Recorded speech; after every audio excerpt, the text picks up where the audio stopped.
In the largest grain elevator in America, a spark causes dust to ignite and explode with terrifying intensity.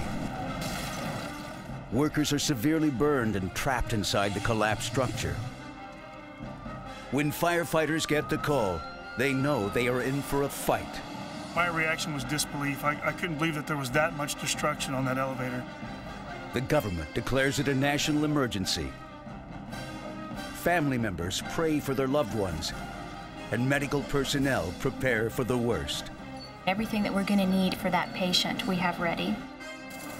Rescuers know that they must succeed, especially when seconds count.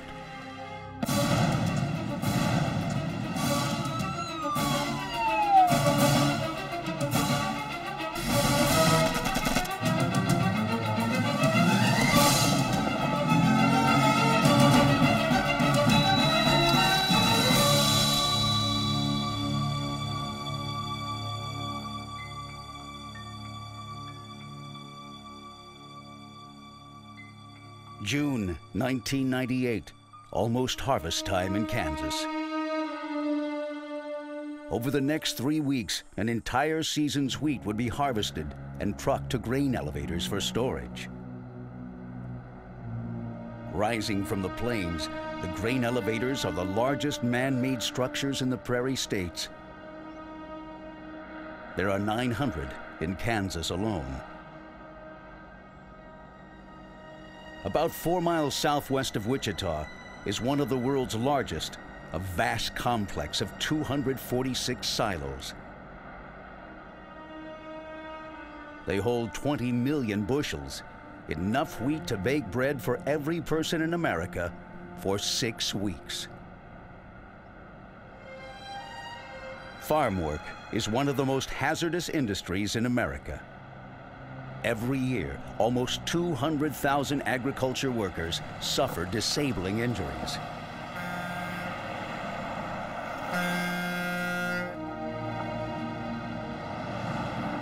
They are more likely to die on the job than workers in any other profession. But like many grain men, 37-year-old Scott Mosteller loved the work. He and his close friends Johnny Sutton and Lanny Owen operated the elevator's nerve center. In the span of a few weeks, they would orchestrate the movement of more grain than many nations produce in a year.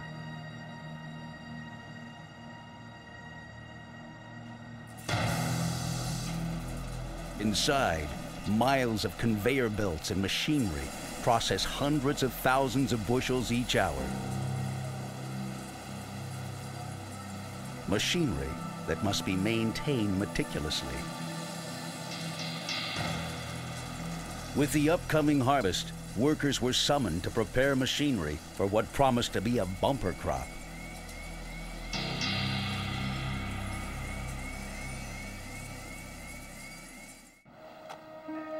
Elaine Caldwell, an accountant, arrived with her husband Paul, who had been called back to work. 65-year-old Howard Going, who had retired the previous August, couldn't pass up a chance to work another harvest.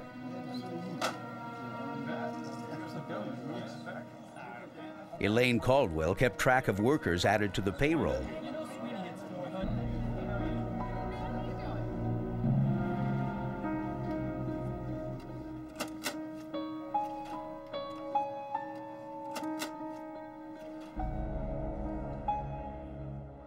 Beneath the silos, wheat is constantly moving.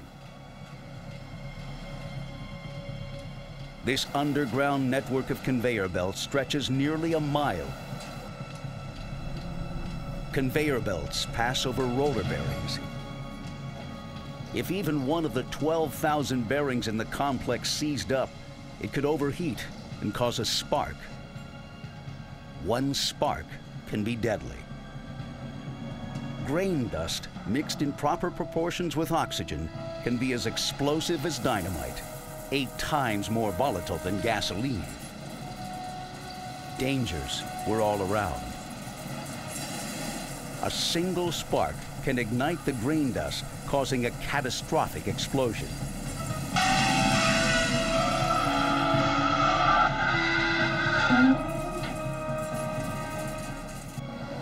In grain elevators, danger is ever present.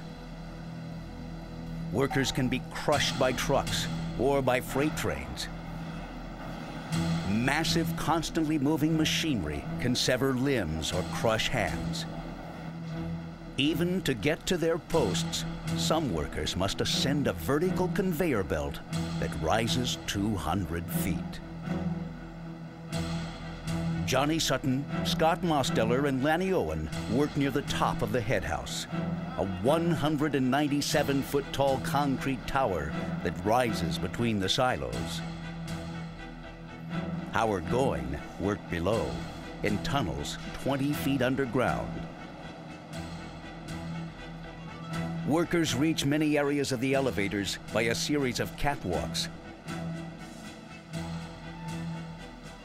One wrong step, and it's a 200-foot plunge to their deaths.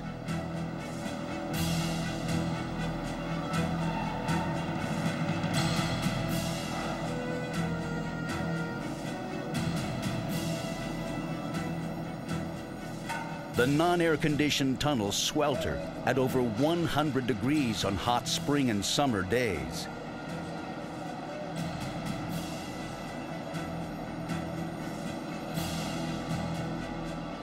But the biggest fear was fire. Workers checked and greased thousands of bearings to make sure none overheated and ignited highly explosive grain dust. But they missed one. At about 9:20 that morning, Howard Going heard a sound that made his heart stop. A bearing in an adjoining tunnel had seized and overheated, igniting grain dust. The initial blast set off a deadly chain reaction. The explosion shook up more grain dust, which ignited, setting off even larger explosions. Scott Mosteller heard it clang. Hey, you guys, that didn't sound really good. Worried, he looked down.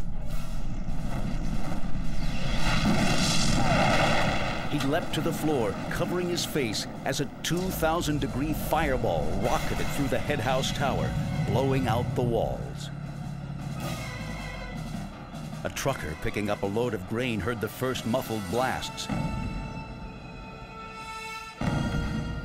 Moments later, the structure blew apart, destroying his truck and nearly blinding him.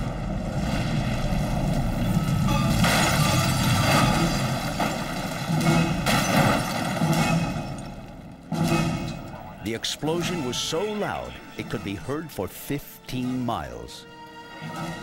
Sedgwick County dispatcher Vanessa Downey was on duty that morning. It was pretty quiet that day, just your normal car stops, banning vehicles, and then all of a sudden, boom.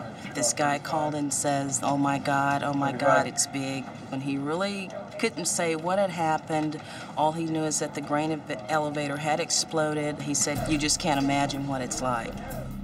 Sedgwick County Fire Chief Gary Kermode took the call from dispatch, but alarmed citizens flooded the lines.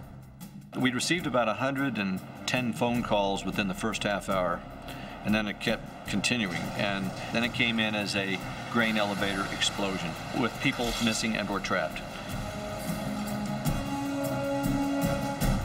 6 fire stations and 2 rescue teams responded.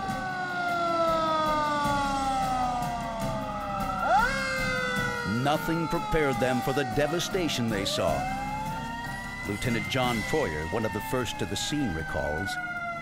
When the elevator first came into view, it was an amazing sight. You could tell there was large sections that were blown away. There was smoke rising. I couldn't believe that there was that much destruction on that elevator. And I turned to my lieutenant and I said, we're going to be here a very, very long time.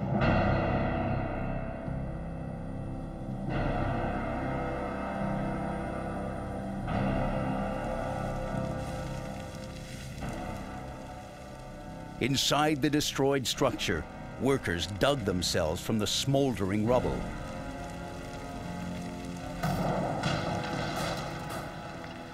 Elaine Caldwell suffered bruises, lacerations, and burns, but worried most about her husband at the top of the silo.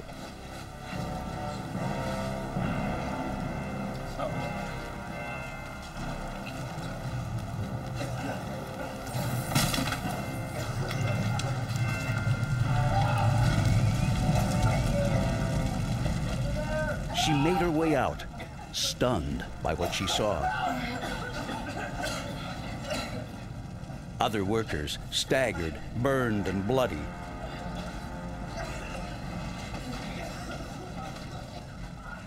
Rooms that she had walked through moments before were unrecognizable, filled with smoke, flames, chunks of concrete, and twisted metal.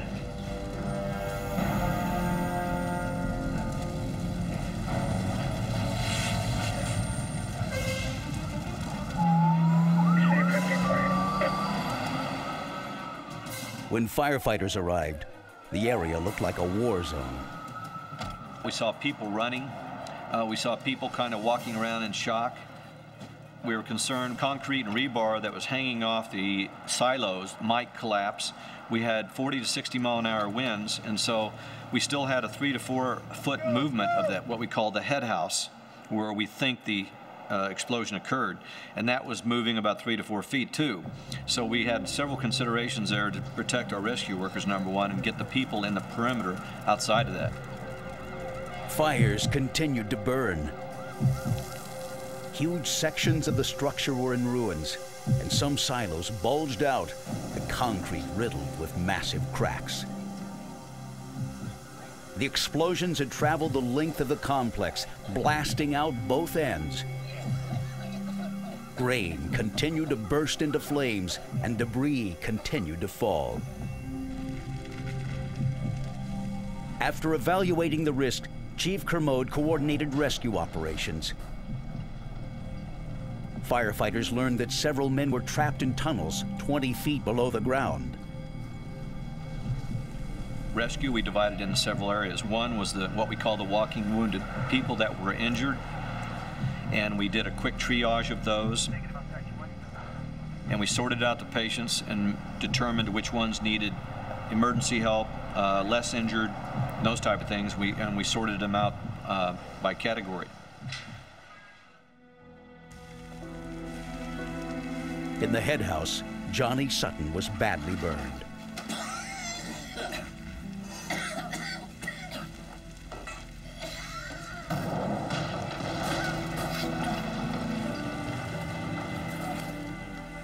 He radioed his position. In the head house. A co-worker who escaped with minor injuries heard the transmission. We're gonna try to get out of the head house. Sutton helped dig out Lanny Owen. Come on, we're gonna make it. Yeah. Come on. The walls around them shook and swayed.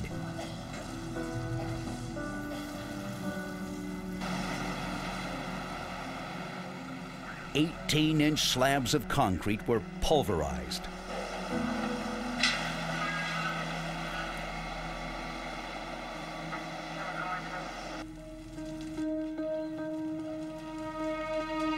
Scott Mosteller was blown to the back wall of the obliterated scale office. Mosteller was surprised that he was still alive. A lot of times the top part of the head house is just gone completely, or it collapses. So I honestly, from the time it exploded, thought that was it. I felt pain over my whole body, and I was just trying to, since I'd never gone through anything like that before, I was afraid I was gonna pass out or go into shock.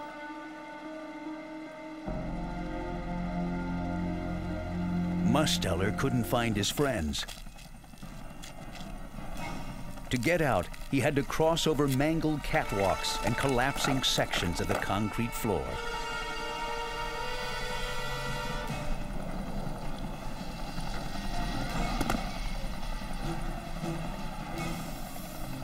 When he reached a rooftop, he could hear sirens coming from miles around.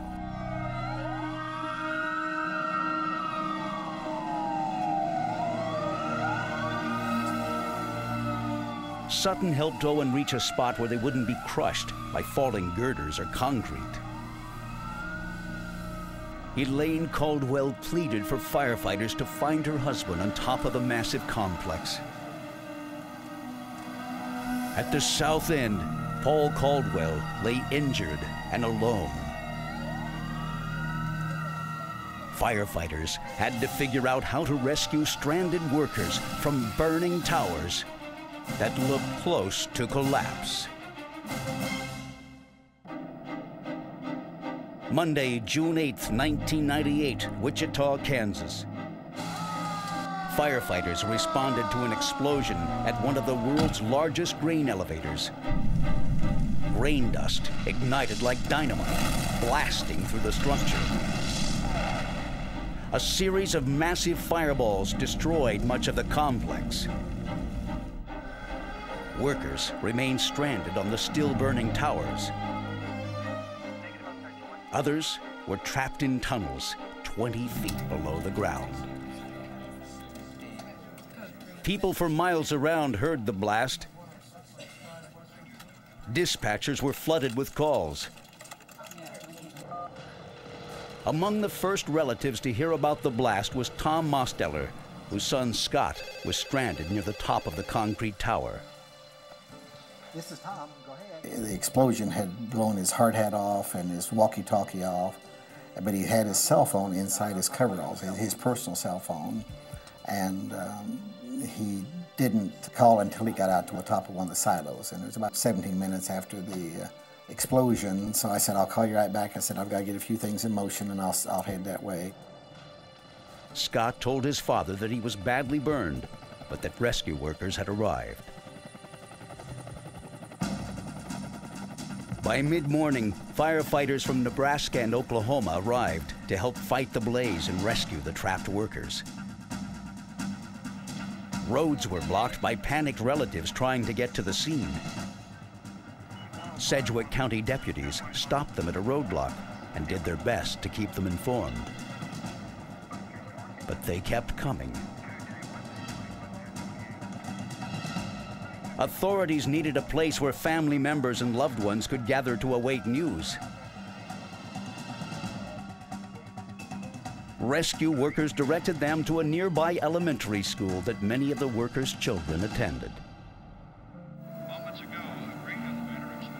Grief-stricken family members gathered around the television, horrified by the images. Rescue personnel updated them each hour. The news was grim. Firefighters quickly found the bodies of 2 men killed by the blast. One victim's clothes had been almost completely blown off. EMT Bill Ochterlony helped treat the injured workers. When we put together a triage area, we look at number of criticals and number of non-criticals. We try to divide those out into 2 separate groups. With the critical patients, we want to move those right away. The burns had to be treated immediately. EMTs poured saline solution over sterile sheets to prevent potentially lethal dehydration. Rescue workers soon learned that 19 men were at the elevator at the time of the blast. Sections of the massive structure were destroyed or dangerously close to collapse. Fires continued to burn, and piles of wheat spontaneously burst into flames.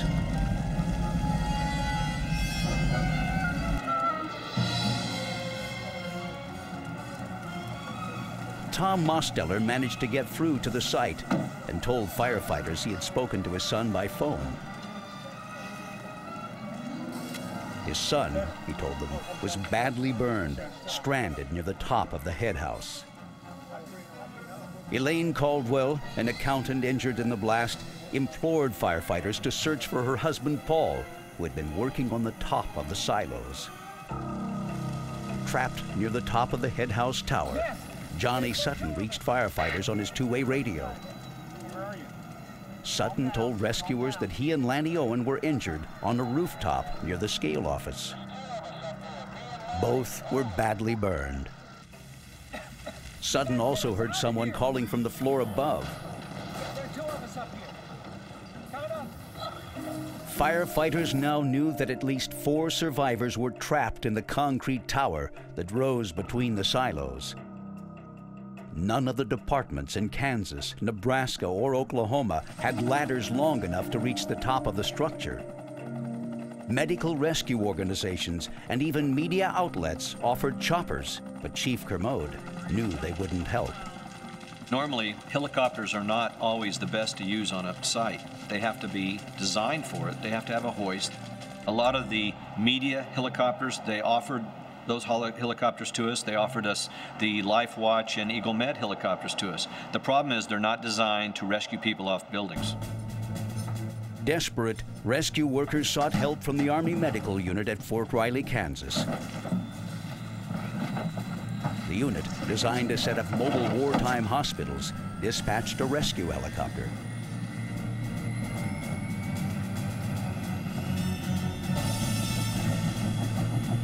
At the burn center at Via Christi St. Francis Hospital, nurses and doctors monitored the rescue efforts, knowing victims would soon arrive. They prepared for the worst. Burn nurse Rhonda Young. I knew from watching what was on TV that there were some significantly burned patients coming in. We have a very systematic approach. We start with what we call the ABCs. A is for airway, B is for breathing, C is for circulation. And you treat every patient the same way. The reason being is that you don't want to miss anything. When the victims arrived, they suffered not only traumatic injuries caused by the violent explosion, but also life-threatening burns. The fireball scorched exposed skin instantaneously. Survivors were covered with gashes and bruises from flying debris.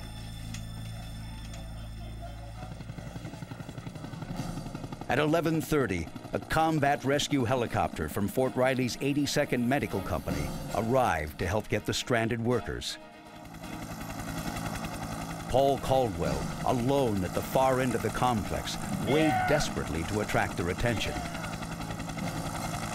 Crew members scanned the quarter-mile-long complex looking for survivors. Finally, they spotted him. Gusting winds made this rescue especially treacherous.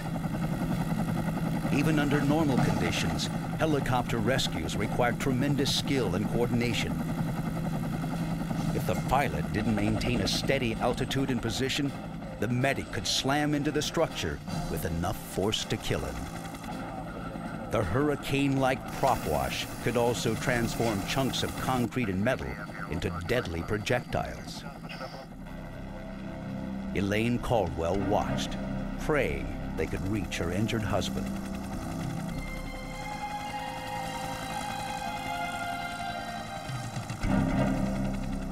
When she saw him rise, she was overjoyed.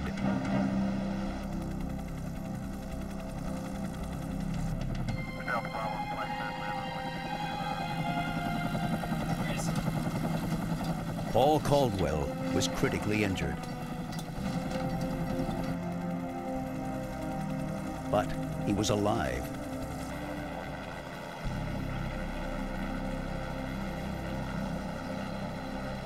But other badly injured men remained stranded on the rooftops. The Fort Riley soldiers spotted Johnny Sutton and Lanny Owen. But as the helicopter descended, prop wash caused concrete walls to sway and crack. Hope of a quick rescue was dashed. Fearing they would be crushed, Johnny Sutton waved them off. EMT Bill Ochterlony recalls. Probably the most difficult part was the 4 men that were in the scale room at the top of the head house. We had radio contact with them, and they, over time, progressively got weaker. Firefighters had to find a way to reach the injured men before time ran out.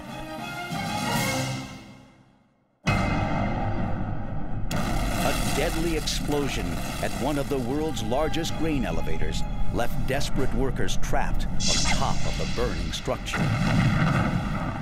None of the fire stations in Kansas, Nebraska, or Oklahoma had equipment that could reach the top. A helicopter rescue was waved off when prop wash nearly knocked down concrete walls that would have crushed the injured men. But tenacious firefighters found another way. They commandeered a 175-foot crane that had been moving equipment at a nearby power plant.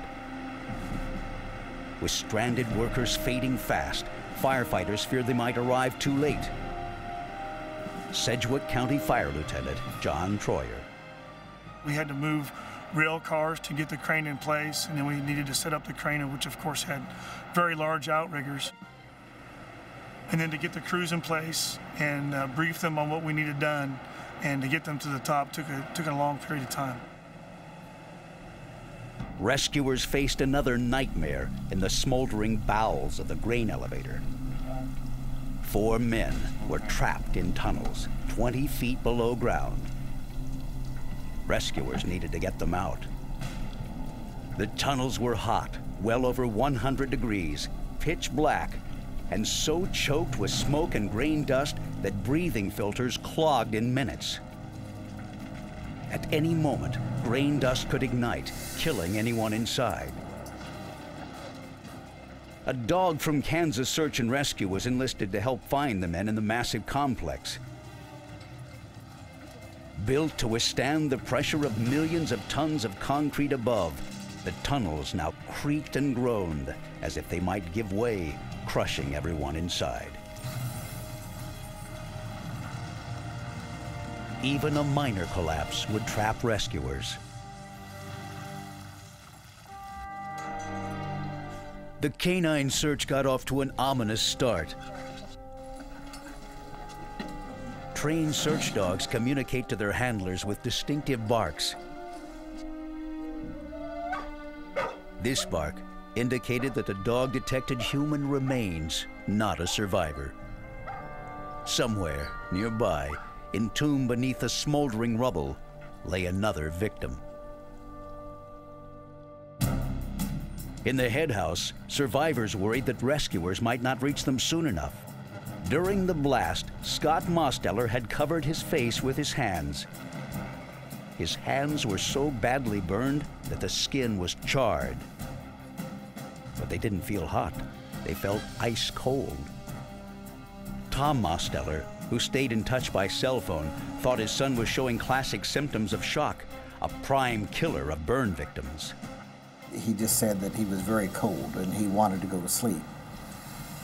And I said, no, Scott, you can't go to sleep because we're going to need to communicate with you. We need to find out where you're at and what information you've got about the other fellows and this type of thing. And I said, so just don't go to sleep. I said, I'll just keep calling you, though. At the base of the elevator, rescuers methodically cleared debris.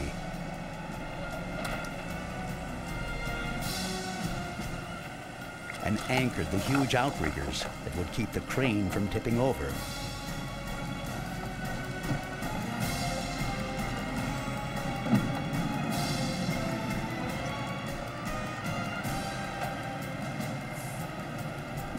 Finally, they were ready.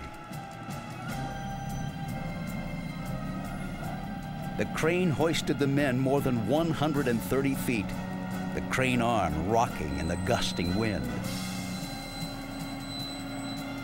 The gargantuan concrete headhouse tower was almost destroyed.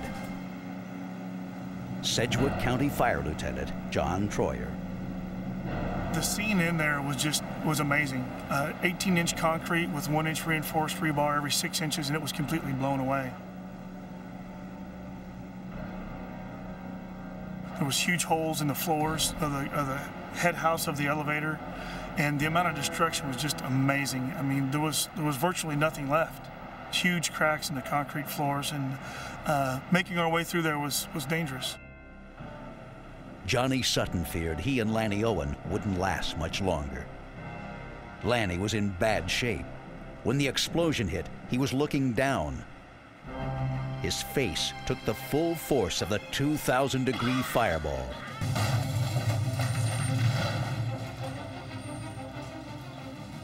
But moving even 20 feet put the lives of rescuers in jeopardy.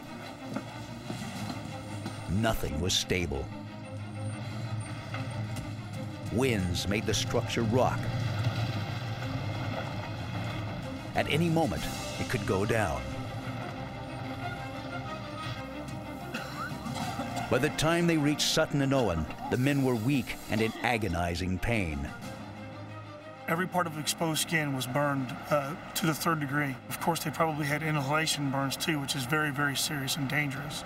We tried to get them out as quick as we could and also be safe. Wind gusts had picked up. If they took one wrong step, they would plunge more than 100 feet into fires still burning below.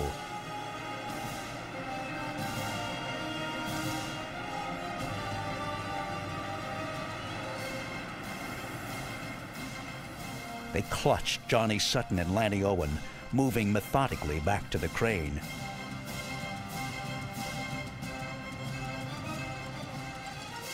Rescuers hoped they had reached them in time.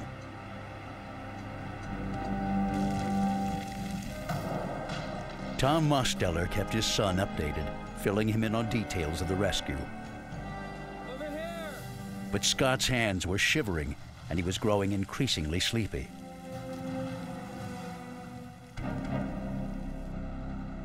The father assured his son help was on the way. He had to hang on.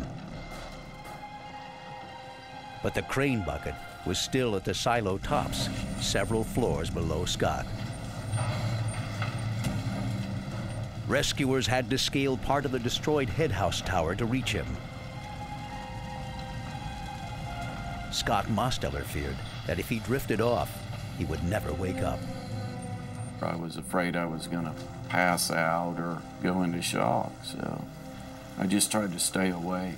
I looked down to see if my Jeep had been hit with any concrete, just anything like that to take my mind off of it. From the command post below, Tom Mosteller and firefighters spotted rescuers emerging on the rooftop where Scott sat.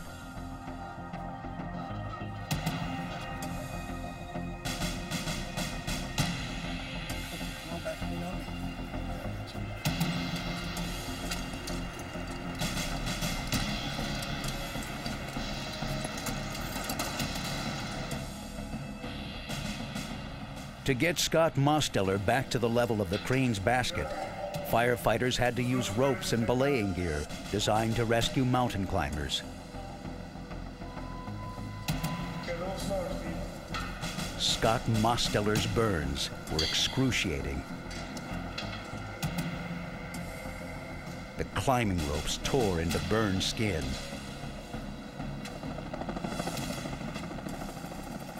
A medevac chopper was immediately dispatched.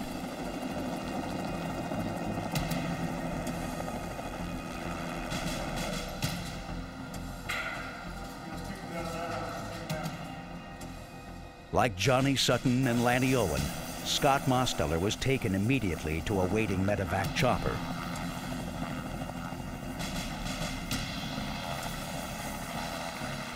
All three men had lost massive amounts of fluids through their charred skin.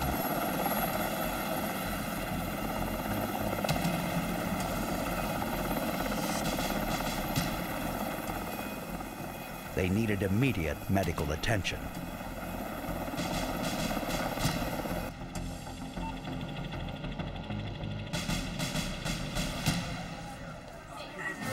At Via Christi St. Francis Hospital, doctors and nurses knew it would be a long, hard struggle to keep these men alive.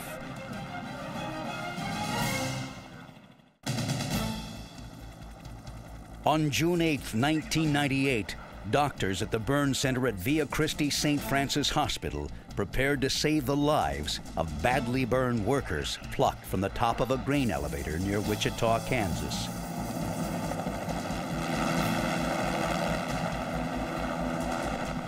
The workers had been stranded for hours while rescuers struggled to reach them. Their horrific burns were encrusted with soot and debris, increasing the likelihood of lethal infections. burns this serious, treatment should begin immediately. Their fight for survival had only begun. Burn nurse Rhonda Young was part of the treatment team. The natural response physiologically to a burn injury is massive swelling. If they have facial burns, they're going to swell even more in the facial area. So that alone can compromise your airway. So you need to preserve that airway. That's an initial concern. That's a life-threatening concern. If you don't have an airway, you don't have a patient. Dehydration can also be deadly. Fluid loss through burns can deplete the blood, depriving the brain and vital organs of oxygen. Lanny Owen, Johnny Sutton, and Scott Mosteller were all listed in critical condition. Even as they were treated, they asked about the men trapped in tunnels 20 feet below ground. The explosions left the tunnels clogged with wheat, mangled chunks of metal, and shards of concrete. The wheat itself posed a grave danger. It can engulf a man like quicksand. It also produces nitrogen dioxide, or silo gas, that can kill in minutes. Fires continued to smolder throughout the complex. Rescuers knew that another grain dust explosion could kill them all. But they remained hopeful after several rescuers reported hearing someone banging on a pipe.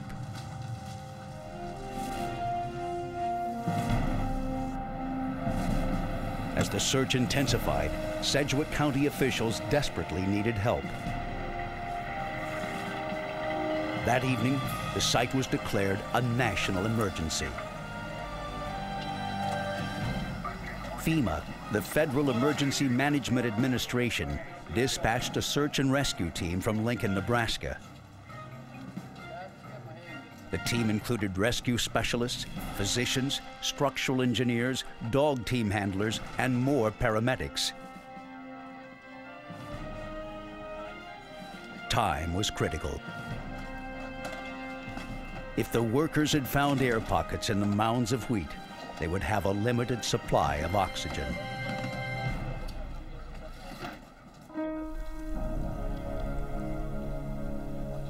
Throughout the night, searchers combed the tunnels for any sign of life.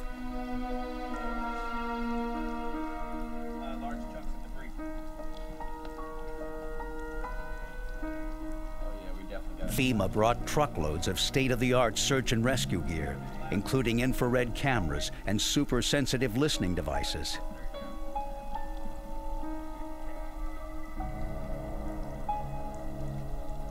Using a slender pole-mounted camera, they searched beyond narrow crevices and mounds of wheat. Operators manipulated the camera with a joystick, watching on a small TV monitor.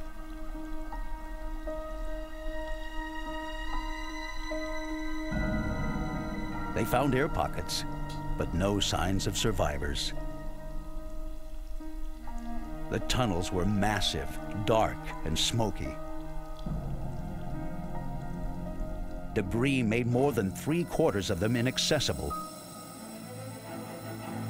To conduct a thorough search, rescuers had to get the grain out. Structural engineers devised a way to keep grain from funneling down from damaged silos. Come on, guys. Keep it coming.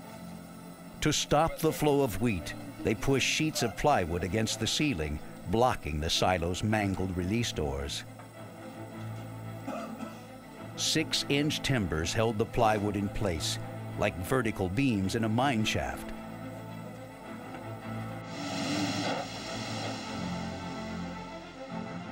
They managed to clear hundreds of yards and reach parts of the tunnels that hadn't been searched.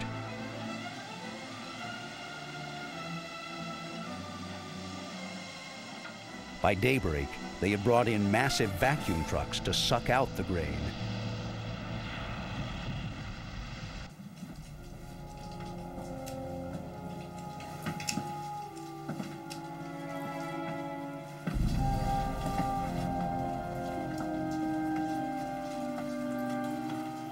But hope began to fade when rescuers uncovered the remains of one of the workers. Later, they found 2 more bodies. The violent explosion had killed the workers instantly. They were too badly mutilated to identify. Relatives waited agonizing days for DNA test results, praying for their fathers, sons, brothers, and husbands. One by one, they were given the bad news. Only one man remained missing, 65-year-old Howard Going, who had worked at the elevator for 42 years. As they searched for him, Chief Kermode began to worry that they might lose one of their own. There's always some danger in there, and that's what we look at when we weigh the benefit and risk ratio. If there's more benefit than the risk, then we'll go ahead and do that rescue. The amount of damage discovered in the recently cleared tunnels made it unlikely that anyone could have survived the blast. While Howard Going's family waited for news, rescue officials debated whether to abandon rescue efforts altogether.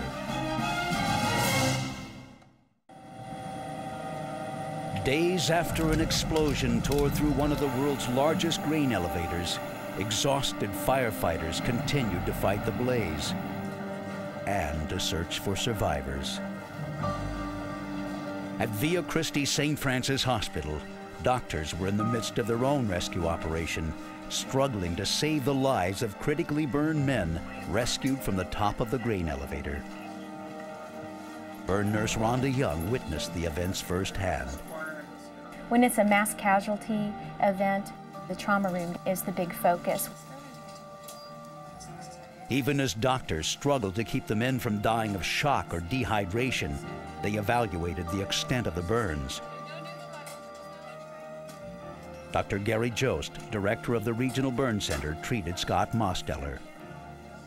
We were concerned about the extensive nature of burns to his hands, whether he would actually lose digits or how much damage would be long-term to tendons and joints. So we elected to take him to surgery and graft the areas we thought were obvious third degree to the back of his hands. The medical team administered massive doses of antibiotics to stave off life-threatening infections.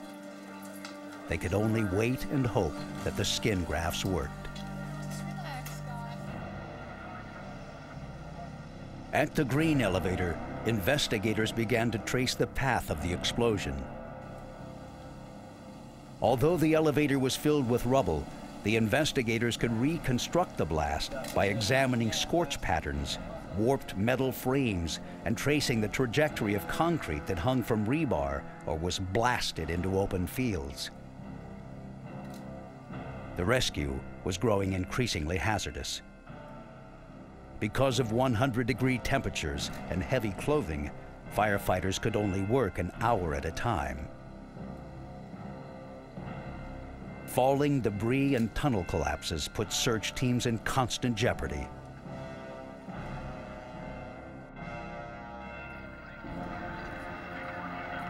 The investigators' preliminary findings confirmed rescuers' worst fears and forced them to make a decision they had hoped to put off.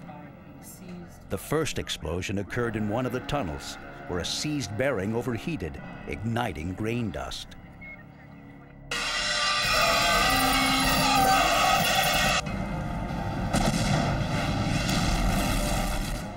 Within moments, a fireball blasted through the south tunnels, blowing out the ends. The explosion shot up the headhouse tower with astonishing force.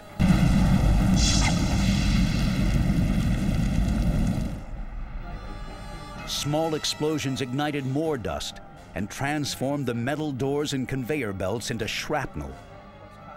A steel door from the bottom floor was tightly wrapped around a girder more than 100 feet high.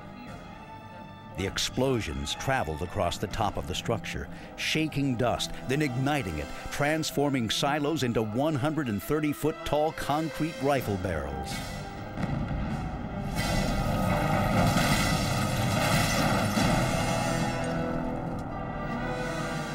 Howard Goyne never had a chance. Formal rescue efforts were aborted.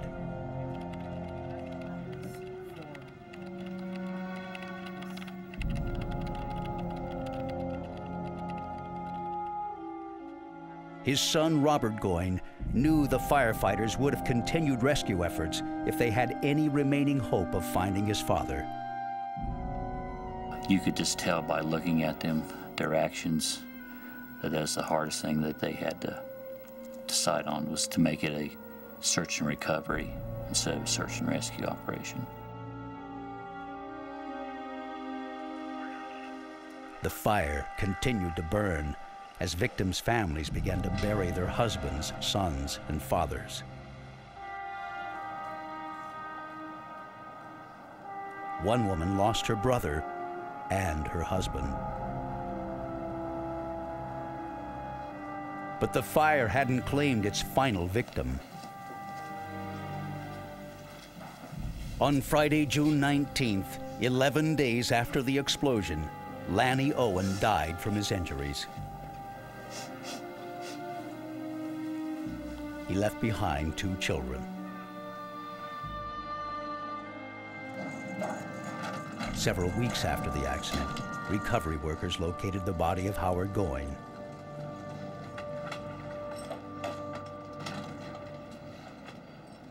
It took months for survivors to recover and rebuild their lives. Because of his burns, Scott Mosteller was unable to return to his job at the elevator.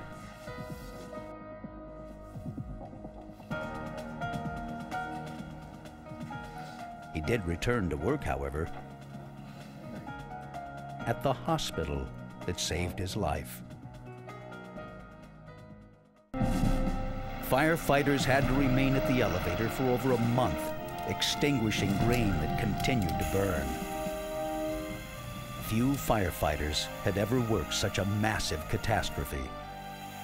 It was rated 6 out of 10 of the worst explosions in the world due to size of the structure, the economy, the cost factors. And when you sit back and look at it today, it was one heck of a challenge for any department, whether you're in New York City or with your Sedgwick County Fire District #1. Each year, firefighters hold a memorial service for the victims. A service that also commemorates their heroic efforts to rescue those who survived.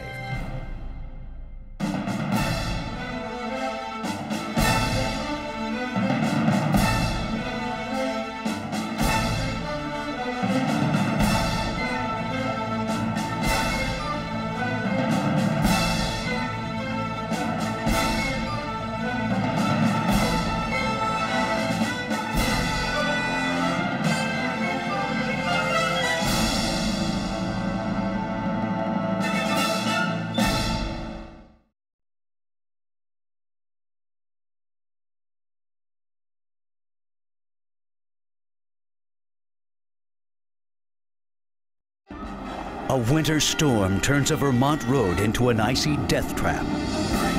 2 teenage boys try to make their way home.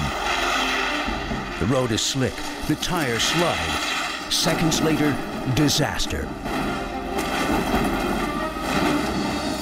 As the car fills with freezing water, the boys realize they are trapped. Now, rescuers must fight bitter cold and impossible odds to attempt a rescue. I'd been on other cardiac calls that don't have good outcomes. To be honest with you, I didn't have a whole lot of hope. With each passing second, emergency personnel are in a life and death struggle to save victims that are submerged.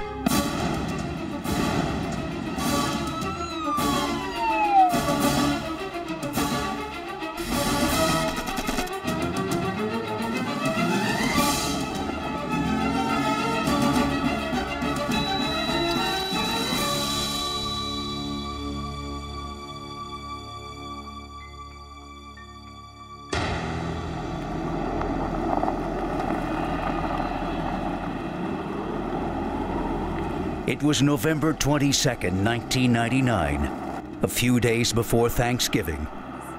An early snowstorm blanketed Newfane, Vermont. The National Weather Service had issued a travel advisory for the area. It warned of a treacherous driving condition known as black ice, a thin layer of frozen water that takes on the color of the underlying surface. What looks like a normal roadway is actually a dangerous sheet of ice. Many travelers had only one thought on their mind that evening: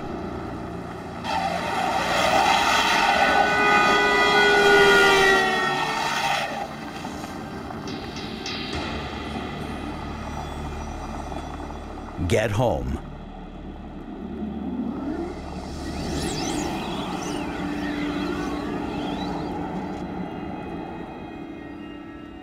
Even as the snow stopped falling, it would be hours before many of the two-lane country roads would be cleared and salted around Newfane, a small town where everyone knew everyone.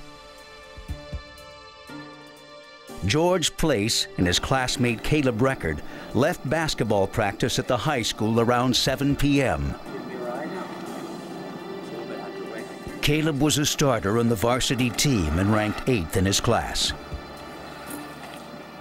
He and George had been friends for 2 years.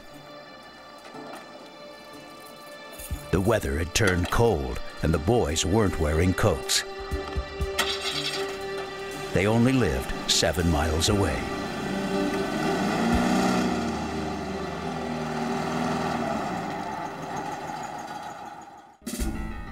Caleb's mother worried as she waited for him to arrive home.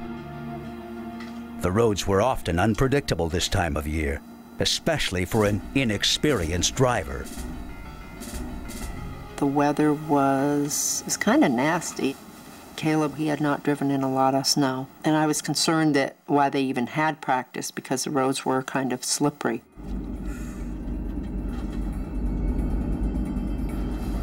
Caleb took Route 30 and then turned onto the river road to take George home. It was a windy, one-lane dirt road. The conditions on the river road were much worse than Route 30. And there were a series of sharp, dangerous curves. All right. Yeah, I can't see anything. That's all right. All right. Yeah, calm down. Caleb quickly discovered that the car was not responding like it normally did.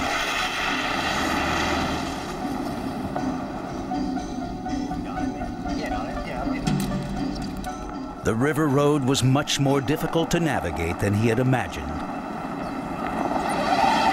When he pressed on the brakes, the car hit a patch of black ice and kept going straight. The car would not stop. The terrified boys braced themselves as they hit a snowbank.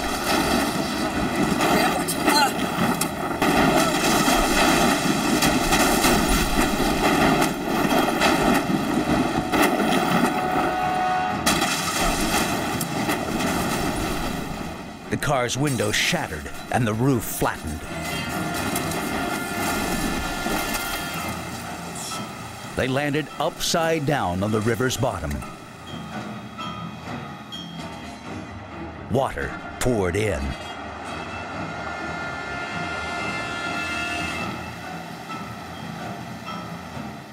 The panicked boys were trapped, submerged in near freezing water.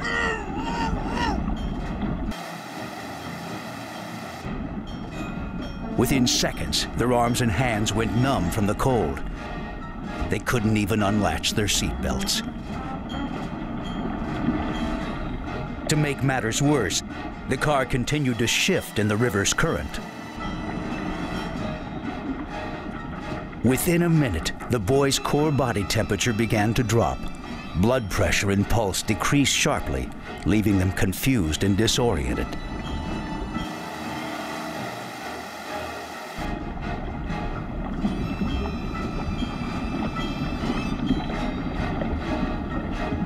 Finally, George managed to unlatch his seatbelt. Caleb was still trapped. They had been under freezing water, holding their breath for almost 2 minutes. George knew that if he didn't get air into his lungs in a matter of seconds, he would pass out. He did the only thing he could. He clawed his way out of the car.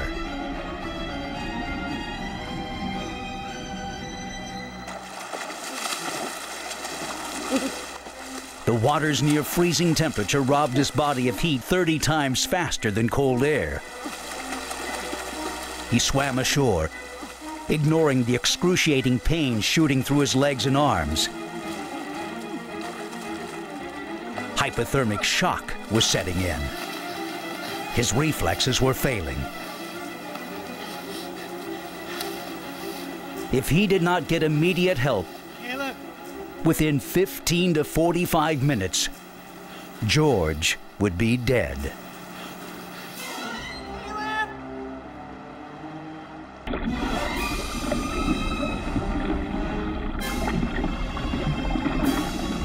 Still, he found the strength to call for his friend. But Caleb was still trapped in the car.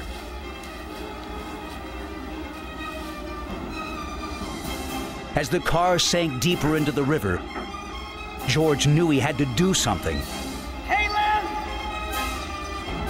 Caleb!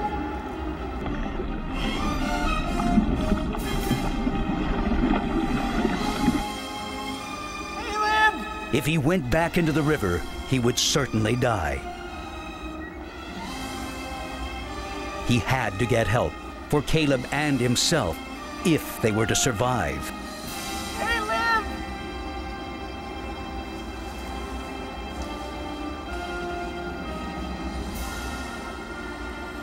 The embankment was steep. Broken glass and metal shards from the car's descent cut his hands and knees.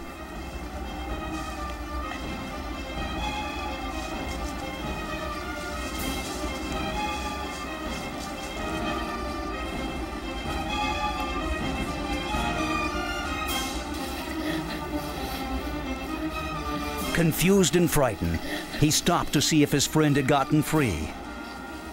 There was no sign of Caleb. George's body temperature continued to drop. Exposed to the elements, wearing the soaked t-shirt and shorts from basketball practice, he was shaking uncontrollably.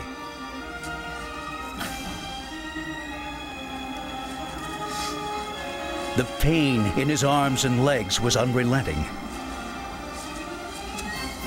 But he knew he had to go on.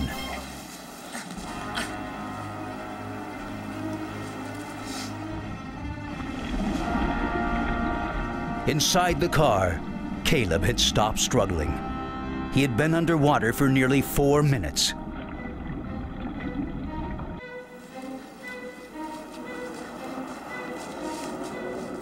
When George reached the top of the embankment, he knew there would be little chance anyone would drive down the river road in time to help Caleb. He made his way to Route 30. His limbs were so cold, he could barely move.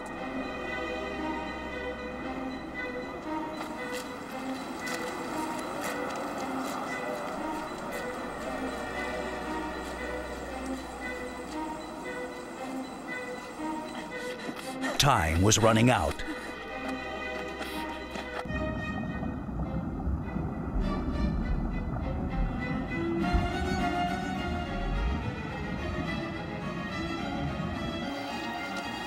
George finally reached Route 30, but there were no cars on the road. Then, in the distance, headlights appeared. He used every ounce of energy he had left to wave them down, screaming, crying to help his friend. The first car didn't stop. George stood in the middle of the road and waved frantically. The second car stopped. Hillary Chamberlain saw that the boy was in serious trouble. He was soaking wet and shivering so violently he could barely speak.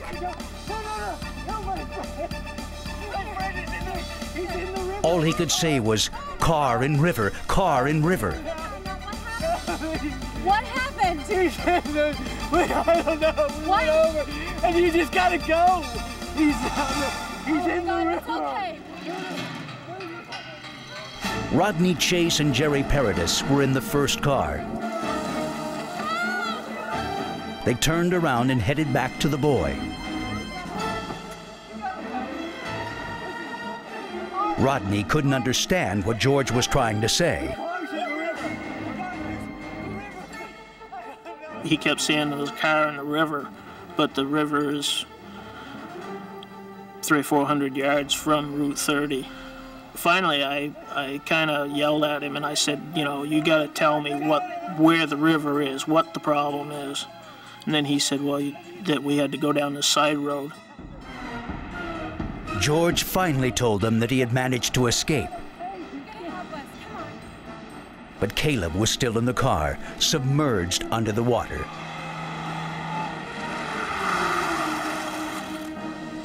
Hillary helped George into her car. It was clear he was freezing. She knew they had to get help. Jerry and Rodney started down the dirt road.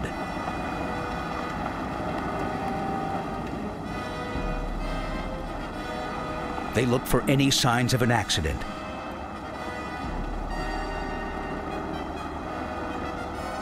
As they came to a sharp bend in the road, they saw tire tracks that led down the embankment to the river.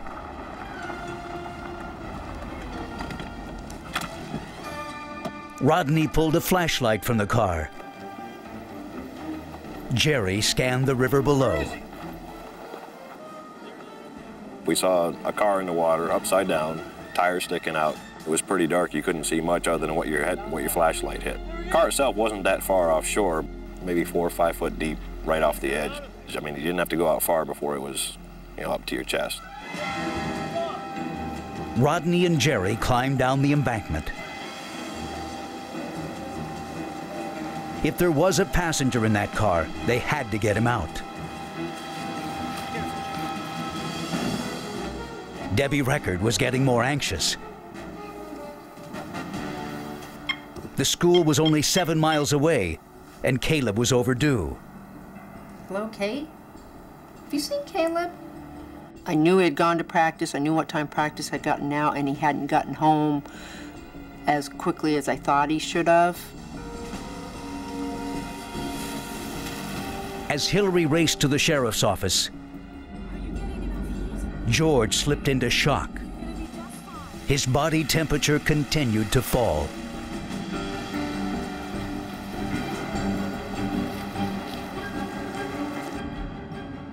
Caleb had been submerged nearly 15 minutes. His body was cold. He was unconscious, or worse.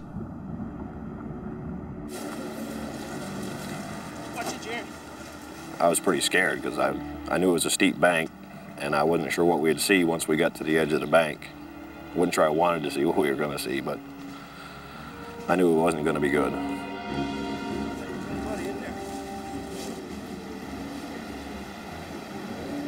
The bank was really steep, and it was basically clear of like trees and stuff like that, but it was pretty rough, and it was, like I said, real steep, so we pretty much had to go down however we could get down there. It was rough going.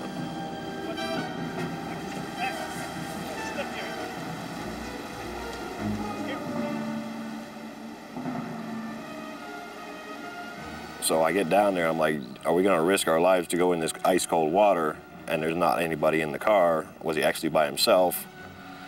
Or do we take a chance and there might be somebody in there? It was a critical decision they had to make in an instant. If Caleb had any chance at life, the two men had to act now. It was November 22nd in Newfane, Vermont. Caleb Record and his friend George Place had just left basketball practice and taken a back road home. On an icy road, Caleb lost control of the car. It tumbled over a 100-foot embankment and landed upside down in the icy river.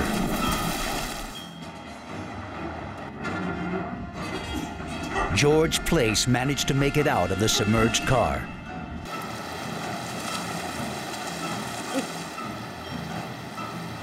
He struggled up the embankment and went to get help. He flagged down Rodney Chase and Jerry Paradis. The two men now had to decide whether to plunge into the icy water themselves. I wasn't so much scared about him going in the water. I was more scared whether or not he was going to find somebody in the car or not. I really didn't want him to find anybody in the car. I was hoping it was empty. Rodney plunged into the freezing water. The worst part was actually getting in the water. That's why I think if I'd been alone, I might not have done it. The water temperature was so cold, it took his breath away. Rodney began to wonder if he had made a mistake. When I first got in the water, it was very shocking. It had been quite cold that day, and the water was real cold. I had second thoughts about going in the water because I thought if I got in too deep that I was going to become a victim instead of a rescuer. Hillary Chamberlain turned up the heat as far as it would go. She was concerned that George would succumb to hypothermia. He was shaking uncontrollably. The roads were slick, but she drove as fast as she could. Rodney finally reached the car and tried to open the door underwater. It wouldn't open. The door was locked. The door won't open. We were communicating back and forth. You know, I was asking him, you know, what do you got? I mean, can you find anything? Is there anybody there? Rodney reached through a broken window and unlocked the door. But now it was stuck on the river bottom. Using all his strength, Rodney pulled it free. He reached into the car and felt a cold human hand. Someone was trapped inside. Rodney tried pulling, but the body wouldn't budge. He said, I think I've got something. And I'm up on the bank. I'm like, no way. No, you don't have nothing. Please tell me you're wrong. When I did find somebody, I believe he was wedged between the seat and the door.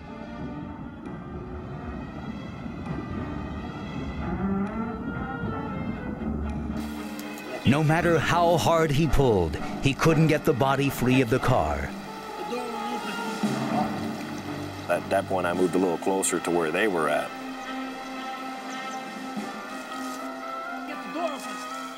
And I looked down with the flashlight, and sure enough, I saw a belt and jeans, and I knew he had somebody. Somebody's in here. They're stuck. Yes. I actually thought I was going to have to stick my head under the water to try to find somebody, which I didn't want to do because I was afraid I'd get trapped in the car. Hillary finally made it to the sheriff's department with George Place, who was suffering from hypothermia.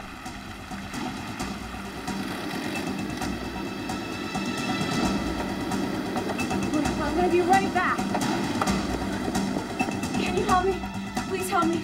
There was an accident and there's... Hillary told the dispatcher about the accident. She quickly called Newbrook Fire and Rescue. Need fire and rescue, overturned vehicle, possible victim inside. The firefighters manned their emergency vehicles. Within 2 minutes, they were on their way to the scene.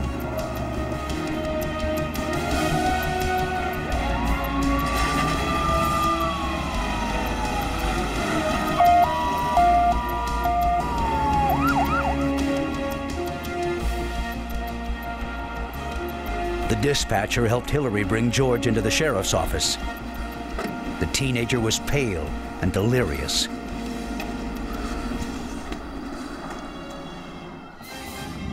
In the river, Rodney continued to try and pull Caleb's body from the submerged car, but the seatbelt was restraining him. I was pretty shocked. At that point, I got really scared. I wasn't sure what we were going to do at that point. I can't get him out.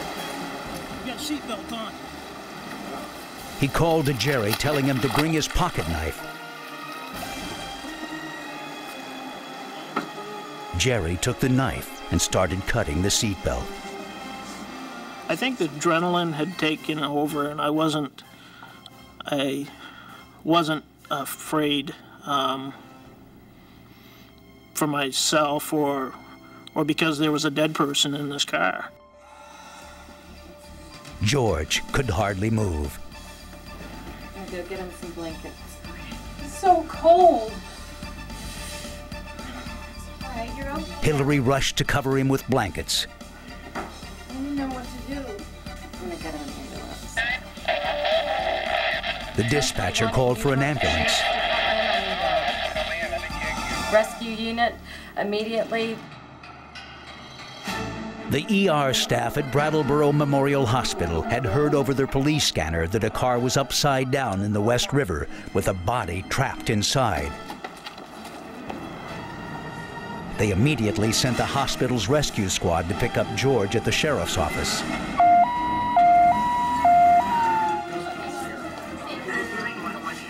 Diane Vergara, an ER nurse, alerted the staff.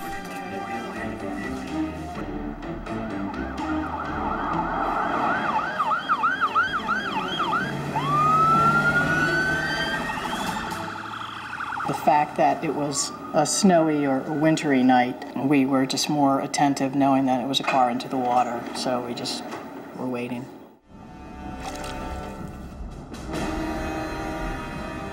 Jerry used his pocket knife to cut through Caleb's seatbelt.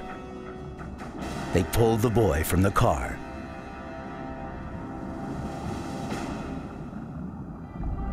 It's hard to even move, let alone, try to carry a person out. So, I mean, I'd only been in the water just a couple of minutes, and I had a hard time getting back up on the rock. Together, they carried him to the riverbank. And I would have had a hard time getting him back up on shore by myself, but my cousin kind of grabbed my hand and he pulled me and I pulled this body out of the car. Caleb was not breathing. He appeared dead. My first impression that we just pulled a dead guy out of the water. I mean, he was blue, cold, lifeless, kind of stiff. I mean, it wasn't pretty.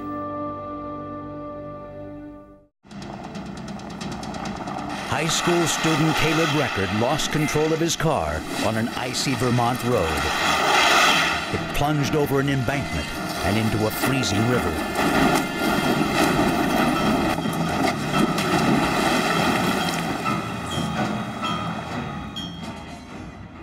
George Place, sitting in the passenger seat, managed to get free. He climbed up the steep embankment in a desperate attempt to get help for his friend. On the road, George flagged down Rodney Chase and Jerry Paradis. The two men pulled Caleb from the car, but the boy wasn't breathing. Couldn't really see him good, which is probably a good thing, because I just remembered the person was really cold and pale.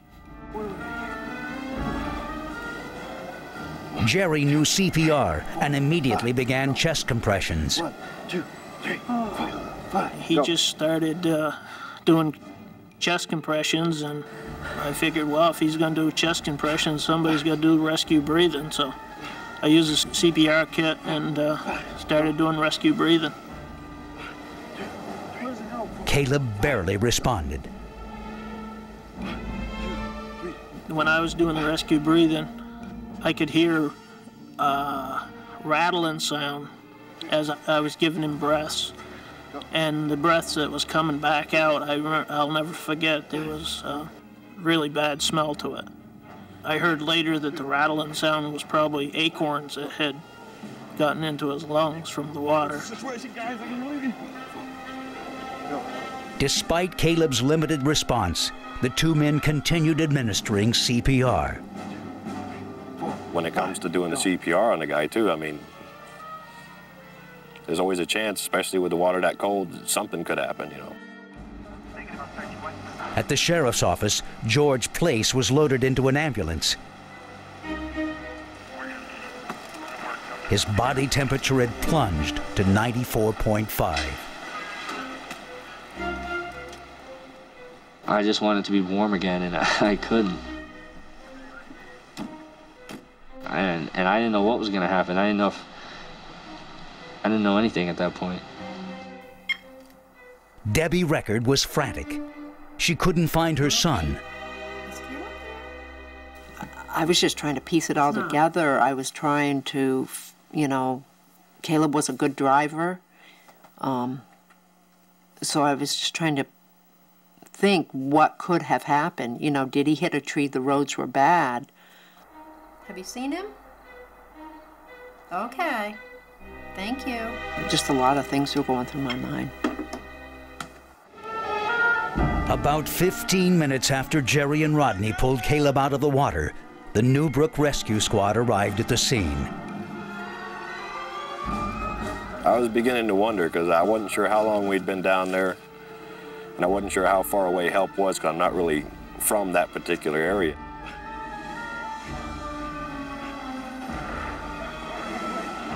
Firefighter Mike Fontaine took over for Jerry. He continued chest compressions on Caleb.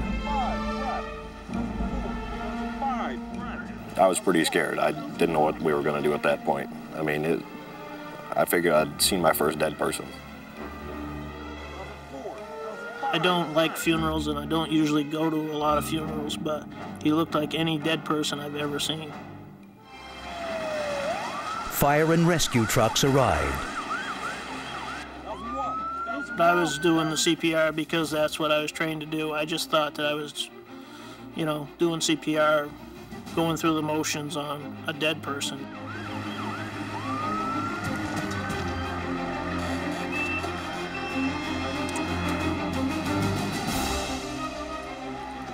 The rescue workers brought a backboard and an oxygen tank from the truck.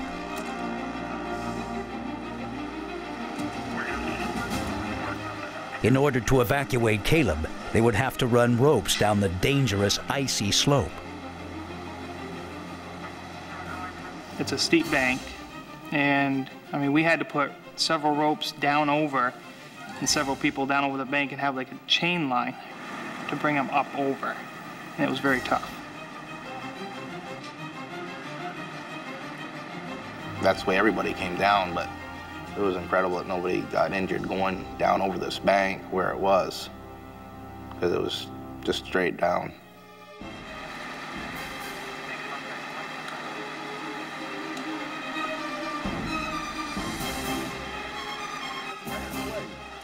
The rescue workers came to the aid of Fontaine and Rodney. 2004. Get the mask on. No, got it. He's on. Mask is on.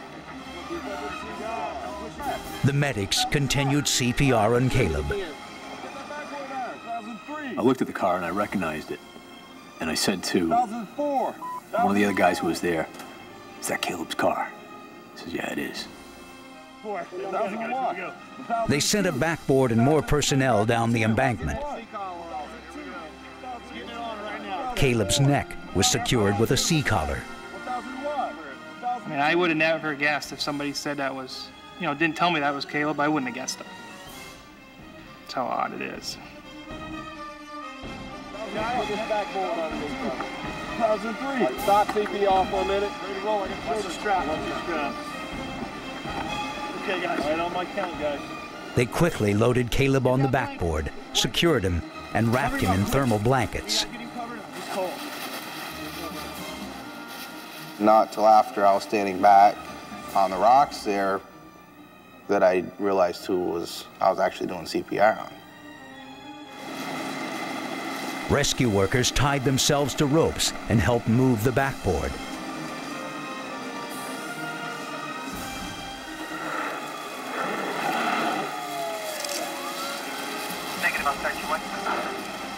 Slowly but surely, Fontaine and other rescuers pulled themselves and Caleb up the treacherous embankment. To be honest with you, I didn't have a whole lot of hope. But it was one of my first experiences where a young cardiac victim, and I had heard of the submersion in cold water effects, how it does slow the metabolism down, and how people do have, you know, hope when they've been chilled, you know, rapidly.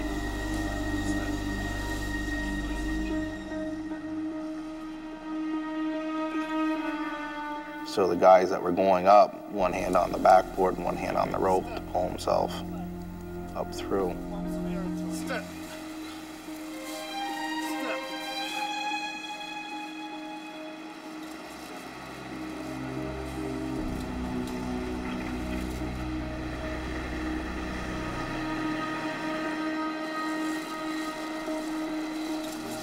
The rescuers finally reached the top of the embankment, where Caleb was loaded into an ambulance.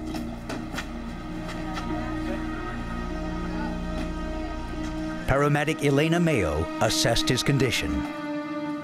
The questions that I asked, the things that I want to know: how long was he unconscious?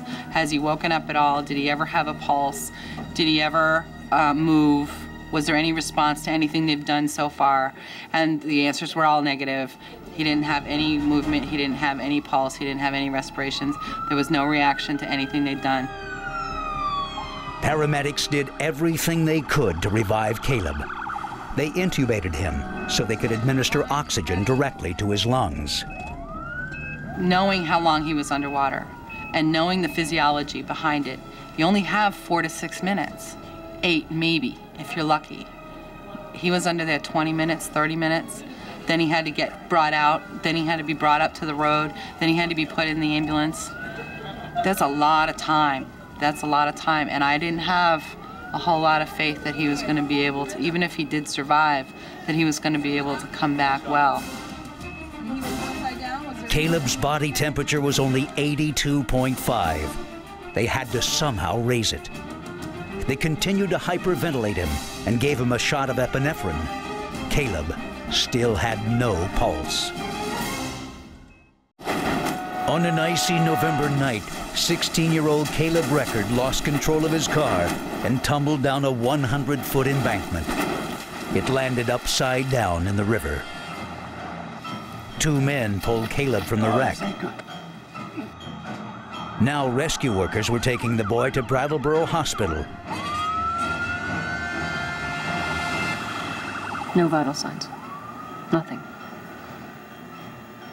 The defib tells you whether or not there's a shockable rhythm. If it says no shock, there's nothing there. And there was nothing there. So I just kept calling his name and telling him, come on, come back to us. Now, after several minutes of CPR, they had a slight heart rhythm. Now the defibrillator says, shock indicated. Whoa, which is really cool.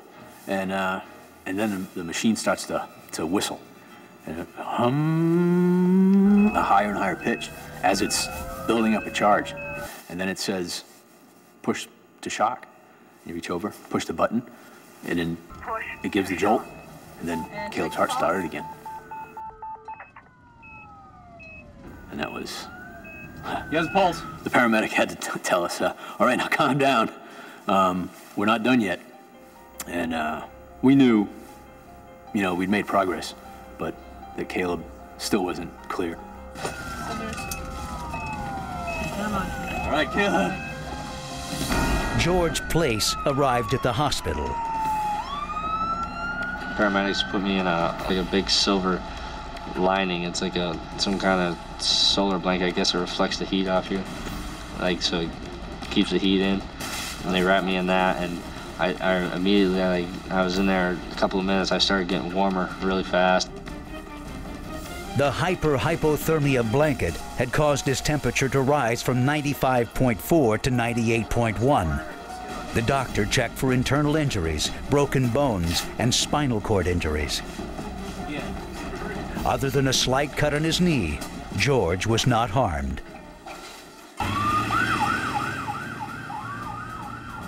Then Caleb arrived at the hospital.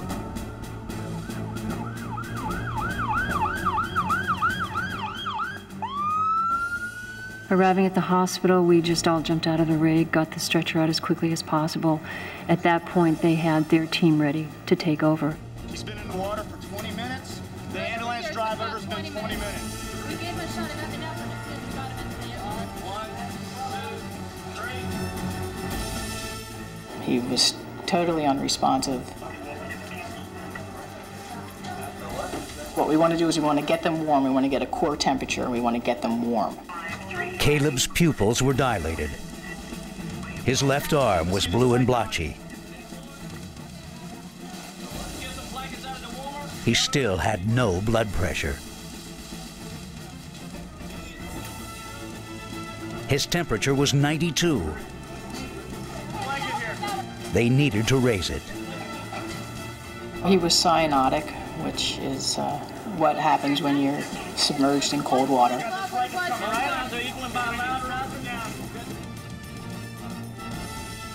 A police officer arrived and asked George about the accident. Yeah, they're working on him right now. Okay. George tried to fill in the details, but he heard the commotion in the adjacent room and couldn't get his mind off of Caleb. I'm laying in this bed and Caleb's in the next room, and for all I know, he's dying there, and I had no idea, and I felt helpless. I couldn't do anything. Sadie, why don't you call Steve? Debbie Record, Caleb's mom, still wondered where her son was. Debbie asked her daughter Sadie to call some of Caleb's friends to see if he had dropped by. Basketball practice yet, and She'd no sooner said this when a car pulled up in front of the house. It was firefighter Wayne Wynot.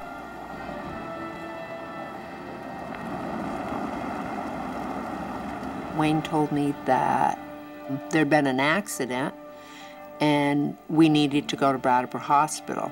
He said, grab your things. And I said, well, the girls can stay here. And he said, oh, no, no, no, you bring the girls with you. And he said, and I'll drive your car. And I said, no, I can drive myself. And he said, oh, no, you can't. He wouldn't even really tell me anything. I mean, he didn't say Caleb had drowned. All right, let's get this nasal tube in. Doctors inserted a tube into Caleb's nose. Okay, let's get on board, Sue-Ann. He had a lot of water in his lungs. The tube allowed the respiratory therapist to suck water from his lungs. They pumped out over 600 cc's, nearly half a liter of river water. They told me that he had water in his lungs, his temperature was real low, and he barely had a pulse, and he wasn't doing good. Caleb was given 2 amps of sodium bicarbonate to lower his acidity level. Dopamine was administered to raise his blood pressure. They finally got a slight reading. Caleb's heart and breathing were stabilizing, but they would need more tests to determine damage to other organs.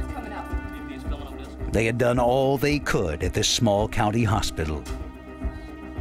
Even though he thought Caleb's condition was bleak, the doctor knew he would need more advanced facilities if he had any chance of a recovery. He called Dartmouth Medical Center. Once Caleb was fully stabilized, they would transfer him to the university's trauma department. I was thinking the worst. I was thinking that he was dead and laying in the next room to me. Debbie and her husband Greg saw some of the paramedics who had been on the scene. They told her about how the car had flipped off the road and into the river. I didn't really know at that point, but then people started coming to the hospital and coming in our room, and then I found out that he had drowned. They tried to encourage her, saying he didn't appear to have any external injuries. But sadly, they weren't successful at resuscitating him. Caleb was now breathing with the help of life support. Tragically, his brain function was gone. The Record's family doctor arrived. He had known Caleb since he was born.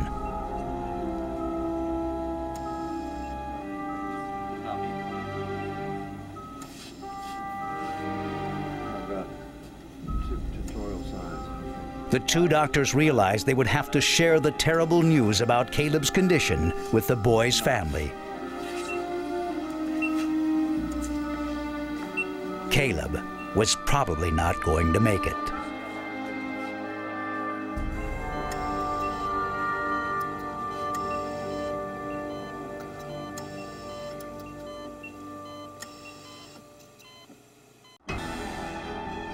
In Newfane, Vermont, Caleb Record and his friend George Place slid off an icy road and down an embankment.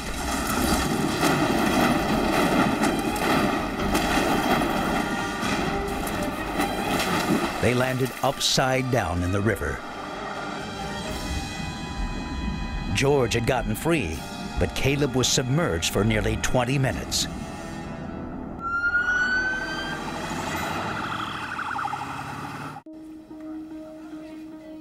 Now the attending emergency physician and the Record's family doctor had to tell them the terrible news. Caleb was brain dead. They needed to consider turning off life support and donating his organs. The doctor that was on call that night came in and just said, things are not good, but I'll keep you up to date. This would be a good time. They told Debbie and Greg that they could see their son. To come back and see you. Say what you need to say. He said there was, his pupils were dilated. They were getting no response. Definitely there was brain damage. And that we should go in and say our goodbyes. The Records couldn't believe what had happened to their son. Debbie tried to see if Caleb was still there.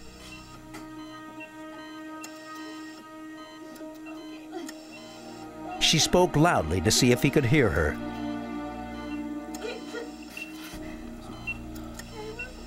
Did feel like it was the last time.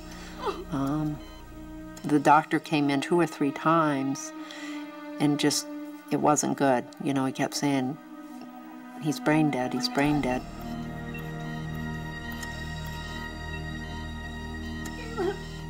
Caleb squeezed Debbie's hand. Oh, he just squeezed my hand. Every time she spoke loudly to him, he responded by squeezing her hand. I said, he just squeezed my hand. And I said, watch this.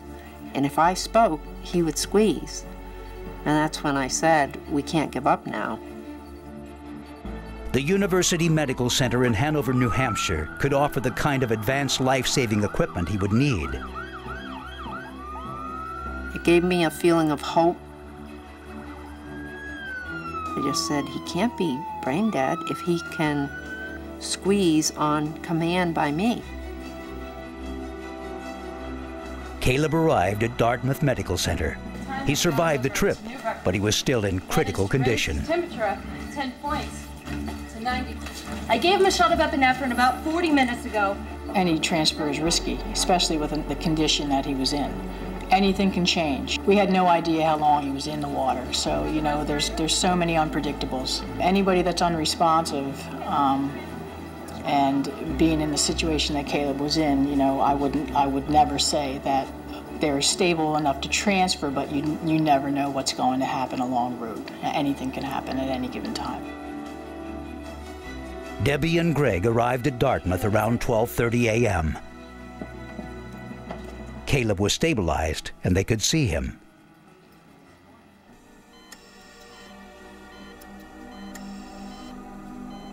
I don't know what I was thinking at that point. I wasn't, I was thinking that it was going to be bad.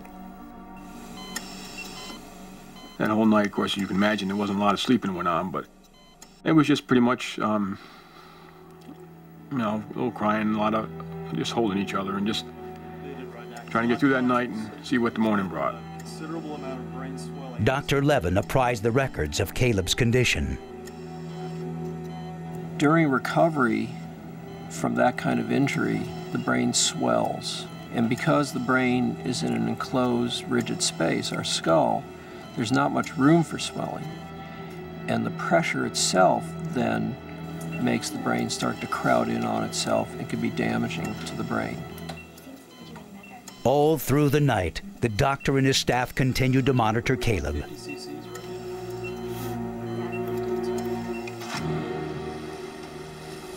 When morning came, Caleb was still alive. Slowly, he began to improve. 2 days after the accident, the specialists believed Caleb could breathe on his own. He turned off the ventilator.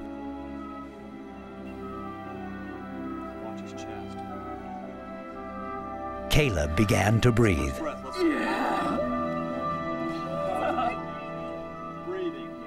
it was pretty amazing. Kind of gave me goosebumps. Good job, Caleb. Then, just a few days after the accident, Caleb woke up. He even started walking. I just tell people point blank, I witnessed a miracle. I am firsthand saw it and see it every day. And that's the only explanation I've ever been given, and it's the one that I believe in. It was a miracle. To think there he was only a few days ago, and now he can walk and talk, and I think I got deep down inside, I'm a pusher, and I wasn't going to give up on him at that point.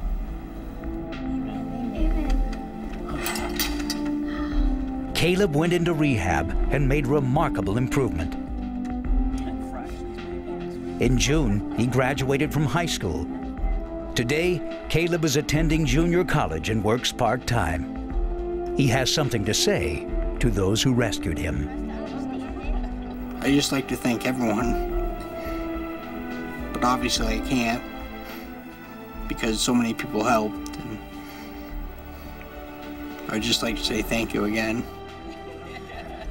For Caleb's dad, there is still one person who deserves more credit.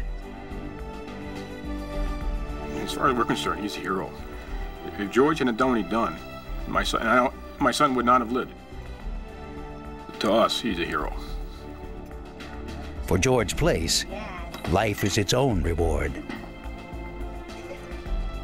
Life is really good. I'm thankful that I'm here to live another day, and I'm thankful that Caleb's here to live another day. And for the people of Newfane, Vermont, life has never been more precious.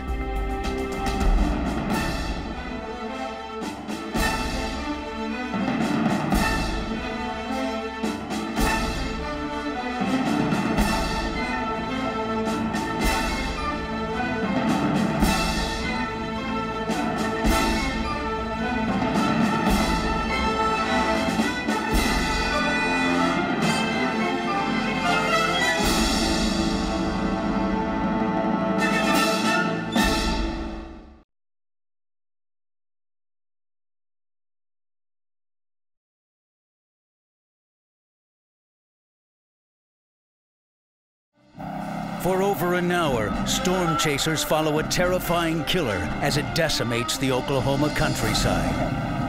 This is a big tornado, and it's headed right in the direction of Oklahoma City. Moving to the northeast, over 1 million people lay in its path. The threat was imminent, and it was a threat like they had probably not experienced. As it levels entire neighborhoods, rescuers must try to save those in danger. I knew people were dying. I didn't know how many, but I knew people were dying. When nature unleashes its terrifying fury, underground is the only safe place to survive at F5.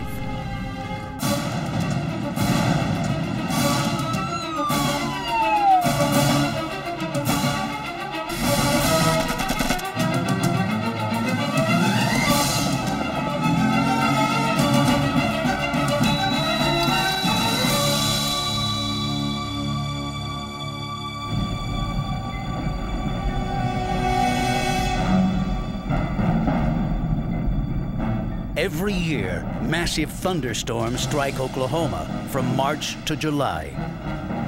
Thunderstorms that can be a final warning of something much more dangerous to come. Tornadoes. During the afternoon of May 3rd, 1999, at the National Weather Service Forecast Office outside Oklahoma City, meteorologist David Andra was concerned because satellite imagery and Doppler radar showed a massive thunderstorm brewing. We saw radar signatures that we know are associated with supercell thunderstorms, and those are the types of storms that produce the long-lived, long-tracked tornadoes. He realized he had just enough time to issue a tornado warning. Tornado warning is in effect until 7 p.m. for Oklahoma County. The storm is moving in from the southwest and should be arriving within the next 15 minutes.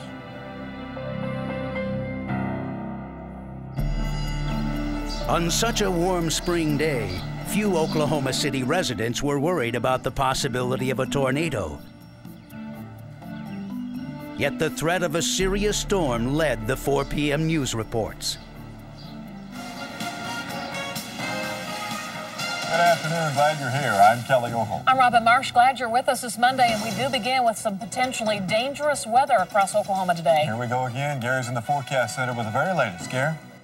Thank you, guys. Conditions are pretty favorable for some explosive thunderstorm development. In fact, some of that's going on right now. There's going to be a threat of severe thunderstorms, large hail, and the possibility of some tornadoes with these storms this evening. In the Greenbrier Lake neighborhood south of Oklahoma City, Cecilia Vaughn and her mother Bobby, a school teacher, had just gotten home from work. Bobby was concentrating on grading a stack of test papers, while Cecilia was busy sending email. The TV was tuned to the news, but Bobby and Cecilia paid little attention. It was just background noise. Gary England is the best known of Oklahoma's weather forecasters. He's been Channel 9's meteorologist for 25 years. Okay, Val, talk to me. Even with the latest Doppler radar technology, he couldn't be certain that a tornado had touched down. England relied on storm tracker Val Castor to be his eyes and ears. There's not a radar in existence that can tell you if a tornado's on the ground. But what you have to have is somebody out there that you can call or talk to on the radio and say, for example, Val Castor's one of ours. You can say, what do you see? It's absolutely critical. Just after 5 p.m., Val saw his first funnel cloud near the tiny town of Cissell, 78 miles southwest of Oklahoma City. We were out there before the first storms even developed. And we watched the very first storm go up that day. We watched it get stronger, become severe, and then put down a couple of bigger tornadoes after that. Val's job was to give accurate, timely updates back to Gary at the Weather Center so the public could be warned. 11 out of 40 here. Over 1 million people lay directly in the path of the advancing bad weather. Most were still unaware of the rapidly growing danger. Relax, keep the TV on, we'll keep you advised. Now let's take a look at Viper, and we'll take a time lapse at it. Main storm right now, just now developing very quickly, and it's moving. In southwest Oklahoma City, John and Dixie Szymanski were planning on a quiet evening home together. The television was tuned to Channel 9's Gary England, but neither John nor Dixie were worried by what was being reported. I didn't know very much about tornadoes, being from New York. When I first moved here, I'd noticed the warnings and the watches on TV, and I'd paid attention to them, and I got nervous the first couple times when I saw them. But then I grew accustomed to them, and I guess I became complacent and didn't pay much attention to them after that. Zone 10, Snyder, update. What do you got, Val? Okay, it looks like to me, Gary, this thing is rapidly getting organized. The rotation has gotten much stronger. We're probably 3/4 of a mile behind it right now. Gary, we have a tornado on the ground, a brief touchdown. It's 2 miles west of Chickasha, moving to the northeast. Just after 5:30 p.m., the weather grew suddenly much more dangerous. A large tornado had touched down near the town of Chickasha, 45 miles southwest of the metropolitan area. It was now a violent F2 category tornado, almost 500 yards wide. people were unprepared as the tornado roared into the small downtown.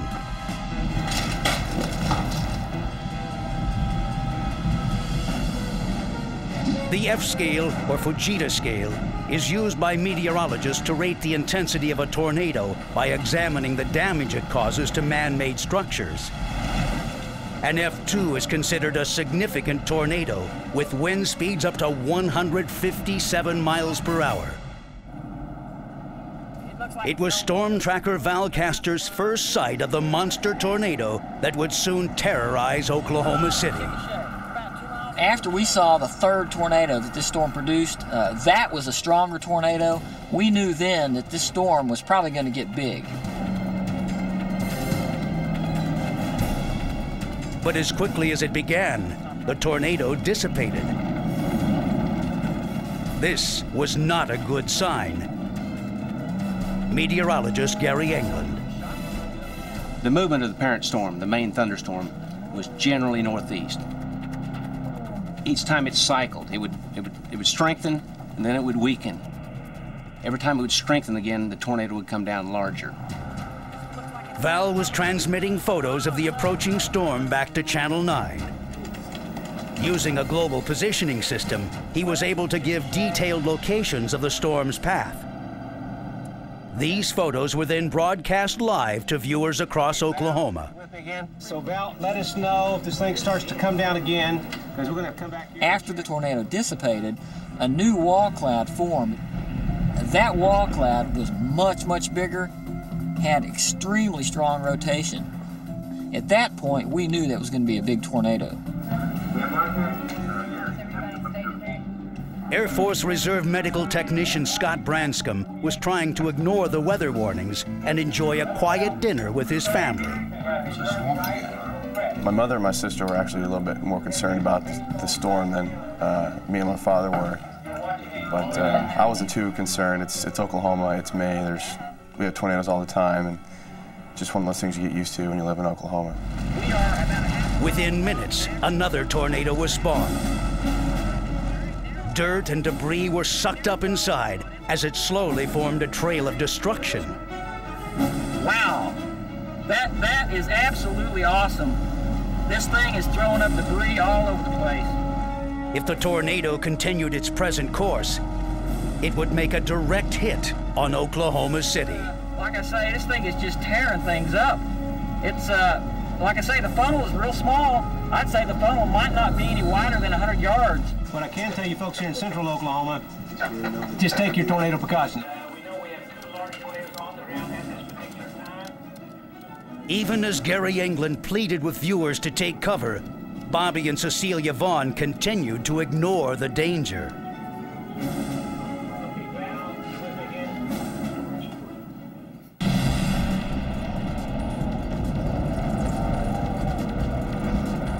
Val had to zigzag through country roads to keep up with the tornado. As he drew closer and closer, he realized its deadly potential. Yeah, we're getting working our way up to now probably go down. It's huge. I'll tell you what, it's at least an F3 at this point. It was now a violent F3 tornado with wind speeds up to 200 miles per hour.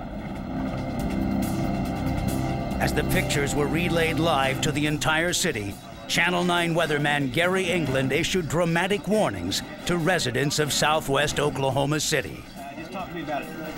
Once again, I will go through tornado precautions for you folks down there. Below ground is best. If you do not have below ground shelter, go to the center part of your house. Oh, Mother, it's May. Because no one could be certain exactly where the monster tornado would turn next, people were still reluctant to take any precautions. Okay, so wait, but I can see a little bit of a clear spot working into it right now. 11-year-old Tim Bailey and his parents were heading south to their home after a day of shopping in Oklahoma City. They were unaware of the advancing storms. Meteorologist David Andra issued an emergency tornado statement in one more attempt to get people's attention. Well, the tornado emergency statement we sent in an effort to heighten the public's awareness that this was an extremely dangerous situation. We wanted to make sure that everyone knew that the threat was imminent, and it was a threat like they had probably not experienced. Medical personnel immediately prepared for the onslaught, according to Dr. Dale Askins. We had excellent news reporting. We could see the size of the tornado around the Chickasha area moving towards Oklahoma City. So we knew it was coming, and preparing for that with the large number of casualties was our immediate concern. Pillows, clothes, coats, anything you can find, and cover up. Stay away from the windows. This tornado is deadly. You need to be below ground to survive in most cases. It is moving. Persistent warnings from the meteorologist finally stirred Bobby's interests. She now realized there was a tornado less than 3 miles from their home. Bobby told Cecilia that they must get into the bathroom. They are deadly. You about need to be below ground level to survive. If you children that are home, you know, a lot of pillows, a lot of blankets. You get in the bathroom, get in between the stool and wall, pack them. In the neighborhood of southwest Oklahoma City, the growing urgency of the weather warnings and panic calls from relatives had finally stirred John and Dixie Szymanski into action. We realized the severity of the tornado when one of the local newscasters stated that if you weren't underground, you probably would not survive the tornado.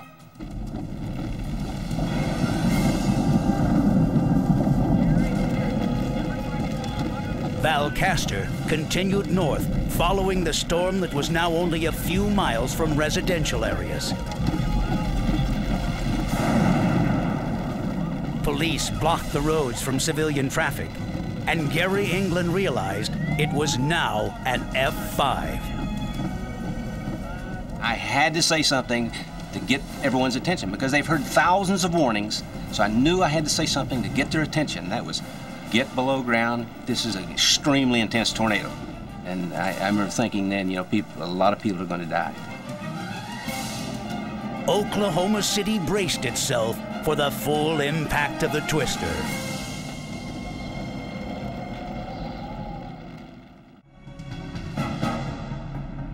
On the late afternoon of May 3rd, 1999, a series of supercell thunderstorms spawned over a dozen tornadoes southwest of Oklahoma City. But storm tracker Val Castor realized he was not seeing a tornado that could be ignored. Jed, let me talk to Gary again. He relayed his concerns about the twister's size and speed directly to Channel 9 meteorologist Gary England, who was broadcasting a minute-by-minute account of the tornado's deadly approach toward the city. Gary could tell by the tone of my voice and what I was telling him that this was not an ordinary tornado, that this was a large and very devastating tornado. Hey, this thing is not letting up. This is a big tornado, and it's headed right in the direction of Oklahoma City. As it continued northeast, the tornado moved away from small towns and rural areas. It was now heading directly toward Oklahoma City, where over 1 million people lived. Gary England was very concerned. Looking at the tornado itself, the video of the tornado, talking to the meteorologists in the field, looking at it on radar, is obviously this was an extremely intense tornado. Didn't know the wind speed for sure, but it was 200 plus easy, and that meant it was probably going to blow away almost everything it encountered. Once I realized this particular tornado was different, I knew I was going to have to use a different type of warning. So what I said basically was, you're going to have to be below ground level to survive. I said, most houses are not going to survive this. So below ground shelter is best.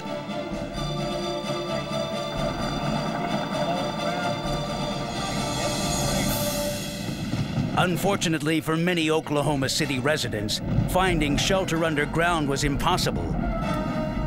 Although they were initially slow to react, school teacher Bobby Vaughn and her daughter Cecilia had taken cover in their bathroom. Pillows were all they had time to grab and became their only protection against the impending storm.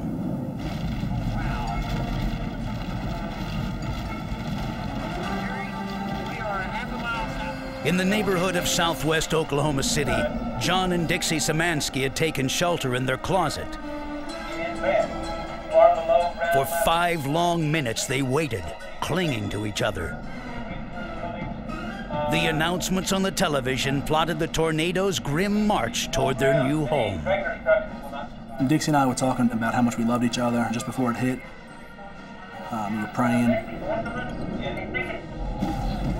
In the span of 20 miles, as the tornado moved from the rural community of Chickasha to the more developed subdivision of Bridge Creek, it had grown to be almost a mile wide. It had also evolved into the most lethal classification on the tornado scale, an F5 with 300-mile-per-hour winds. The tornado appeared to reach its maximum intensity about 318 miles an hour. Usually a hook echo on radar indicates a tornado is filled with precipitation. The hook echo was filled full of houses and debris and cars in the air. It was a horrific experience because I knew people were dying. I didn't know how many, but I knew people were dying. As tornado sirens began going off around them, Scott Branscombe and his family realized their home lay directly in the tornado's path. With no basement, they knew the next best thing was to take shelter in an interior room or a bathtub. To cover them from falling debris, Scott and his father dragged a mattress into the bathtub. But it was just get everybody, into the bathroom, get everybody safe, and just get ready for what may or may not happen. 11-year-old Tim Bailey and his parents were driving home when they saw the tornado out of their window.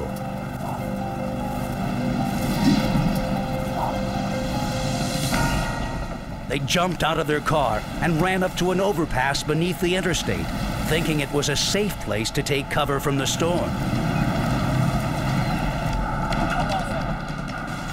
The tornado had been zigzagging as it moved into the city, complicating accurate prediction.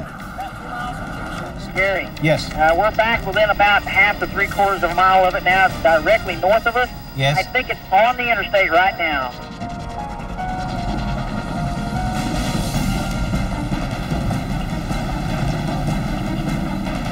Tim Bailey crawled into the overpass for shelter. His mother protected him with her own body. She held on as long as she could while the tornado blew right over them.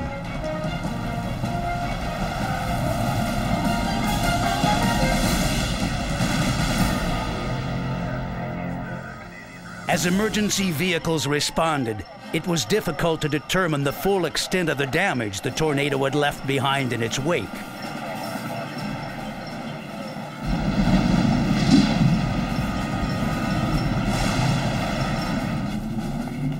Scott Branscombe and his family now feared the worst.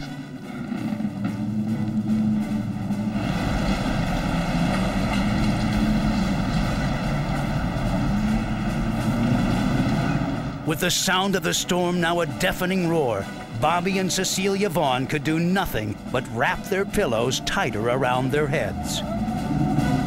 Here it comes.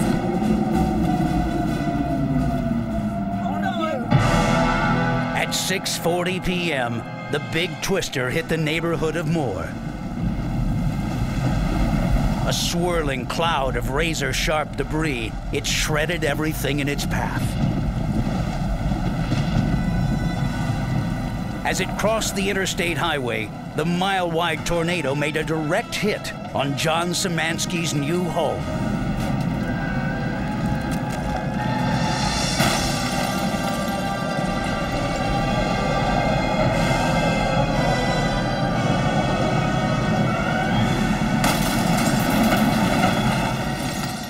Right as it hit, we felt a strong sensation of wind and air at our feet. At that point, I knew we were probably going to be in some trouble, just due to the fact that we were in an interior room. There was no ventilation in the closet coming from the floorboards. At that point, we realized that the house was coming apart and it was disintegrating around us. As the massive tornado finally hit, the Szymanski's home exploded and his young wife's hand was torn from his grip.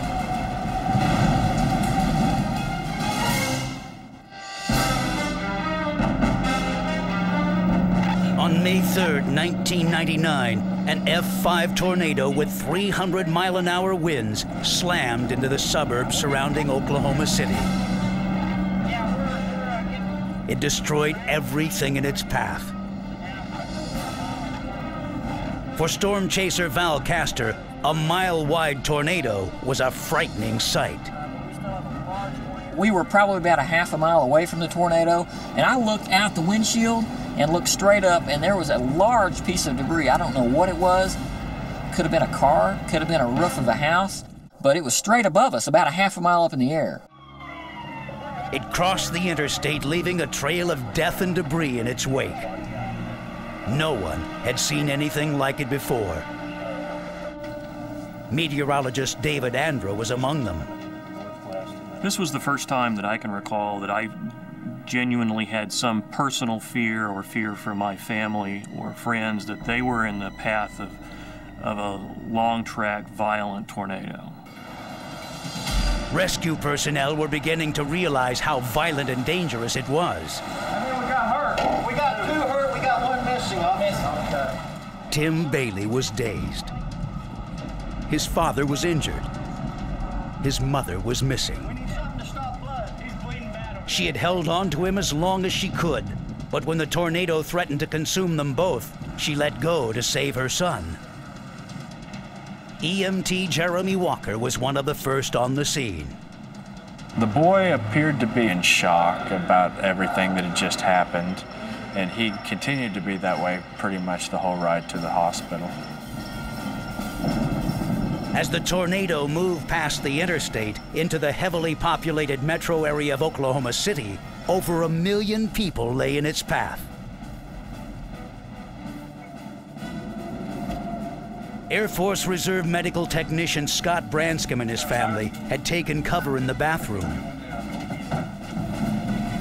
For many Oklahoma City residents, an interior room was their only protection. With the tornado almost upon them, Scott couldn't resist one final look outside. Now, barely 500 yards away, came a coal-black wall of swirling debris. The noise was deafening. I went outside and turned back and saw this black, twisting wall, just this black mass, and it was just unbelievable. I couldn't find the words to explain what it exactly looked like. It was just a big black wall of noise. But his parents' home lay in the possible path of the tornado. As they took shelter in their bathroom, they could hear the thundering sound of the twister approaching their home. It sounded like a freight train or a jet engine revving up just in our backyard. It was amazing. I saw it, and I just didn't know what was going to happen. I didn't know if it was going to hit us, go around us. And I can remember everyone just being really, just kind of almost nauseous. You have absolutely no control over anything that's about to happen to you. And that's kind of a sickening feeling when you can hear it, and you just don't really know what to feel. The approaching roar swallowed up the cries of Bobby and Cecilia Vaughn. The mother and daughter were now witnessing the storm's full fury. News helicopters continued to report as explosions and power flashes erupted throughout the city. Jack, get us back on the air. Even Channel 9 went off the air. It's huge. Images were coming in so quickly that Gary England and his weather team found it difficult to keep up. It was a horrific day. I've been in this business 30 years, and I'd never seen anything like that. I always knew someday an F5 would come through the metro, but I had no idea it would be that big and that vicious. The F5 continued its trek, leaving southwest Oklahoma City devastated. Of 50 brand new houses in the Szymanski's neighborhood, not one survived.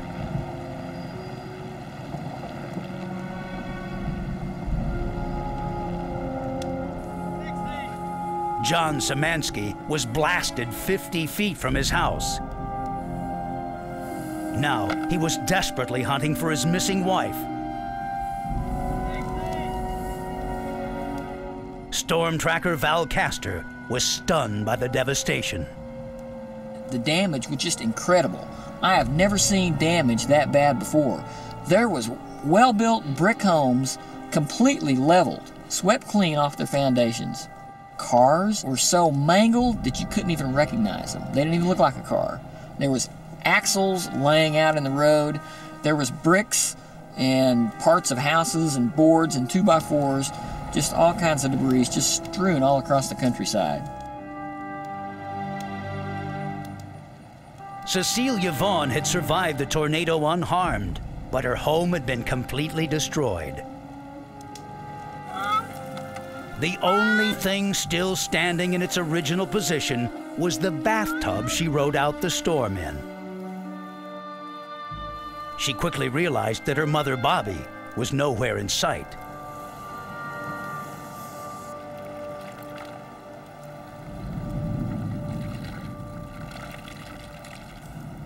Dixie! I was praying that she was alive. When we were laying in the closet, I was trying to hold on to her. When the house got, blown away from around us, I wasn't able to hold on to her any longer.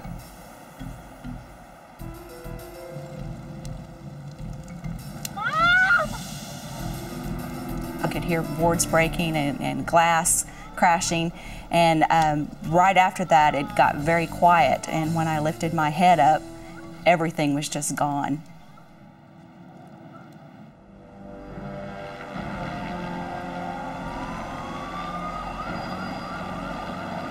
In the 911 dispatch center, Frank Gresh tried to coordinate rescue personnel to the hardest hit areas. People were calling on their cellular phones and didn't know where they were calling from because there were no more landmarks, there were no street signs, there were no houses, there were no house numbers. There was nothing there to help them identify where they were calling from and where we needed to send ambulances to get people the help that they needed. As the tornado continued moving northeast, leveling the surrounding areas, emergency response crews moved into action. Knowing there were people who needed immediate medical treatment, off-duty paramedic Steve Sawyer ran throughout his neighborhood, trying to help in any way possible. He had run less than half a block from his home when he heard a woman screaming.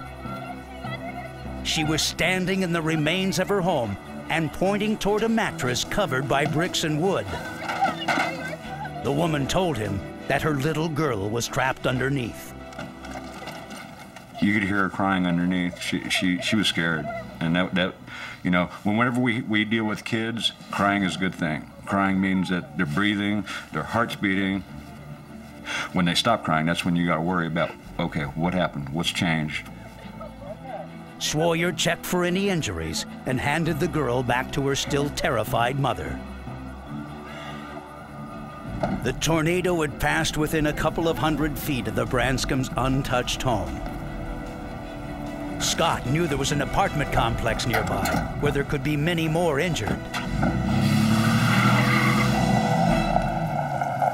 Dixie! Across the region, desperate citizens searched for missing family members. John Szymanski finally located his wife, Dixie. When the tornado hit, its brute force blasted her from his grip, throwing her 70 feet into the neighbor's yard. Help! He didn't know if she was dead or alive. As I got closer to her and I got some of the debris off the top of her, she wasn't responding to any of the questions I had for her, or when I was yelling her name, she wasn't responding at all to me. Cecilia Vaughn continued to search for her mother. She found her buried under the remains of the bathroom walls.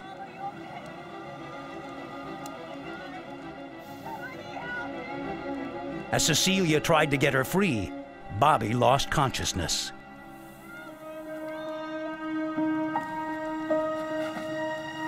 Within minutes after John discovered Dixie, a police car came through the neighborhood. The officer told him an ambulance was headed toward them. He helped John move Dixie out of the debris and onto the curb.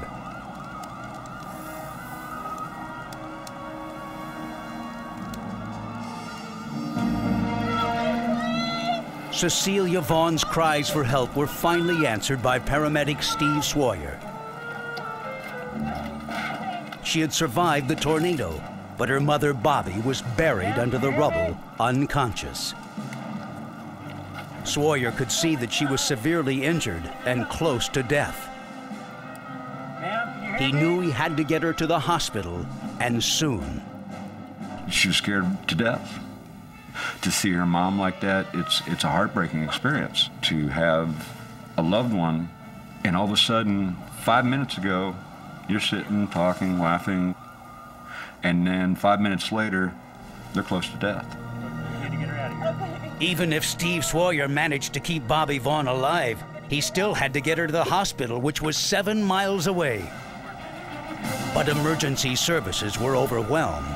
Roads were blocked by debris, and thousands of people lay buried, waiting for help to arrive.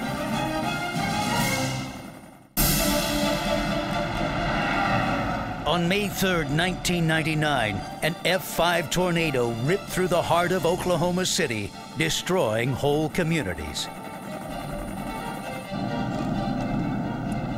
Storm tracker Val Castor had driven over 80 miles pursuing the tornado and issuing reports to News 9's Gary England. More debris, yeah. As the tornado finally began to move away from the city, Castor realized the severity of the devastation around him. I knew that I had to do my job and relay warnings, relay information back to Gary about the tornado. You've got friends and relatives that live all over Oklahoma City and more. So, yeah, I'm trying to do my job, but at the same time, I'm worrying about my friends and relatives, worrying how it's going to affect them. In his own battered neighborhood of Greenbrier Lake in southwest Oklahoma City, Steve Sawyer was attempting to rescue Bobby Vaughn. She was very badly injured, her lungs filled with blood and fluid. Passing firefighters assisted him in removing the rubble from around Bobby and strapping her onto a backboard.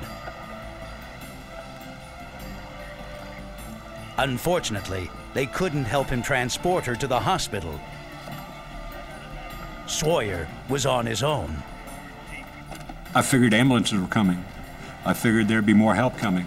I didn't know the extent of the damage. I figured it was just our neighborhood. Steve Sawyer was now in a race against time. He knew he wouldn't be able to help Bobby much longer.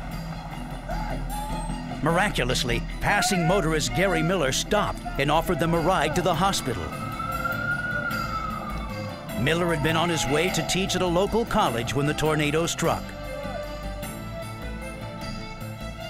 Now the professor helped Steve and Cecilia load Bobby onto his Jeep.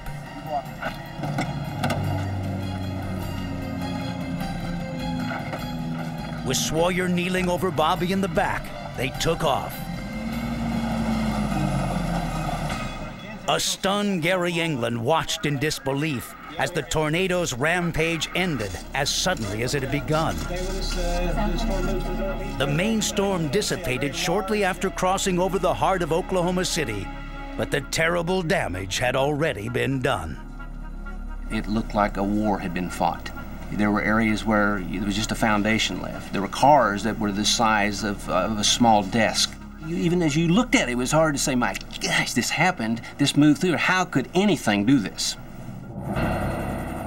Scott Branscombe had reached one of the worst-hit areas of Oklahoma City. The big tornado scored a direct hit on an apartment complex in Moore. It was just completely leveled. There was boards and chairs and cars, and you just close. It was unbelievable. I had never seen anything like that before in my life. Branscombe drove half a mile from his home looking for survivors. Hello, is there anyone here? Hello? 10 minutes into the search, he heard someone screaming. Are Scott reached down into the rubble and discovered an elderly woman lying on her back. Okay, good. Okay. Hey, somebody! He called out for assistance. There's a lady inside here. What are you getting out? As Scott and the rescuers moved the debris off the woman, they discovered that the walls had collapsed right on top of her. But she was partially protected by her walker. When she had fallen down, that walker had fallen on top of her, forming a brace, keeping all of that stuff and that huge wall and all that debris from basically crushing her to death. Finally, Scott Branscombe was able to lift the walker away. He placed a C-collar around her neck to keep it from moving. She told me that she had been through 2 world wars, a depression, and 13 or so presidents, and she said, you just go ahead and pull me on out here. She said, I've been through worse. He and the rescuers then laid her upon a piece of plywood and carried her to a staging area that had been set up in the middle of the street. We could hear the sirens, obviously from all directions, because there's so many damaged areas, but we knew that they were on their way. They were going to be here as fast as they could, because people had cell phones and people had radios. So we knew they were on their way. We knew help was definitely coming. Across southern Oklahoma City, thousands of citizens and emergency rescue workers were now combing through the debris and rubble, searching for family and friends. John Szymanski had managed to get an ambulance for his injured wife. Dixie was unconscious, clinging to life by the frailest of threads. Just as the ambulance pulled up to treat Dixie, they advised me that they were going to treat the most serious patients first that they found in the addition. They began speaking with each other and they decided they were going to transport Dixie first. So I realized it was probably pretty bad at that time. In the back of the ambulance, John Szymanski assisted paramedics as they tried to stabilize Dixie. She was unconscious. Her neck was broken. Blood seeped from her crushed face. John Szymanski feared the end might now be very close for his young wife.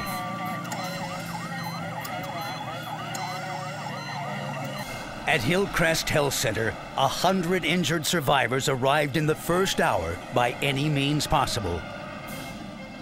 Dr. Dale Askins, head of emergency services. We started receiving victims prior to the tornado hitting Oklahoma City because they were transporting them out of the communities south of us. So we were immediately aware we had a real disaster on our hands with the number of victims that started coming.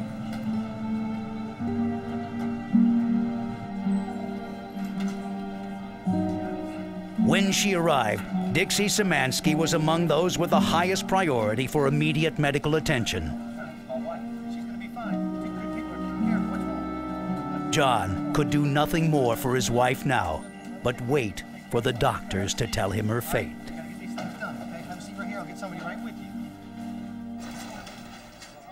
The supercells that created the F5 tornado continued to form dozens of new ones as the storm moved off to the northeast.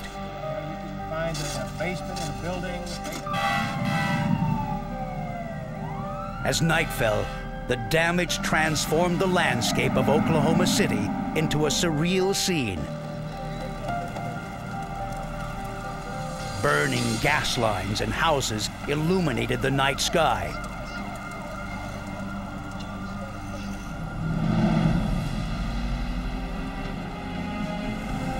The Jeep with Bobby Vaughn wound its way to the hospital through piles of debris. Steve Sawyer was trying to keep Bobby alive.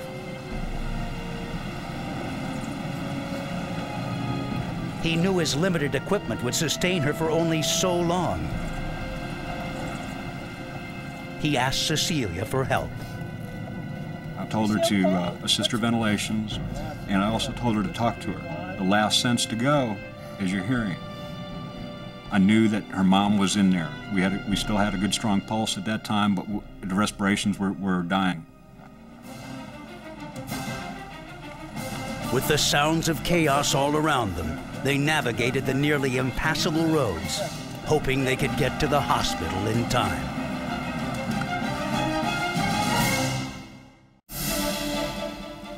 On May 3rd, 1999, a terrifying F5 tornado plowed into Oklahoma City. It was the most destructive tornado outbreak in U.S. history.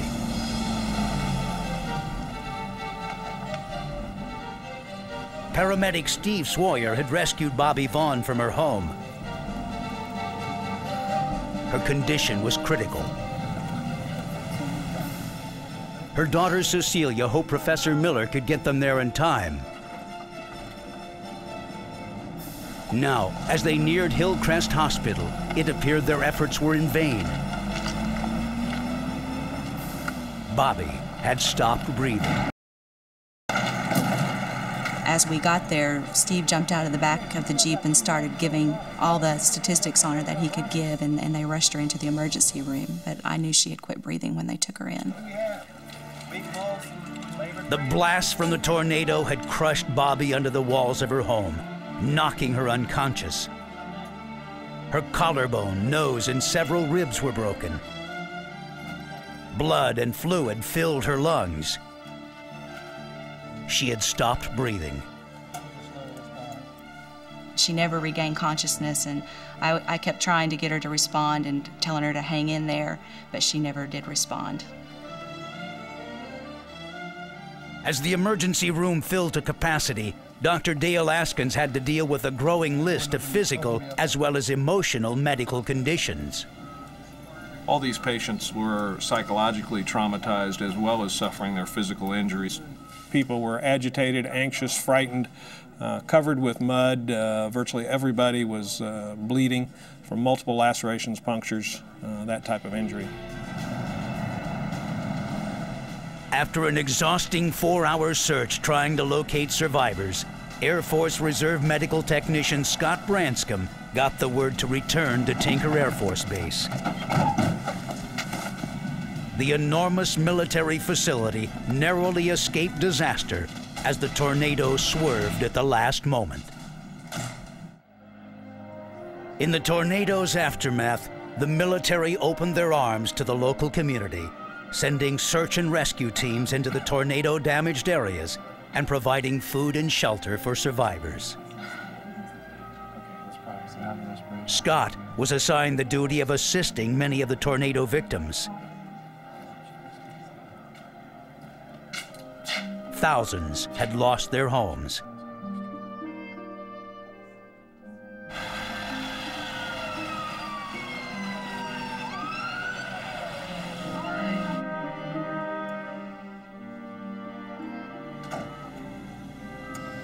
Cecilia Vaughn got news that her mother would live.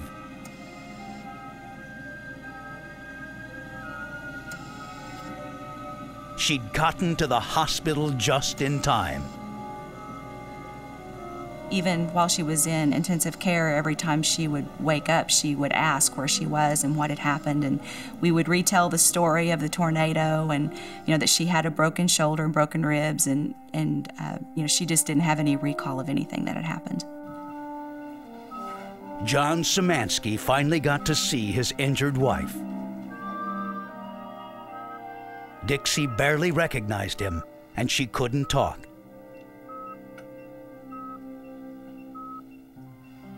Her broken neck was in a brace for 6 months. Doctors began a grueling marathon of 13 surgeries in an attempt to repair her shattered face.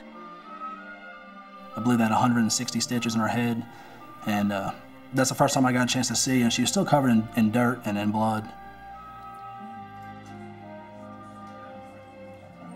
4 days after the tornado, paramedic Steve Sawyer returned to work. But not before he paid a surprise visit to Bobby Vaughn.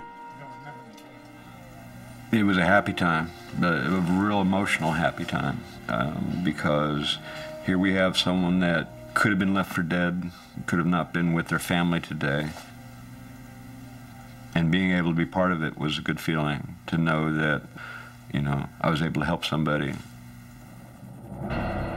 In the aftermath of the May 1999 tornado outbreak, the federal government declared Oklahoma City and the surrounding towns a disaster area. Entire neighborhoods had been leveled. An estimated 10,000 residents were now homeless. 1 million cubic yards of debris littered a 27-mile corridor of destruction. Between 30 and 40,000 vehicles had been damaged or destroyed. Almost 800 people were injured.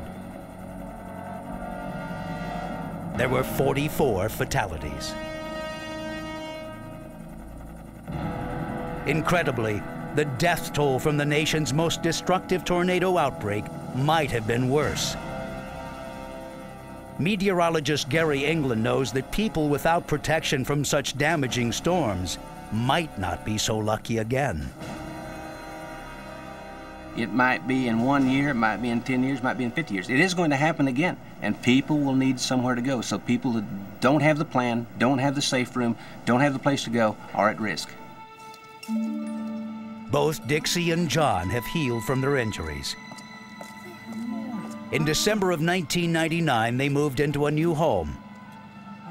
1 year later, Dixie gave birth to a baby girl, Maya. To protect them all, they have added a special feature, a storm cellar. Dixie knows life is a gift. And we're just lucky to be here and enjoy it as while we're here, because you never know when your time is. The people of Oklahoma City have once again learned that lesson. It is a lesson for all of us.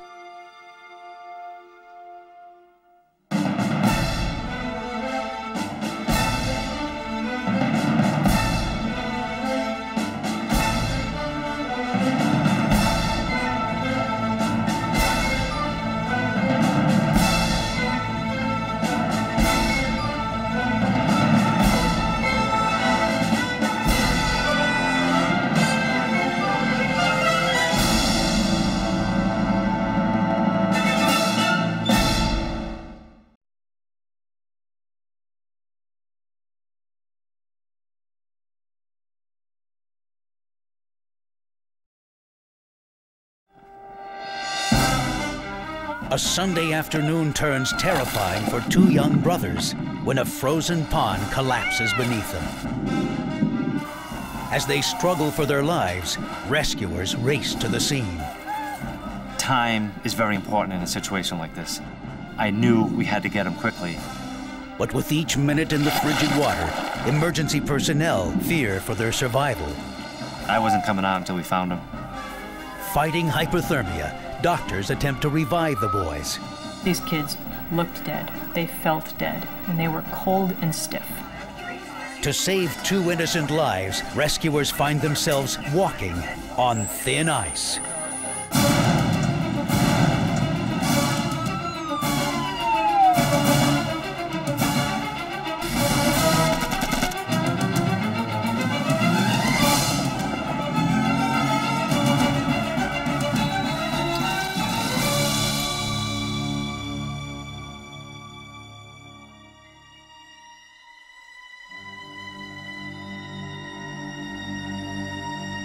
December 10th, 1995.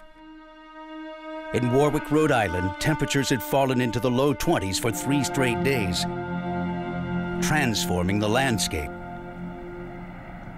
At a neighborhood pond, snow covered a deceptively thin sheet of ice. It would take 3 more days at 20 degrees until the pond would be safe to walk on. Before then, it would present a danger too many parents have had to face. The second leading cause of death for children under 15, drowning. And dozens of children live nearby. The pond was 2 blocks from the home of 9-year-old Tommy Martini and his younger brother Christopher. They planned to spend the rest of the Sunday afternoon outdoors with their friend Eddie Cadonian.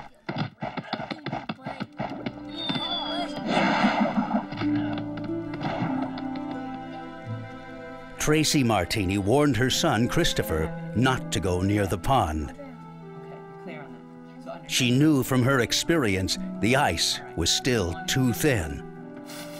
That'll be fun. Christopher promised to stay away from the pond. His brother promised to look after him.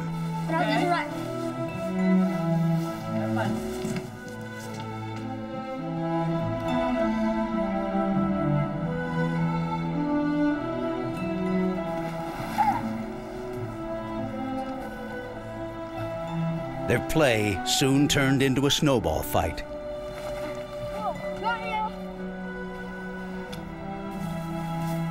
Christopher took off running.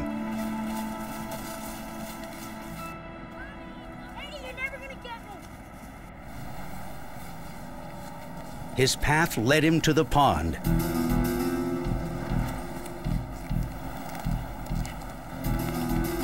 It seemed solid enough, but water does not freeze at a uniform rate. Frequently, ice is thinnest at the center of a pond. When nothing happened, Christopher grew bolder. Christopher dared them to come out. With each jump, he weakened the ice beneath him.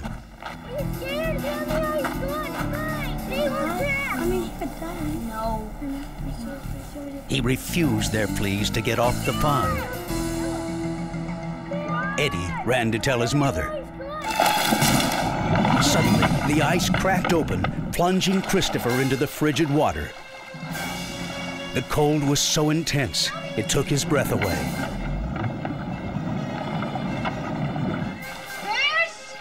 Eddie ran home as Tommy tried to get to his brother.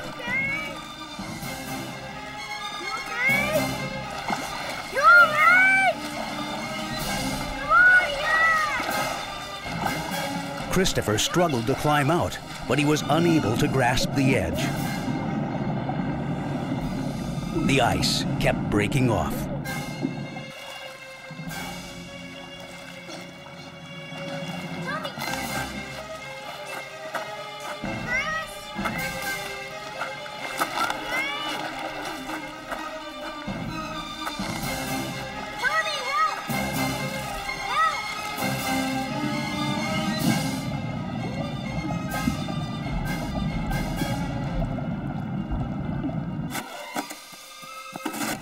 Eddie told his mother that Christopher had fallen through the ice. She called 911. In the 34-degree water, Christopher's small body cooled rapidly. Just when he needed the most, his muscles became stiff and his reflexes sluggish. Tommy was 7 pounds heavier than his brother. He was aware the ice may not hold him. But it was a chance he had to take. Christopher needed his help.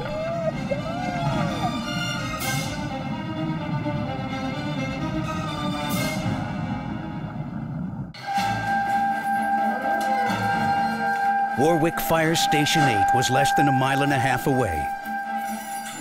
At 3:05 that afternoon, a call came in that someone had fallen through the ice. Firefighter Michael Moen was on the first rescue truck out of the station. As soon as the call came in, my heart was racing. Most of the calls we go on are car accidents, a lot of medical runs, fires. Very rarely do we get an ice rescue. He hoped his training in ice rescues would make a difference that day. Eddie's mom gave Tracy Martini the bad news.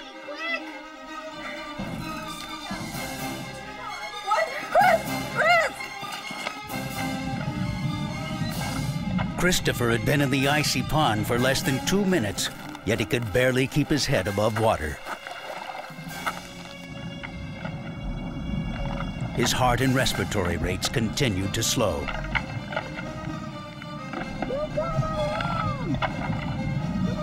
Tommy reached out, stretching his hand as far as he could across the gap that separated him from his brother.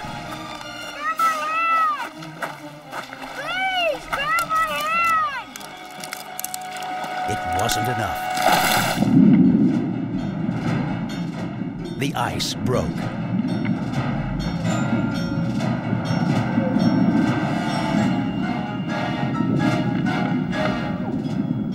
Tommy tried to keep Christopher afloat.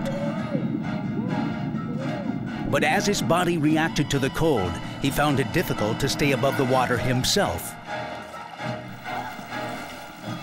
Neighbors responded to the boys' frantic cries. They too had no way of reaching them without falling through the ice.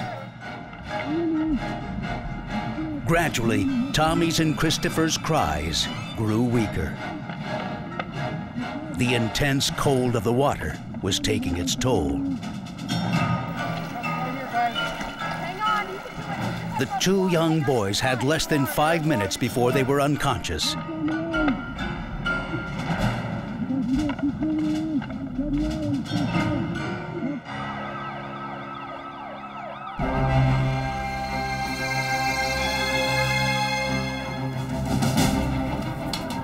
In the back of the truck, Moen put on a rubber exposure suit. It would shield him from the cold and keep him buoyant in the water. Calls from panicked neighbors continued to pour in. Time is very important in a situation like this. I knew we had to get him quickly.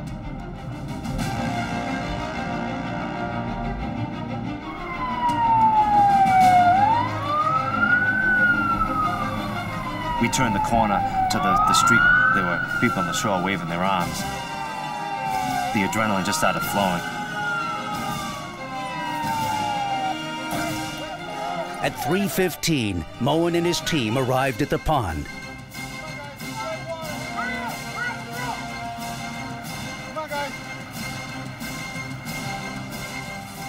Rescuers quickly learned from neighbors that 2 boys had fallen in. Paramedic Anthony Mello. It was not until the first units arrived on the scene that we knew exactly how serious it was. We realized there may be another child submerged. As firefighter Moen moved towards the hole, he was uncertain what happened to the 2 brothers. And I had to get on to my hands and knees and kind of crawl out there to kind of disperse my weight across the ice so I wouldn't fall through.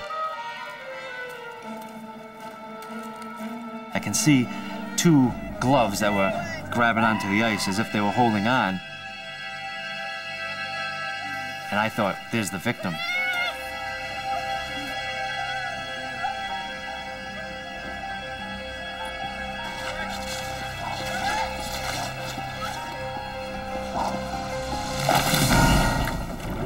The ice just broke up. I fell through and I saw that the gloves weren't attached to anybody.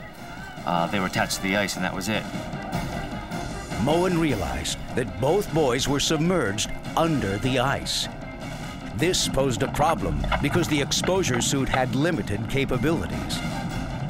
The suits are designed for going out and getting somebody who's floating on the water, but not under the water. In order to get below the surface, Moen propelled himself out of the water, and then, using his arms, he tried to force himself down. It was a murky pond. It was probably like a 1 to 2 foot visibility tops. I was pushing down the water and just trying to feel for something. But the exposure suit was too buoyant. He needed to go deeper. He had to figure out how, and fast.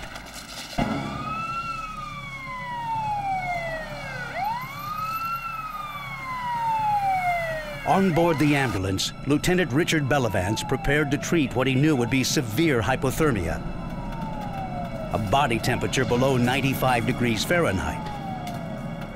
On the way to the run, I'd set the heat up to a high temperature, prepare blankets, IV fluids, putting them in front of a heat vent to warm them up a little bit, because hypothermia is going to be the biggest problem.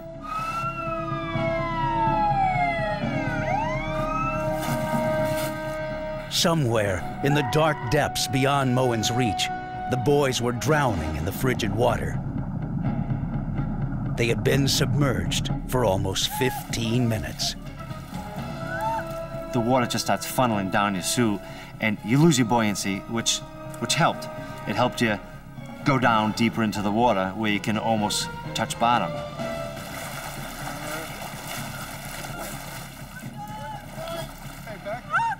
I was in a panic situation where I knew we had to get him quickly.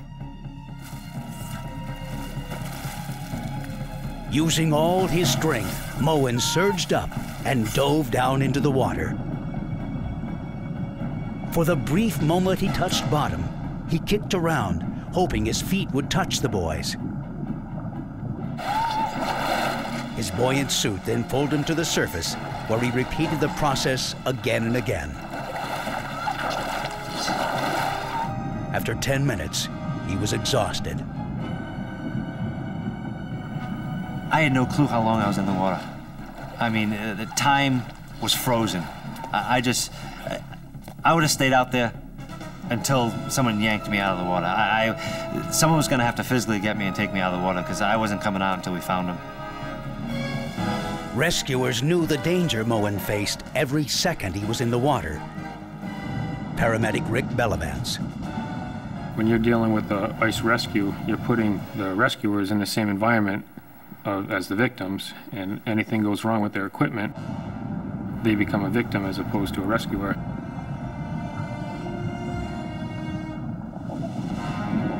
At the pond's edge, neighbors were helpless to assist rescuers. They could only watch and wait.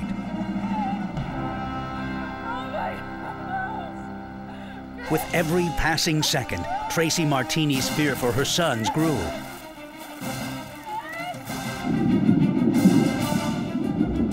She knew that unless rescuers found them soon, there was little chance they would be found alive.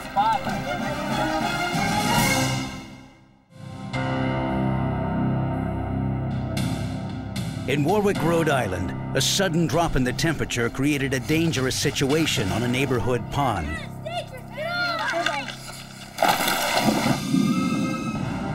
Two brothers had fallen through the deceptively thin ice. After a few minutes in the freezing water, they could struggle no more. The fire department responded, but found that the boys had sunk to the bottom.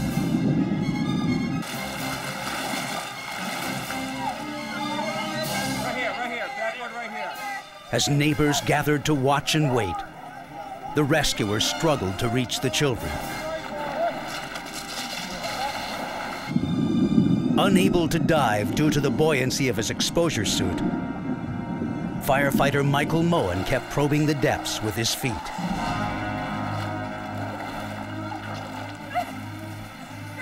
The boy's mother waited anxiously for any news.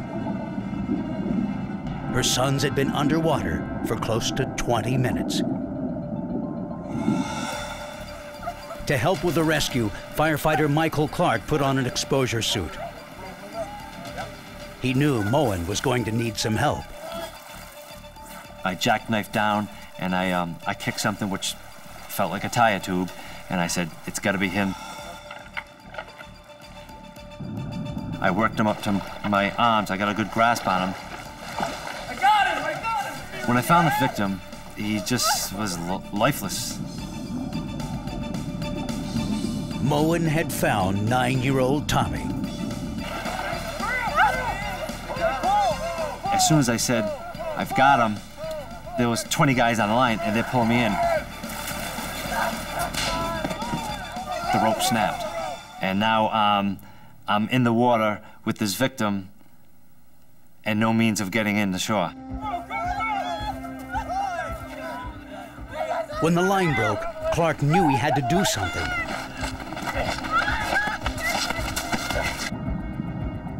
It was just devastating to see that happen, because now I'm looking at not two victims, but two people out there that are helpless. I know Mike was okay because he had the suit on, but Tommy definitely needed serious medical attention. With his lifeline securely attached, Clark scrambled across the ice and grabbed Tommy.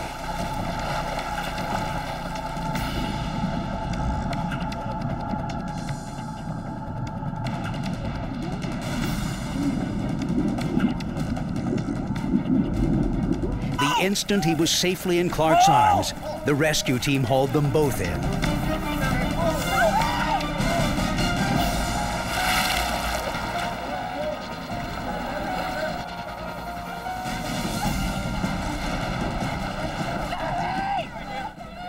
Until you actually have a lifeless 9-year-old boy in your arms, not breathing, no pulse, I can't explain what that feels like. Tommy wasn't breathing. Deathly pale, he showed no response. His pupils were fixed, and he had no pulse. With Christopher still in the water, the crisis took on proportions much greater than anyone first realized. Paramedic Charles Donnellan. They realized the intensity of what we had. I think they started calling for more apparatus, more rescues. We just needed more manpower because we had to get a lot of guys out there on the ice.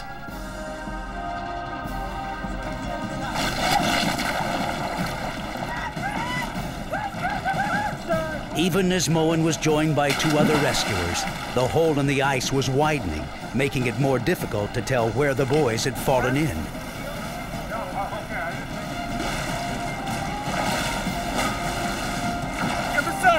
Anything? 7-year-old Christopher had been in the water for 25 minutes.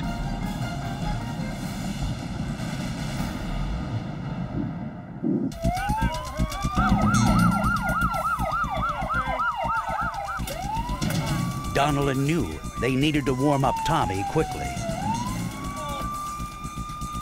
First thing you want to do is stop the cold. You want to increase heat. Our truck was quite warm at the time because we had cranked the heat up. So immediately we're starting to warm the body up.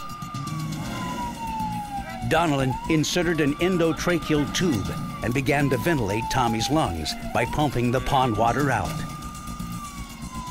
The 9-year-old's veins were small and the cold had left them constricted, but Rick Bellavance managed to start an IV. The paramedics detected some heart activity, but felt no pulse in his extremities.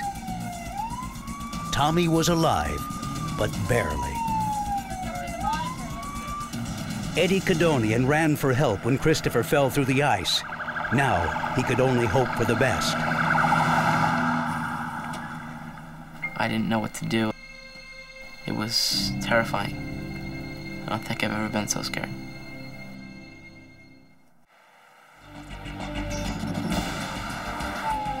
Bellavance called Hasbro Children's Hospital 5 miles away in Providence. He wanted to inject epinephrine into Tommy's IV line in an effort to reestablish a pulse. Come on, Tommy. What's your ETA? Dr. Slim Sooner, chief resident in emergency medicine, gave his consent for the drugs. All right, we'll see you in 15 minutes. The trauma room will be ready. All right, everybody, gather around. He then readied his staff to receive the young victim.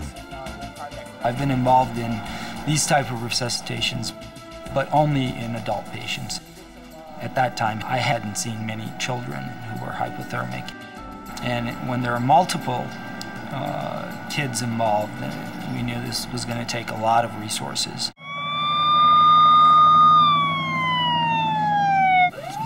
The paramedics were forcing air into Tommy's lungs.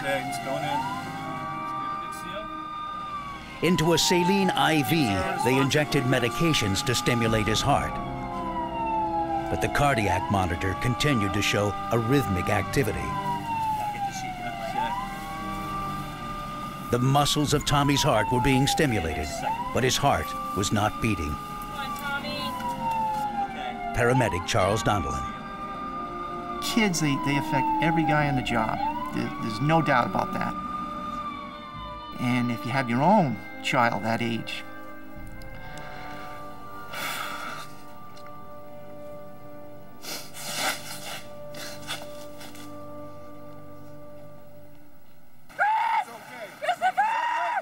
With one son on the way to the hospital and another still missing, Tracy Martini was inconsolable. They had looked everywhere, and still there was no sign of Christopher. To Michael Moen, who had been searching the longest, it seemed like a controlled panic. It felt like I was in the water for 2 hours and we couldn't find him. I know it wasn't 2 hours, but when you're looking around and you just have no clue. We had no clue where to look for him. When the rescuers peered down into the water, all they could see was darkness.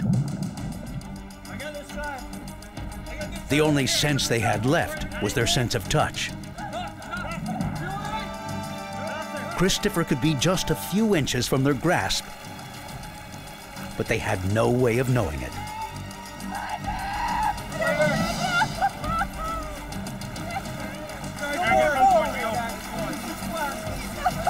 More rescue teams arrived in exposure suits, ready to lend a hand.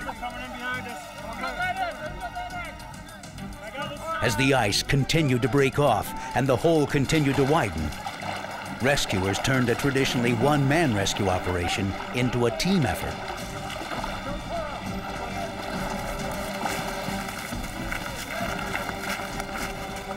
To avoid confusion, Moen divided the hole into a grid and restricted each rescuer to their own area. When we were all out in the water, we were talking, well, why don't we try a search pattern across the area? Go back across that grid in the area where we thought we could find him. We're just like yelling to each other, giving hand signals, try this, do that. You know, it was organized chaos. The rescuers were frustrated. Nothing seemed to be working. Christopher had been submerged under the ice for over 25 minutes, and they still had no way of reaching him.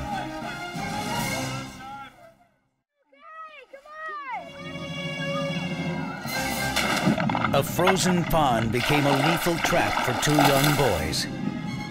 They were brothers, one risking his life to save the other. Rescuers from the Warwick, Rhode Island Fire Department had pulled one boy from the frigid waters, but he showed no signs of life. The emergency team had to get Tommy Martini breathing again, get his heart started, and begin warming his body. Despite the grim outlook, paramedic Richard Bellavance kept trying to revive the 9-year-old. I don't recall any time when we actually gave up hope thinking that he's not going to make it. We just had it in our mind that we were going to continue our treatment and bring this patient to a hospital emergency room where the doctors would do their best to continue treatment and hopefully some miracle would happen and he'd be revived. Tommy's brother Christopher remained lost somewhere at the bottom of the pond. The rescuers were hampered by their exposure suits, which kept them floating on the surface. They had to find some way of probing deeper.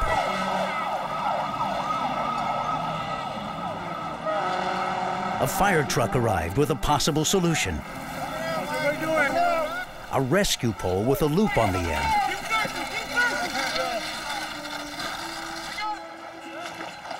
The pole would allow Michael Moen to reach the bottom of the pond.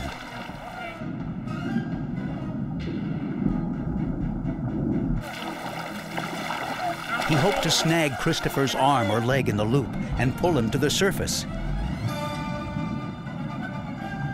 But first, he had to find him.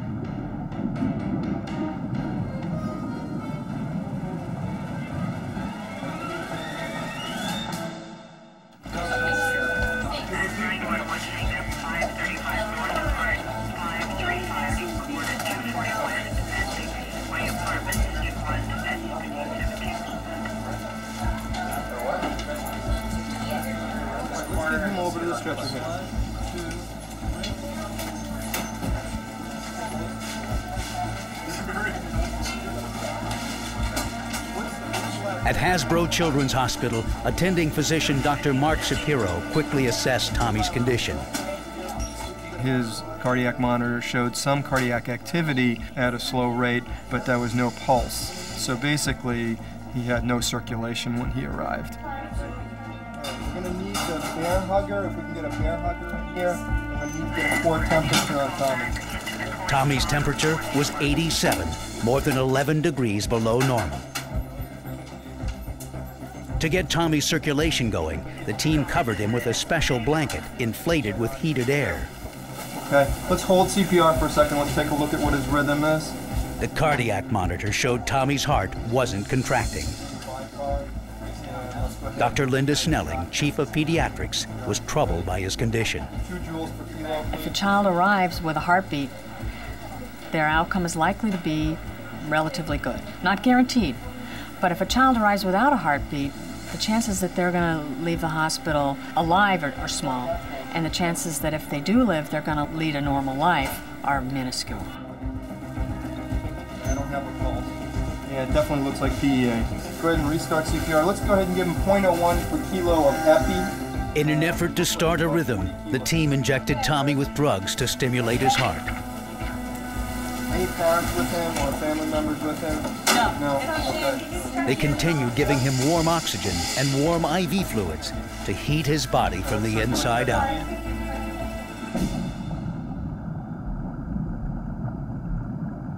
As rescuers continued to search for Christopher, they had one hope for his survival: the mammalian diving reflex. This automatic body response slows the heart down and keeps blood flowing to the body's most vital organs, the lungs and brain. The reflex is strongest in young children. The cold water is beneficial because it slows down the metabolic processes. It slows down the requirement for oxygen on the part of the brain. It slows down a lot of the organs, and that slows down the damage that can be done by lack of oxygen.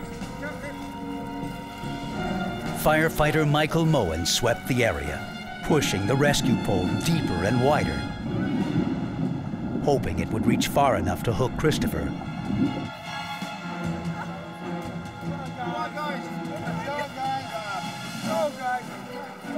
But Moen was tiring. He had been searching for over 20 minutes. All right, let's take another look. Still no pulse. Looks like we might have some fine DF here. Tommy's heart had still not started to beat. He required even more medications. Typically, most of the drugs and electrical therapy we use to restore the heart to a normal beat would not function because the patient is so cold. So you have to be extremely careful with these children to do everything gently and to not irritate their hearts. That looks like it might be DF. Yeah, let's prepare to shock him. Finally, Tommy's body had rewarmed enough to try starting his heart using a defibrillator. Okay, everybody clear, please. Look back. Clear. Everybody clear. Okay. Defibrillator. It didn't work. Let's recheck here. Still don't have anything. Okay, let's resume CPR. Keep bagging him. 0.01 per kilo. With all his strength, Moen swept the pole along the bottom. He hit something. Not sure what it was, he moved closer.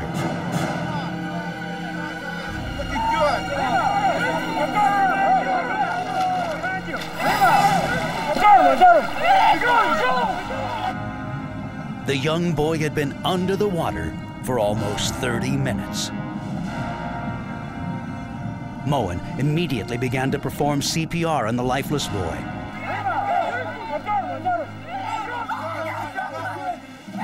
Tracy Martini watched as her youngest son was taken out of the water and pulled ashore.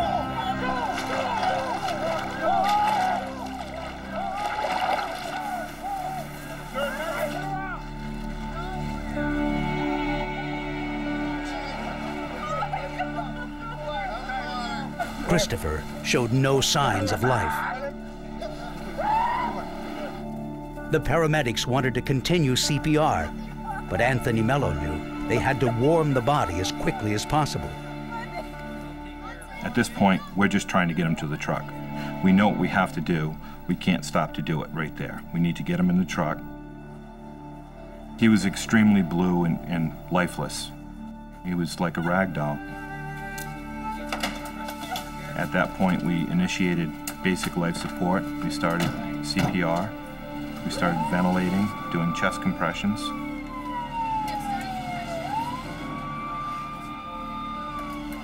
We did our best to get his clothes off as quickly as possible. We cut every stitch of clothing off of him, and we grabbed our towels and dried him off to try to prevent any further cooling of the body.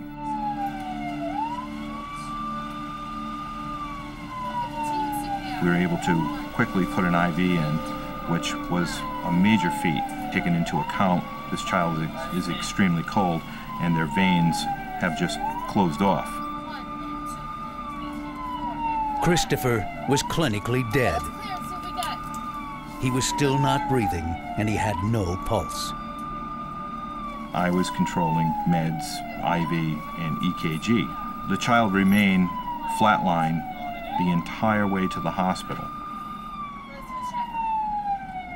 As they approached the hospital, Mello saw on the monitor what he thought might be heartbeats. They were very few and very infrequent, and I actually thought they were from the bumps in the road.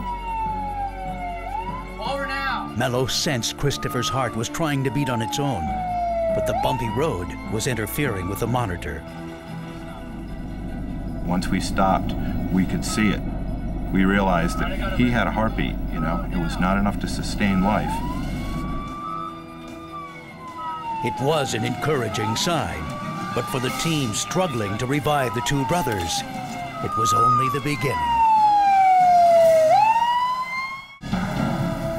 Rescuers from the Warwick, Rhode Island Fire Department had pulled two brothers from a frozen pond. Neither of the boys showed any signs of life, but the emergency team refused to give up.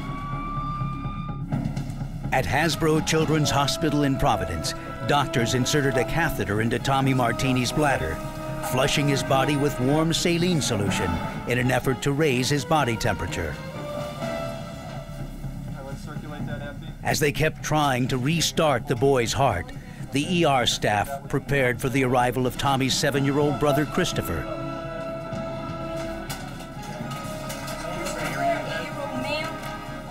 Dr. Slim Sooner, chief resident in emergency medicine. Now we have two patients who appear to be dead, who are being resuscitated in this room. It's hectic.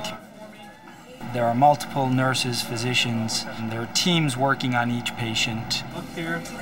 Tensions are high. Let's let George just go ahead and tube him, and you can just do frankly. Christopher was severely hypothermic. We're going to go with 30 kilos for his weight, CPR. His core temperature was 85 degrees, 13 degrees below normal. Doctors immediately administered medications to stimulate his heart. Warm fluid, let's make sure they're all arriving. The team then tried to warm Christopher by irrigating his stomach and bladder with warm fluids. French Foley's in. You want me to still warm fluids in? In one sense, we knew that the medications we were giving him were not going to work because they don't work when the body is that cold. On the other hand, we had to do something. After the epinatropine, we're going to go with bertillon.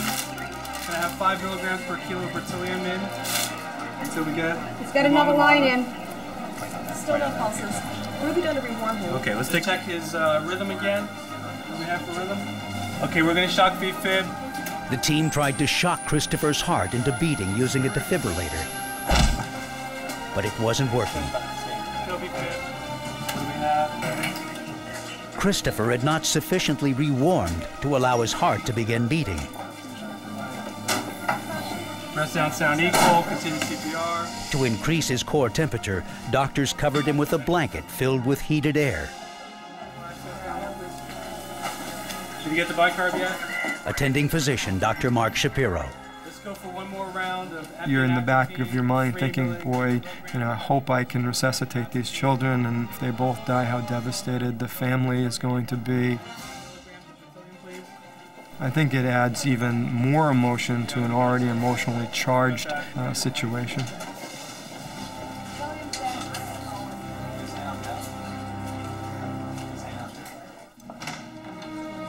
When Tracy Martini arrived at the ER, all she wanted to hear was that Tommy and Christopher were alive I need to know my children. and recovering. All the staff could tell her is they were doing everything they could. The ER team felt there was hope because the boys had drowned in cold water. Dr. Monica Kleinman, a physician in pediatric intensive care. This was different than other resuscitations that we had done, and certainly that was on the minds of everybody in that emergency department, who continued to resuscitate these kids far longer than we would resuscitate someone who had a normal body temperature or who had drowned under very different circumstances. Doctors continued to rewarm Christopher. Got a 28 French chest tube in the right chest. They placed tubes in his chest and filled them with warm water. This would heat the body from the inside out by raising the temperature of the blood nearest his heart and lungs. Once Tommy's temperature had reached 92 degrees, his heart began to beat regularly. We have I'm not sure, it's faint, but I think we do have a pulse here. Okay? Okay, We're going to get up there where they can take care of him. An hour after he had fallen through the ice, he was moved to the intensive care unit. Equal breath sounds. Okay, continue CPR. Christopher's heart repeatedly started and stopped. Stop CPR, let's look at a rhythm. Doctors had to establish a steady rhythm. Okay, monitor, check a pulse. No pulse. Okay, still about the same rhythm. Still be fibbed. 80 joules, please. Charging to 80. Clear. All charged. Finally, they detected a weak pulse. Both boys now had heartbeats. They were by no means stable, though. Stable only in that we didn't have to do CPR anymore. They still weren't warm enough because their hearts were still irritable from the cold temperature, and they could have gone back into a bad rhythm. 3 hours after Christopher's arrival at the hospital, Dr. Monica Kleinman received him in the intensive care unit. Both boys were in critical condition and placed on respirators. Their lungs were swollen and stiff, incapable of taking in much oxygen. Fluid was leaking into Christopher's lungs, a side effect of his near drowning. Doctors were forced to periodically disconnect him from the ventilator and drain the liquid. The fluid that they had coming from their lungs was very bloody, and so we were using very high settings on the ventilators to essentially hold back the fluid and try to keep the lung sacs open enough that some oxygen could be exchanged. So the risk is that you'll essentially pop one of the lungs, and on the settings that we were using, that certainly seemed likely. Dr. Kleinman was finally able to inform Tracy Martini of Tommy and Christopher's condition. She told her that although they were still unconscious, their body temperature had returned to normal and their circulation had improved. Kleinman cautioned Tracy that they faced a long and difficult road to recovery. We're very good at resuscitating, but if damage has already been done, we can't undo it. We were hopeful, though, that because of the hypothermia that their brains had been protected, and there was no way we could tell until we waited to see what happened.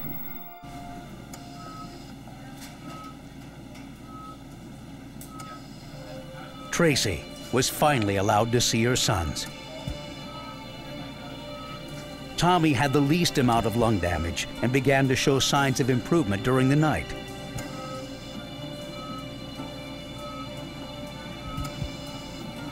Christopher was the doctor's greatest concern.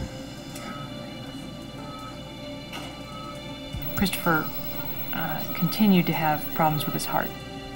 It was very weak and needed a lot of extra support. And his kidneys failed, and he needed to be put on dialysis. And it felt like a daunting task to try to stabilize him because basically every body system was failing. At some point, if Christopher failed to improve, his mother would have to decide whether to discontinue life support.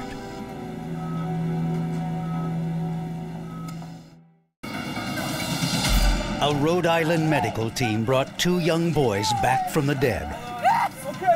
They were brothers, one risking his life to save the other after he had fallen through a frozen pond. Emergency teams managed to resuscitate the boys, but they remained comatose, struggling for life. No one knew when, if ever, they might recover. Their mother kept a vigil by their beds, hoping her voice would help bring them back. The boys' classmates stayed after school to make blue bows expressing their sympathy. The children tied 2 love knots in each bow to represent Tommy and Christopher. The PTA sold the bows to raise funds for the family. Tommy's class recorded Christmas carols and personal messages, hoping it would help him recover.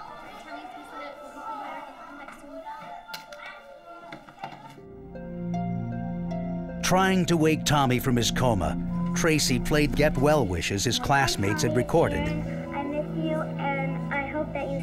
Dr. Linda Snelling. I think having devoted family members, they were talking to these children all the time. Wake up, don't leave me. That has to help. Whether you think a child's conscious or not, that has to help. In the next room, Tommy's brother was losing his battle for life. Dr. Snelling told Tracy to prepare for the worst. We really never got to see if he could wake up. He was never to a point where we could even find out because his body had been so ravaged that we couldn't get his organs to recover. Christopher had languished 8 days in a coma when doctors recommended they stop treatment. No mother wants to think that their child's not going to survive. But it was getting to the point where it wasn't going to matter whether we stopped treatment or not. It was going to be taken out of our hands. Tracy made the decision to end the treatments that were keeping her 7-year-old boy alive. She stayed with Christopher as he breathed on his own for 40 minutes and then passed.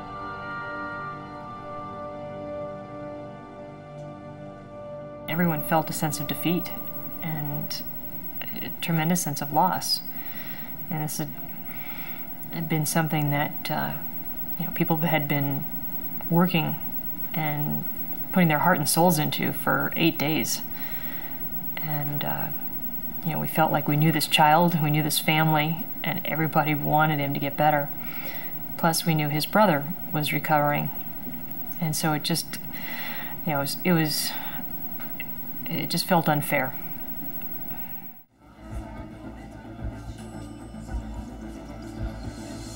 As Tommy's condition stabilized, doctors moved him out of intensive care.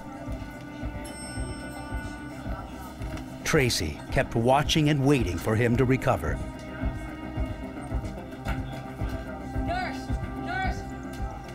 And then, on December 19th, Tommy started to awake from his coma. He's warm. When Tommy started to move and started to come around, everybody, regardless of who they were caring for that day, everyone was thrilled. I mean, it was ecstatic that he was moving.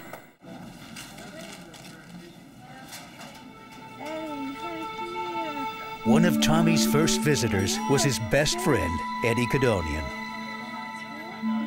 When Tommy woke up, he couldn't do much. He had You know, he couldn't talk, he could barely move.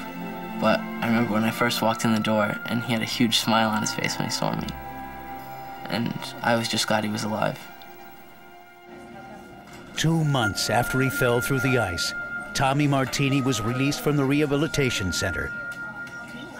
Although his speech was halting and he needed physical therapy to learn to walk again, he had survived.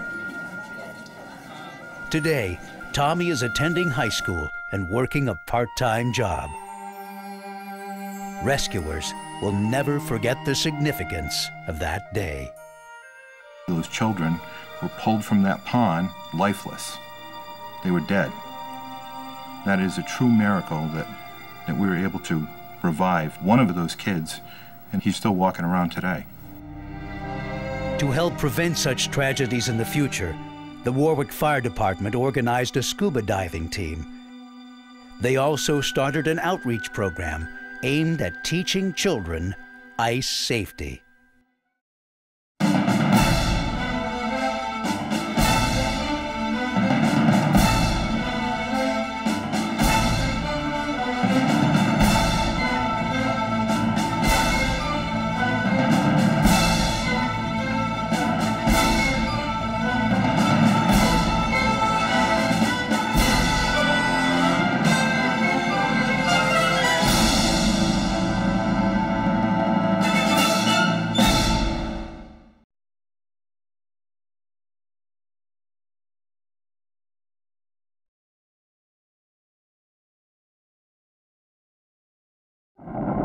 Out of a treacherous winter sky,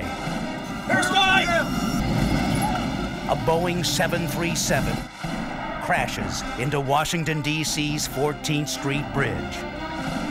I just remember 1 minute sitting in my jump seat, and then the next instant, I'm somewhere else. A rescue helicopter is in the air within minutes.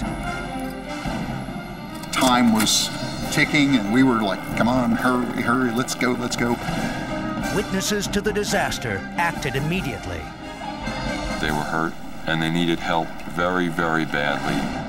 Efforts to save them inspired valiant acts of bravery by true heroes on the Potomac.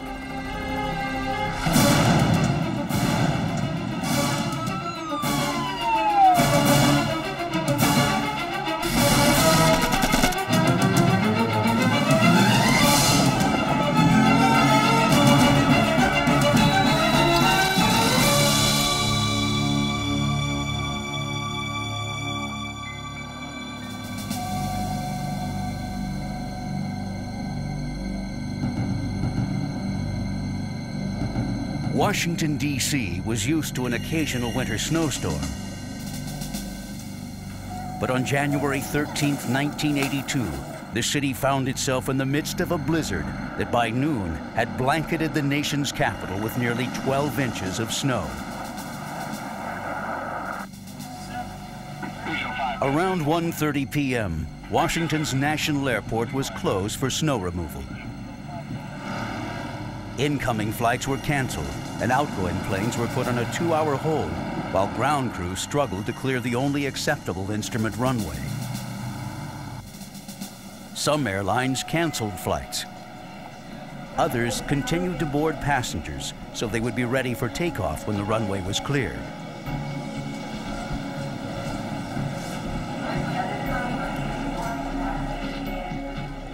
Air Florida went ahead and began boarding passengers on Flight 90 to Tampa.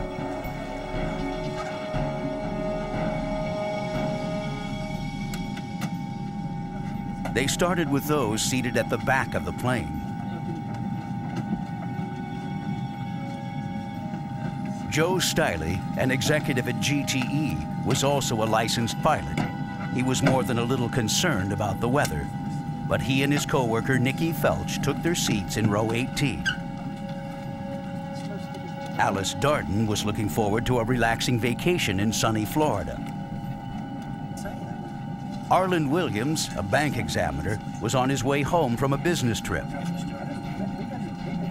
Bert Hamilton, who had a fear of flying, sat in the smoking section, even though he had been trying to quit. Flight attendant Kelly Duncan was 22 and the most junior member of the 5-person crew. None of the passengers expressed concern at that point about the weather. People were concerned about delays as far as their schedules went, but at that point, I didn't hear anyone that was frightened or anything.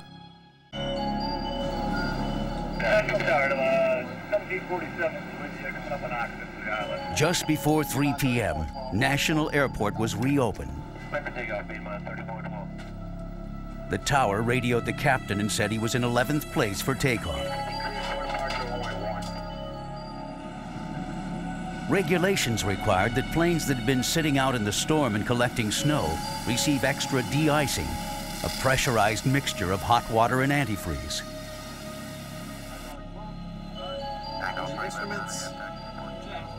While they sat on the tarmac, the pilot and first officer made a final check of the aircraft systems. Pitot heat. On. Anti-ice. Off. The pilot, who previously had some unsatisfactory grades on proficiency checks, failed to activate the engine de-icers. Morning panel. This oversight meant that slush and frozen debris would remain in the engines, hampering a probe vital to monitoring engine power. All right, ready to taxi.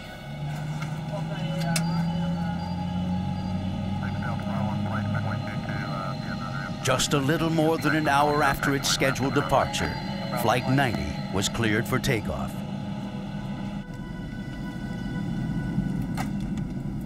Kelly Duncan made one last check of the passengers, then took her assigned seat at the rear of the plane. When the pilot finally came on the intercom and said, "Flight attendants, be seated for departure," I was really glad to be going. When we started down the runway, it seemed very routine. But it wasn't that routine. The captain and the first officer had only flown together for less than 18 hours, and their experience in bad weather was minimal. Immediately after leaving the ground, the plane started to shake. Hold on. When the passenger turned around and looked at me, he looked like he was looking to me for reassurance, and I kind of shrugged my shoulders and tightened my seatbelt, thinking, everything's okay. I really didn't know what was happening. The captain advanced the throttle, but the plane wasn't responding normally. I don't think that's right. Because the pilot forgot to activate the internal engine de-icers, a probe had frozen. Unbeknownst to them, they were operating with only 70% of available power. The plane was not climbing quick enough. The pilot tried to coax it. The frozen aircraft could not achieve altitude. There's flying! Larry! Look out! Look out! National Airport is very close to the heart of Washington, D.C., and the 14th Street Bridge is one of the busiest thoroughfares. But because of the snowstorm this day, government offices and schools had closed early, so traffic on the bridge was extra heavy. Lenny Skutnik was trying to get home from his job at the Congressional Budget Office. Traffic was not moving. It was just crawling, going very slow. Administrative Assistant Jeanette Bigelow was nervous. It was her first time driving in a snowstorm. The weather was getting worse and worse. The snow was coming down. It got real bad. I remember praying and telling God to take me home. Sheet metal mechanic Roger Olean was on his way home from his job at St. Elizabeth's Hospital. The truck I was driving was very old. The battery was about dead. I was afraid to turn on the heater because I didn't want to drain the battery too much, and I couldn't even get the radio to work. So I wanted to get home. And then the unimaginable happened.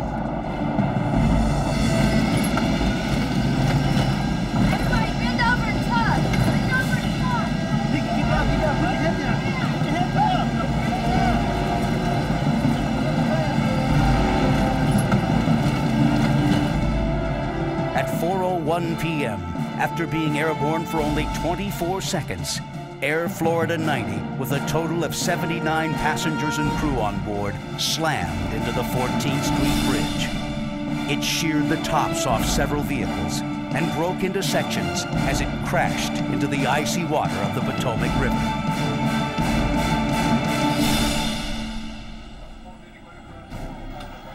Helpless air traffic controllers watched Flight 90 disappear off the radar screen. United States Park Police Board speaking. They immediately placed an emergency call to Park Police headquarters.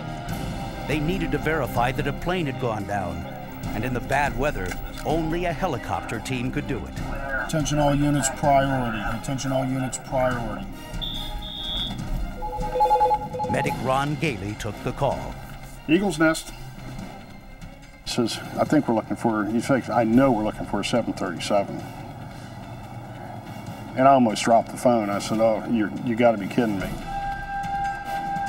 Pilot Don Usher and medic Gene Windsor wasted no time. There was a lot of urgency getting that aircraft launched and over there, especially given the conditions. The ice on the Potomac was very thick and it was shore to shore. And we knew that there was no way a boat was going to get in there and get any survivors. Where?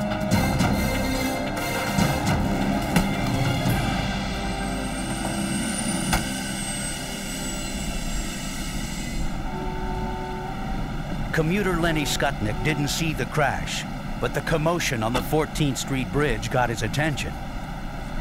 We're probably halfway across the bridge and noticed some people looking over the guardrail. As soon as we got within view of the river, we could see what was going on. It's obvious that some type of aircraft had crashed. There's debris and broken ice. It was a mess. The plane had carried 26,000 pounds of Jet A fuel, which emptied into the river, but there was no evidence of fire. Incredibly, there appeared to be survivors in the water. Passengers Alice Darden, Bird Hamilton, Nikki Felch, and Joe Stiley, along with flight attendant Kelly Duncan, were floating amongst the debris. All had been sitting in the back of the plane. I don't remember an actual impact where I remember hitting.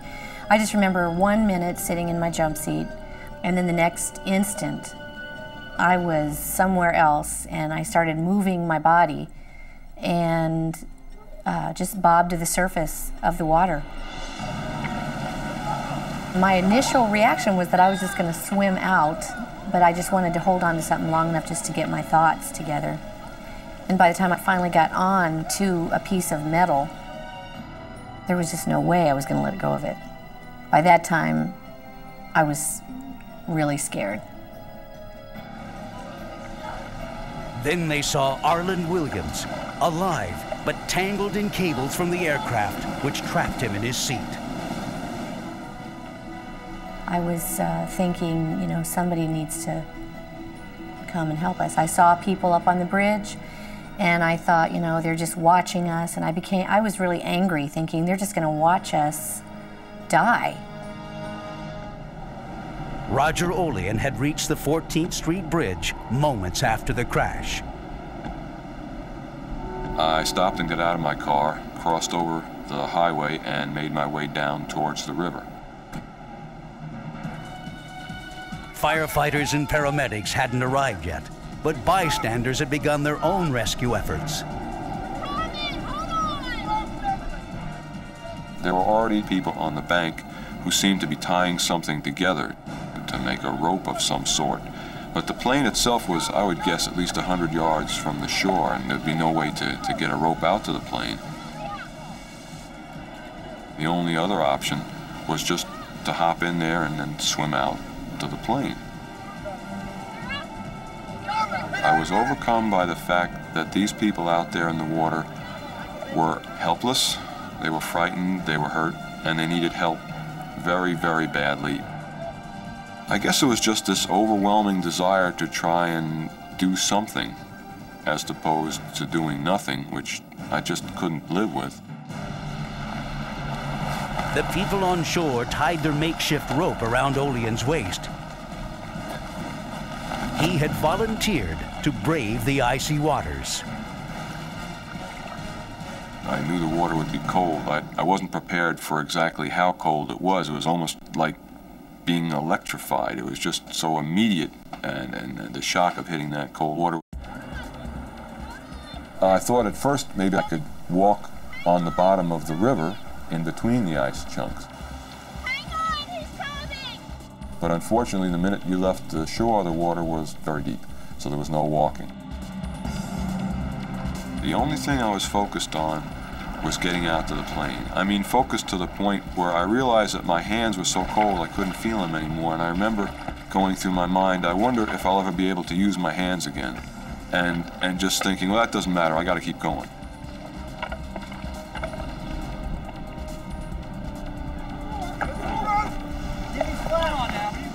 At about that point, this rope thing that I had tied onto me, they had reached the end of it.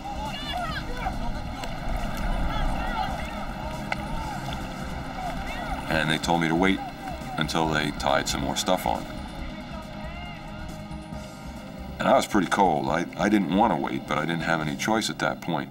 I tried to untie it and get away from that rope, but my hands were too frozen. I couldn't untie it, so I was locked into that, and I just had to wait for them to extend this rope.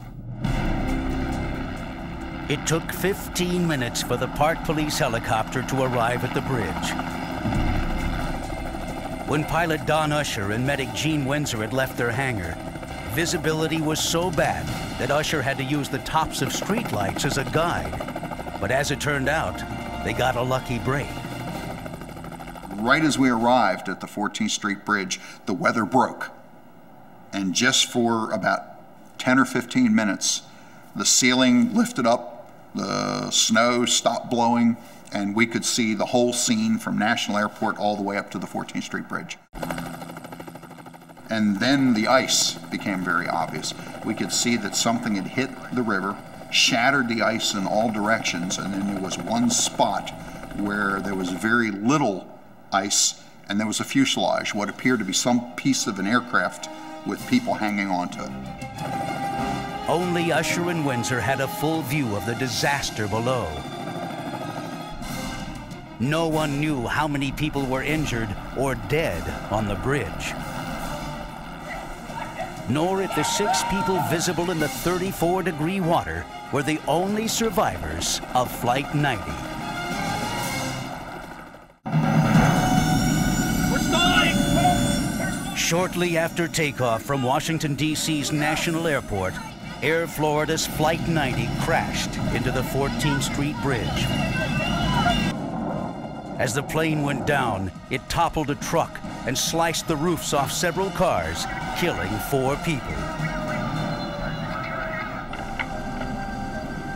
Out of 79 passengers and crew on board the plane, only 6 survived the crash. They were now clinging to life in the frozen Potomac River. I was really kicking my legs and doing everything that I thought would be the right thing to do to keep myself moving, because it just was so painful to be in that freezing water. I was really thinking, you know, I can't help anybody else. There was a woman next to me. She had a life jacket in her hand. I opened it with my mouth. It was in no way any kind of a heroic effort.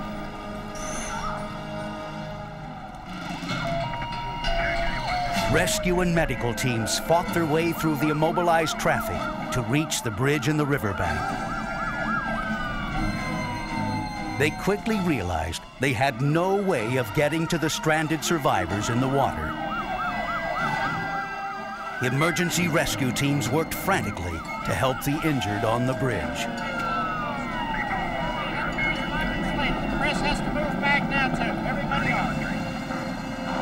The roof of Jeanette Bigelow's car was ripped off,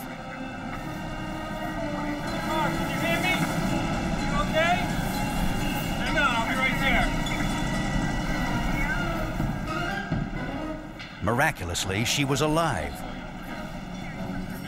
After that, I don't remember too much after that. Next thing I remember, I woke up, I was in the hospital.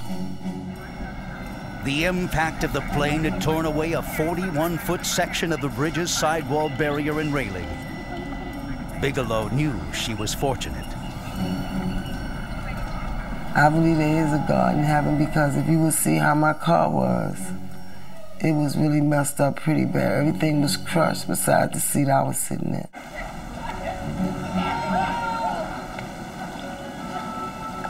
Down below in the river, the situation was becoming even more critical. The survivors had been in the 34-degree water for over 20 minutes. For flight attendant Kelly Duncan, this was a moment of truth. You kind of evaluate your life. I was young at the time, but I remember thinking, you know, God is watching this. I thought, you know, why should God help me? Why should he all of a sudden help me? Because I've never given any thoughts about God at all. Roger Olean, who had been driving home from work when the crash occurred, continued to risk his life in the freezing water.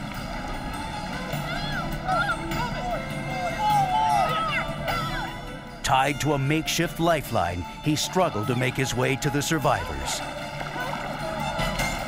I could hear them, but I couldn't see them very well. I was completely exhausted and completely frozen. I guess it entered my mind that if I keep going, I'm not going to leave this river.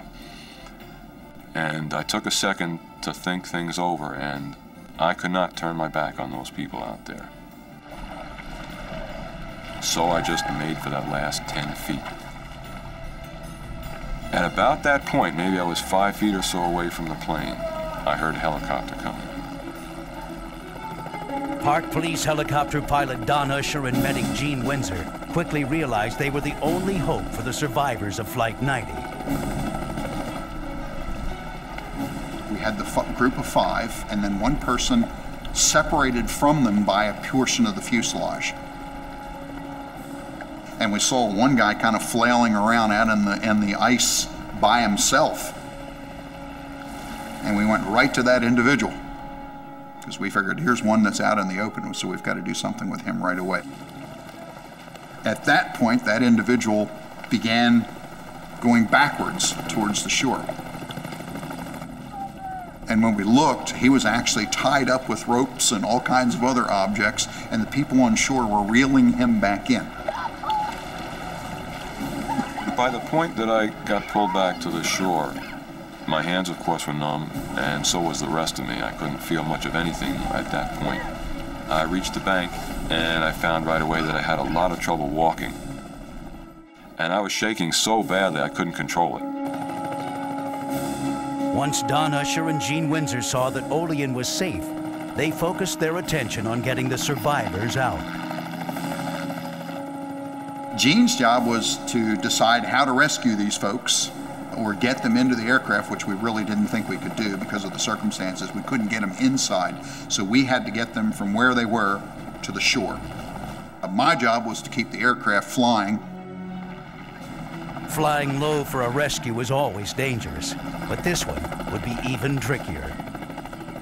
So all the time we were moving, we had to watch where we were moving and what was being picked up, because the last thing we needed was debris to come through the rotor system, damage our aircraft, and put us in the water with the survivors. Passenger Bert Hamilton was closest to the helicopter. And I was tying a loop in the rope in the helicopter to lift the people out. One of the persons that was in the water came over to the helicopter and threw his arms around the skid.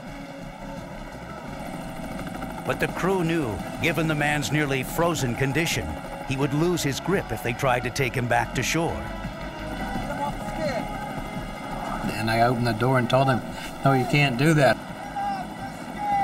Of course, you can't hear one another at that point, but I just told him no, no, no, and he understood and let go.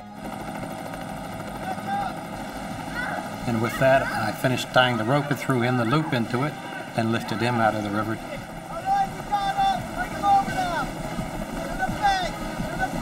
As they approached the shore, the helicopter rescue team knew they faced another potential danger. They had to hover just above the shoreline in order to transfer the survivors to the ground personnel. But given this low altitude, the rotors might strike one of the people standing on the bank. And so Don got on the outside speaker and told them to get back, that rotor's going to cut you in two. And it was right about midsection on those people standing up there. He had to keep them back. And it took a heck of a long time to get this gentleman out of the rope because of the precarious footage there on the riverbank.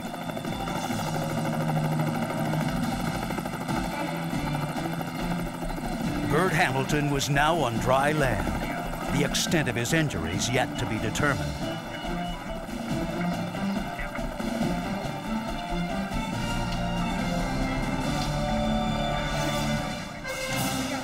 There were still 5 people in the river clinging to the wreckage. They had been in the freezing water for over 20 minutes, and at any moment, any one of them could lose consciousness and go under.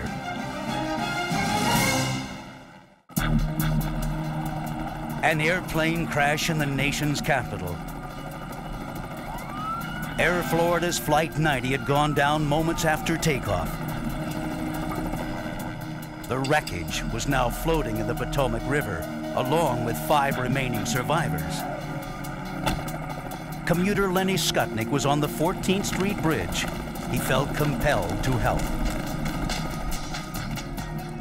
We've all watched things on the news of other people doing heroic things, firemen running into burning buildings. And it makes us question ourselves. Would we ever, in a situation like that, be able to do anything? Medic Gene Windsor and helicopter pilot Don Usher had been able to get 1 survivor to shore. They knew that time was working against them. 4 survivors were floating free, but Arlen Williams was hopelessly trapped in his seat amid the wiry debris. The survivors had now been in the freezing water for over 20 minutes. They just looked dazed and were moving very slowly, just holding onto the wreckage and keeping afloat. The helicopter crew tried to rescue Arlen Williams next. This man looked the worst of all the people that were in the water. Had a horrendous blood show on his head. And I threw the rope right on him, and he let it go to the other folks. Flight attendant Kelly Duncan was rescued next. I pulled the rope around myself, and it just carried me out. And at no time did I feel, oh, I'm going to fall off. I don't think I can hold on. I just felt that I was being lifted out.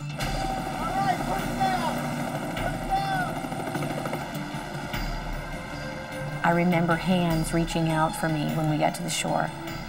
And it was at that point that I really felt like I could just let go, because I knew people had me. There's no way for me to describe that to anybody who has never been in that situation, who really thinks 1 minute that they are going to die. And when someone comes and changes that, you know, there's no way to explain, you know, how appreciative you are. 2 survivors from Flight 90 were now on shore. But pilot Don Usher was afraid that their rescue was taking too long. It was very frustrating hovering over the shore while they had to get him back out of those ropes. The folks on the shore, they're doing everything as fast as they could possibly do under the circumstances, but it just, to us, it seemed like it was taking forever.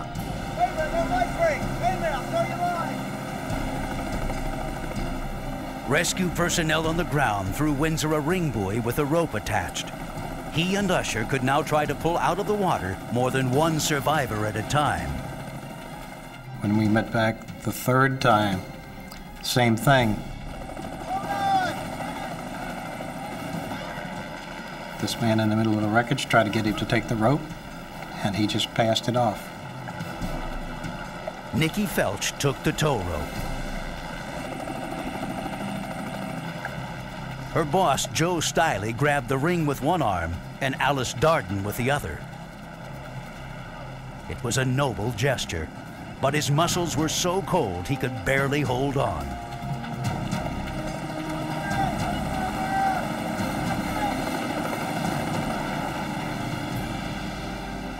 We couldn't lift them into the air because none of them were secured in a way that they were going to be safe, or they were just going to fall off if we tried to lift them up.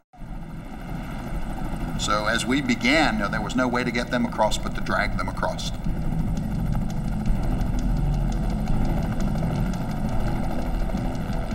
Halfway from the wreckage to the shore, the lady with the flotation device on who was on the rope lost her grip on the rope.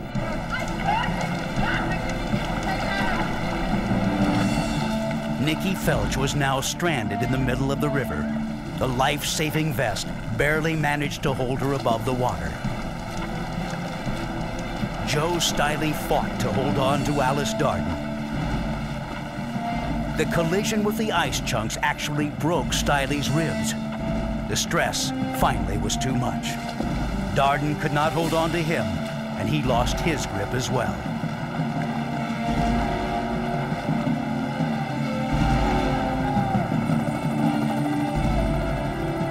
The helicopter crew continued to drag Stiley to shore, knowing the two women desperately needed help.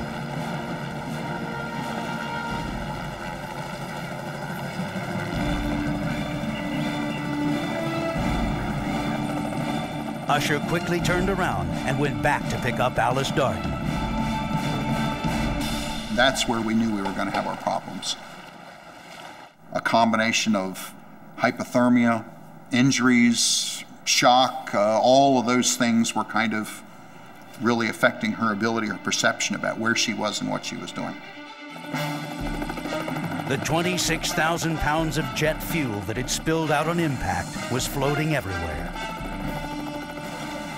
This toxic substance was burning Darden's eyes and blinding her. When we got closer to try to effect her rescue the second time, I could see the eyes were just blank. They weren't looking up. Then I dropped the throwing ring on the end of the rope and hit her with it a couple times, and she finally took hold of it. Gene said go, so we began and we pulled her off of the floe, and she held on, but as I got to shore again, I had to lift up to get the rotor system clear of the people that were on the riverbank, and that pulled the grass, and it just kind of slid out of her hands. Alice Darden could no longer help with her own rescue, and she was losing the strength needed to stay afloat.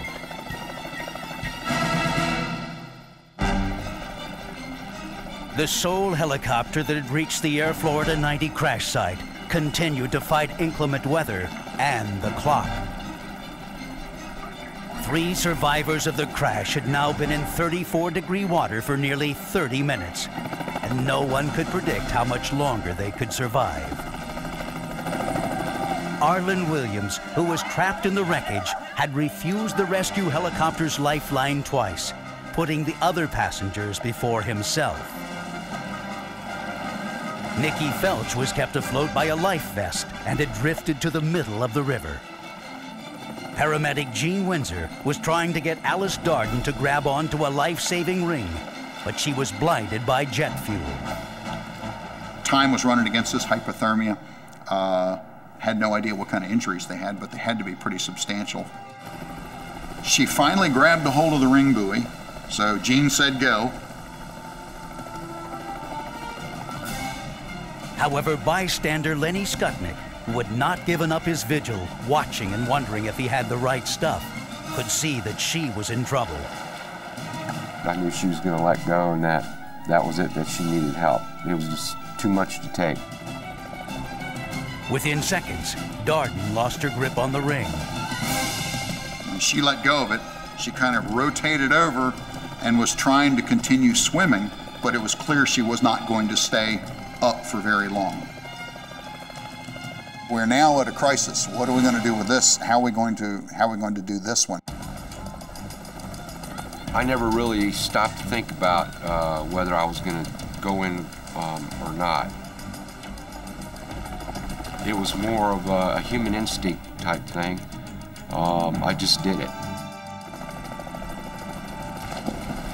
As I got to her, it was eerie. It was like you see in a horror movie that somebody's been drowned in a bathtub where their face is just under the water. She was going under. When I grabbed her, I just started pushing and stroking, you know, nothing real fancy, just trying to get her to the bank. And a fireman had a rope tied around him, grabbed her, and then I swam off to the side and made my way up the embankment. I was in a situation where I did something, and I feel good about that I had it in me to help another human being.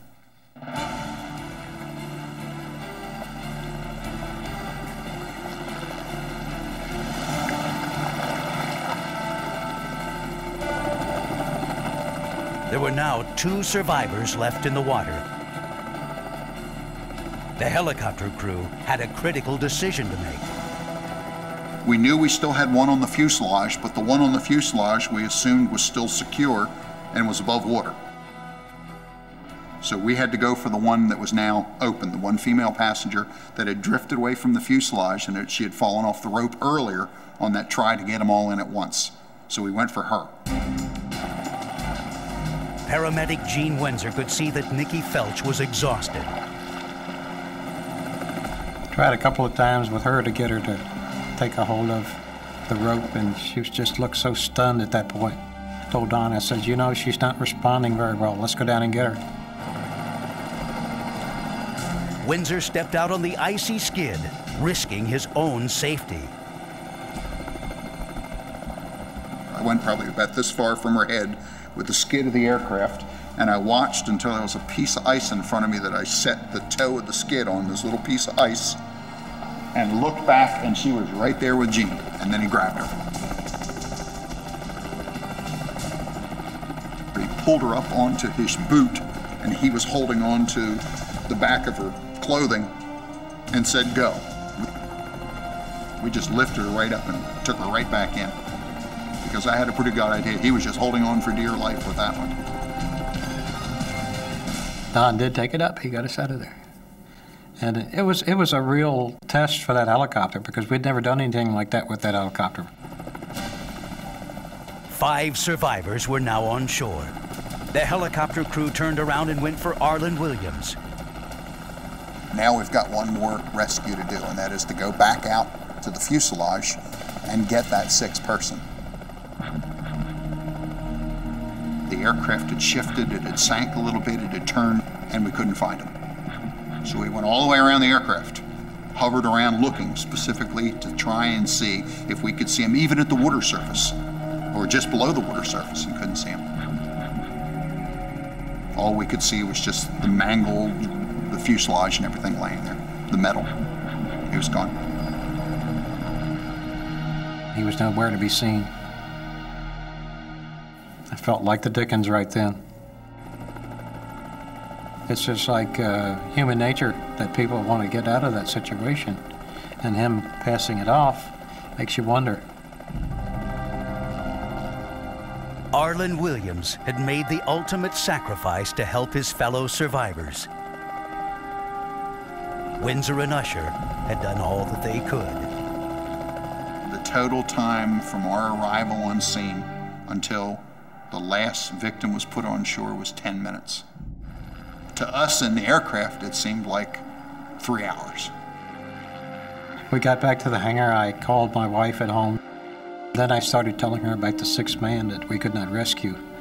And I just busted out crying right at that point, because unable to effect this rescue.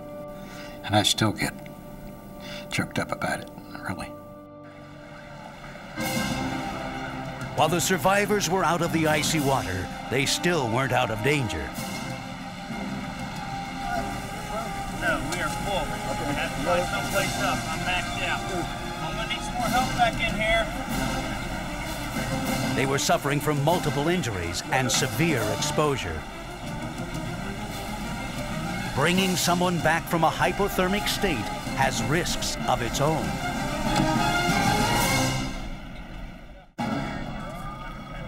The horrendous crash of Air Florida's Flight 90 into Washington, D.C.'s 14th Street Bridge on a snowy January day had put the staff at National Orthopedic Hospital into disaster mode.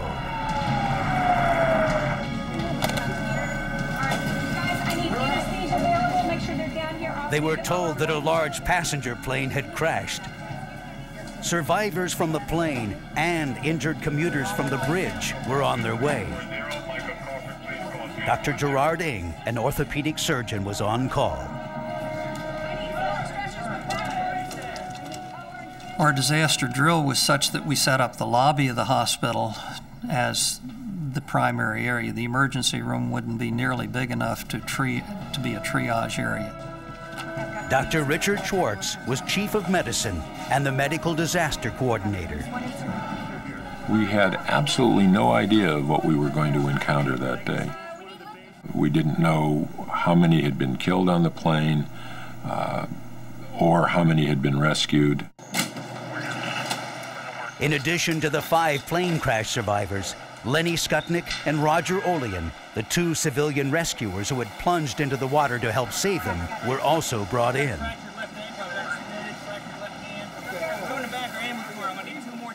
My immediate reaction was, oh my Lord, if they're bringing 7 at a time, we were going to be overwhelmed very early because it was a small hospital, 125 beds. The sad part about it was that that was the first and last ambulance that we saw with patients.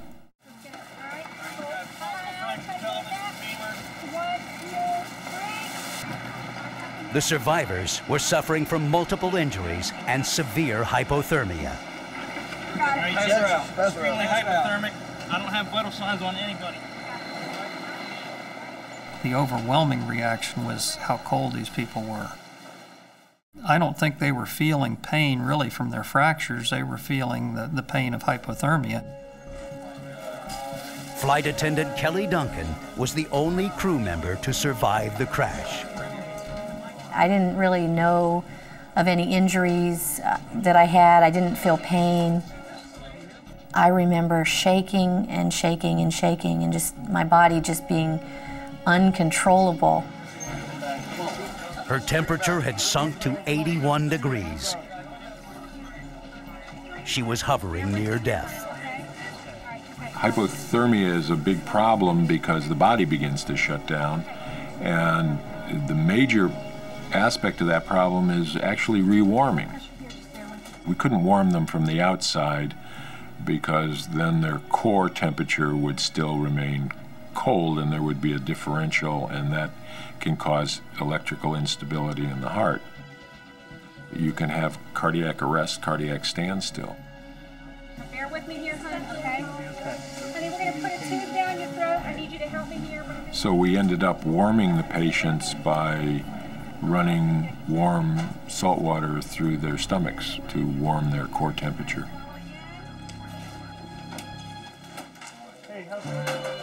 In addition to hypothermia, most of the survivors had sustained multiple fractures. Can I get somebody to call X-ray? We need some stat neck and back films down here, spine films. I need a nurse out here.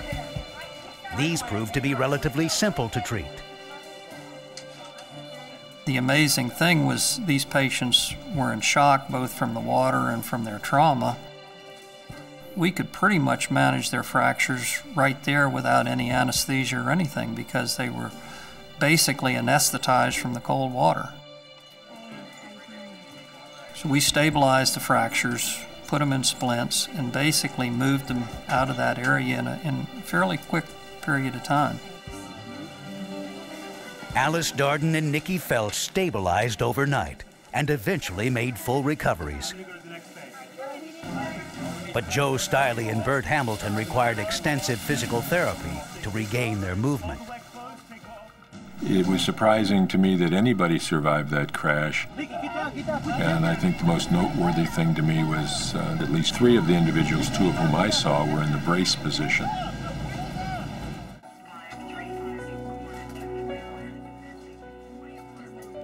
Volunteer rescuers Roger Olean and Lenny Skutnik were treated for hypothermia and released that evening. After 5 days, Kelly Duncan was able to leave intensive care. Because of shock, she did not realize what had happened to her until she heard a news report on television.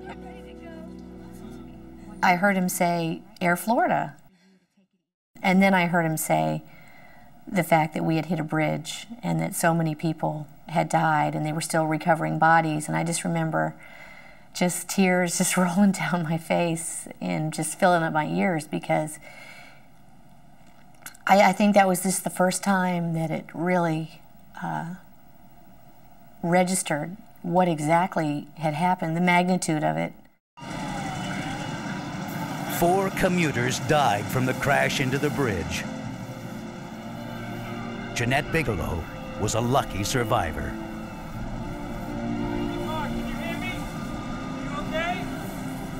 I had like 67 stitches in my head.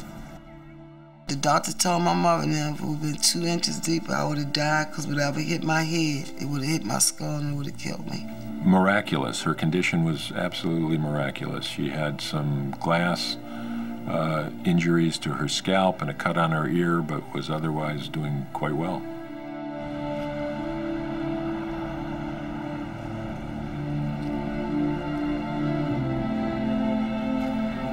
Out of 79 passengers and crew on board Air Florida Flight 90, only 6 survived the crash.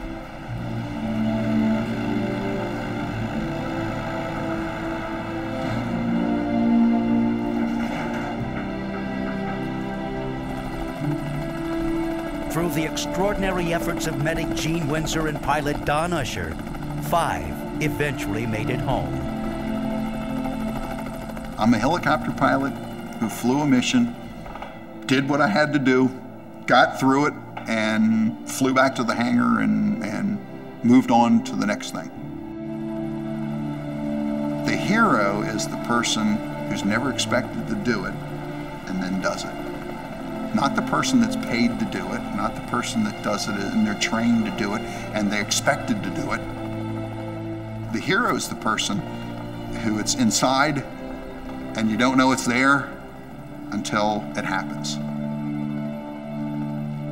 Just 2 weeks ago, in the midst of a terrible tragedy on the Potomac, we saw again the spirit of American heroism at its finest. Lenny Skutnik. I was invited to attend President Reagan's first State of the Union address.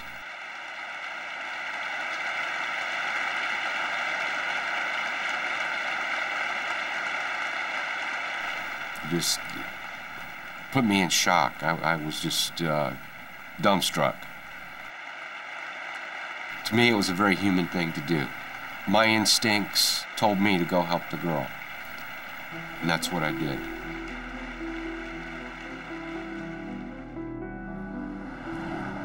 President Reagan also thanked Roger Olean, the first bystander to jump into the freezing Potomac after the plane crash.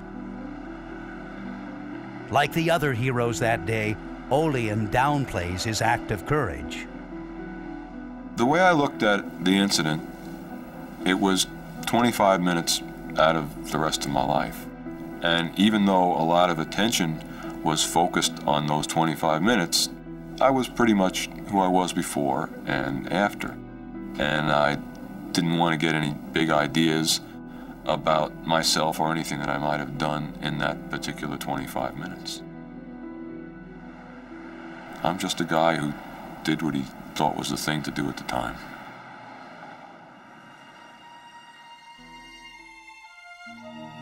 Air Florida passenger Arlen Williams paid the ultimate price for his heroism. In memory of his fatal self-sacrifice by passing up his turn to be rescued until last, the 14th Street Bridge was renamed in his honor.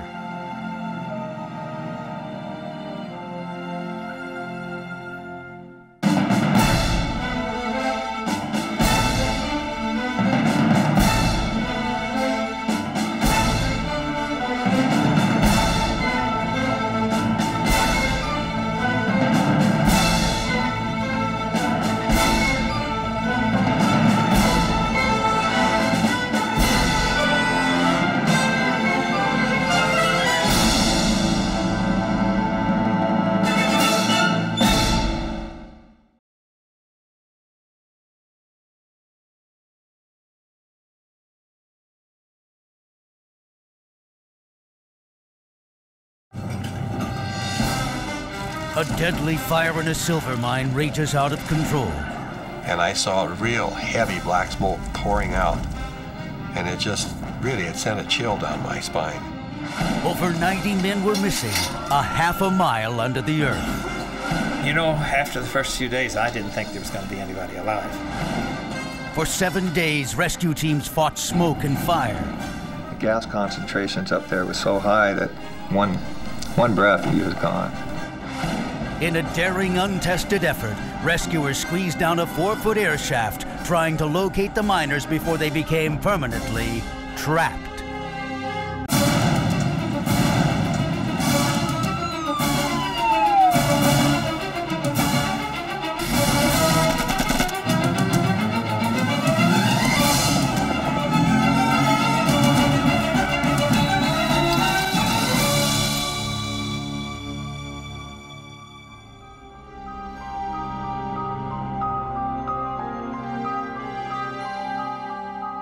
"70 miles east of Spokane, Washington, in the mountains of northern Idaho, is an area known as the Silver Valley.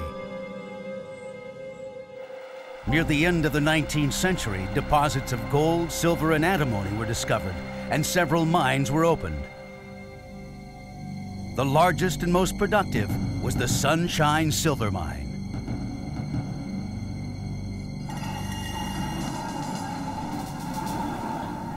It was the end of a routine spring day in 1972 for shaft repairman Ben Shepard. He had come off the graveyard shift and was riding the mine train when a coworker asked if he smelled smoke.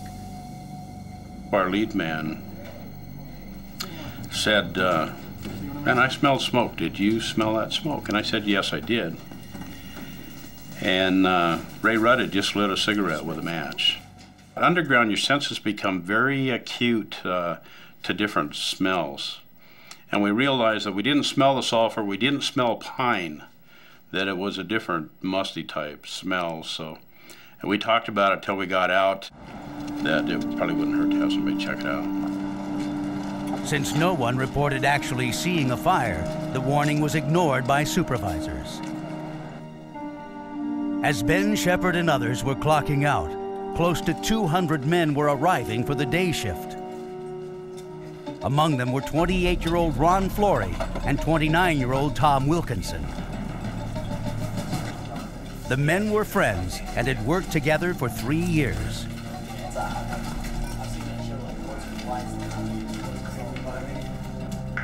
The mine was huge, with hundreds of miles of tunnels reaching 6,000 feet below the surface. To reach their work area on the 4,800 level, Ron and Tom descended the main hoist in the jewel shaft. They then boarded a mine train for a 2-mile journey to the number 10 shaft, where they went down the final 1,000 feet to the 4,800 level.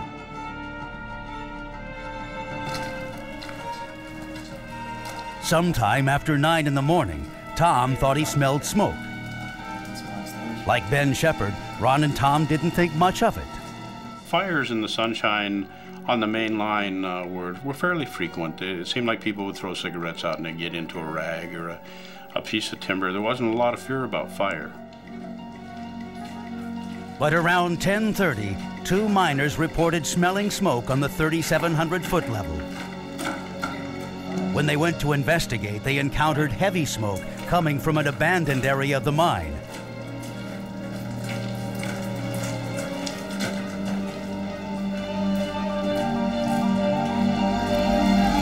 Fire was burning out of control. At the surface, safety engineer Bob Lownhart received an urgent call from his supervisor, instructing him to come to the mine entrance. I happened to look up at the Sunshine Tunnel, and I saw real heavy smoke pouring out, and it just, really, it sent a chill down my spine. And the only thought I had was, I hope nobody's downwind from that smoke, because it looked very bad. Around 11:30, Ron and Tom had stopped for lunch, still unaware that a fire had broken out on the 3,700 level, 1,000 feet above them. Just as they were about to eat, Dennis Clapp came through and told them they should evacuate the mine. You never know, okay?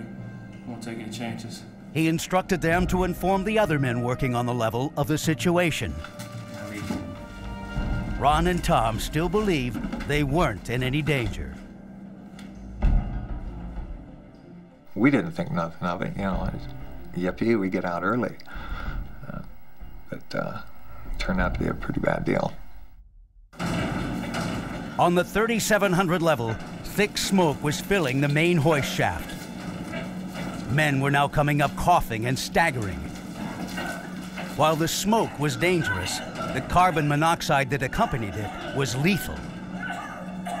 In a high enough concentration, the odorless, tasteless, and colorless gas could kill in a matter of minutes.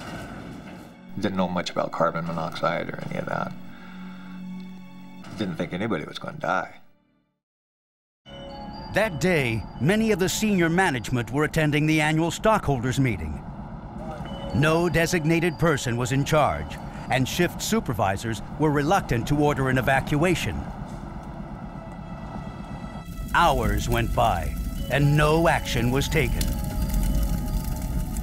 Finally, just after noon, Bob Lownhart decided to release stench into the mine. Stench is the chemical that gives natural gas its odor, and when smelled by miners, signals an evacuation.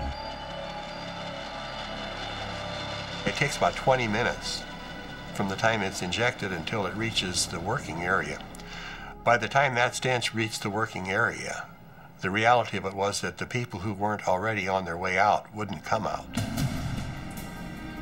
The toxic smoke forced the hoist operator to abandon the control room. This shutdown of the main hoist cut off many miners' primary means of escape. Ron Flory and Tom Wilkinson had just arrived at the station house with the 7 other men from their level. They signaled for the hoist, unaware that it was no longer working. They called the surface for help. A supervisor told them the situation was being investigated, and the best they could do was send someone to open an air shaft. As a foreman evacuated the 3,700 level, he removed a cover from a borehole, or permanent air shaft.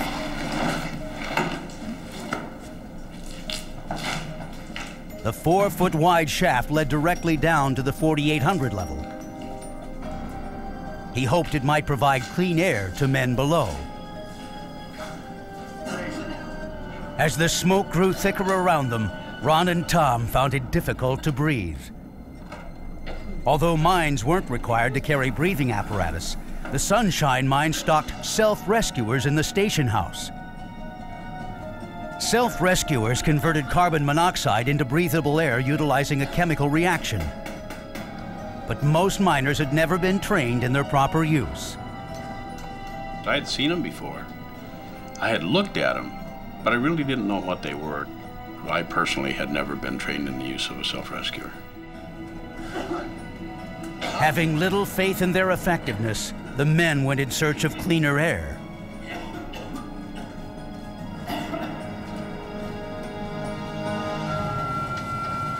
"2,000 feet below the fire, Cager Walter Brown realized the main hoist had stopped working. The only other way to get to the surface was the secondary hoist. It was used primarily to haul ore. What does it take to get the people out of the mine? You have to have cagers down below, loading the people up, and a hoistman at the top bringing them out. When Walter got to the 3,700 level, dozens of miners were waiting. Unlike the main hoist, the smaller one could only carry 9 people.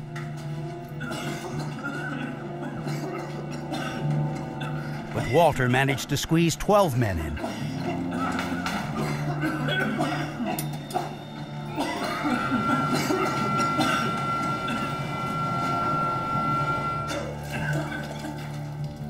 On the 4,800 level, Ron Flory, Tom Wilkinson, and some other miners sought relief from the smoke in the mine train shed. The air there was a little bit better.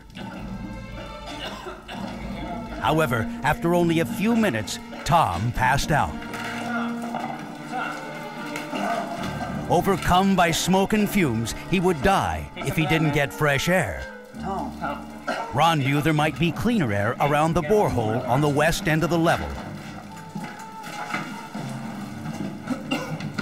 While Ron moved Tom to a mine train, the other miners developed a plan. They would go to the station house and leave a note for the cager, explaining that they were all waiting in the train shed.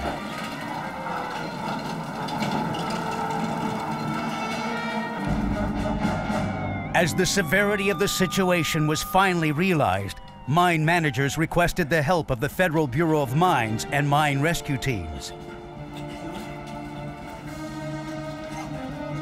Since this kind of rescue was such a specialized job, only trained miners could do it. Sunshine had a rescue team, but over half of them were still underground. Word of the fire quickly spread to families throughout the valley. Frances Wilkinson had been a miner's wife for 7 years. I just drove up here and parked in the parking lot, and there were a lot of people around. And I saw a guy that Tom had worked with before, and I asked him, you know, is Tom down there? And he said, yeah. Tom slowly came around after Ron moved him near the borehole. The air coming down the shaft was fresh and pushing back the smoke. Ron told him the others would come back as soon as the hoist arrived. I think the air's clear. There's a door of smoke back there, but it's not coming this way. At the station house, the other miners left a note for the cager. The phone was not working, and no one responded to their signal for the hoist. In minutes, the smoke overwhelmed them.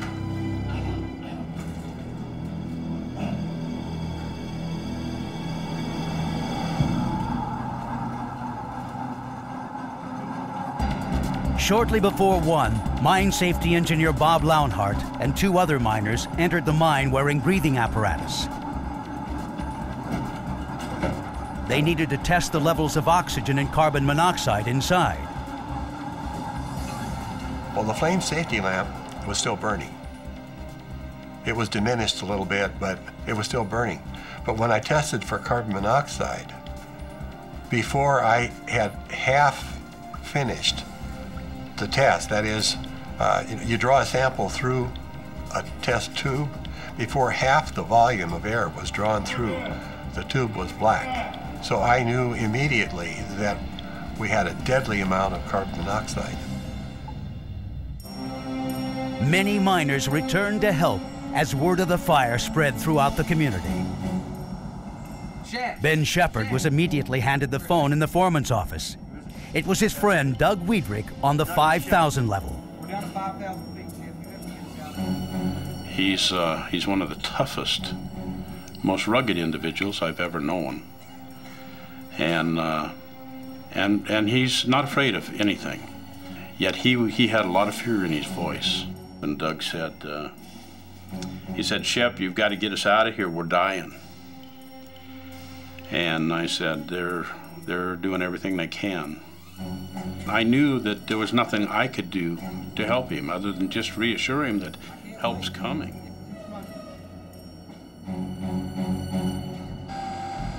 On the 3,700 level, the secondary hoist suddenly stopped working. Walter Brown found the hoist man overcome by smoke. The operator died in his arms.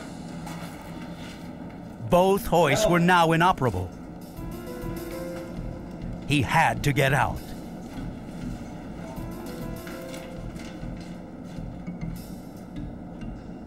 He had been in the smoke for over an hour. Even though he used the self-rescuer, the carbon monoxide in his body had built up to such an extent that he simply collapsed.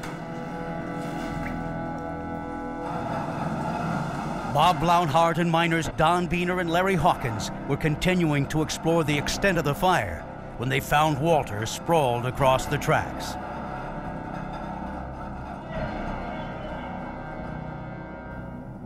Don Beener took his breathing apparatus off and started to extend, his arm with the face piece in his hand, like something like, "Here, this is oxygen, take this." Walter told them what he had witnessed.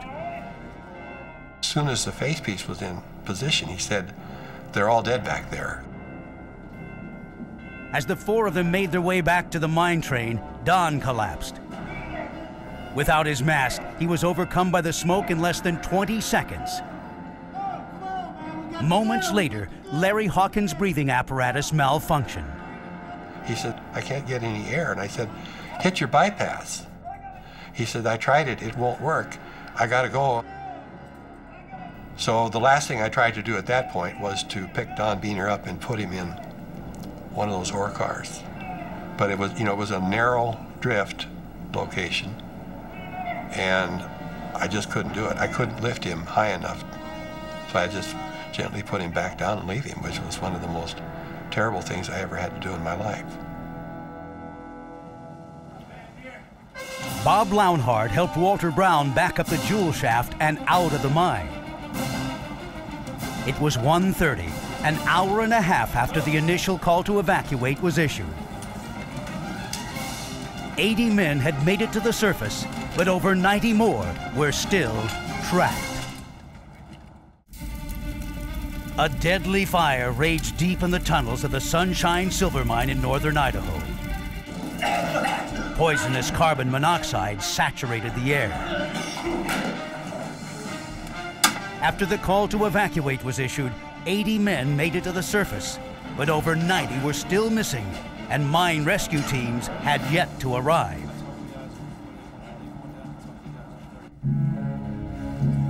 Tom Wilkinson and Ron Flory had sought refuge in a drift near an air shaft on the 4,800-foot level. They were waiting for other miners to tell them that the hoist was ready to bring them up. They had no idea that all hoists were now inoperable, and the other miners on their level were dead. After waiting for what seemed an eternity, Ron decided to look for the other men. Ron didn't get far when he saw the outline of a mine train. Slumped over the controls was one of the miners he and Tom had been waiting for. Timmy! He checked for a pulse, but was unable to find one. He immediately went back to tell Tom what he found. By 2 o'clock, 2 hours after the alarm went out, mine rescue teams began arriving from all over Idaho and as far away as Montana, Utah, and British Columbia. Dennis Clapp, who had warned Tom and Ron of the fire, waited for word of what to do next. Everybody was worried. Nobody had experienced anything like this before, and everybody was mostly just waiting around to find out what we could do. They was calling in help from all the other mines. Everybody wanted to know who got out, who was still down. With half of the Sunshine rescue team trapped in the mine, the rescue effort needed more men familiar with Sunshine's layout to go underground. Here to demonstrate to you how to use this rescue. Ben Shepard, Dennis Clapp, and Don Caparelli received a crash course in mine rescue. The Bureau of Mines instructors stressed that their lives depended on the proper use of their breathing equipment. This mask, I can't tell you enough, it has to be put on airtight. These straps have to be tight. He taught us about the apparatus, he taught us about the gases, he taught us how to don and undon and how to purge the machine. He really made every mine rescue man that went through there understand that if they did something wrong, they were dead. Sealing in right in here. You need to make sure you have that. When you get down in the mine, you won't get any signals. He kept pounding in our heads. You lose the seal on your machine, you die. The gas concentrations up there was so high that one breath, he was gone. Action down there, it breaks your seal, you're a dead man. So please, pay attention. It was just a crash course in training. It was more than just walking around in the mine locating people. There was a tremendous amount of manual labor to be done before we can even get to where the people are trapped. When Ron returned, he told Tom about the dead train operator. I think it's a good idea if we go back to... They both felt they had to go to the motor shed and find out what happened to the rest of the men.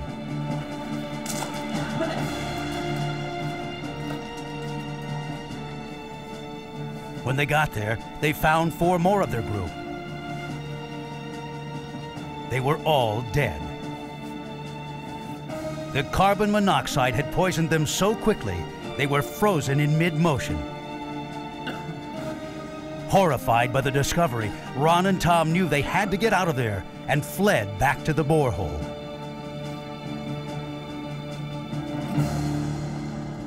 By 3, the rescue teams were ready to enter the mine. Estimates based on shift logs now put the number of miners missing at 93. Before looking for survivors, the rescuers would try to determine the location of the fire. Then they would check the condition of the hoists. The rescue teams were divided into groups of 4 men. Wearing 40-pound Mackay breathing apparatuses that carried 2 hours of oxygen, they entered the mine. Harry Coffer was on one rescue team. I knew the danger was there, especially going back in the smoke. The further we get into the smoke, consciously we were concerned about any leaks, so we'll tighten our mask. And by the time we got to 10 shaft, we could see that the smoke was recirculating, coming up from below, going across 31, and going down the shaft. The smoke obscured everything. Rescuer John Lang. When you walked back into the smoke, you linked up, and everybody had a link line that you tied to the man in front of you. I couldn't see nothing. I mean, you couldn't see from here to you. You could barely see your hand right there. The rescue teams were forced to retreat because smoke and heat blocked their path. In an effort to clear the mine, officials reversed the flow of the ventilation fans, hoping to pull the smoky air out.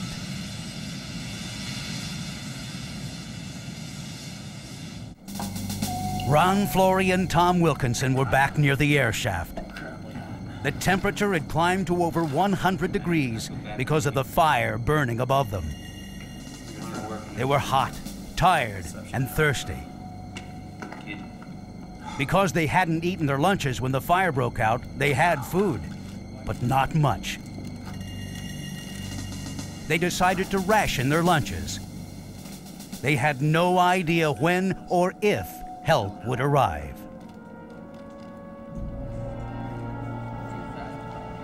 The first rescue teams returned to the surface by 4:30.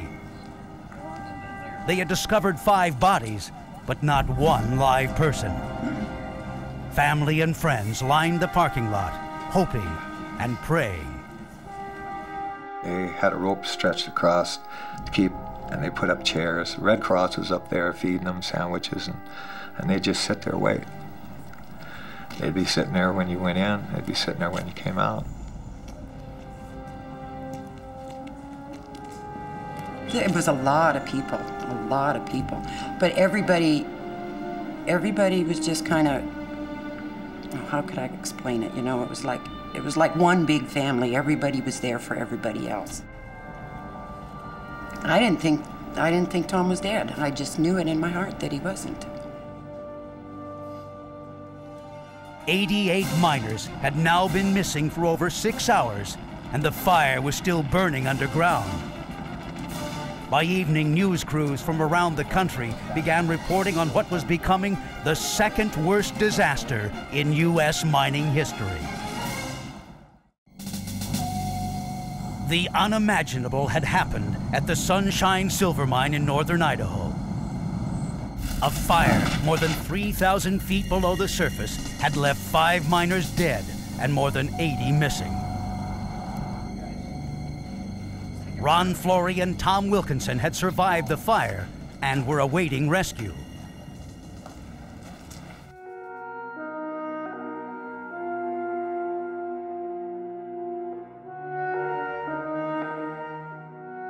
On day 2 of the disaster, rescue crews throughout the mine attempted to build bulkheads to stop the smoke. Ben Shepard and several newly trained rescuers were sent to the 3100 level. The image of what they saw has never left them. I can remember the bodies, and what struck probably everybody on the team was that these guys were there, and they were in a relaxed state. You know, I mean, they'd obviously been having coffee and a sandwich. They never heeded this as an emergency. Don Caparelli was just 22 years old. We had to go in and we had to step over and walk around these people, and you know, it just didn't click before until I actually seen what had happened. I wasn't quite so gung-ho now. When you see your friends that have died there, it makes you realize that it's really serious. The rescuers were told to leave the dead for now. They had work to do if they were going to locate any survivors. You just couldn't show the emotions that you were really feeling. So you stuffed that down inside and tried to help and do the best you can. 4,800 feet underground, Ron Flory and Tom Wilkinson had set up camp. All they could do was wait in the one spot they knew where the air was still good. Using old boards and burlap sacks, they made beds and took turns trying to get sleep. 72 hours after the mine was evacuated, rescuers reached the 3,700-foot level. A cave-in caused by the fire stopped them from reaching the main hoist. The fire started up on the 3,400 level and ultimately burned out enough timber that the whole thing collapsed. And when it caved in, it not only plugged the haulage way, but it also broke the 12-inch diameter compressed air line. It took out the 13,800 volt power line. The collapse had caused a loss of power to the main hoist, which was crucial in reaching the lower levels. Repairs would take days to complete, and the air was still poisonous. The rescuers had now reached an impasse. They had recovered 30 of the 93 missing miners. They were running out of time to find anybody alive. They needed another plan. You know, after the first few days, I didn't think there was going to be anybody alive. The motivation was just to get a job done, you know, after that. And of course, you know, there's always a chance. There's always miracles. You called for us? Yeah. On the 4th day, the Bureau of Mines proposed lowering a capsule through a 4-foot wide air shaft. Rescuers knew men had been working near the shaft and believed this location was the best place to find someone alive. Although the 2-man capsule had been built for the Atomic Energy Commission, it had never been used in a mine rescue. Rescuers felt the most dangerous aspect of the operation would be traversing down the 1,000-foot shaft, which was irregularly shaped and lined with loose pieces of rock. And I thought, they're going to send that capsule down that with somebody in it? They're crazy. If a rock falls out and jams that thing up, you can't pull it back up again. You break the cable. And then what are you going to do? He's stuck down there. Bureau of Mine Inspector Wayne Kanak was chosen to lead the operation.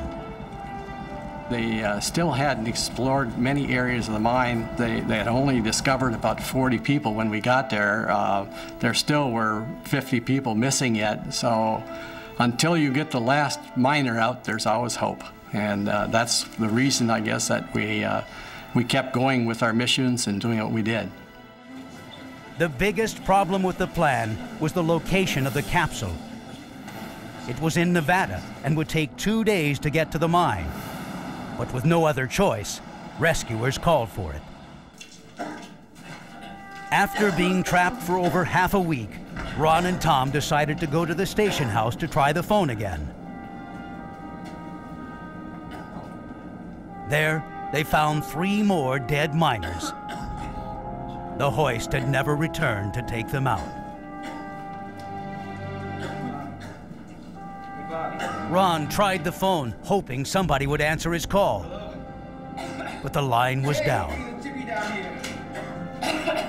They were alone, 4,800 feet underground. It was the first time they realized the fire had affected more than just their level. The men took whatever food and cigarettes they could find and quickly returned to their makeshift camp. Outside, the mood was dismal. Each new body discovered brought anguished cries from another family. Rescuers were instructed not to tell anyone the details of what they saw underground. I had to walk past the families, all the wives and families and children. I'm this 22-year-old kid that's just been in the mine, and I know that this husband is dead. I just seen this. So it's really hard for me to have to walk by these people, and of course they're all coming over asking you questions, you know, and it's just really difficult, really difficult. I'll be honest with you, probably from the second day of the fire till for a long time, I would wake up in the middle of the night and I'd cry because of the loss of life and the condition the bodies were in when they came out. It was just a terribly sad time for us. It was heartbreaking for everybody. But Frances Wilkinson believed her husband was alive, no matter how grim it looked. The first night that I was up here, I sat in the car and prayed, and I just felt a peace come over me, like God was saying, I have him in my hand. And I knew then that he was okay. And from that moment on, no matter what anybody told me, it didn't matter, I just knew. By the end of the 5th day, the death toll had reached 42. According to officials, 51 men were still unaccounted for, and the chances of saving any of them was decreasing by the minute. A rescue capsule still hundreds of miles away was their only hope. For nearly a week, rescue teams trying to find trapped miners had been blocked from reaching them by cave-ins and heavy smoke. They had developed a daring plan to send a rescue capsule down a narrow shaft. Underground, Tom Wilkinson and Ron Flory had managed to survive in a small air pocket, scrounging food from dead miners to keep them alive. Finally, 7 days after the call to evacuate had been given, the rescue capsule arrived.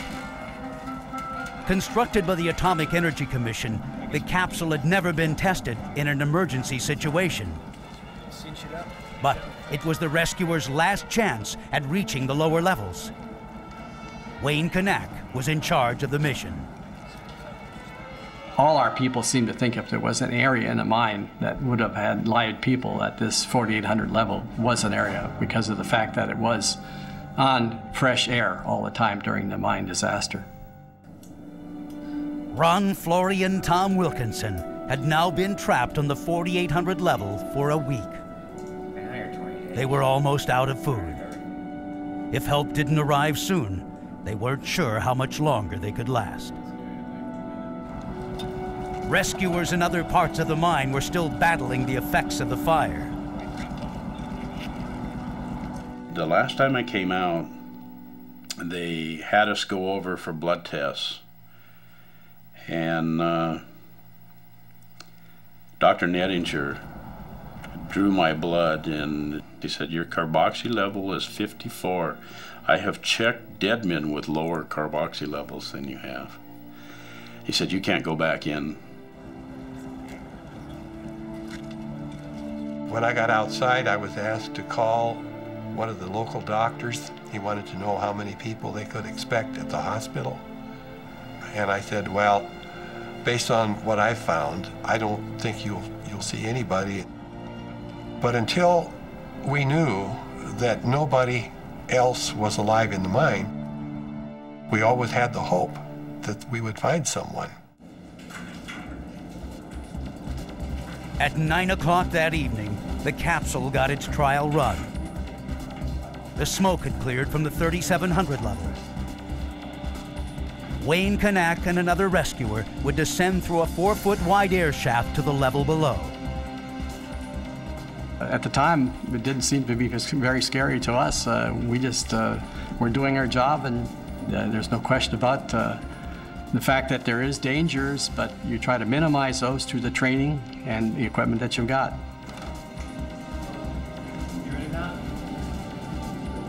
The capsule was lowered into the shaft by a winch. Equipped with 6 hours of oxygen, the men started their 1,100-foot journey. As the capsule is lowered down the hole, our hands would keep the capsule unit centered so it wouldn't hang up. Now, it wasn't necessary that we guided it all the time. We just had to guide it in some of the narrow spots and some of the crooked spots. Otherwise, it went pretty much on its own. They continuously tested the air for carbon monoxide. The levels were acceptable. Looking good. Good. As they were descending, they were also laying a telephone cable so they could communicate with the rescuers on top. We had constant communication with the hoistmen through a phone by means of a phone that was attached to a lifeline, so we could tell them to either go slower or faster or just where we were and if we had any problems. But the descent was by no means smooth. Because the shaft was only a foot wider than the capsule, jutting rock slowed their progress. The rock had to be removed. And we had a scaling bar, with a short bar with a pointed end on it and a flat end, and you just chip or remove the loose rock that was on the sides of the hole. Less than 1,000 feet below the rescuers, Ron and Tom, weak from hunger, were giving up hope. It was impossible for them to imagine why rescuers were taking so long to reach them. They had no idea that the whole mine had been shut down because of the fire, or how many men had died.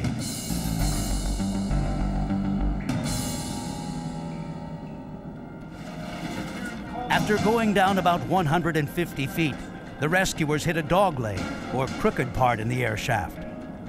The rescuers were now forced to try and shift the capsule around, hoping to bypass the obstruction. But that didn't work. They were going to have to dislodge the rocks, wasting precious time. After 4 hours, the capsule was brought back to the 3,700 level.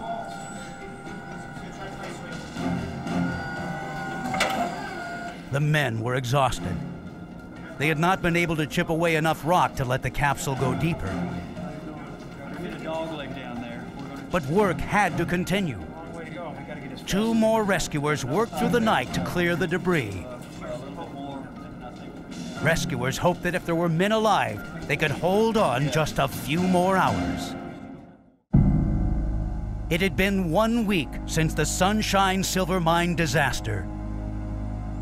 Rescuers trying to reach the lower levels of the mine were forced to travel down a 4-foot air shaft in a last-ditch effort to find survivors. After working all night, different teams of rescuers were finally able to clear a path for the capsule.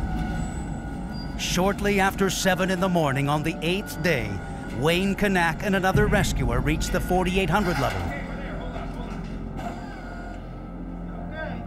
Oh, yeah. Yeah, you all right?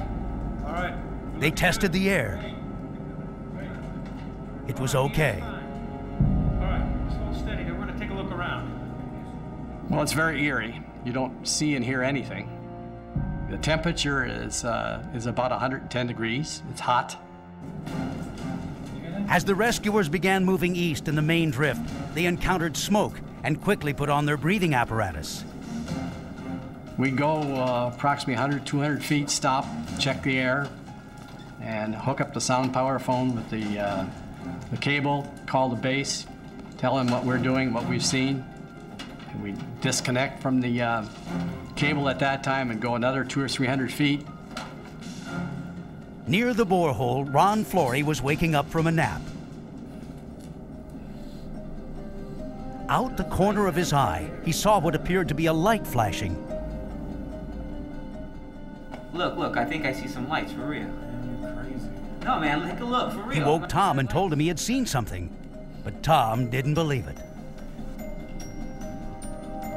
Ron insisted and turned the light off on the train to be sure.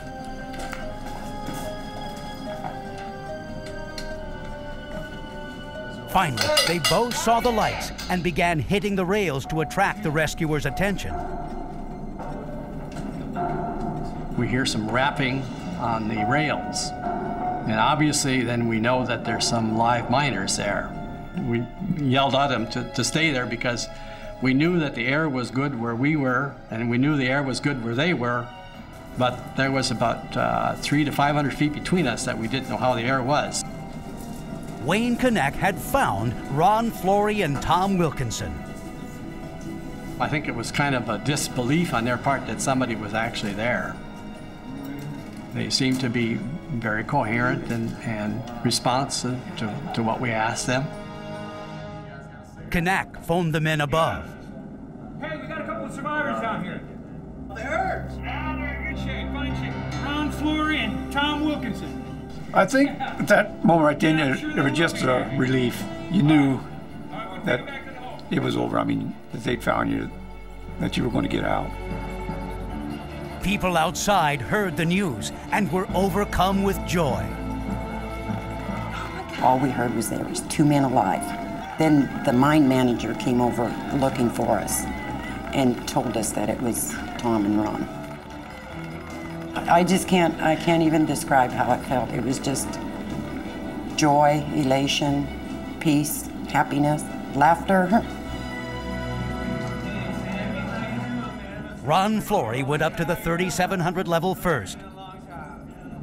I'm so happy you guys came by. He insisted to the rescuers he was going to wait there for his partner. When we got down to the main station there at Jewel, they wanted to put us on a stretcher and carry us out on stretchers, and we had decided that when we walked in, we were going to walk out. When they finally emerged from the mine, they were blinded by camera flashes. We just started heading out, and when they opened them doors and the lights really hit us, and the people were just hollering. I just couldn't picture it, you know, the people there at that time. There were just a godly amount of people. I really cheered us on. I really hollered. It truly was a miracle to see those two. I can actually remember looking around and everybody, even those that had recognized our already lost family that were standing there, everybody had a smile on their face, a big smile. It was a joyous time. The men were taken to the Shoshone Community Hospital. Aside from losing weight and being dehydrated, they were in reasonably good condition. They were kept overnight and released the following morning. But when Tom and Ron were found, it was like, all right. It was like a shot in the arm. You know, and then you had a spark of hope out here that these people could be, there could still be somebody down there alive. 3 days after Ron and Tom walked out of the mine, the rest of the miners' bodies were recovered. There were no more survivors. In all, 91 men lost their lives, making the Sunshine Mine disaster the second worst in U.S. mining history.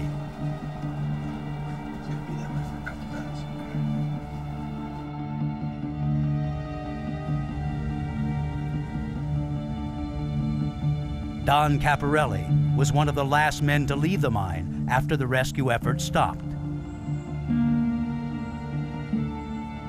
So when we come out of the mine, it was empty. There was no people there anymore. Everybody was gone. So I got home and I went in the house, and of course my wife greeted me at the door.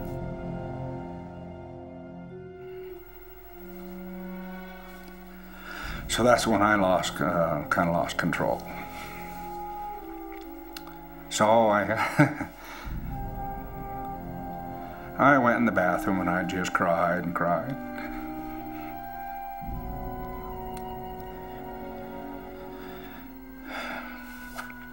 But then I had to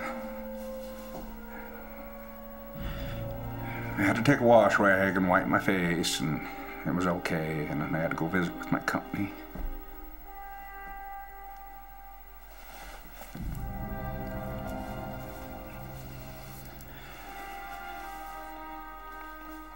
But it was okay.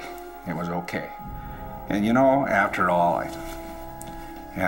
I'd went through and with my friends and stuff, it was okay to cry. It was really okay.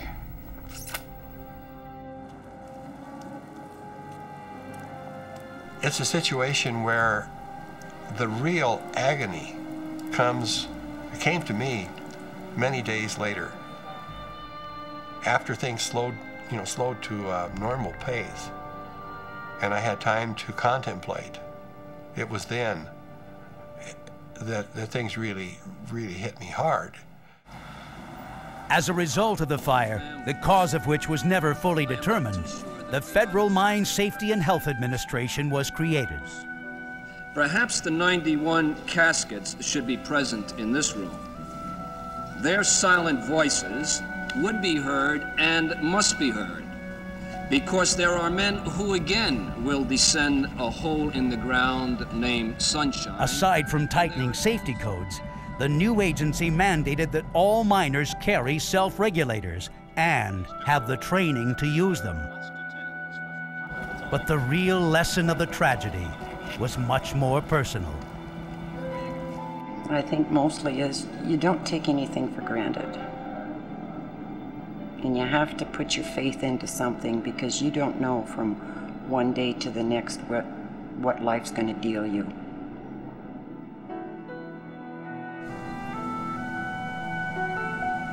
The Sunshine Mine closed its doors in 2001. But the memory of the tragic event lives on. A statue inscribed with the names of the 91 men who lost their lives stands as a constant reminder to all those who visit the Silver Valley.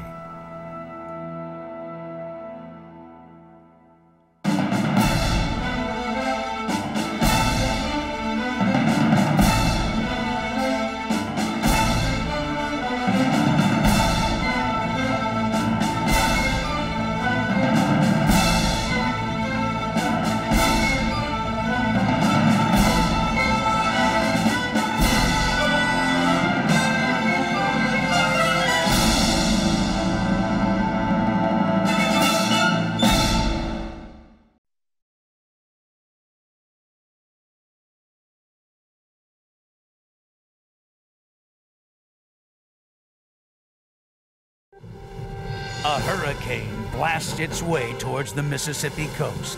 It's a storm I don't think the people were prepared for. Trapping many in its fury.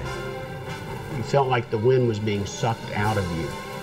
As winds reached 200 miles per hour, it became a night of sheer terror for some and heroic rescues for others. We were finding people on telephone poles. We were finding people in trees. So we knew it was getting bad.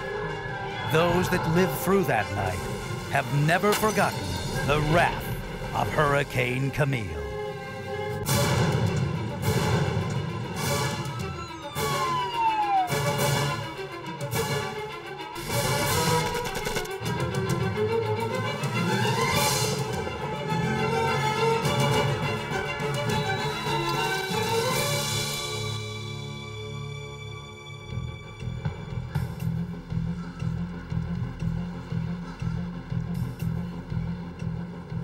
On August 16, 1969, the National Hurricane Center ordered a storm tracker plane from Ramey Air Force Base in Puerto Rico to get a closer look at a hurricane named Camille. It had just blasted its way across western Cuba and had been downgraded to a tropical storm. But there was some concern that the warm waters of the Gulf would refuel it again, bringing it back to hurricane status.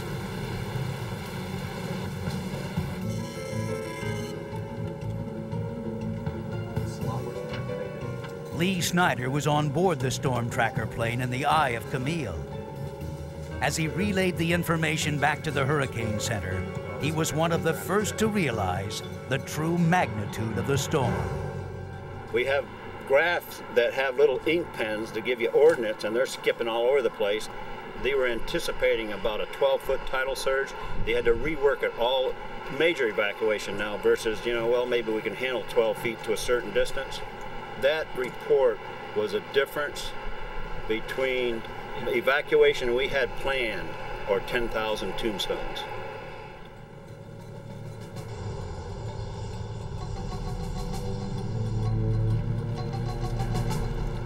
The National Guard in Biloxi, Mississippi was activated. They were told to be prepared to help evacuate the area in the event the storm worsened. Captain Glenn Ryan was in charge of one of the units. About 3 o'clock in the afternoon, we got word that the storm had turned more to the north. And so we started then preparing for it. We felt like we might get a hit. The tiny Mississippi town of Pass Christian appeared to be in the direct path of the hurricane. It averaged only 20 feet above sea level. Merv Jones, the manager of the Richelieu Apartments, was already working with another resident to storm-proof the building. Door's coming, Ben. Want some help?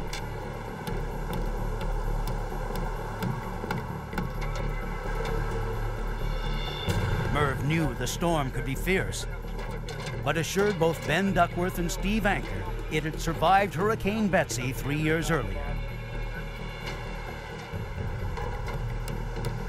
He said their apartment building was designated as a civil defense shelter, so it was safe enough if they wanted to stay. There was never any strong suggestion that we leave. I know the news was that the highways were pretty crowded. Again, we didn't know where the storm was going at that time. Across town, high school principal George Watson received a call from the Civil Defense requesting that he come to the Pass Christian High School and prepare to receive evacuees. The building was about 15 feet above sea level. They thought the large structure could weather the coming onslaught. And when all of these people were there, I knew that they were going to depend upon my decision-making for their lives. And I felt that it was a lot of responsibility. In nearby Gulfport, Abby Fisher could make few decisions for herself as she lay in the Longview nursing home. Abby suffered from polio and was required to be in an iron lung 24 hours a day in order to breathe. It was powered by electricity, and although the lung had a battery backup, Abby was concerned about the possibility of a power failure. National Guard units were directed to various locations around the Gulf, 29 of them with Larks, amphibious vehicles that could drive on land and propel themselves through water. Captain Ryan and Sergeant Dildy were sent to patrol the streets of Pass Christian.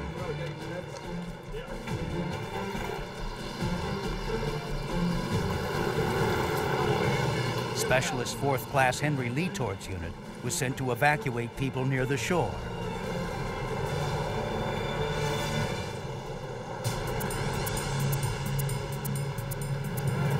By early evening, Duckworth and Anchor had decided to stay and ride out the storm.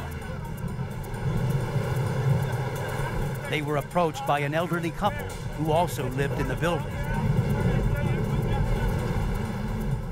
They had asked, you know, Ben, if you and your friends are going to stay, would you watch after me and my wife? She had broken her hip, and she was in a wheelchair. And so that was the first really decision point for me to stay. The small group would take shelter in an unoccupied third-floor apartment. Mr. Matthews made everybody some food to keep up their energy. Merv Jones helped make sure everyone was comfortable and prepared for the worst. By 7, the front of the storm hit the coast. High winds and a torrential downpour began pummeling the seaboard with a vengeance. Hurricane Camille was now a Category 5 hurricane, the deadliest imaginable. Channel markers that were usually standing 8 to 10 feet above the water horizon now were nearly underwater. Water from the Gulf was starting to pour over the seawalls and flood low-lying areas.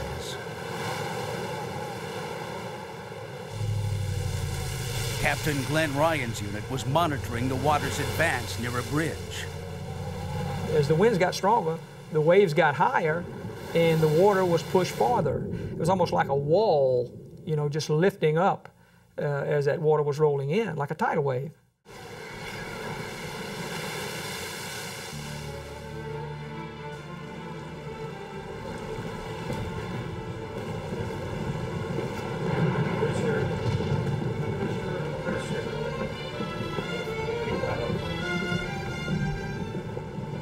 In a matter of minutes, water had completely covered the first floor of the Richelieu apartments. The men now realized they were trapped by the floodwaters.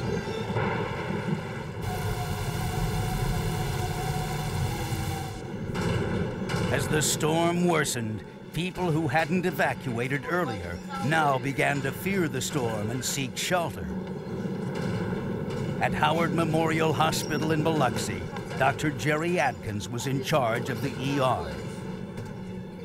I got a call from the chief of staff of the hospital. He said, "You're the only single and youngest member to the staff," so I wasn't married at the time, and he said, "I think you're the logical one to come to the hospital." We didn't have emergency room physicians, and so he said, "I think you ought to come and stay in the hospital tonight in case we have some injuries or that sort of stuff."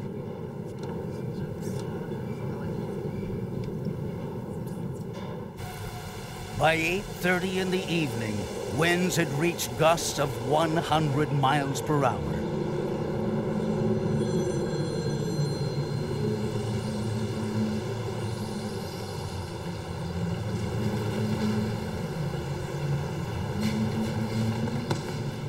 Principal Watson received a call that concerned him.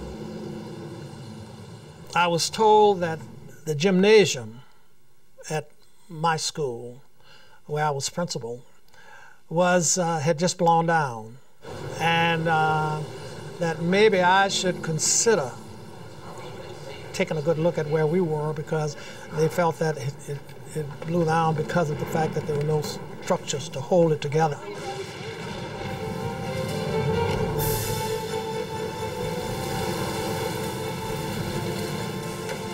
He decided to check out the cafeteria. But the winds were very strong between the buildings. Getting to the cafeteria would be dangerous.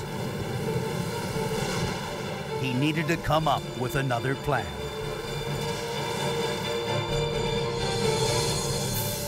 Back at the Richelieu apartments, low barometric pressure caused a pressure variance between the outside and the inside of the building. The noises it created sounded like the building was breathing.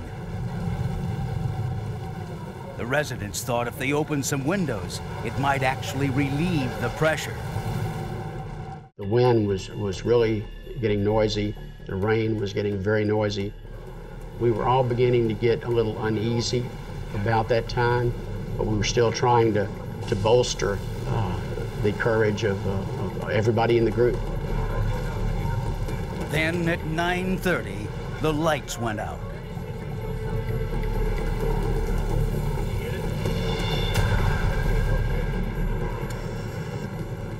As the sounds of the storm raged outside, the power failed in the Longview nursing home. Abby Fisher's iron lungs stopped working.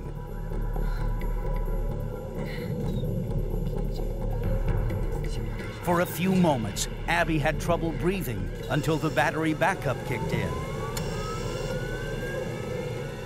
A nurse came over and told her not to worry because the battery was fully charged.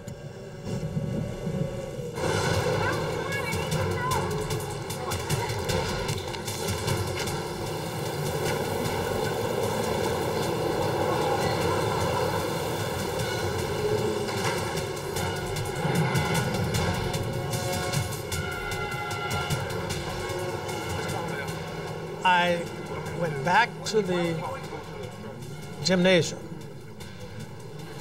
and I looked up at the wall and I noticed a crack in the south wall of the gymnasium. And almost simultaneously, a gust of wind blew the windows out of the north end of the gymnasium. They were high windows up near the top. And this glass blew all over the gymnasium floor. Watson knew they now had to get out of the gymnasium. He made a decision. They would try to get to the school's main building. I said, I think I would feel most secure if we were in another building. He told them they should grab each other's wrists and walk through the storm together. Watson was concerned that they not lose anyone. They fall, drag them, but don't turn them loose. And I said, because the wind is blowing fairly heavy, and there's going to be debris blowing around. And if something hits you, just don't turn it loose to grab it. Just keep on going. One couple did not want to go into the storm. They would take their chances in the gymnasium. Watson tried to convince them that it wasn't safe to remain. More windows could be blown out. But they insisted they would stay put.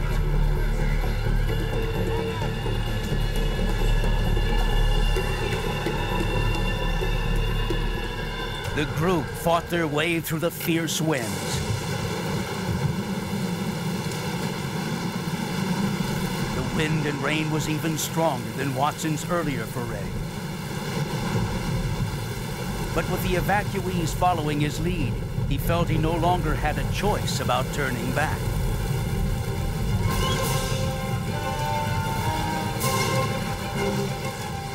Watson began leading over 250 people linked together in a human chain.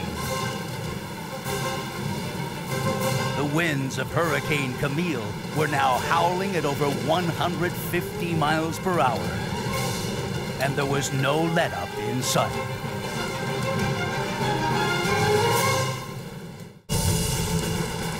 It was an August Sunday when Camille, a Category 5 hurricane, slammed into the Gulf Coast. In Pass Christian, Mississippi, Principal George Watson and several hundred evacuees had taken shelter in a high school gymnasium. But it had proven not to be a safe haven. He made the risky decision to move the entire party to the main building.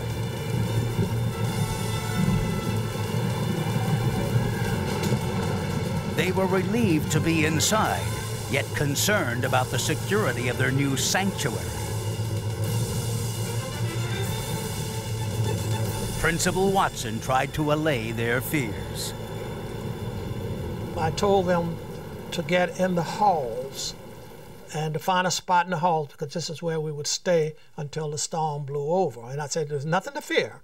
because we're going to ride this thing out. The National Guard were out in the streets trying to rescue people who had refused to evacuate and were now in great danger. Specialist 4th Class Henry Letort's unit had received calls of people stranded on the rooftops. We put our searchlights on, and as we got down there, we could see the water was up to the roofs of some houses, and people were standing on the roofs of the houses, calling for us to come over there. We were finding people on telephone poles. We were finding people in trees. Just anything they could cling to.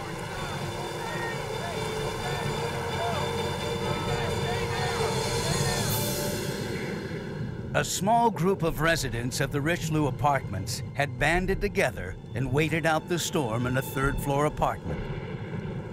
Ben Duckworth could sense there was real fear in the room. I know that there were several prayers that were offered about our safety that night. I think Mr. and Ms. Matthews' presence with her in the wheelchair was a sobering influence on all of us.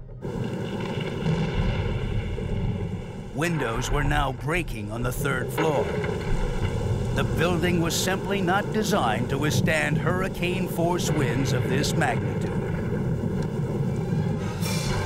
The eye of the storm would make land just west of Pass Christian. Since the most intense winds occurred just east of the eye, the town was about to be hit with the strongest winds yet. The storm was now raging at over 200 miles per hour and cutting a devastating path in its wake. Earlier in the day, the Hurricane Center had sent up a storm tracker plane. They were flying around the eye of the storm. This can't be right. Lee Snyder was relaying back last-minute data about the storm's intensity. You're picking your way around the thunderstorms and getting your data together. The only time you start to brace for any type of something your aircraft's going to go through that might be difficult is the penetration of the eye itself, because there's a lot of activity there. At Howard Memorial Hospital, the basement began to flood. This caused the backup generators to fail, leaving the hospital without electricity. It also forced people who were taking refuge in the basement to move to higher ground. We all got concerned. The windows in the hospital were all rattling pretty loudly, and the water was coming in through every window and under every door. But I think there was some real concern that if this thing gets much worse, we may all be in for a rough time. The children, the younger people, had blankets and pillows and on the floor asleep. The older people were very, very quiet, nervous, not asking for anything, listening to the radio. I think there was a great deal of concern.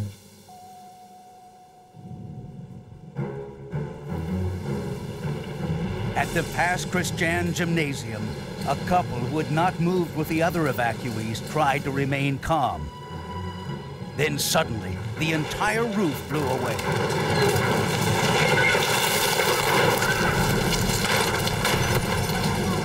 They were now fully exposed to the storm's fury. Lucky to have survived the destruction, they fled the building and made their way to join the other evacuees. George Watson continued to watch and wait in the hallway.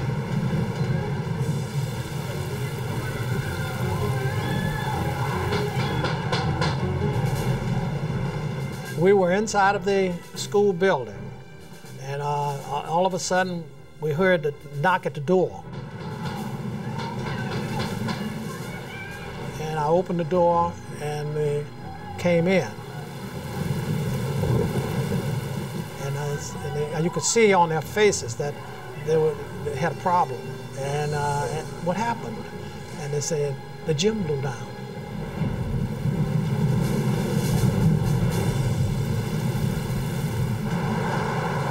At the Longview Nursing Home, polio victim Abby Fisher lay in an iron lung, now operating on reserve battery power. The battery had drained much quicker than anyone had realized. It was almost half empty.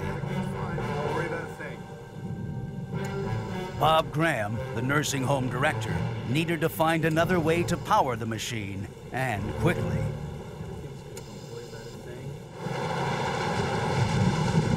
The winds continued to blast the Richelieu apartment building.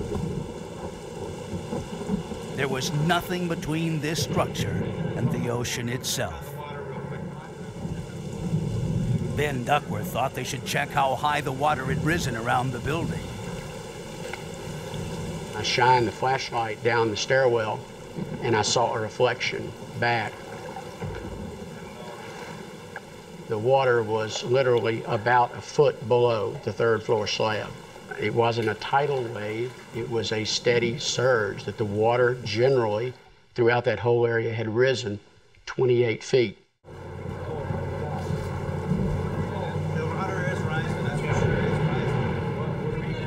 Even though they knew the floodwater had risen quickly, they told the Matthews not to worry. They were high enough up to avoid a possible storm surge. It was 11 p.m., and the eye of the storm was scheduled to move through Pass Christian in the next half an hour.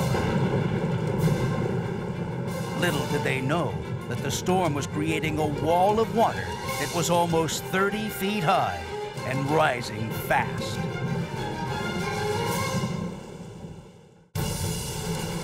Hurricane Camille had been raging across the Gulf for the better part of a day and night.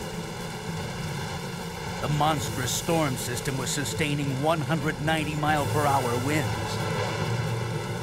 The tiny Gulf town of Pass Christian was completely flooded. 5 residents at the Richelieu apartment building were holding up in a third-floor apartment. By 11 p.m., water had risen to within a foot of the third floor. What they didn't realize was the worst part of the storm was yet to come. A hurricane creates a phenomenon known as a storm surge. The force of the wind swirling around the storm pushes water ahead of the massive system. Given the intensity of Camille, the storm surge was now projected to be between 20 and 30 feet high. Lee Snyder had been tracking Camille since the storm had crashed through Cuba. It's a storm I don't think the people were prepared for. You know really how 24 feet from the ground up, how high that is? And then think of it as water coming at you. Help! On the ground, the National Guard continued to rescue people trapped by the rising water. Over here. Get two on the side. Give me the rope. A lot of evacuees grabbed their most valuable possessions, like family photos and jewelry. Surprisingly, some people even took tax records. Glenn Ryan's unit was heading back to the shelter at City Hall when his Lark suddenly lost power and began to drift in the tide. Ryan asked Sergeant Dildy to check out the propeller. Without hesitation, Dildy dove into the water. After a few moments, he resurfaced and told Ryan the propeller shaft had sheared off.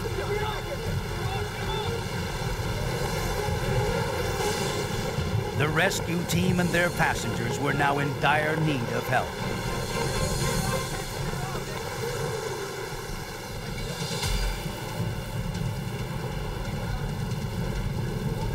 At the Pass Christian High School, water had begun to pour into the hallway of the building where George Watson and the other evacuees had most recently taken shelter.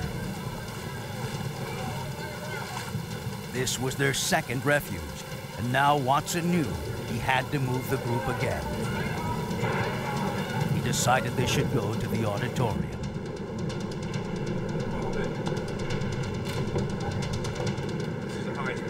Once in the theater, Watson realized he could take advantage of the sloped floor. If If any water did come in, it would run to the low point right before the stage.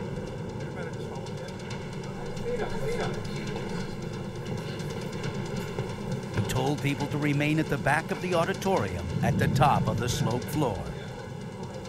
The families were in their little groups, and you could see them in huddles, and the mothers were holding the children close, and I guess they were almost afraid to say anything, but no, there was no hysteria in their eyes or in their demeanor.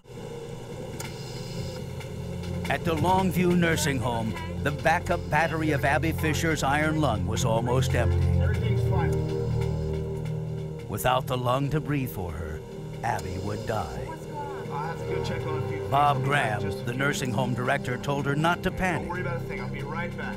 Got it all figured out. He had an idea.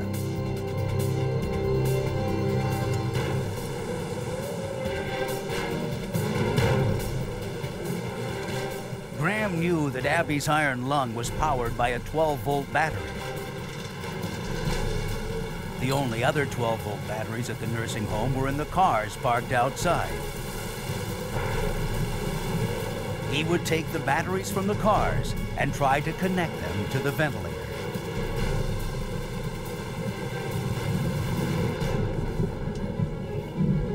At Howard Memorial Hospital, an employee complained to Dr. Adkins that she was having abdominal pain. She explained that she had tried to ignore it all day, but it just kept getting worse. After an examination, Dr. Adkins diagnosed her condition as acute appendicitis. Even though we didn't have electricity, we didn't have lights, I felt it was necessary to go ahead and do an appendectomy on her. Without lights or monitoring equipment, this routine surgery was now quite risky. Even though Dr. Adkins had performed a similar operation in the Navy, he was concerned. I got nervous because I wanted to wait until things were back to normal, but I really had a gut feeling that this lady, if I wait till tomorrow, she's going to perforate. We had to use the largest flashlights we could get our hands on. Nurses and other personnel had to stand around to try to shine the flashlights in the right place. Dr. Waddell was able to do a good spinal, then he put on gloves and health retractors, and the operation went pretty good. Got the appendix out before it ruptured and drained her. After we got out of surgery, you'd hear this tremendous loud roaring type noise, and you hear a lot of popping and crackling, and you knew it was trees and limbs breaking and that sort of stuff. Then it would quieten down for a few minutes. So it's my belief that those were tornadoes inside the hurricane that we were hearing, and it occurred to me for the very first time that we could die right here. The Lark was useless without the ability to steer and was drifting on the dangerously flooded street. Then Captain Ryan noticed a pipe emerging from the water. He knew he had to try to tie up the Lark for everyone's safety.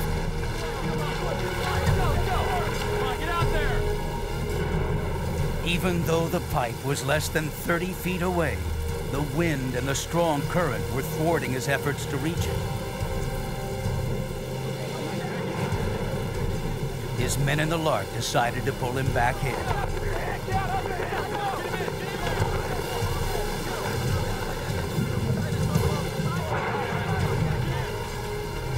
Sergeant Dildy had been looking around for another way to anchor the Lark. Then they got a lucky break. The Lark had drifted fairly close to a telephone pole emerging from the water. Dildy quickly grabbed the rope and dove in.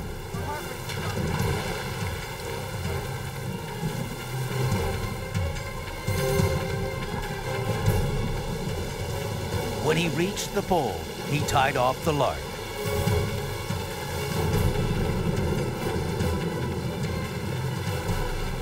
Now he had to fight his way through the current to get back.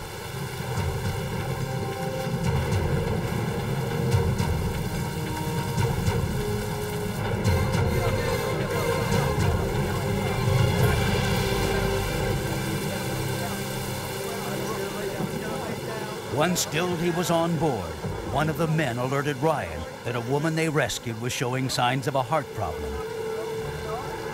Ryan moved to her side. She was conscious, but Ryan knew she needed to get medical attention as soon as possible. Ryan had no sooner attended to the woman when Dildy said one of the guards was out cold. Ryan went over to him. He looked dead. Ryan attempted to hear his breath and heartbeat above the howl of the wind. I raised his head up and I kind of popped him in the chest. Not too hard, but I popped him right over the heart. And when I did, he reared up like a bear. So when he breathed, you know, when he grunted like that, then I knew he was alive. Ryan immediately radioed their situation and put out the word that they needed help.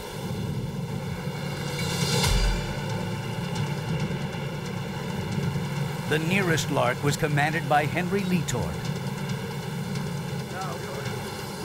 Leetord told Ryan his unit would come get them, but Ryan was afraid it was just too dangerous. And I said, Henry, stay where you are. Let's wait until this thing subsides a little bit. He said, I'm coming to get you, Cap.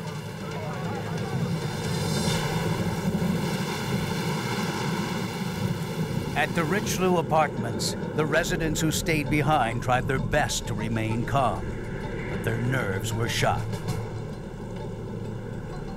Ben Duckworth tried to reassure the group the eye of the storm was supposed to pass by 11:30. If they and the building could last until then, they would be fine. No sooner had he said these words when they all felt something ominous. An imperceptible shudder went through the building, and you could feel it, and we all exchanged glances. And then it was almost like everything exploded. The 30-foot storm surge had hit the building with a vengeance, and water was now pouring in from the ceiling. Duckworth and Anchor knew they had to get everyone out of the apartment before the building collapsed. The only way out was through the roof. As Duckworth pulled himself up through the hole, a nail ripped a gash in his leg, but he kept on going.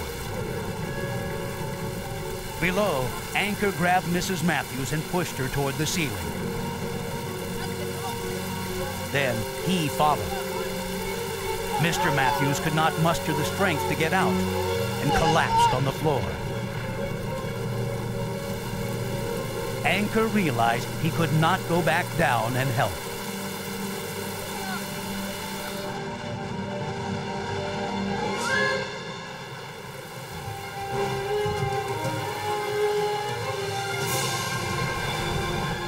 There was now nothing between the Richelieu apartment residents on the roof and the devastating power of the storm. Against the full force of the hurricane, they desperately tried to hold on to the roof as it floated away.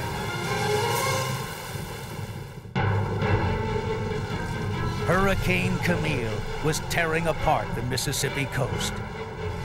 A storm surge of over 30 feet had washed ashore and destroyed the 3-story Richelieu apartment building in Pass Christian. 4 residents had managed to make it up through a hole in the roof and now tried to hold on as the wind and waves continued to assault them.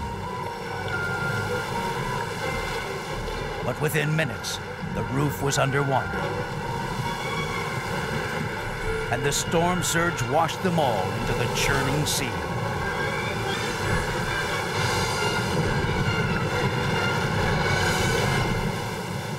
Ben Duckworth struggled to keep afloat. He could not see the others. Frantic, he looked for something to hold on to. He saw a tree branch floating by and grabbed it.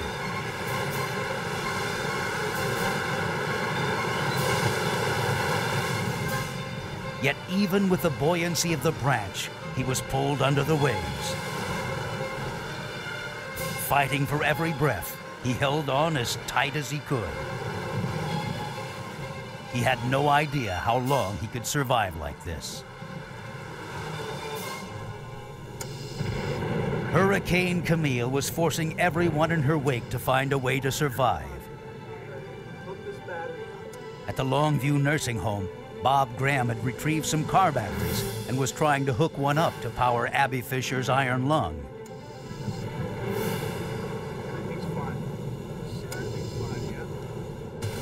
As their disabled amphibious vehicle bobbed in the surf, National Guard Captain Ryan and Sergeant Dilby tried to care for two sick passengers. One was a person they had rescued. The other was a sergeant in their unit. Without any type of medical equipment, the best they could do was try and keep them warm and dry. But their efforts were futile. Ryan had called for assistance, and another Lark was on the way. In the Pass Christian High School auditorium, George Watson and a group of evacuees thought they were safe from Camille's fury. Then they saw water coming in under the doorway. Bring me some blankets! Hurry up! They quickly grabbed blankets and tried to seal off the door. I asked some of the men to stand at the doors and brace themselves. Let me know if you needed anybody else, but just stand there and make certain that the doors don't blow open. Yet the blankets were no match for the fury outside. The horizontal rain, the flooding, and the hurricane-force winds pushed the rising water in through every crack. The auditorium was quickly beginning to flood. The only thing they could do was retreat to the highest part of the slope floor. The walls on the south side of the building, of the auditorium, was pulsating. As I would lean against the wall, I would say that it was moving in and out. That was my gravest concern during the midst of the storm. If that wall had given away, all of us would have drowned like rats.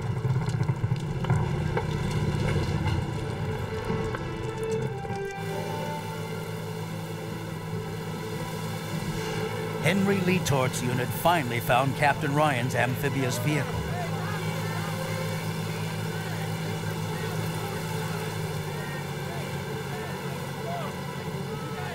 The first thing they had to do was tie the two vehicles together to facilitate transporting everyone off the Lark.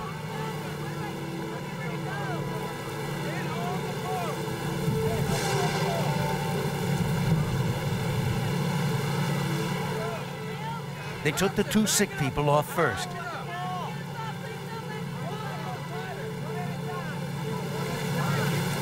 Then the others followed, and they took off towards the hospital.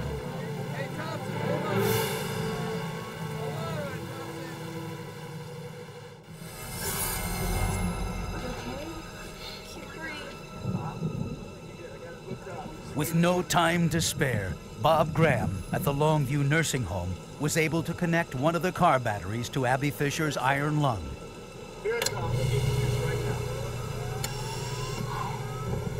He had no idea how long it would last, but at least there were more, and he had a temporary solution to keep her alive.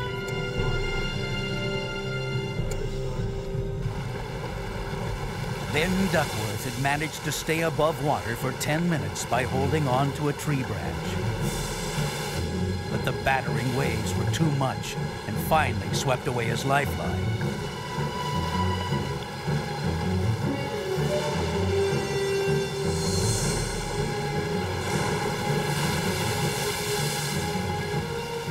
Just when he thought he couldn't keep going, he hit an oak tree that was still rooted in the ground.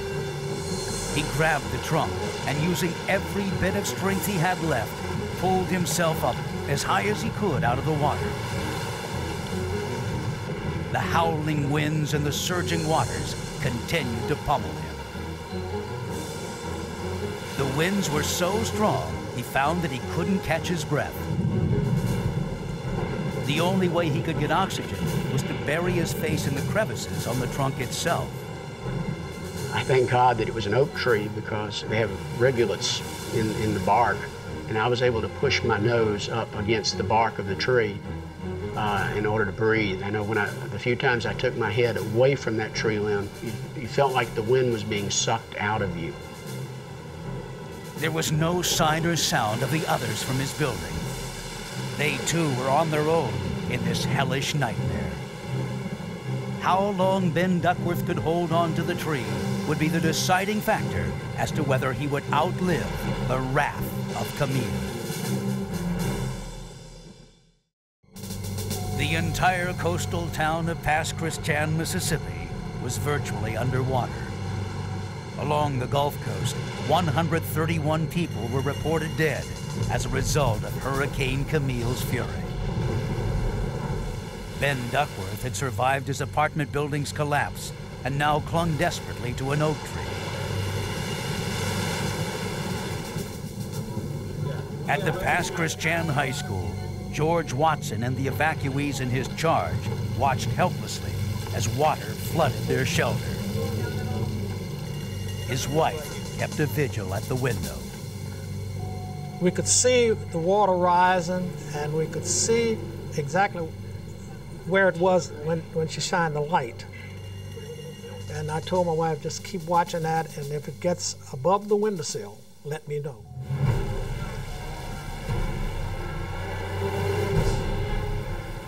National Guardsman Henry Lee Torch Lark eventually made its way to Howard Memorial Hospital.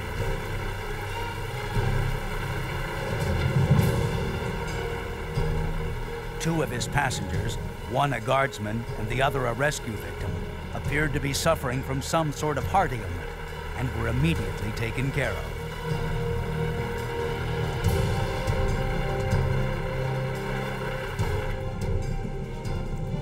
Many of the people Dr. Adkins attended to that night complained of chest pains. He diagnosed that the great majority of them were suffering stress symptoms brought on by being in the storm.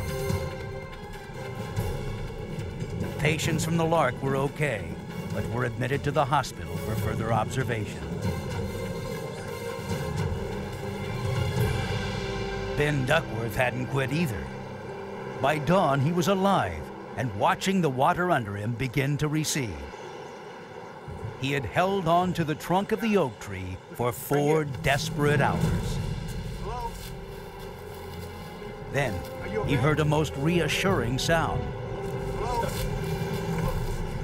Someone was calling up to him from under the tree. Are you okay? I'm gonna get you down here. What's your name? Ben. Ben, take your time. Watch my left leg. Okay. And the wind had died down considerably from the height when I first got in the tree. And until the gentleman was standing below the tree where I was and saying, we found one, did I really realize that it was real. The men took Duckworth to the local high school, the closest place for medical treatment.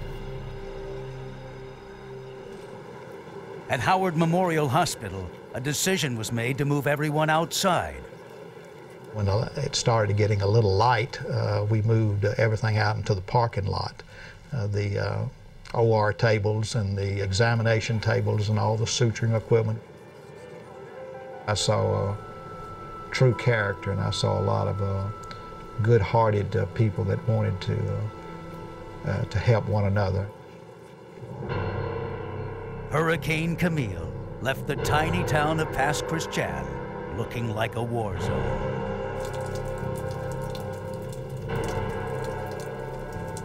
At daybreak, we opened the doors, took the quilts away, opened the doors, and went outside. And then when we looked outside, it looked like a bomb had hit. And you knew then that everything had blown away.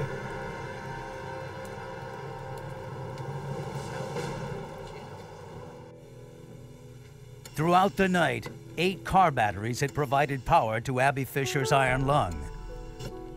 Finally, a generator was obtained to provide electricity to the nursing home.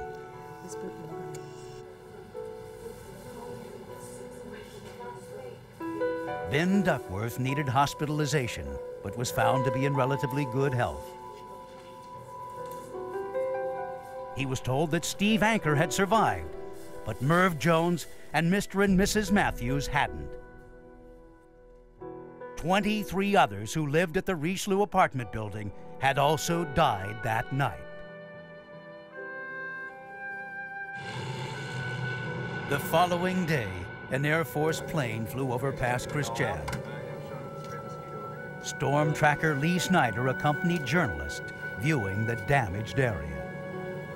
And the destruction was just, it's like you could not comprehend what you were seeing, if that makes any sense. I mean, it was just, the devastation was just overwhelming.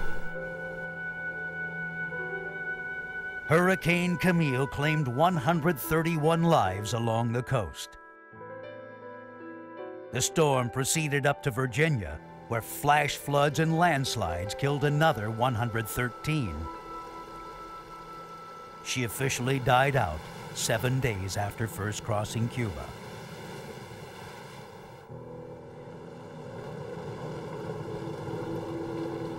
In Pass Christian, 50 people died. But because of critical decisions made by ordinary citizens and trained professionals, hundreds of people who did not evacuate survived the storm's wrath.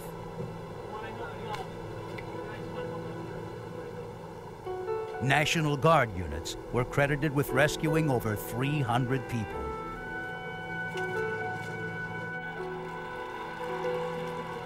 President Nixon visited the devastated areas. The federal government came in with relief. The destruction would be equivalent to over $6 billion today, making it the third most powerful hurricane to hit the United States.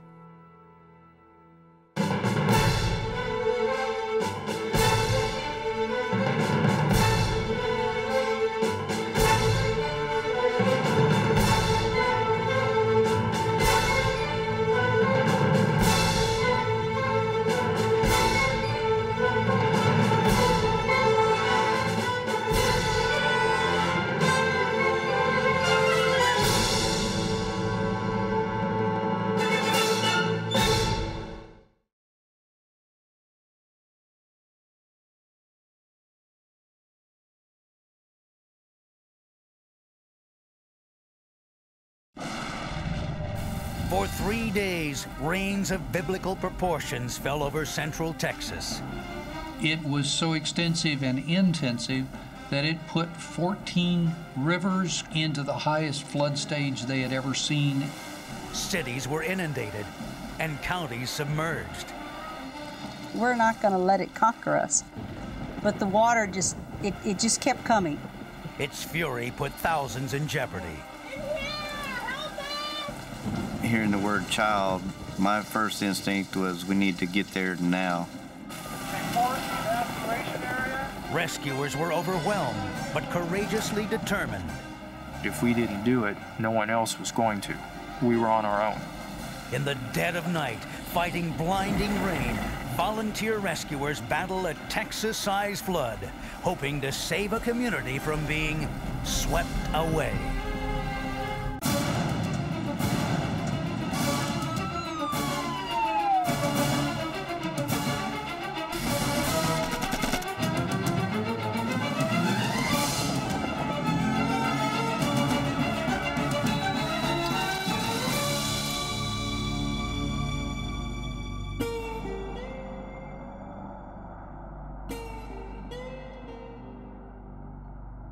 The weather in central Texas the fall of '98 had been pretty typical, hot and dry.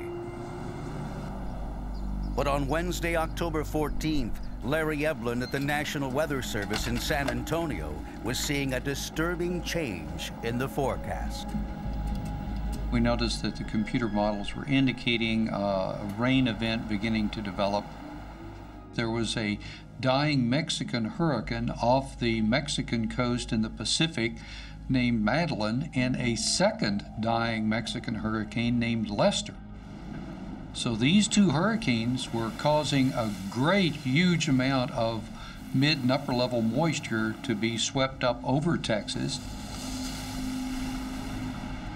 Central Texas is one of the prime and most dangerous flash flood areas in the United States.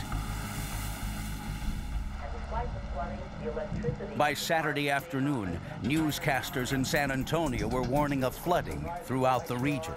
Dad, you need to come look at this. Although Wilson County was 30 miles away, Edwin Baker, assistant fire chief of the small town of Stockdale, was worried. The rain had already started coming down hard. I started realizing that there was a lot more going on than what I was seeing just on the TV. And I told my son to start calling out people to find out who was available to help if there was a flooding problem in our county. This is bad. I started getting concerned about the north side of Lavernia where the Cissell River enters our county. It is flat, prone for flooding. The Cissell north of Lavernia has 2 crossings and both are at water's level. Baker headed a newly formed emergency rescue team that specialized in flood rescue. His team consisted of volunteers from the 10 fire stations in Wilson County.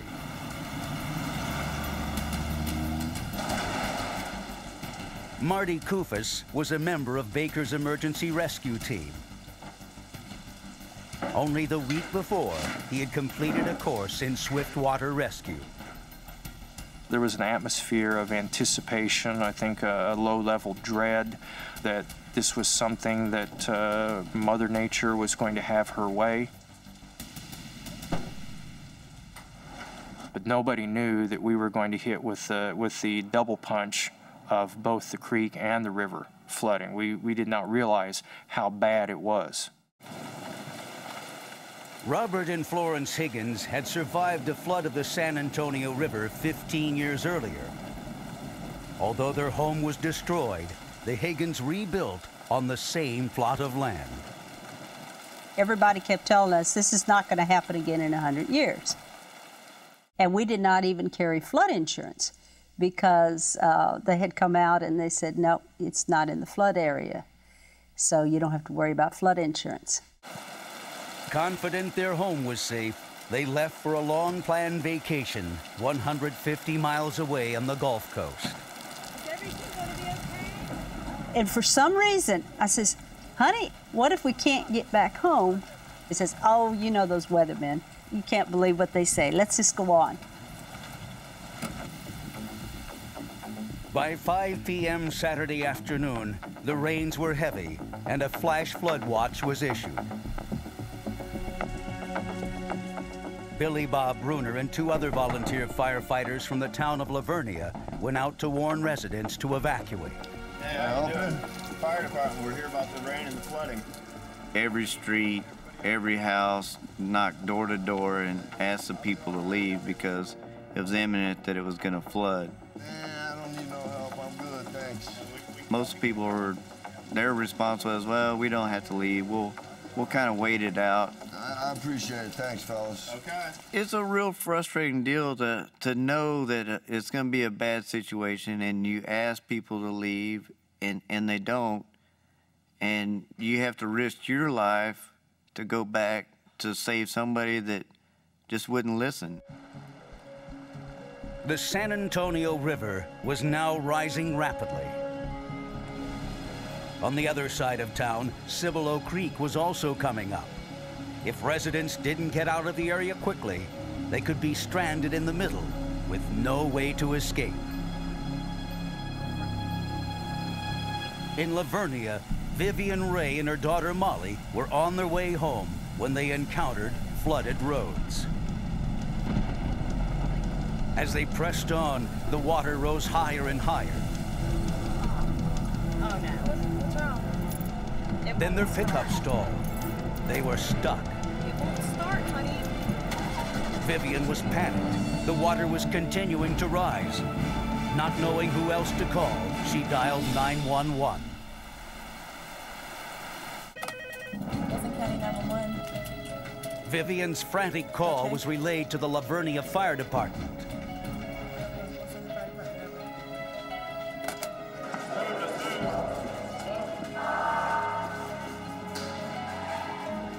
During the middle of the evacuation, we had a call for a woman and child trapped in a vehicle down one of the county roads. Hearing the word child, my first instinct was we need to get there now. The town of Lavernia had recently obtained a 5-ton high-axle military surplus truck. It could pass through waist-high water and seemed adequate for any flood. The truck was nicknamed Calm.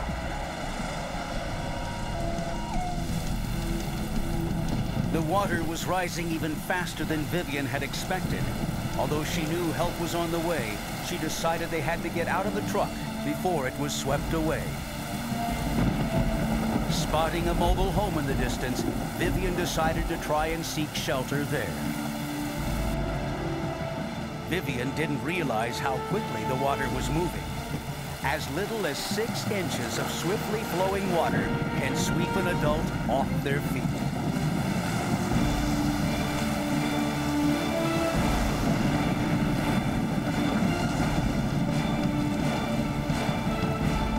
Together, they waded through the water to get to the home.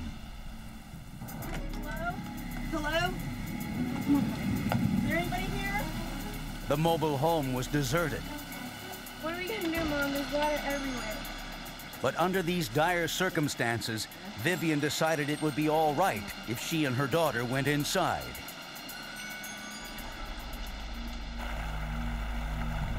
The Cissell Creek had already risen to record levels. It was now 30 feet deep in places and still rising. The force of the floodwaters was already strong enough to overturn trucks. Bob Bruner's earlier concerns were turning into real fear. This was already one of the biggest floods Central Texas had ever experienced. And we came to our first bridge, and the water was beginning to go over the bridge when we first crossed it. And within 100 yards of passing over the bridge, the water was all the way up to the front bumper, which is about 4 feet off the ground. And the further we went, the further water came up. Visibility was so poor that Bruner needed extra help trying to navigate roads he couldn't see. He had firefighters on top of the truck, shining flashlights as headlights to guide them through the flood. When we first saw the truck that we were called out to, we had been about 1.25 miles to 1.5 miles down the dirt road. There were no passengers in it, and nobody was sitting on top of the truck, so we knew then that the people had evacuated the truck. My first instinct was get back to the station. Let's get out of the situation we're in right now. It's getting dangerous every second. Swift water is the most dangerous thing there is on the world. I learned that evening how dangerous, how machinery, manpower can't really overpower it. It is incredible, the force and the strength of the water. Let's get out of here, Ryan. Since the road was so narrow, there was no way to turn the truck around. They would have to back into a driveway and then pull out.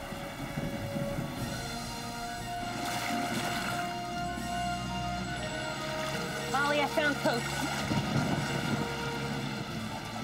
In the mobile home, Molly caught a glimpse of the rescue truck's red light in the window. Mom! Look, there's a fight! Vivian had to get their attention. Help! Over here! She began blinking the lights on and off.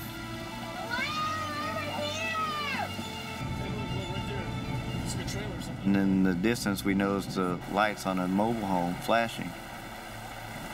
The front door was open, and there was a female flashing the porch light, screaming to us to come help her. And we decided we'll give it one shot and see if we can help evacuate those people. They see us, Molly. They're gonna come and get us. They're gonna come and get us. As they tried to head for the mobile home, the current made it difficult to steer the truck. As we were pulling up, the water pushed our truck to the downward side of the flow, and we became stuck. What's going on? What's wrong? I attempted to drive the truck out by getting the front wheels back on the driveway, and we just slid straight forward. So then I decided I'll try it in reverse and get the rear wheels back on the road. After each attempt, we started leaning more and more. So I decided we better just stay where we were. We were still upright, so we were better where we were then than trying to anymore. Bruner and his crew were trapped by the raging water. He radioed the fire station. 4130 to base. When I called the chief and told him I was stuck, he immediately said, well, I'll send additional personnel to come out.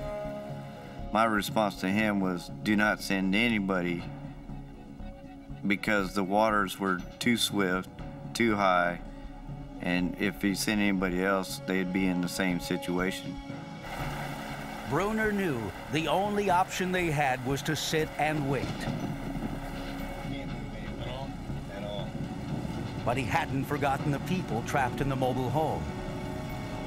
At this point, there wasn't much he could do to help them. We were stuck and we couldn't do anything, and it's a sickening feeling knowing you can't do anything. We told them just try to stay calm, remain in the house. They were a lot safer where they were, and that we would try to have help come to them as soon as possible. Why aren't they coming? I don't know. Are they stuck? Look.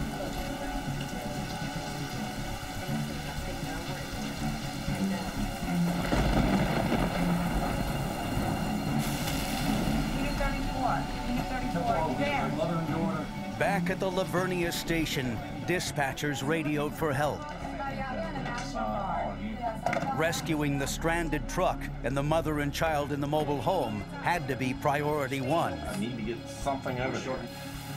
The rain was pouring down at a rate of 2 inches per hour, and they knew it was only a matter of time before the rising water would cover everything. Torrential rains had been pouring over the hill country of central Texas for hours, causing disastrous flooding.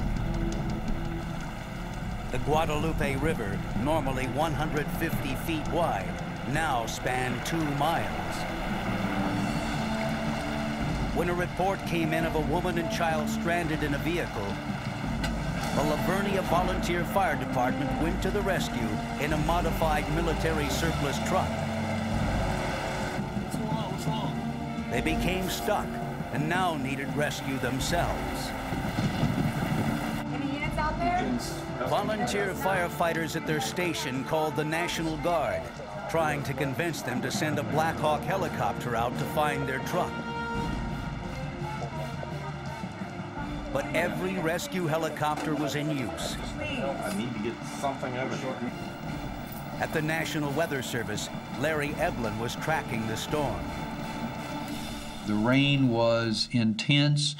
It was a tropical kind of a rain that at times was 2 to 3 to even maybe as much as 4 inches in an hour. Our concern was that, as so often happens in central Texas, instead of staying out of the deep water, people were continuing to drive, continuing to travel, and putting themselves in a great deal of danger. Edwin Baker, head of the relatively new emergency rescue team in Wilson County, heard the Lavernia dispatchers' calls for assistance. It's around midnight about this time, and it was dark, it was lightning, it was raining off and on. No one else would come help assist in the rescue of these firemen. Although the team was unproven, they told the dispatcher they would help. At that point, I think all of us realized that things had gotten extreme pretty quickly. We did not think that we would be rescuing would-be rescuers. Livonia firefighter Billy Bob Bruner knew help would eventually come. But as the temperatures began to drop into the low 50s, he worried how long the men would be able to sit, exposed to the elements. I was getting real concerned about the men I had on the truck. The guys were soaking wet, they were scared, and I had a couple guys getting close to hypothermia, and there was not much we could do but stand out in the rain. Vivian and Molly Ray, the mother and daughter that the Livonia firefighters had set out to rescue, were trying to keep dry. Vivian was getting concerned. Her daughter was starting to shake from being cold and wet.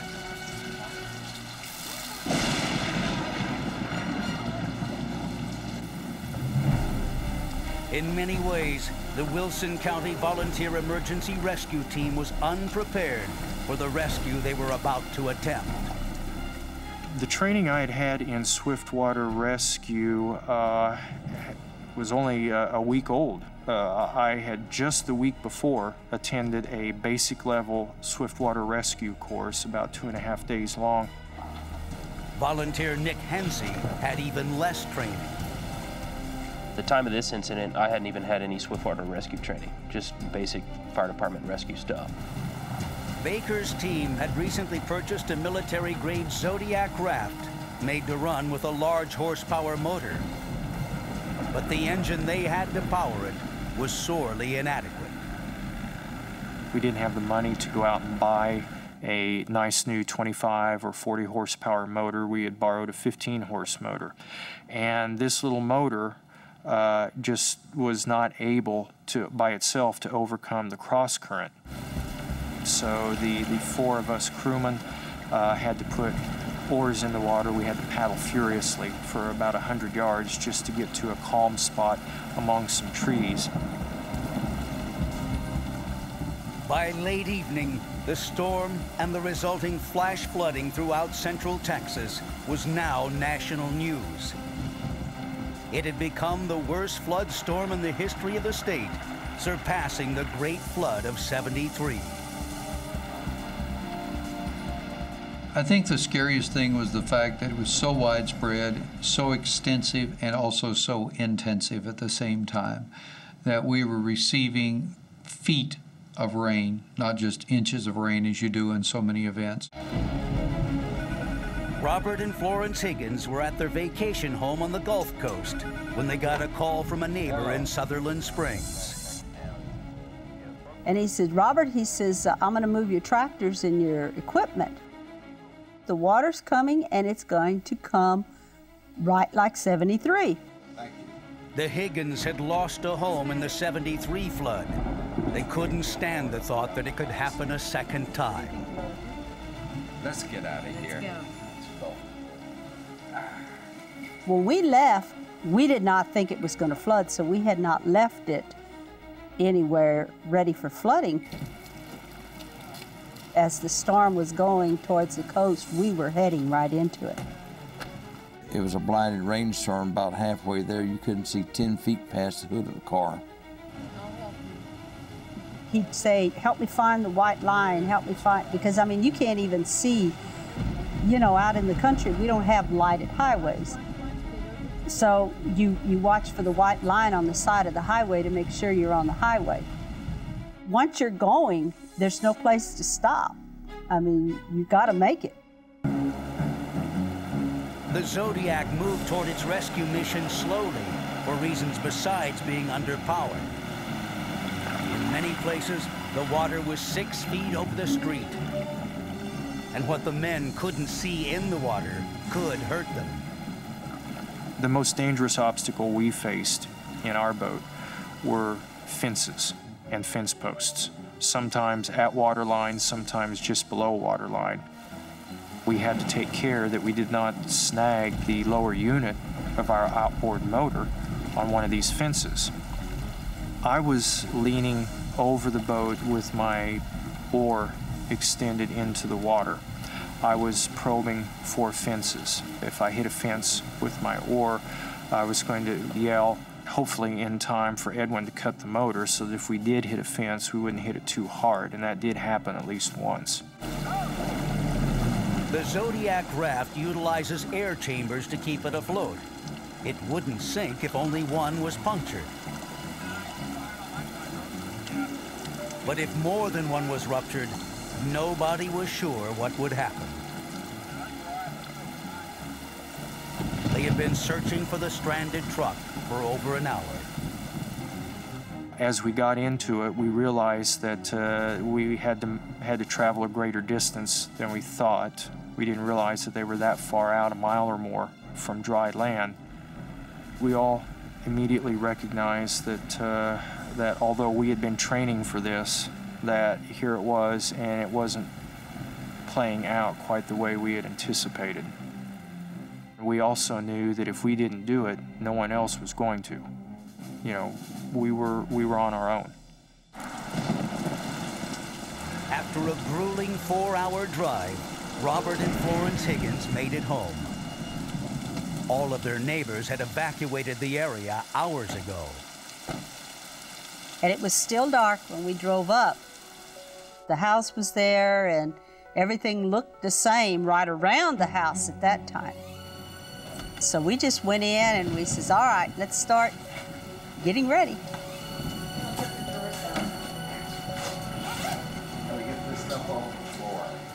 They had learned some hard lessons from the last flood. Of course, we couldn't save everything. Just take all the drawers out of the chest of drawers and everything and pile them up on top of everything. If you do the drawer in after flooding, you just pull it, the whole face of the drawer comes off, everything's ruined. We just started putting what we thought was valuable up in our attic, and pictures that we could find, photographs of the kids. And he says, maybe we ought to go ahead and tape up the windows. It's a losing battle. If I knew now what I knew later, I would open the back door and open the front door and just let it go on through. I mean, you ain't gonna stop it, partner. With each minute that passed, the Zodiac raft, with its volunteer rescue team on board, faced more obstacles on the way to finding the stranded firemen. We saw cows floating in the water, lots of bales of hay, big old clumps of fire ants. I remember poking one with my paddle that night. It was about as big as a tractor tire, and I remember thinking, what the heck are these things floating on? And when I stabbed it with that paddle, they weren't floating on anything, it was just fire ants, just a big old line of fire ants. And that was the scariest part there. I didn't want one of those big clumps of fire ants to knock into the boat and, you know, sting us all. The floodwaters were continuing to rise. Some of the firefighters were getting nervous. Bruner tried to keep their spirits up. My job was to keep everybody's morale up, keep them not thinking about the situation as much. So I cracked a few jokes and got everybody laughing and got their minds off of the situation we were in. Being as bad as it was, they were pretty scared. There was a lot of apprehension about these firemen hoping they were still on this truck and in good condition, because there was a possibility they could have been swept away by the river. Eventually, they saw our lights and we saw theirs, and we knew where they were and we started towards them. But Baker's Zodiac could only hold 4 additional passengers. He had yet to find out that besides the firefighters, there was a mother and daughter trapped in a flooding mobile home.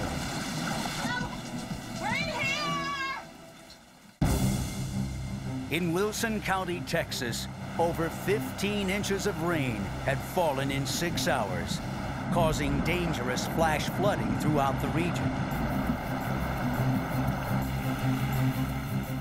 In the blinding rain and dead of night, an emergency rescue team comprised of volunteers was making their way to a group of stranded firefighters. After over an hour's journey, Baker and his team found Bob Bruner's truck. But now they faced a new challenge. Started talking with the firefighters on Kong, who told us that there were at least 2 people in this mobile home over there, and that we needed to get them also. We looked over and we could see what appeared to be a woman standing there. So we knew that we had more customers that night.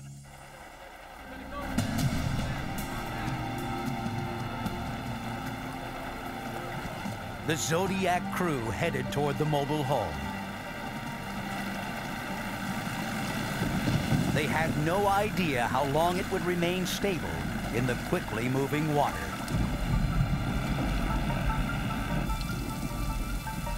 In Sutherland Springs, Robert and Florence Higgins were finally realizing the magnitude of the storm. When we looked out, that water was just filling the fields. We have about a mile of fields between our house and the river. The field looked just like it did back in '73. And then it just slowly started coming into the house.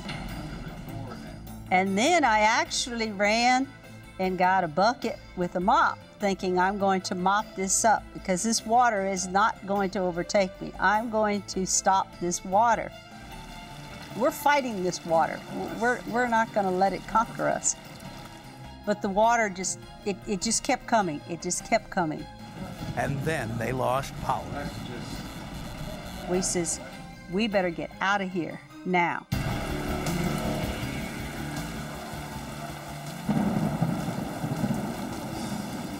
And when we got out, we says, oh, well, we can drive through this water in front of the house because we've driven through it before. But the car wasn't going anywhere this time.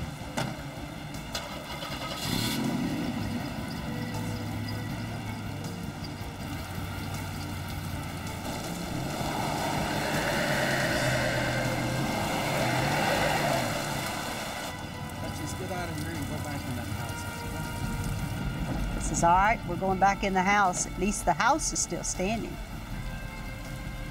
I mean, you're an island, okay? We're going to go back. That's the only thing you can go back to. The Higgins knew they needed help.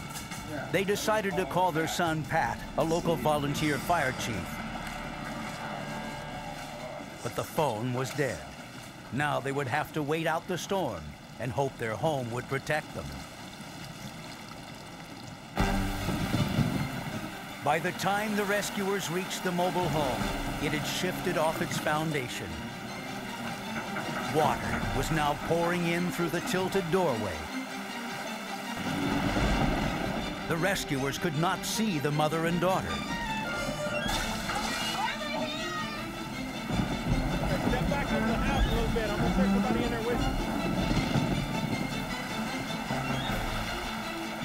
Baker told Kufus he was going to have to go in and get them out.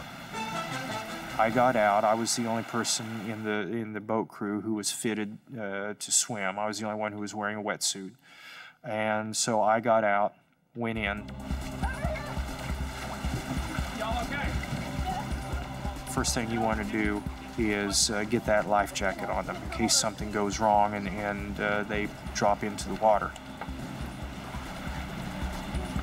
He told Vivian that because of the strong current, he was going to have to take them out one at a time. Molly went with Marty first. She couldn't stop shivering and looked a little blue. Ready to go? Vivian Ray wasn't doing much better. Let's go. The rescue team now had a medical priority on their hands. The stranded firemen were going to have to wait it out a little longer. The rescuers were more than a mile from the staging area and medical help. The sky was black. There were no visible landmarks, and the rain continued pouring down. Now, they had to find their way back through the dangerous water using only their instincts.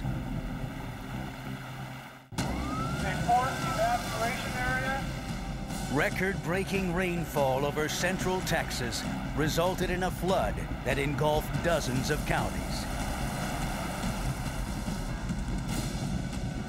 A volunteer rescue team traveling in an inflatable raft had rescued a mother and daughter trapped by the flood and were now trying to get them to dry land. They were navigating their way back in the dark with no recognizable landmarks to guide them. You can see a road whenever there's no water over it and you're driving, but whenever it's covered completely in water, there aren't any roads anymore. They don't exist. Our initial sprint out from the shore, we had to paddle furiously to overcome the current, and then later, as we returned, we had to battle the same cross current, and it was physically demanding. It was clear that the flood was not over, it was still building.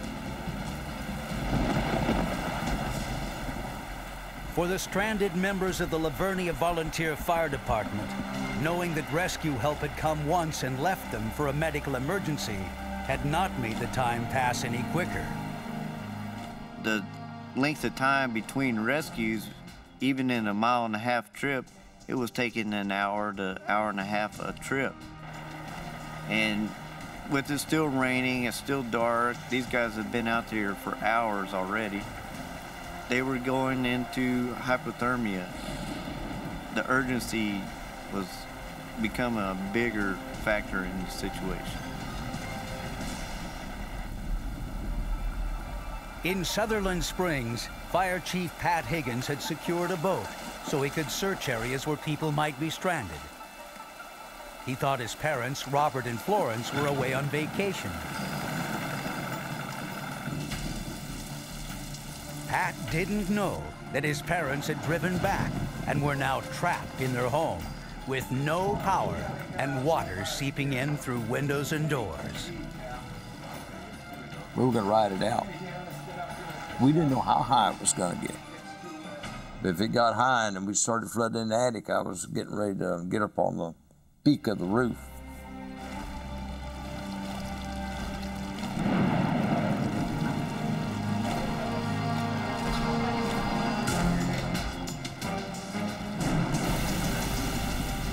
The Wilson County rescuers finally reached the end of the flooded area. Paramedics quickly attended to the mother and daughter. Baker's team immediately headed back out. They had no idea how long the Lavernia truck would stay upright. We just did not know how stable the ground was underneath the truck. Maybe the flood's current was washing soil out below the tires.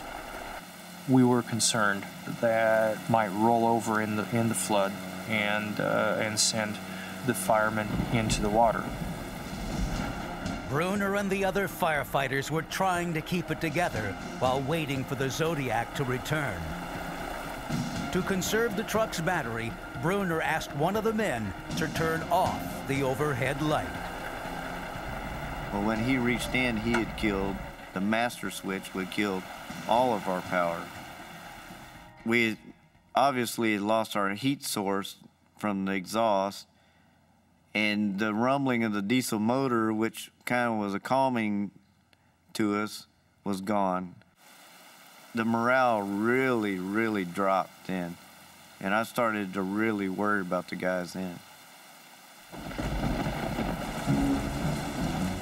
Pat Higgins arrived at his parents' home surprised to see their car and the entire house surrounded by water.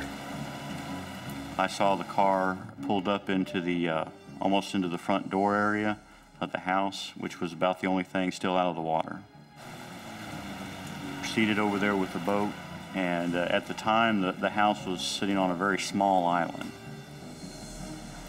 This was a boat coming up to our front door. They were in the water, and it's not supposed to be that way.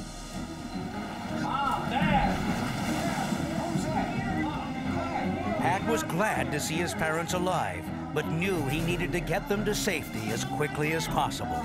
Get out of here! Wait right here. I'm gonna go get the life jacket. Wait right here. For the second time in their lives, they were forced to leave everything they owned behind. The water has beat us again, because this house was like our dream house. And it was like, here, our dream.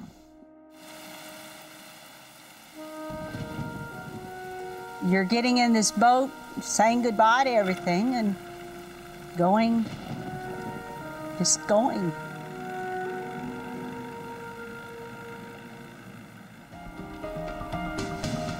Almost 2 hours later, Edwin Baker's team found the Lavernia truck for the second time.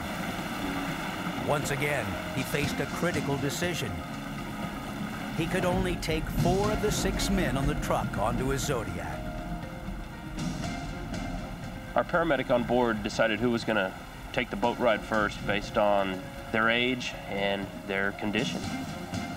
They were shivering and dripping out there. Some of them were getting pretty shaken up, too. We knew we needed to get these people back to shore as soon as possible, because we didn't know if the floodwaters were going to continue rising and at what rate they were going to do so.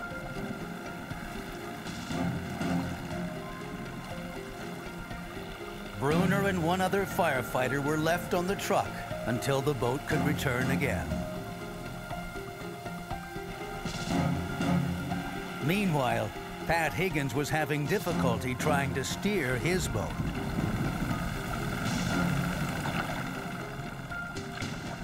The water was a little bit swifter coming towards the actual main channel of the Cibolo, and the boat got pushed up on a fence post. The boat had water underneath the floorboards. And I said, we're sitting on these dadgum fence posts, and if the pressure gets any greater, if one of those fence posts punches a hole in the bottom of that boat, well, the boat may sink. My wife can't swim. And I don't know if I can swim in that kind of water. Pat Higgins knew he needed some serious help.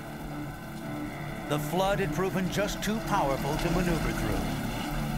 When he got on the radio, he knew their only hope was also the most dangerous: a helicopter rescue. Torrential rains had caused massive flooding in dozens of central Texas counties. Though they thought they would be safe in their home, Florence and Robert Higgins were lucky to have been rescued by their son, Pat. But now, they faced another life-threatening peril.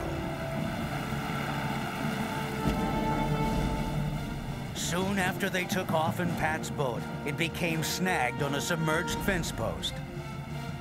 Pat radioed for help, but he knew it could take quite a while.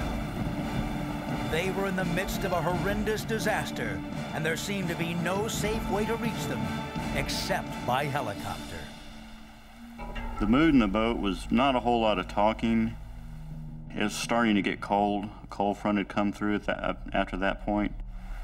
Everybody was wet, tired, and nothing to do but wait.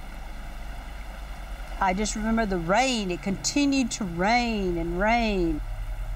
And all around us was just water, just coming, rushing by. You never can tell what's going to come down that river and knock you off that fence. Big cypress trees, cottonwood trees has been uprooted by the flood. That's what you got to look out for. Floating debris. And we've seen everything from horses to dogs to a buffalo floating down, various boats from upstream, and anything that float, we got to see. By chance, a helicopter from the Texas National Guard was in the area. It was dispatched to rescue the Higgins. Helicopter rescues, even under ideal circumstances, can be dangerous. In floods, the risks are far greater. Aside from the rain and wind gusts, the rotors can kick up loose tree branches and live power lines. We kind of tried to wave, and they says, just stay still. I mean, we were all just like frozen in our places because of the fact that we didn't want to move at all. Because this boat, this is like balanced on the top of this little bitty cedar post. And we knew if we got off of that and we turned over, that was it. The crew used a rescue net shaped like a small trampoline, but lowering it to the right height would be tricky. Keeping a steady altitude was essential. The net had to be lowered close enough so that the rescue victims could climb inside. But if there was too much slack, the entire net and its cargo could be pulled into the current. They told me that I was going to be the first one out on that thing. And I says, I have to crawl on that? And they says, get on it, get on it. I just remember grabbing around the ropes and holding on like this, and I shut my eyes after that. Then I climbed in, they, just like this, picked it up, and away we went.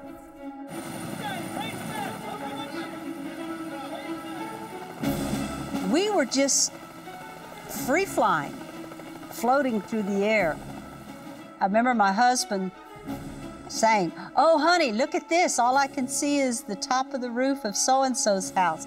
Oh, look at this. All I see is the little tree over here. And I kept my eyes shut. He never landed. All he did is set the device down and just opened up like a clam, just like a clamshell. Walked off.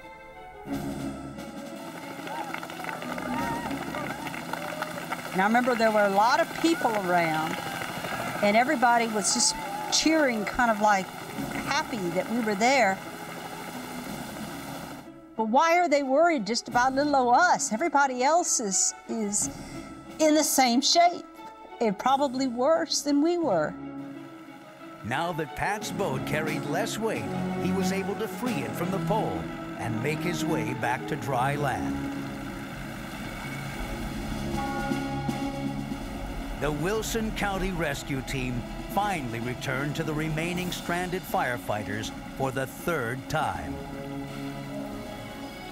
After 8 hours in the rain and wind, they were more than ready to get off that truck.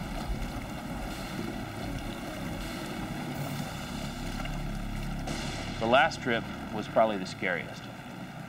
The current was really running when we came back through. I mean, I remember having to paddle like crazy crossing those rapids to come back. Baker and the firefighters finally returned to dry land. Oh, it was a great feeling once we hit solid ground again. We didn't even care if it was still raining. We hit solid ground and we knew we were safe.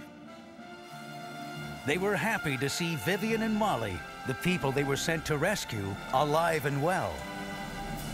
The ERT proved that they could do the almost impossible, a night rescue in pouring down rain in unfamiliar territory. I mean, it was incredible.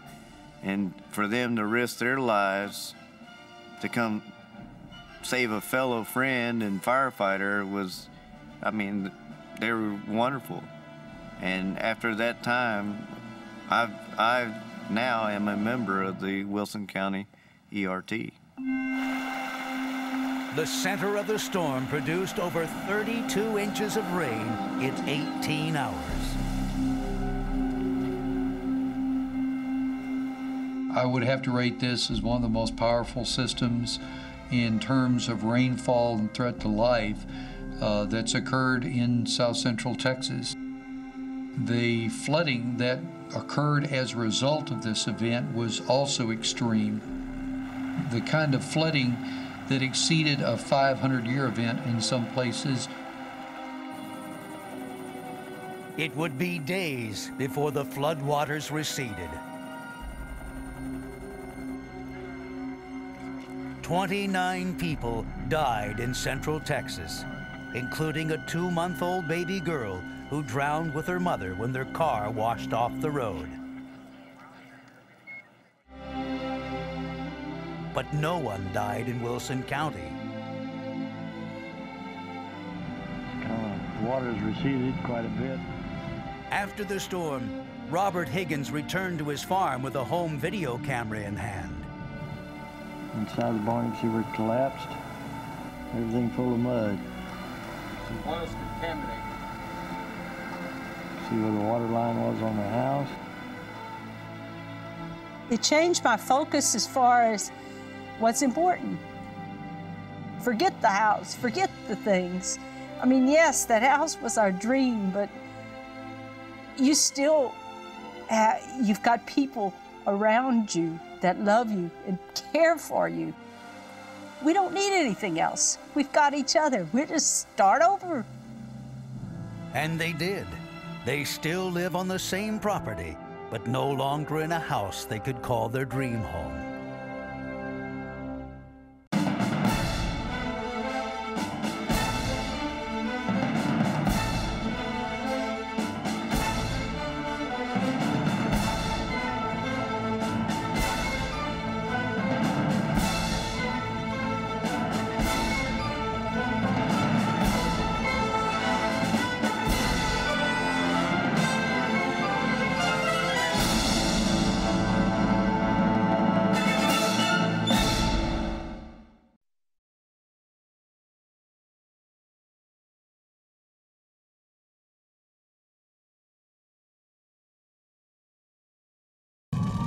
In Oakland, a spontaneous ignition erupted into a deadly inferno. We had fire on both sides of the road. It was a very dangerous situation. The runaway fire overwhelmed even the best defenses. I looked down in that canyon, I thought, all my guys down there are gonna die. In 3 hours, the hilltop paradise became hell on earth. The heat was incredible. I mean, it was like being in an oven. Firefighters and residents would find themselves fighting blinding smoke and raging flames to save a city from a firestorm.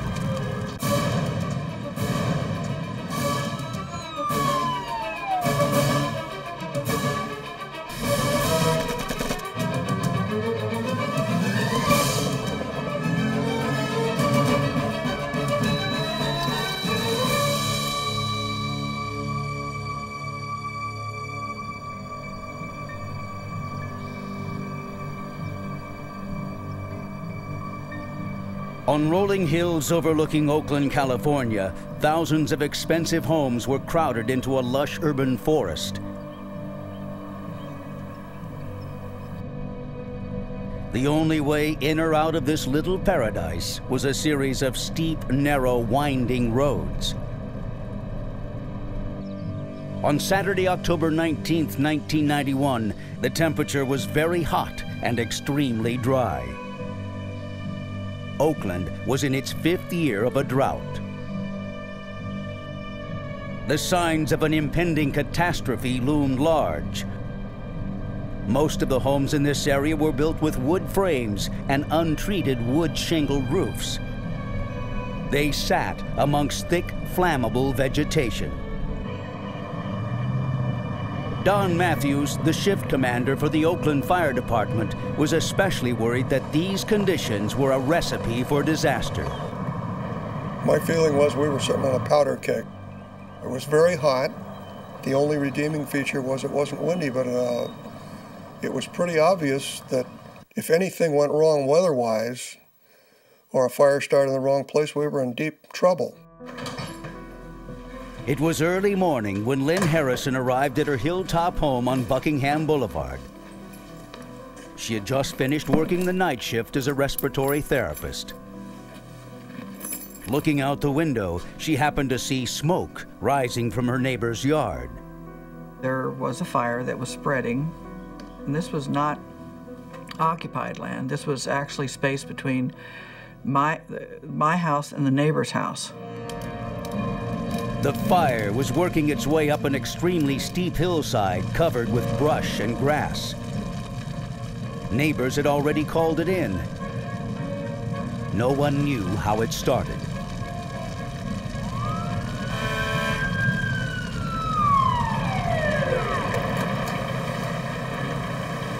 Fortunately, there was no wind, and there were no houses above the blaze. And because the response was quick and decisive, the brush fire was brought under control in about an hour. Copy, primary search, negative. Yeah, mark this fire under control. But as a precautionary measure, the firefighters left their hoses to be picked up the following morning. No one could have predicted what would happen next. Around 6 a.m. the next day, Oakland firefighter Mike Dolan was preparing to leave home to report for duty. The temperature was already over 80 degrees, very hot for that time of day. And unlike Saturday, the wind had picked up substantially. Oakland police officer John Grubensky was on patrol in his squad car.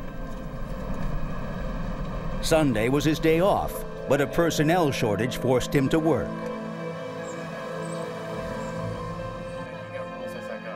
On a hilltop house on the Berkeley-Oakland border, Sally Maxwell had just made a strawberry pie for her husband Robert Fierro and her 9-year-old daughter Mira. She was pregnant and was due to give birth within 48 hours. I had gone into the doctor on Friday and I was already dilated, and he said he would induce labor by Tuesday if I didn't have the baby, so I was really tired.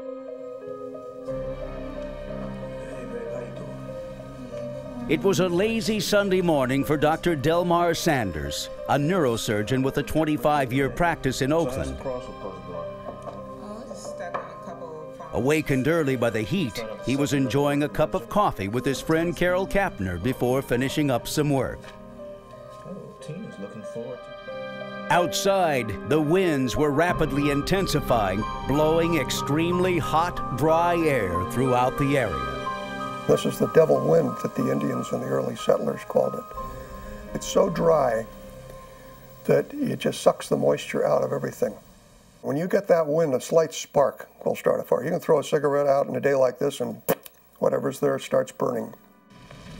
Around 8 a.m., firefighters were returning to the site of Saturday's blaze to pick up the hoses they had left behind. They were surprised to find that several little fires had re-emerged. They immediately radioed Don Matthews that they needed backup. It was so hot and dry at that point that this buried fire that had been totally wet down the night before was coming up through like little volcanoes. Mike Dolan was one of the firefighters who got the call. He and his company from Oakland Fire Station 13 headed out toward the hills.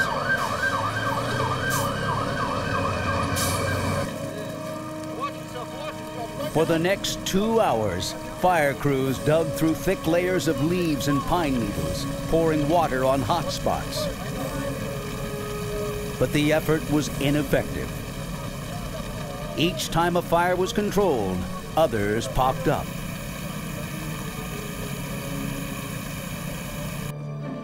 In Berkeley, the city just north of Oakland, Mary Pretlow noticed smoke rising from a nearby hill. She asked her husband James to take a look. What do you think it is? They were a city away, and like Dr. Sanders, did not feel that they were in any immediate danger. I did not think it was serious. I really didn't. I just could not believe that this fire could ever reach us.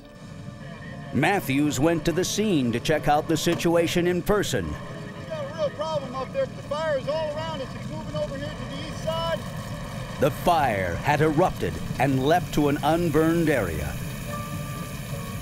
Within moments, the brush fire, fueled by gusting winds, began to spread out of control.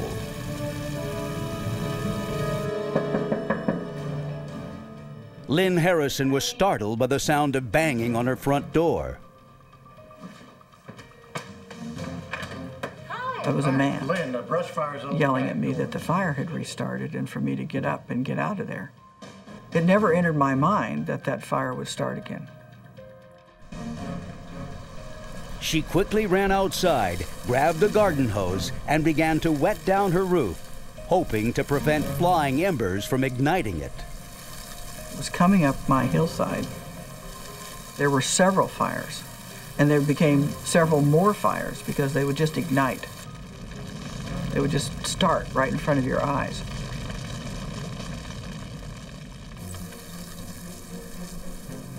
At the same time, the Pretlows walked outside their Berkeley home to get a better look at the situation.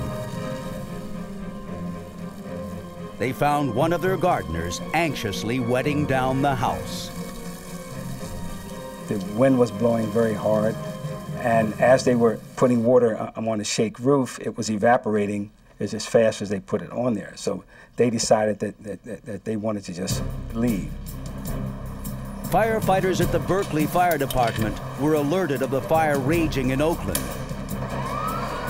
Even though it had not crossed into Berkeley, Captain David Orth and his men responded. We had radios turned on. We started prepping. We're going to go. Multiple units flowed up into the hills. By the time we got there, we had fire on both sides of the road. I could see fire down below us, coming around in a canyon. It was a very dangerous situation. By 11 o'clock, 3 hours after it had rekindled, the fire in Oakland began spreading at a staggering rate. Every 4.5 seconds, a house literally exploded in flames. The wind was pushing the fire so swiftly that it jumped over roads and past fire lines. Robert Fierro noticed black smoke and fire in the hills, but couldn't determine where it was coming from. He didn't like the looks of the situation and felt his family should leave. Why don't you get the picture? He asked Sally to pack up whatever she could. Their daughter Mira was frightened by what she saw. I looked out the window and I just saw a wall of flames, nothing else. I couldn't see the sky. And so I saw that and I screamed, and the next thing I knew, we were out of here. Matthews watched as his men tried to battle what was once a brush fire, but had now become a monster. At one point, I looked down in that canyon, I thought, all my guys down there are going to die. The fire was going over my head through eucalyptus trees and dropping down, and I had to move the car several times to try and keep looking down the canyon, keep a view without getting burned up myself. Matthews ordered more backup, including aerial drops of flame-retardant chemicals. Units on the ground were finding it difficult to negotiate the steep terrain and maneuver around residents fleeing in a mass panic. If you're trying to fight a fire, you cannot also evacuate, especially in the hill area where you have this terrible condition of substandard roads, steep hills, and people tending not to want to evacuate until the last minute. So it creates a tremendous problem. We need heavy police presence. Officer Grabensky had been monitoring the fire's progress all morning. Even though he was not assigned to that area, he knew he had to try and help. With his siren blaring, he slowly made his way into the neighborhood. Dr. Sanders had been oblivious to the fire all morning until a neighbor alerted him to the danger across the street. He decided he and Carol should get out. They hastily grabbed a few photographs and business files to take with them.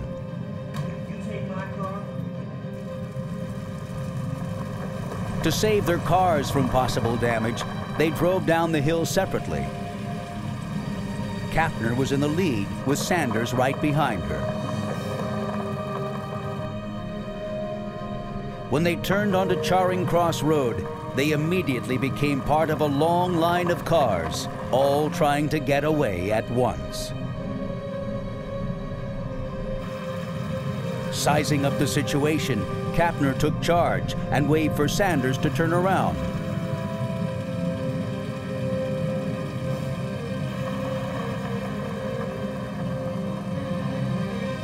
but as he tried to follow her, another car came in behind him and blocked his exit. I was stuck. I wasn't moving. The flames were around, the houses were burning. My heart was beating, and I was looking for any way whatsoever to get out of this place. Firefighters Mike Dolan and Captain Steve Cuneo were instructed to work their way down the hill to Buckingham Boulevard to try to contain and control the fire in that area. You could feel the wind just blowing embers everywhere. It really had intensified the area of the fire. Outside the Pretlows' Berkeley home, James wanted to get a closer look at the fire through his video camera. And all of a sudden I noticed I got a little concerned because I started seeing flashes of orange coming down a canyon behind us. James knew they were now going to have to evacuate. Dolan and Cuneo came across Lynn Harrison, who was still trying to wet her house down. They told her she had to leave immediately. She insisted she had to find her pets first. I was a little confused at this point. This is all kind of happening very quickly, and I went in and gathered up a few things and, was just kind of racing around in my head. She found one of her dogs and brought it out to the car for safekeeping. Lynn then told the firemen she still had to find her cat and another dog. Dolan and Cuneo insisted she act quickly because they weren't sure how long they could hold the fire back. We took a position that we could possibly save this house. I looked to my right and I could see like 2 or 3 other houses that were fully involved. Right before Dolan's eyes, an entire neighborhood was vanishing. After James's warning, Mary Pretlow packed pictures, important papers, and other mementos. She knew California brush fires were notorious for leaping freeways and hillsides in minutes. Their speed and direction could change instantly. Mary knew they had no time to waste.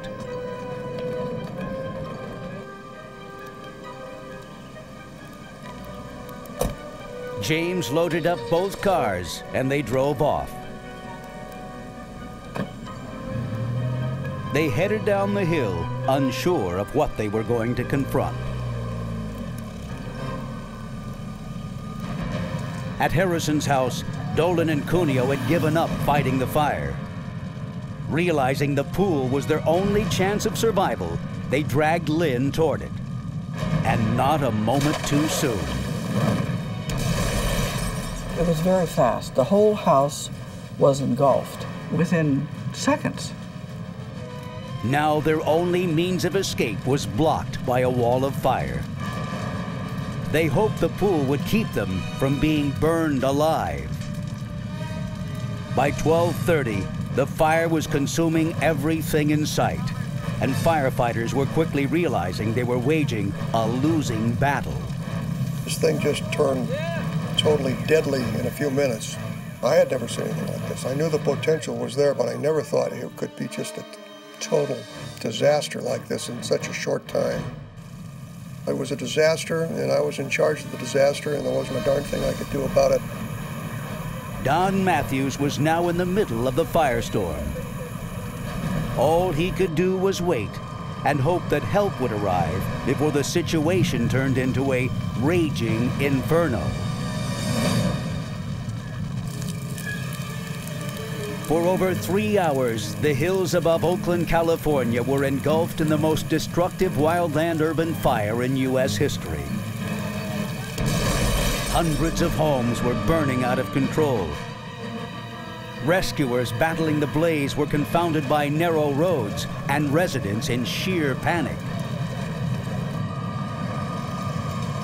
Don Matthews, the shift commander for the Oakland Fire Department, had the job of not only saving lives, but saving an entire city from obliteration.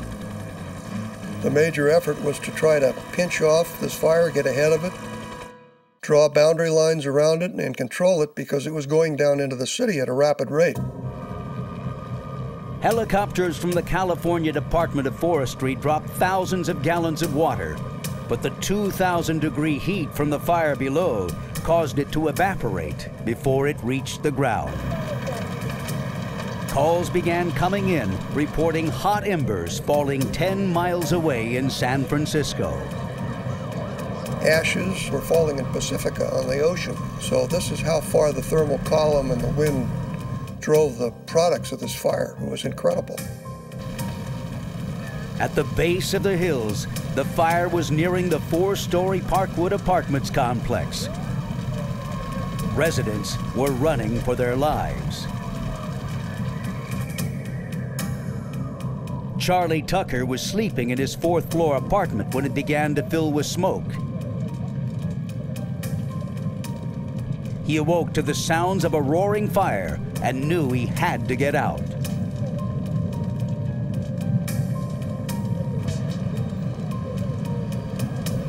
Not knowing the extent of the fire, he went down to the garage below the apartments.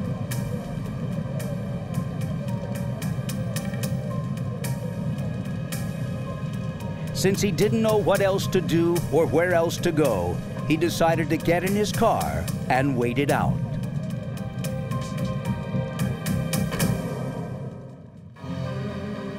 Higher up in the hills, police officer John Grabensky was trying to untangle a traffic jam on Charing Cross Road. Panicked motorists had brought the area's evacuation to a standstill. He knew he had to keep things moving if anybody was going to get through.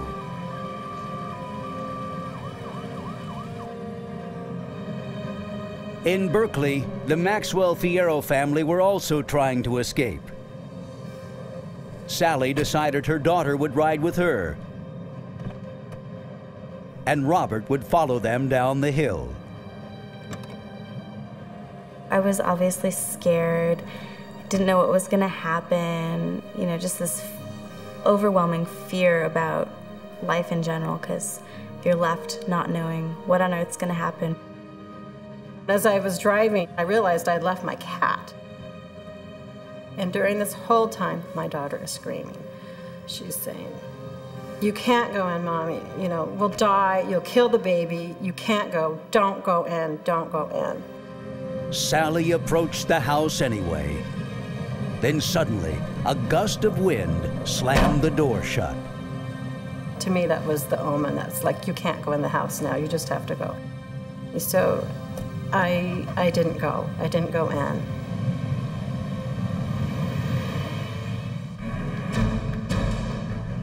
By noon, the fire had spread from Oakland to Berkeley. Captain David Orth and his company were trying to stop the fire in the El Camino neighborhood. But it was moving so quickly, it was destroying everything in its path. This wind blowing it horizontally would just ignite the exterior of houses before the interior would ever burn. And then the whole house would blow up.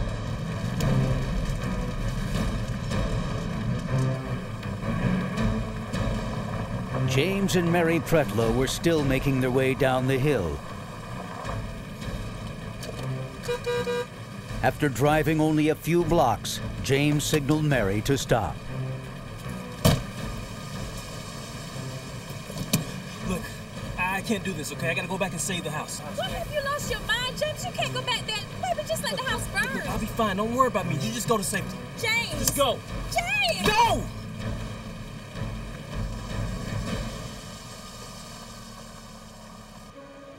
In Oakland, Dr. Delmar Sanders was still stuck on Charing Cross Road. He was growing increasingly frustrated at the traffic. We didn't know what was in front of us. I did know what was behind us, and I knew we couldn't get out the lower part of Charing Cross. He decided to abandon his car and search for another way out.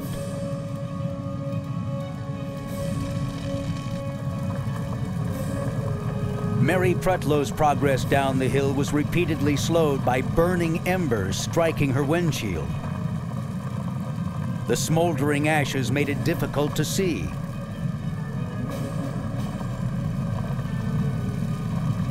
she was frightened, but knew she had to continue.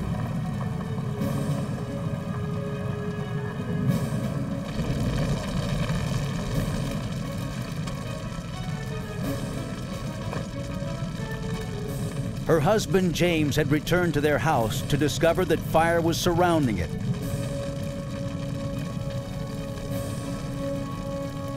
He tried to extinguish the flames, but there was little he could do.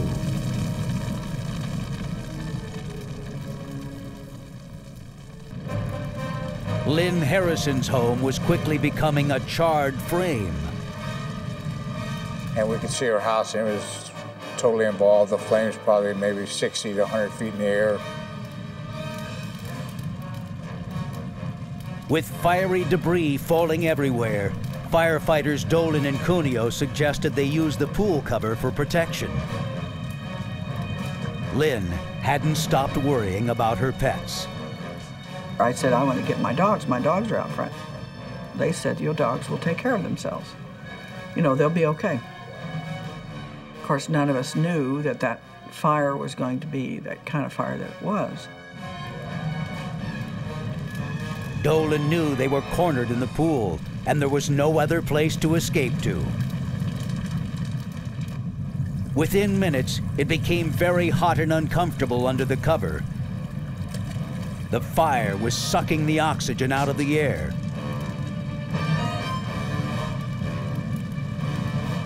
Fearing the plastic would melt, Cuneo began splashing water on it.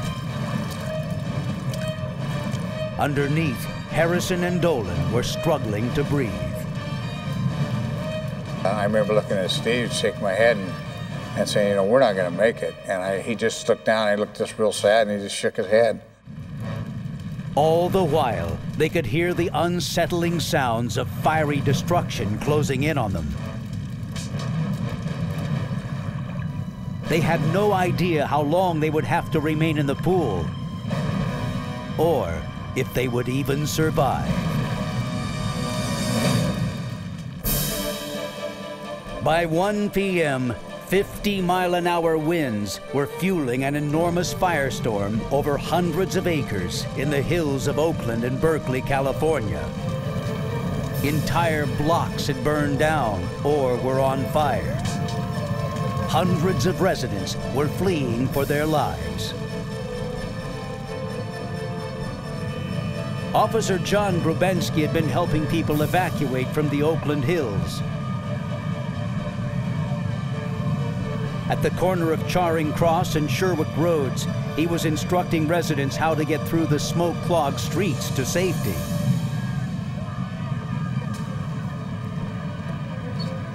Neurosurgeon Dr. Delmar Sanders was trying to get through the gridlock on foot. Amidst the confusion, he came across Officer Grubensky. Here he was, standing, directing traffic, the fire and everything else going, and it was like making decisions moment by moment, of playing a game of chess in fast motion. Dr. Sanders was puzzled by what he saw. Grubensky was directing people to go back towards the fire in order to get to safety. Grubensky reassured Sanders it was the only way out. He was a take charge person, and at the same time not panicking, not allowing people to go the wrong direction. And that's the reason I had no hesitation of going this time. Sanders trusted Grubensky, but knew he couldn't walk through the flames. He flagged down the first passing vehicle.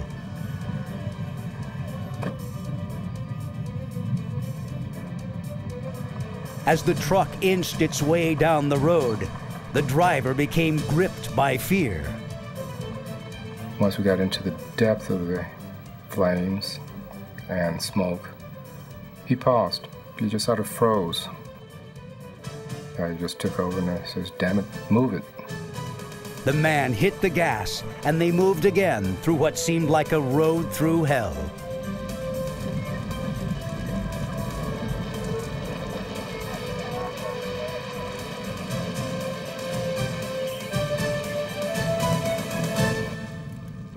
In Berkeley, James Pretlow was trying to prevent his home from being consumed by the fire. But it was a pointless effort. I still can't believe how fast the flames arrived at our home. There's 2 houses next to us. They were both fully engulfed. Then a single engine carrying 3 firefighters from Captain Orth's company arrived on scene.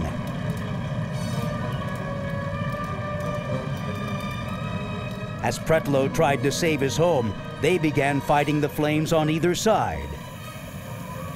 They had to fight the fire from our patio. The hoses had to be put in through our yard and over the fence to fight the fires next door. The firefighters sprayed water on the burning houses, but it was futile. They didn't have enough manpower to save all these homes. The lieutenant decided to let our home burn. And I told him, no, you couldn't do that, because if this home burned, that means that every other home in the neighborhood would go. So they decided to make a stand here. Underground in the Parkwood Apartments garage, Charlie Tucker was still trying to figure out what to do next. He had been hiding in his car for over 2 hours and could hear the fire raging outside. But with smoke now filling the inside of the garage, he wasn't sure how much longer he could stay there.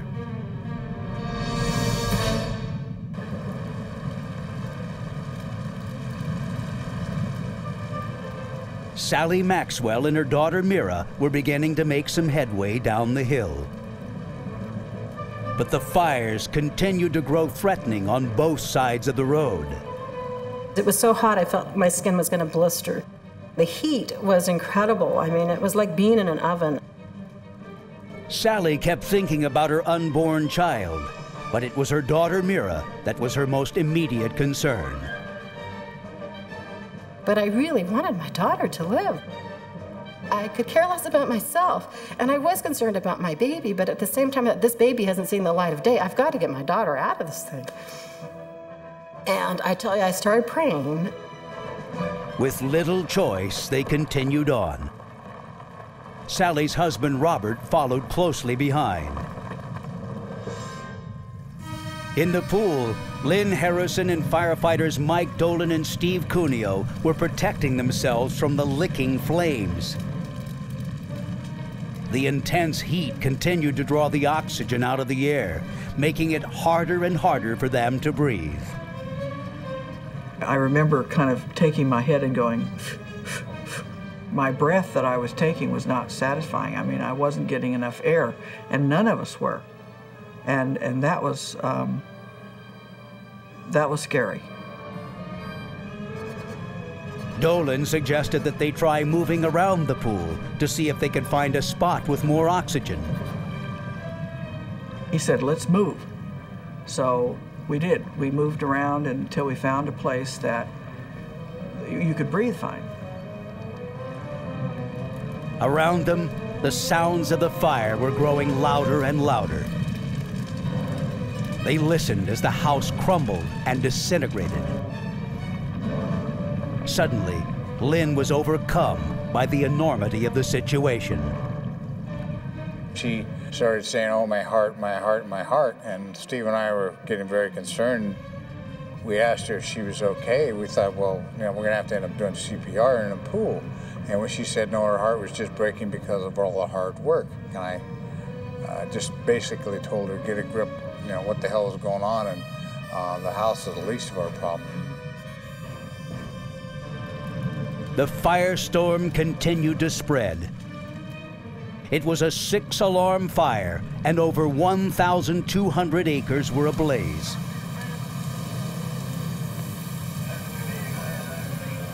And then, the unthinkable happened.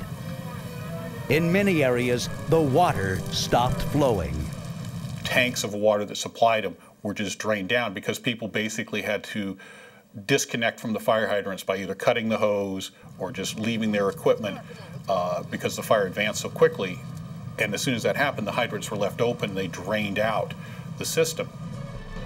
By early afternoon, several reservoirs had run completely dry, and the power to pump more water in other places had been knocked out by fallen power lines.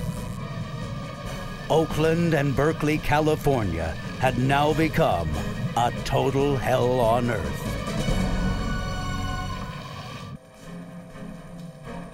Oakland and Berkeley were being overrun by the worst firestorm in California history.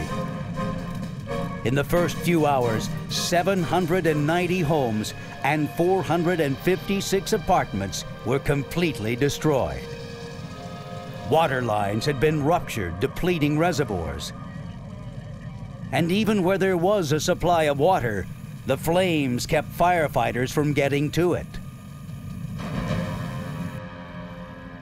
Ironically, Lynn Harrison and 2 firefighters were up to their necks in water.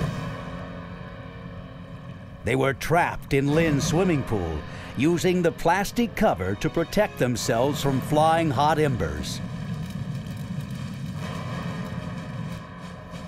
It was all they could do to keep the 50-mile-an-hour winds from tearing the cover off of them.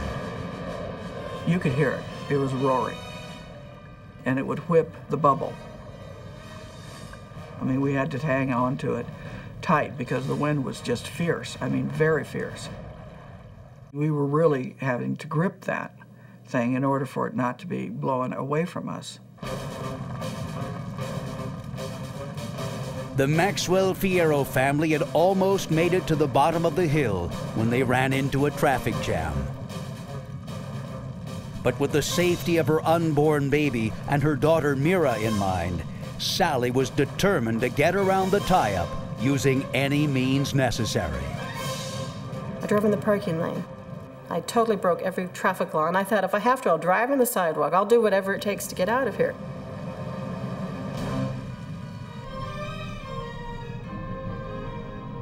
In Berkeley, Mary Pretlow had reached a clearing.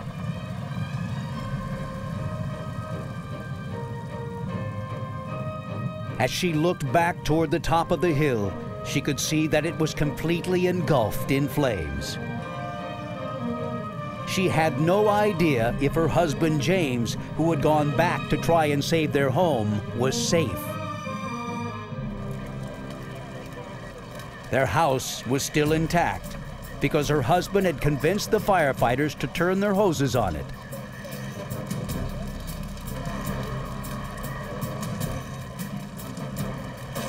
They broke windows and doors, hoping to release enough of the hot air inside the house to prevent it from exploding into flames.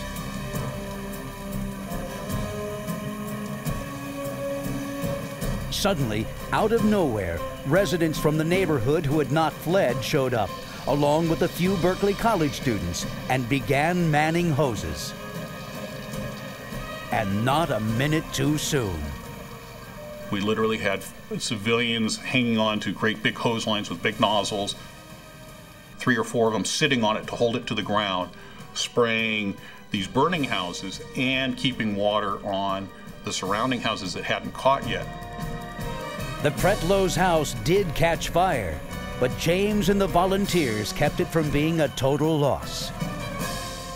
If I had not been here, this house would have burned to the ground. So they put up an effort to stem the fire here, because if this house had went up in flames, then the entire neighborhood would have burned. Didn't stop the fire. The fire burned beyond us and around us, but at least we found that where we located and where we were able to form a line, we could hold the fire. And it would have spread from there uphill further if they hadn't been able to stop it at that location. What would have happened then? I don't know. Nobody really knows the dynamics of how far it would have spread into Berkeley, how many more homes would have been lost. When it was over, James borrowed a cell phone from one of the volunteers, called his wife Mary, and told her that he was okay. You cherish material things, but material things can be replaced. And I'm just very happy that Mary and I were able to get out of this situation. We were lucky to get away with our lives. Back in Oakland at the Parkwood Apartments, 3 hours had passed since Charlie Tucker had sought refuge inside his car parked in the underground garage. Everyone had long evacuated the building except for Tucker. He thought if he had lasted this long, perhaps he might survive. But heavier smoke had begun to seep into the garage.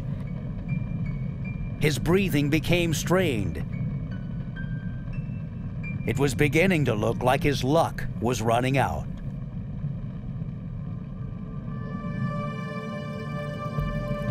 When the sounds of the fire started subsiding, Mike Dolan looked out from under the cover and discovered that the fire had blown over the yard. Anxious to use the radio on the rig, Dolan got out to take a look. The truck was badly burned. The wooden handles on his tools had vaporized without a trace. The only thing left was the heads of the metal of the shovels, the axes, the rakes. There was not even any residue of ash. It had been so hot. From deep in the cab, he was able to retrieve an oxygen tank. Because the heat was so unbearable, he immediately returned to the pool. It was just a weird feeling to be walking around and just total destruction everywhere you looked. The three of us was the only thing alive in the area, and it was kind of odd. Harrison had begun to have trouble breathing again, so Cuneo administered some oxygen.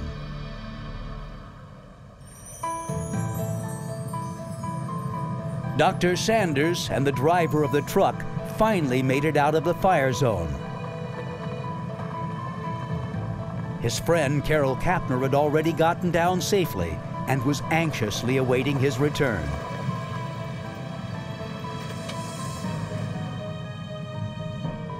Although he and Kapner were safe, he knew others were still in great peril as the fire continued to spread.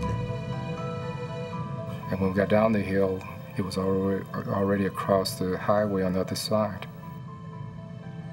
It had engulfed the whole hill and gone hundreds of yards away from where I first started. At Charing Cross Road, Officer Grabensky had finally left his position directing traffic. It looked as if he had gotten everyone off, but now the fire was closing in on him. He got into his car and began heading down the hill.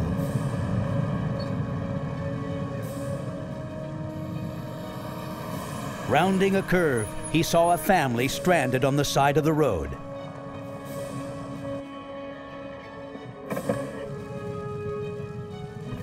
He quickly stopped, bolted from his car, and directed them to get in. He told them he'd do everything he could to get them to safety, but they needed to brace for the worst.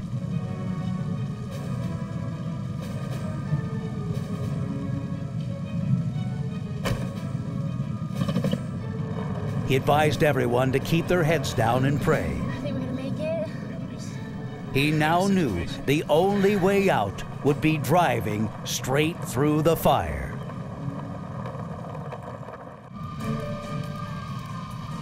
The Oakland fire had been raging for the better part of a day.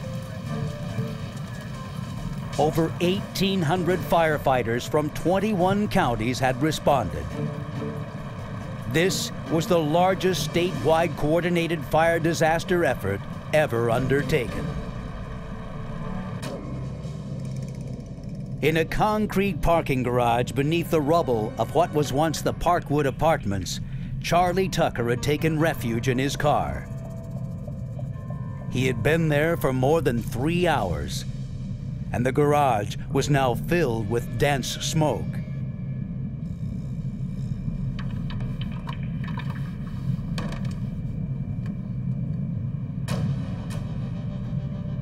Hoping the fire above him had abated, he felt he had no choice but to get out.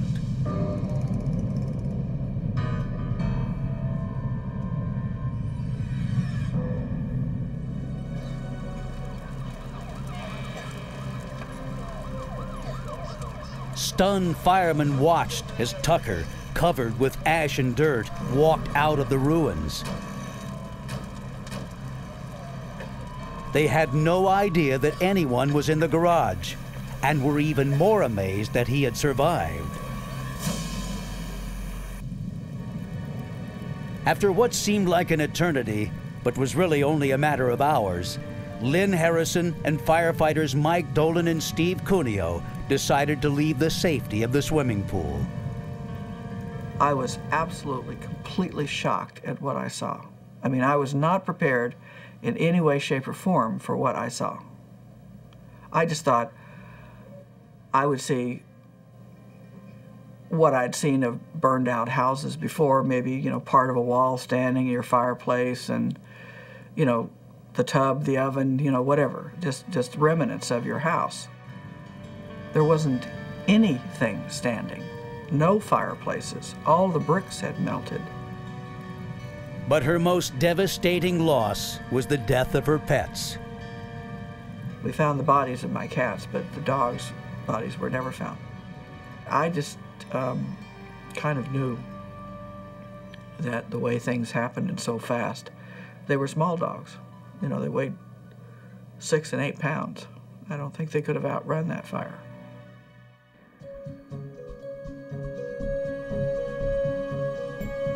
Late that day, the fierce winds started dying down.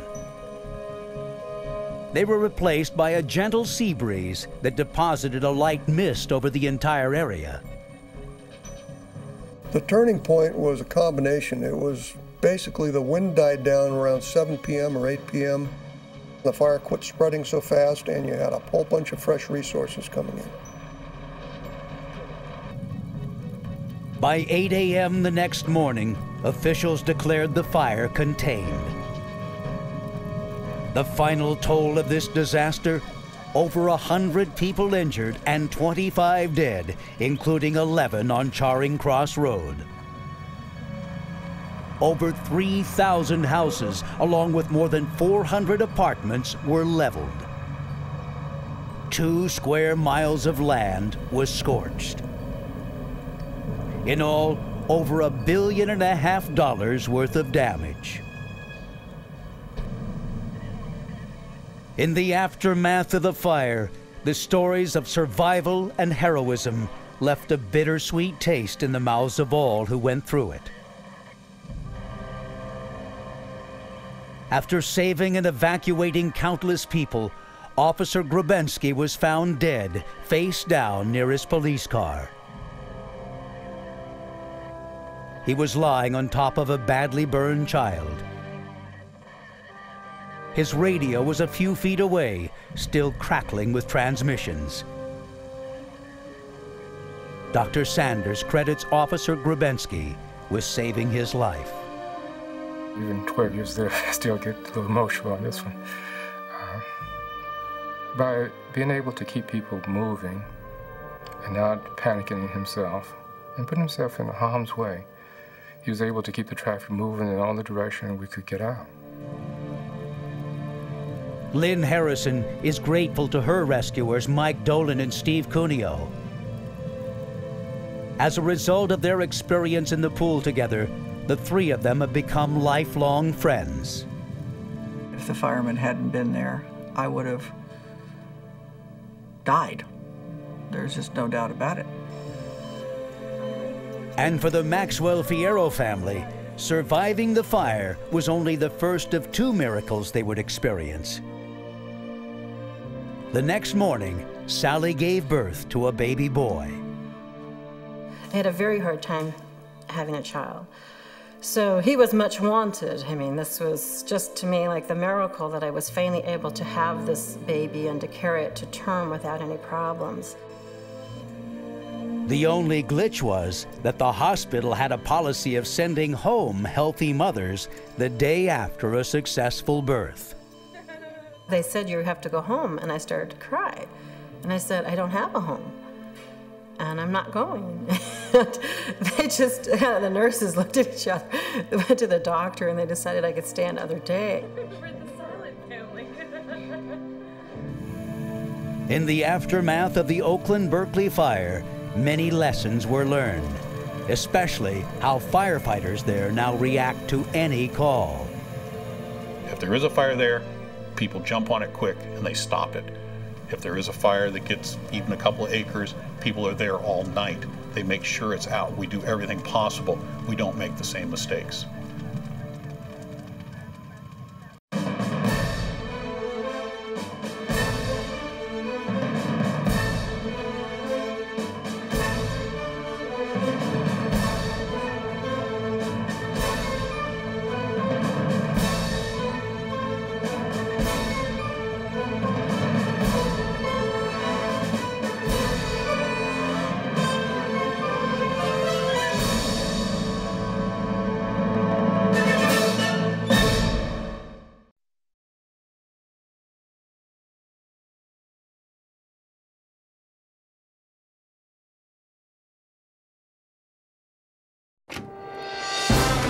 In Los Angeles, a gang of bank robbers turn their guns on police. You know, his mindset was on killing us. Officers are pinned down in the kill zone by a hail of deadly bullets. So many people thought that that was their last day on Earth. As the number of wounded climbs, police risk their lives to rescue those trapped in the line of fire. We knew an officer had been shot. He needed help, and he needed to be rescued. Police and rescue squads watch in horror as fellow officers lie bleeding.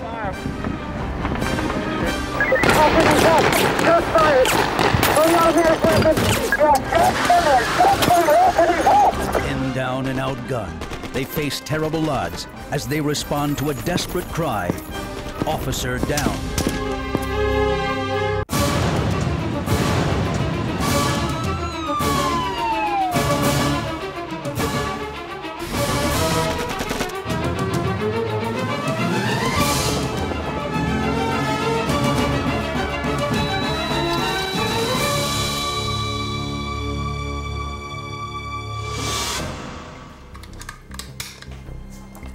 In any battle, victory or defeat is determined by strength. In the battle for our streets, the police count on the fact that they are stronger than the criminals. In most confrontations, when criminals realize they're facing overwhelming numbers, they do not resist.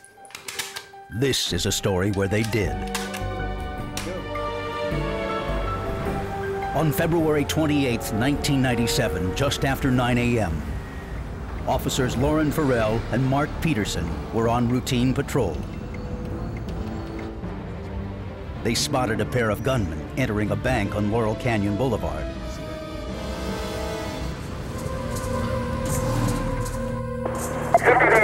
Requesting assistance. We have a possible 211 in progress. Laurel Canyon north of Kittredge. Inside, the robbers directed everyone to lie down on the floor. We have shots fired. Then they started shooting. All units, officer needs help. Bank of America, Laurel Canyon, north of Kittredge. No shots fired. The officers advised caution. Suspects are in the bank. Do not approach the bank. The suspects are inside of the bank. It's a 211 in progress. Laurel Canyon, north of Kittredge. Suspects are inside of the bank. The officers called for the backup units to surround the building. A3, I want one unit on the north side, I want a unit on the south side, and I want a unit on the back. Lieutenant Nicholas Zingo was the acting commanding officer of patrol at the North Hollywood Division. My units were setting up around the bank and they were cordoning off the area in order to keep the public from traversing down the street. And shortly after arriving at the bank, when I heard the automatic gunfire, I realized, you know what? We're in deep trouble. These guys, they were armed with fully automatic weapons, and I knew that we were outgunned. A3, we want someone to position themselves safely to watch the front door. We don't think the suspects know we are here. They wanted the place surrounded when the gunmen emerged. If the exits were covered, there'd be little chance for escape. Officers Victor Garcia and James Zaboravan were on patrol when they heard the call. Shots fired inside the bank. 373, we're code 6 on Kittredge and Laurel Canyon. Detectives Terry Austin and John Krulak also responded to the call. They moved civilians from the parking lot across from the building. We had two other uniformed officers who had also come up to that location. One of them was armed with a shotgun. We went across the street and took up a position behind a kiosk, which is located directly across from Laurel Canyon and the bank.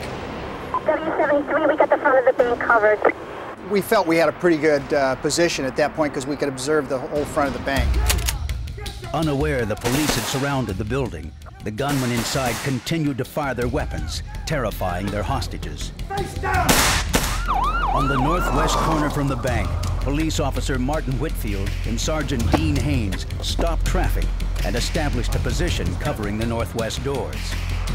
So we had the street completely shut off, and we have a secure perimeter. People won't get in, and also the suspects won't be able to get out. 3 witnesses told Sergeant Dean Haynes they had seen the robbers enter the bank. L40, be advised, I got witnesses over here say there's possibly 2 or 3 suspects inside, possible AK-47s are wearing ski masks and dark clothing. Witnesses at the location advises 2 to 3 suspects inside the bank wearing ski masks and AK-47s. The police continue to hear gunshots inside. Our concern then was that they could be in there shooting some of the customers. The gunman made it clear they were going to get the money or someone would die. 15L20, heavy ambulance respond to Victory and Laurel Canyon for standby. 15L40, roger. Paramedics heard the call and moved in to assist. 20, what's ETA air support? Air support's been notified. 20 seconds. Air support has a 20-second ETA. More shots are being fired. 15L10, advise air support the shots have been fired to maintain their altitude until you get here and see what's going on. Air unit, maintain your altitude. More shots are being fired from inside the bank. 15L10, I'm requesting SWAT. Respond to this location, requesting ETA for SWAT. 15L90, advise L10 that SWAT has been notified. We're communicating on the air, notifying communications division that we need SWAT because they're the ones with the heavy-duty weapons to handle a situation like this. While the gunmen were inside, police were forced to play a waiting game. It looked like it was pretty much under control until the suspects came out of the bank, and the lead suspect pointed in the direction of my black and white and braced himself. And I knew then he was going to start shooting. At 9:25 a.m., the first gunman appeared outside the bank's northwest door.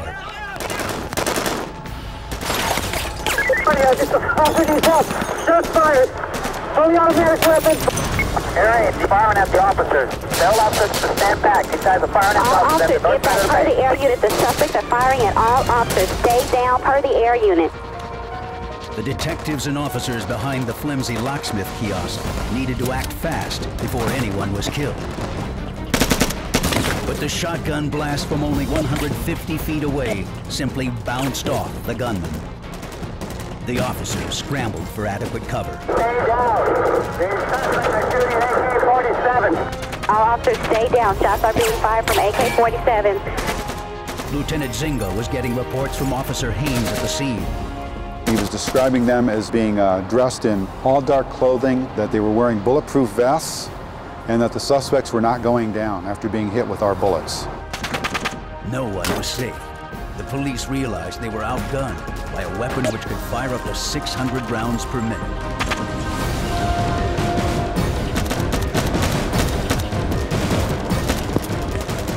As Officer Zaboravan tried to protect the others hiding behind the kiosk, 2 bullets struck him in the lower back, just below his bulletproof vest.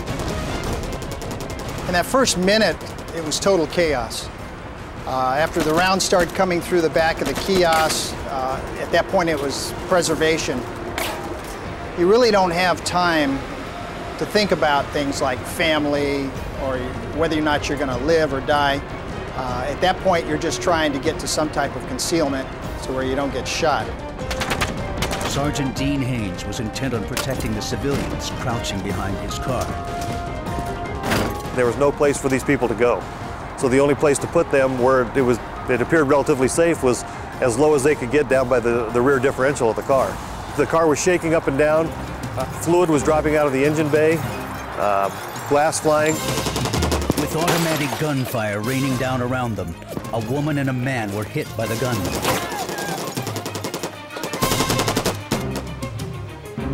As Sergeant Haynes returned fire, he was hit in the left shoulder.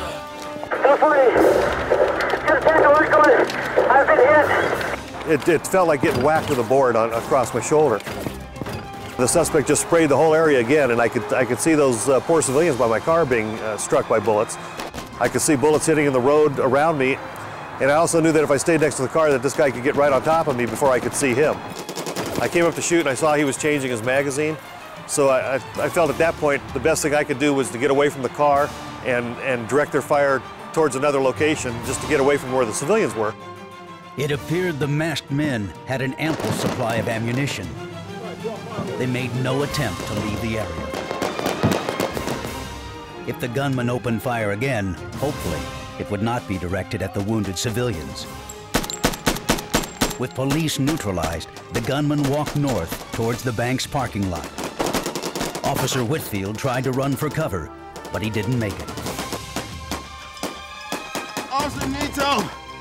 Police dispatchers desperately tried to keep up with the calls for help. 9L89, stand by. One suspect is still firing at the officers to the rear location. All officers stay down. One suspect is still firing at officers in the rear of the bank. If we can get a supervisor to form a recovery unit and pick up this officer. They're requesting a supervisor to form a recovery unit to pick up the officer. 15L40 and one other officer is down. We can help out here with the officers down. Yes, you better get an attack alert here. Any unit know how many officers are down? We have one. More than one. In his second-floor window of an office building overlooking the parking lot, Dr. Jorge Montes, a dentist, watched events unfold. I couldn't believe it was actually happening. The bullets were shooting through the engine, the oil was coming out, and I'm seeing the two other officers right in front of my office behind this car. There's blood on his face. The other has blood coming out of his back. The other one's holding his ankle, and there's blood coming from his ankle. 15W80, advise all the area units to clear away. The suspects around and they're shooting at everything. Roger, what kind of rescue do you need for the officer? Ambulances arrived at the scene, but paramedics could not get to the wounded until the shooting stopped. Detective John Krulak knew help couldn't reach him. He had to find a way to get Officer Zaborovan to safety. The uniformed officer who was behind the vehicle with me was yelling that he had been hit by ricocheting bullets. I realized he was bleeding from his left side. I also at that time felt something strike my ankle. I started looking around for a location to go for a little better position of cover. I could see an office building. I decided we were going to have to make a way to the building, otherwise our lives were definitely in danger staying where we were. I asked the uniformed officer whether or not he was able to run. I looked at him, he advised me he was, told him we were going to make a break for the building and I wanted him in front of me because I didn't know how seriously he was wounded and whether or not he was going to be able to make that 30-foot run out to that building. We jumped up, started to run. I got behind him, grabbed onto his gun belt, and we started running for the office. Zaborovan radioed to warn his partner, Victor Garcia, to seek cover. But before he could make a break for it, Officer Garcia was hit. Now we have an officer down at the southwest corner of Kittredge and Laurel Canyon. We'll have to take that one over. Suspect on the north side of the building is walking around like nothing. 2 civilians and at least 5 officers were wounded. The suspects are behind the 2 white vehicles on the north side of the bank. A rescue attempt was needed, and soon. We've got several civilians hit also. Requesting a supervisor to organize a unit to go in and get the officers. Dispatch officer Guadalupe de la Cruz realized one of her officers, Officer Whitfield, call sign 9L89, was in trouble and needed help. 9L89, come in. 9L89, go ahead.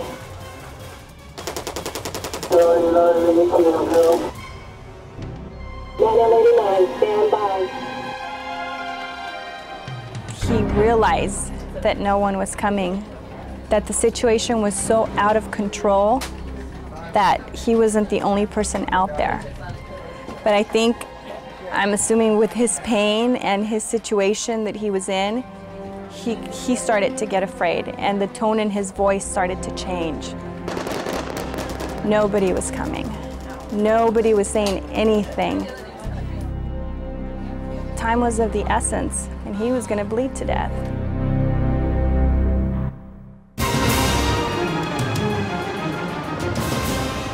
Outside a North Hollywood bank, helicopters circled. As two gunmen were locked in a deadly firefight with police. 5 officers and 2 civilians lay wounded and bleeding in the street. SWAT teams had been called, but they had not yet arrived. Police were outgunned and were helpless to rescue the wounded, as the gunman who robbed the bank continued to fire at anything that moved.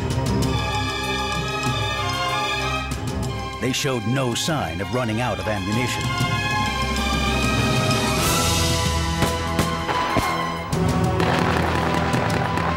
With automatic gunfire blazing, Officer Garcia struggled to remove his belt.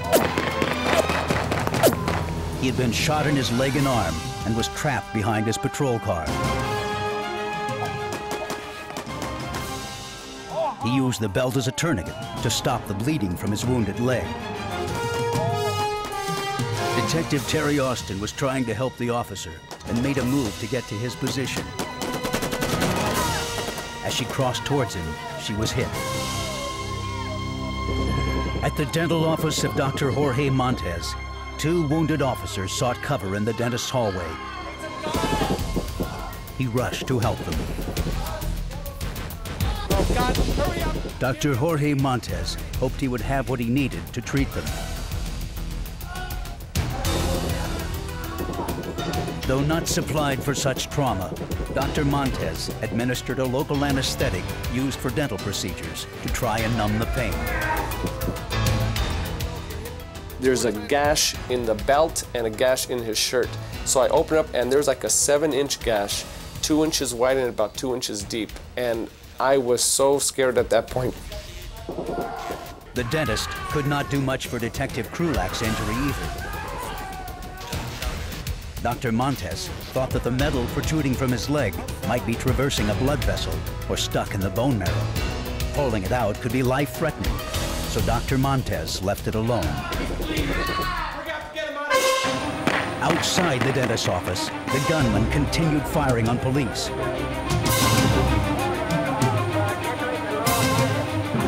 The officers and innocent civilians lay injured and bleeding. They were trapped in deadly crossfire. As police helicopters circled the bank, the gunman took aim at them as well. This is L10, I'm requesting SWAT, respond to this location, requesting ETA for SWAT. 15L10, roger on SWAT. 15L90, advise L10 that SWAT has been notified. 15L10. SWAT was equipped with the automatic weapons and long-range rifles needed, but they were at least 20 minutes away. They had to pack up all their equipment and make the long drive to North Hollywood. The officers trapped at the scene would have to follow protocol and wait for a SWAT team. They didn't have the firepower to confront the gunman on their own.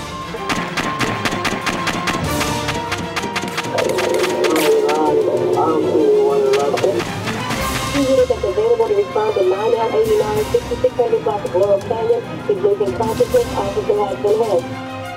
Who do we have to go there? You gotta bring in Hoelz Van Nuys Division. Let's give it in here. We don't have enough officers to handle this. We have an officer down Victory west of Laurel Canyon. He needs help. Code 3, he is passing out. West of the 170 freeway at Victory. The officer needs help immediately. De La Cruz called in additional units. 9837, can you respond to 9L89 and 6600 block of Laurel Canyon? Officer Todd Schmitz and his partner Anthony Kavunik took the call. So we just got off of the 170 freeway. We rolled down our windows, and you could just hear the gunfire. It sounded like a war zone. And at this time, we still didn't know where the bank was. So we just followed the noise of the gunfire, and we got about 2 blocks away. We saw all these police cars parked everywhere. And at this point, we knew that an officer had already been shot. We were trying to make our way towards him. He was fading, and he needed help, and he needed to be rescued. They were determined to get to the downed officer any way possible. You see people, civilians, in the parking lot of the mini malls taking cover. You see officers taking cover. We didn't want the suspects knowing, hey, there's more officers coming in right over here. Let's fire over in this area. The dispatchers tried to keep up radio contact with Whitfield. He was in extreme pain and desperate for help. 9L89, need help. My concern then was that his injuries were severe enough to where he was going to lose his life, and we had to do something to get someone in there to rescue him, and you couldn't bring an ambulance in there. Ambulances were poised outside the kill zone, ready to assist. They were forced to wait.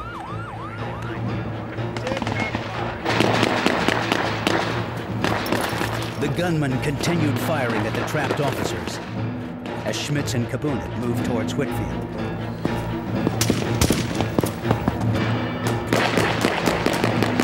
Now we're directly across the street from the bank.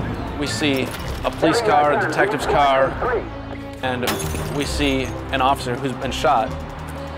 And he's leaning backwards against the rear of a car, and we're trying to make our way up towards him, using all the vehicles as cover. And at this time, we're getting, I don't know if they're shooting at us, but they're shooting in the general vicinity of us.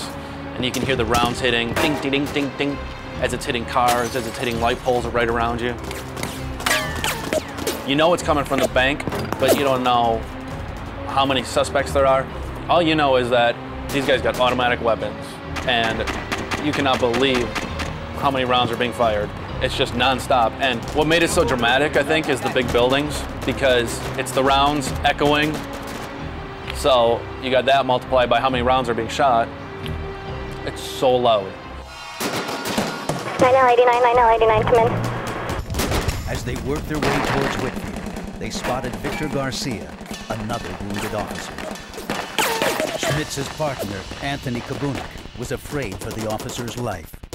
Once we had him in our sights, we wanted to get to him, render some type of aid, whether it's cover or get him out of there. Then we noticed that there was another female detective who was shot. At this time, it's so loud. My partner's one car away from me, and I can't hear what he's saying.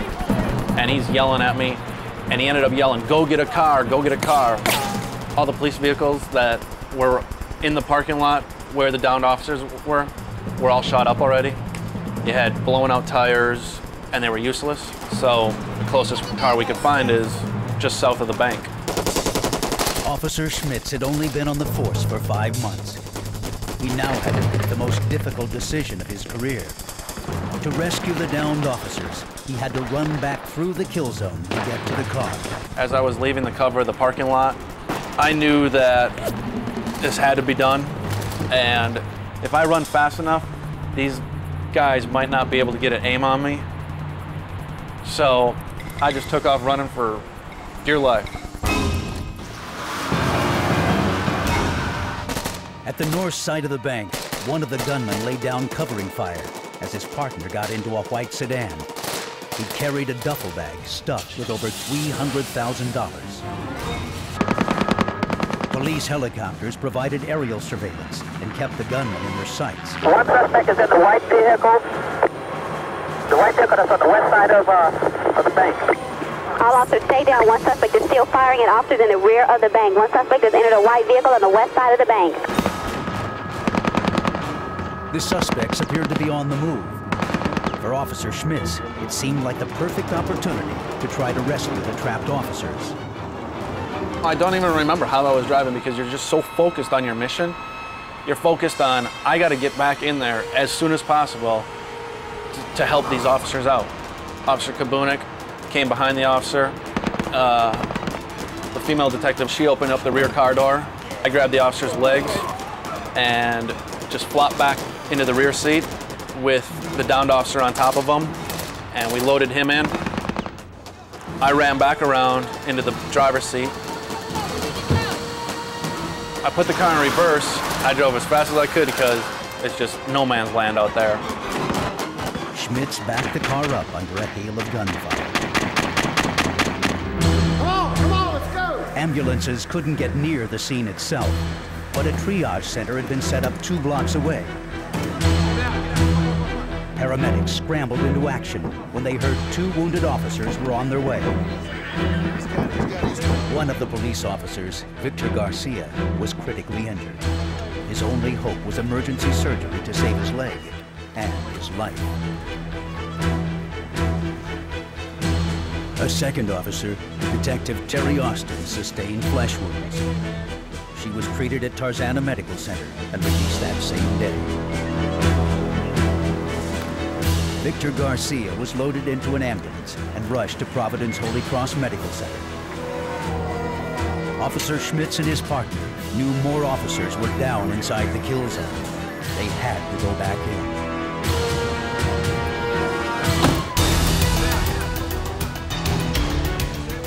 Police in Los Angeles faced a growing crisis. 2 heavily armed bank robbers had opened fire outside a North Hollywood bank.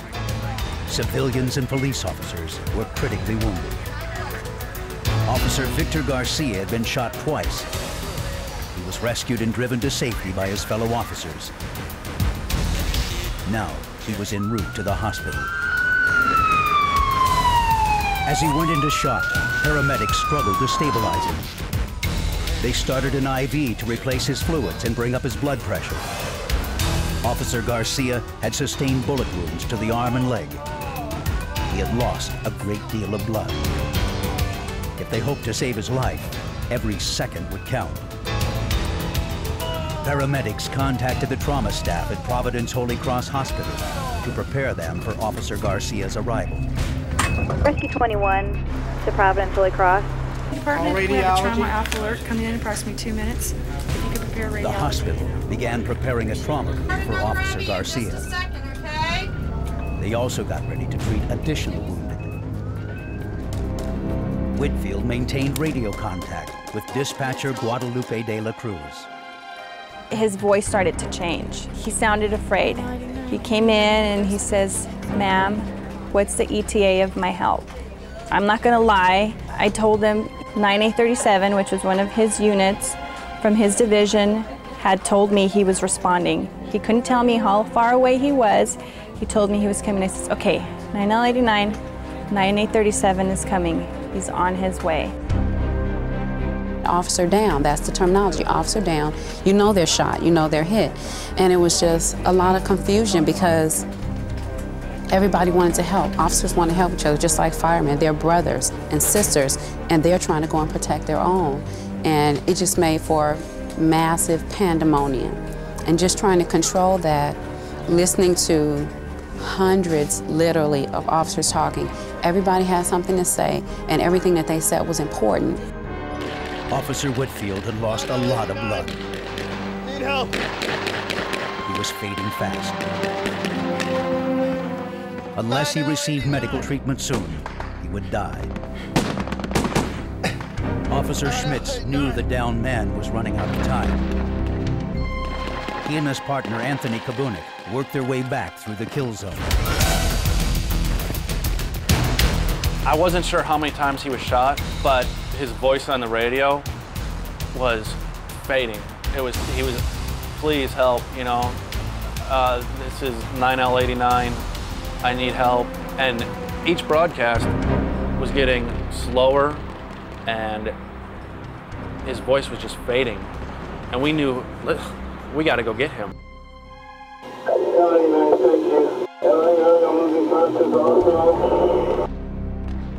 9L89, hang in there, 937 is almost there.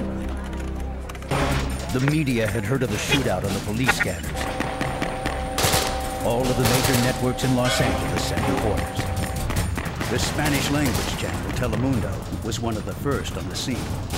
Ahí se encuentra uno de los policías que comenzó esta balacera.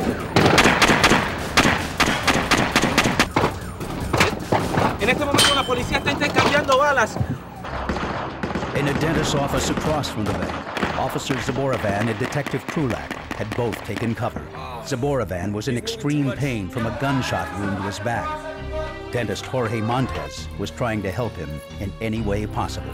So I'm trying to stop the bleeding. He's screaming, and the whole time he has the police radio on, and you could hear the whole confusion of this whole area. It was a combat zone here. The senior officer, he had the shotgun waiting for anybody to come up those stairs.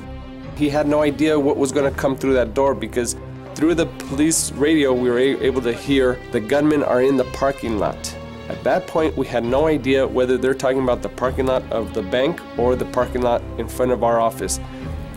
That's when the Officer Whitfield on the radio, you could hear the commotion, says, help me, and the voice is going lower and lower, and you hear other people, all these police codes and just commotion. The gunfire was overwhelming and relentless. The slightest movement by officers prompted a hail of bullets. Despite the danger, Schmitz and Kabunik tried to make their way to Whitfield. Once again, they were pinned down and unable to move forward. 9089, 9089, come in. 9089, 9037, and route to location. 9089, 9089, come in. 9089, 9037 is almost there, hang in there. At one point, I didn't hear him anymore, and that's when I panicked. I kept trying to raise him, and nobody would say anything. And I kept trying and trying and trying, and nothing. 9099, 9099, come in. 9099, 9099, come in. The officer that's down and located Arthwood is unconscious. 9099, 9099, come in. Officer Todd Schmitz and his partner Anthony Kabunik had already tried to reach Whitfield once. They were beaten back by heavy gunfire.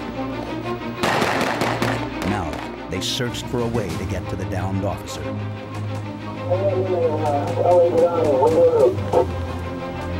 We ended up going 1 block north of the bank, and we realized there's no way we're going to get in here. There was so many rounds coming northbound that there was no way we were ever going to get in there by running down Laurel Canyon. So we tried to take the alley, one west of Laurel Canyon. And the rounds were going through the alley. I mean, there was so much firepower and so many rounds being fired, we could not get to that downed officer. Another radio transmission came out that there was some injured officers in a dentist's office. When we were doing our original rescue, there was a dentist's office right behind us. So Tony looked at me and he's like, the dentist's office. So we run back into the original parking lot we were in, to the same exact location that we did our first officer rescue. There's a dentist's office there. Officer Victor Garcia was taken by ambulance to Providence Holy Cross Medical Center. He was the first wounded officer rescued from the kill zone. The staff at Holy Cross was ready and waiting. They had enough capacity to treat up to 30 additional wounded. Dr. In-Soo Kim examined the police officer's leg. His fracture was really bad. It was shattered into many pieces. And I can see the fragments of bullets, mixed with the broken bones. If Garcia had sustained nerve damage, he could be disabled for life, or worse. Gunshot wounds of this magnitude sometimes require amputation. Dr. Kim would not know the extent of the damage until he got the officer into surgery. He feared the prognosis wouldn't be good. In Los Angeles, 2 gunmen battled police outside a bank. The officers were outgunned. Their adversaries carried automatic weapons and protected themselves with body armor. The firefight raged on. One gunman got into a getaway car. The other guarded the car. The weapon he carried worried Sergeant Dean Haynes. The first weapon he took out of the trunk of the car was an HK 91, I think it is. It's a .308 caliber military assault weapon. It shoots a bigger round than the AK-47 and a more powerful round. It had double drum magazines, so I knew that he had a ton of bullets in that gun.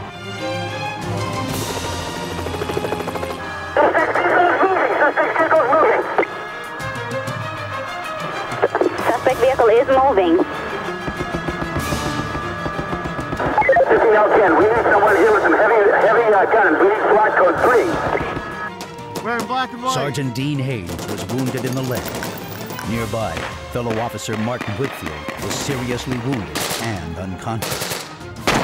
Haynes feared Whitfield might not make it. The downed officer wasn't moving at all, and I broadcast that we needed to get him rescued, and he appeared to be unconscious. My concern then was that his injuries were severe enough to where he was going to lose his life, and we had to do something to get someone in there to rescue him.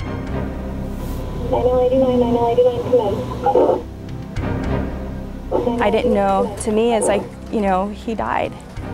He died, and I really was the last person that he talked to. Officer Victor Garcia had been shot in the leg. He had been rescued from the kill zone and sent to Providence Holy Cross Medical Center. Dr. In-Soo Kim examined the officer's x-rays. The bullet had done major damage to Garcia's leg. You can see many broken fragments of the bone. Also, you can see major bullet fragments all spread around the area. So within 30 minutes, we moved the patient from the emergency room into surgery. During surgery, doctors would look for any evidence of damage to the nervous or circulatory systems.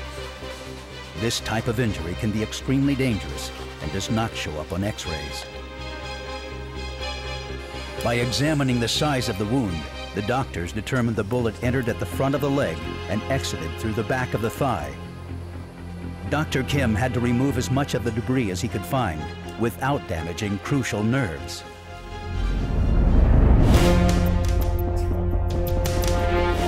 In a dental office across from the bank, Officer Zaborovan and Detective Krulak waited for help. There were still some ricocheting rounds that were coming through the door where we had come through. You could hear the glass periodically falling out of the door, things hitting the door jamb. Uniformed officers were able to work their way up through an entrance to the rear of the building and safely bring us down through the back. As the gun battle raged on, Officers Schmitz and Kabunik could not make it to the intersection to rescue wounded officers and civilians. Instead, they transported Officer Zaborovan and Detective John Krulak to the triage area.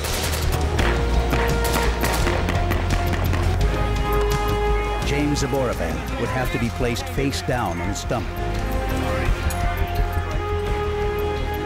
Rescuers were concerned that if he lay on his back, the bullet lodged near his spine could move, damaging organs or even his spinal column. Paramedics established an IV line to pump him with fluids and prevent him from going into shock.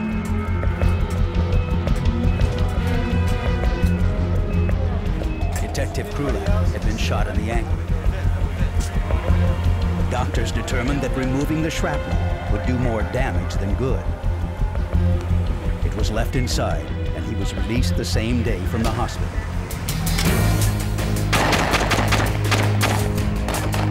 Commander Nicholas Dingle still had some of his men injured and trapped in the field of fire. Some officers suggested commandeering an armored car. The officers piled in and headed into the kill zone.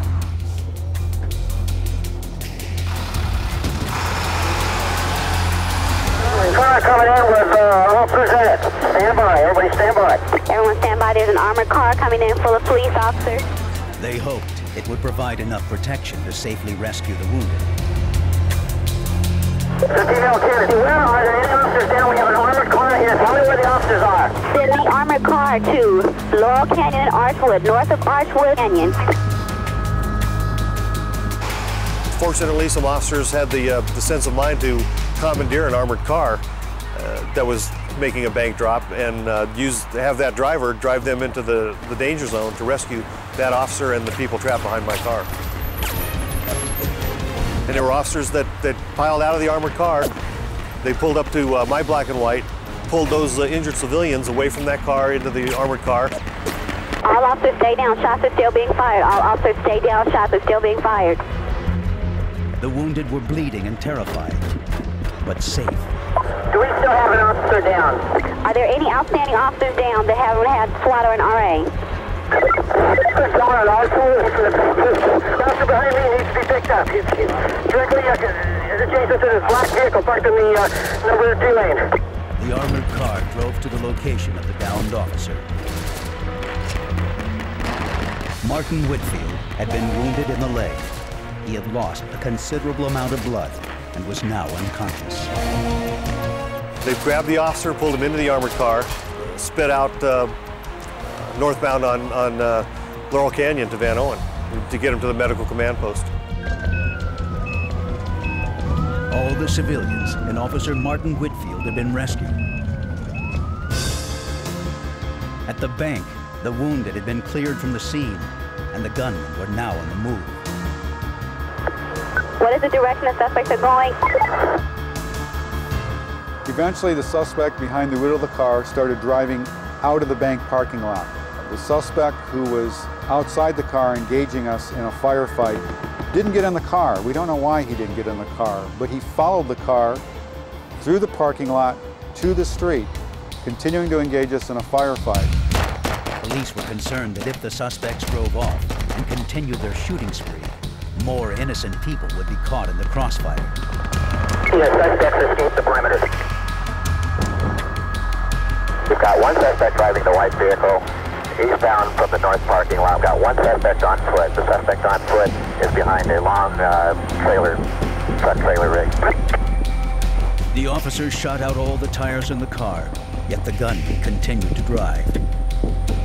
Police were desperate to contain the men inside the perimeter. To down 10, if somebody has a shot, take it. Suspect's head. One suspect is walking east of the bank. 15L10 advised if someone has a shot, take it. The gunman who was on foot had his weapon jammed. He disposed of his gun behind a parked tractor-trailer truck. He drew a 9mm pistol and continued firing at police. The suspect dropped his weapon. He bends down to pick that weapon up, and as he picks that weapon up, he discharges that weapon, shooting himself somewhere in the head area. At that point, he goes down. One of the gunmen had taken his own life, but the other was fully armed and driving through residential neighborhoods. Police were in a desperate race to close down the streets before more people fell victim to his deadly fire.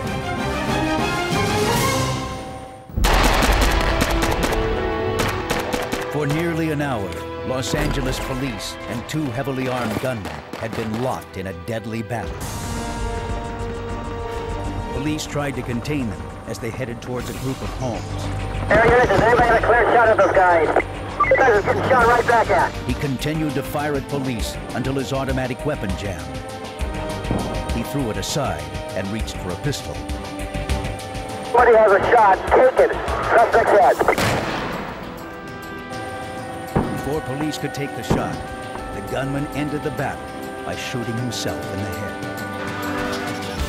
The second gunman continued to drive east, heading into residential neighborhoods. The SWAT team moved into position to try and stop the gunman. They were looking for any opportunity to take him out. Suspect is on Archwood. He is now eastbound, slow on just east of Beck. The suspect is on Archwood, east of Limp, going towards Beck. 15U11, what is your location? He attempted to carjack a pickup truck. The driver got out and fled. Air unit reporting suspects are firing at civilians. Police were desperate to try and anticipate the gunman's next move. The suspect is now on Archwood between Radford and Hines. Civilians continued to drive by, oblivious to the danger. The gunman began unloading weapons from the trunk of his car and moving them over to the pickup truck. there's a... It's like a 14 vehicle. He just took a citizen's vehicle. It looks like a brown truck. He's facing on the westbound right now on Archwood. The suspect is now in a brown truck westbound. Westbound Archwood. Unknown to the shooter, the driver took the keys when he fled. A group of SWAT team members drove a police cruiser right up to the brown pickup truck. The suspect opened fire. More shots are being fired. Shots are being fired. 50 out 10. If the ends have a shot of the suspect, go for the legs. They don't have body armor on their legs. He was hit 29 times before surrendering. The gunman had held police at bay for 41 minutes and wounded 8 people.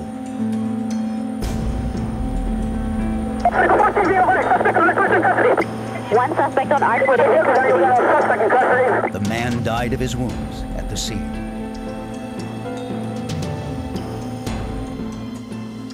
Both gunmen were now dead, but at the 2 area trauma centers, officers James Zaborovan and Martin Whitfield were still fighting their own battle. 2 robbers had been killed, but police feared more gunmen were hiding inside the bank.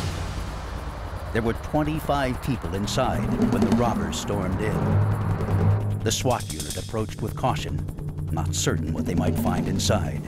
Anybody in there? The 25 bank employees and customers were locked inside the vault. SWAT! When the gunman took over the bank, they ordered all the hostages inside. Everyone slowly, very slowly. A quick-thinking manager locked the heavy steel door behind them. Okay, come on, it's okay. Yes, thank you. No one had been seriously injured.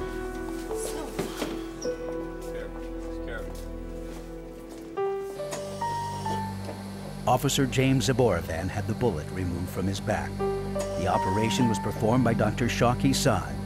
He was very lucky. The bullet did not enter his abdominal cavity per se, so no major or vital structures were injured. I was very fortunate. I received 2 gunshot wounds, and they were mainly superficial, muscle, nerve, and tissue damage. No bone was involved. Surgeons successfully removed the bullet from Officer Martin Whitfield's thigh. During the operation, he lost a great deal of blood and 3 inches of his hip and femur. We went to see him at the hospital, and once I got there and I saw him and he gave me a big hug, and it was like, this is a person. This is who I was talking to, not the unit designation that I was taught. You know, he was really hurt. Officer Victor Garcia's femur had been shattered by a gunman's bullet. After a long recovery, he was able to walk again, but he subsequently retired from the police force. It wasn't until after the gunfire stopped that officers like Todd Schmitz realized what they had survived. After this was all over, SWAT cleared the place, no other suspects, okay. Then we went into the grocery store like to get a drink or something. And then it finally hit me. It's like, oh my God. And you just start shaking and you're like, what just happened? Like, wow. You just can't explain how you feel after. That's when the fear hits you. That's when you just get overwhelmed with, what did we do? At autopsy, the gunmen were identified as Larry Phillips and Emil Matasarenu. The coroner determined that one of the gunmen had been shot 11 times and the other 29 times. They had both taken phenobarbital, which is used to calm the nerves. Veteran Detective John Kulak is proud of the courage his men displayed. And all of a sudden when you're confronted with people who basically outgun you, they have long rifles, they can reach you and you can't reach them. You go from being the hunter to the hunted. But I think on that day somebody was looking out for us. I really do, because no one was killed. We had some injuries, but no one died in that day. And I think other than the 2 suspects, I think it was a good day for law enforcement. As a result of this incident, police in Los Angeles now carry urban police rifles in their patrol cars. It is not likely that they will be outgunned again.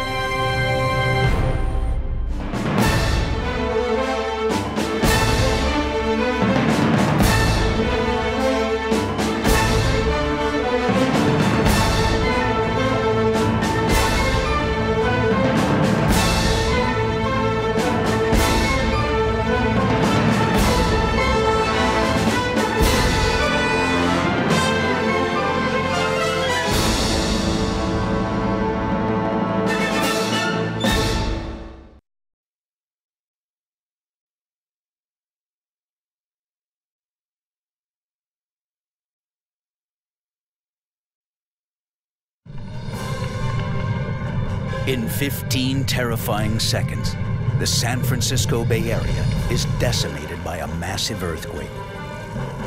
As fire threatens entire neighborhoods, and bridges, buildings, and freeways collapse, rescuers try to save those in danger.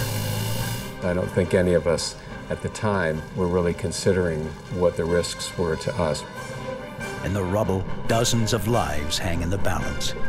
When everything goes bad, what do they call? They call the fire department. For the victims to survive, emergency personnel must put their lives on the line to make critical rescues.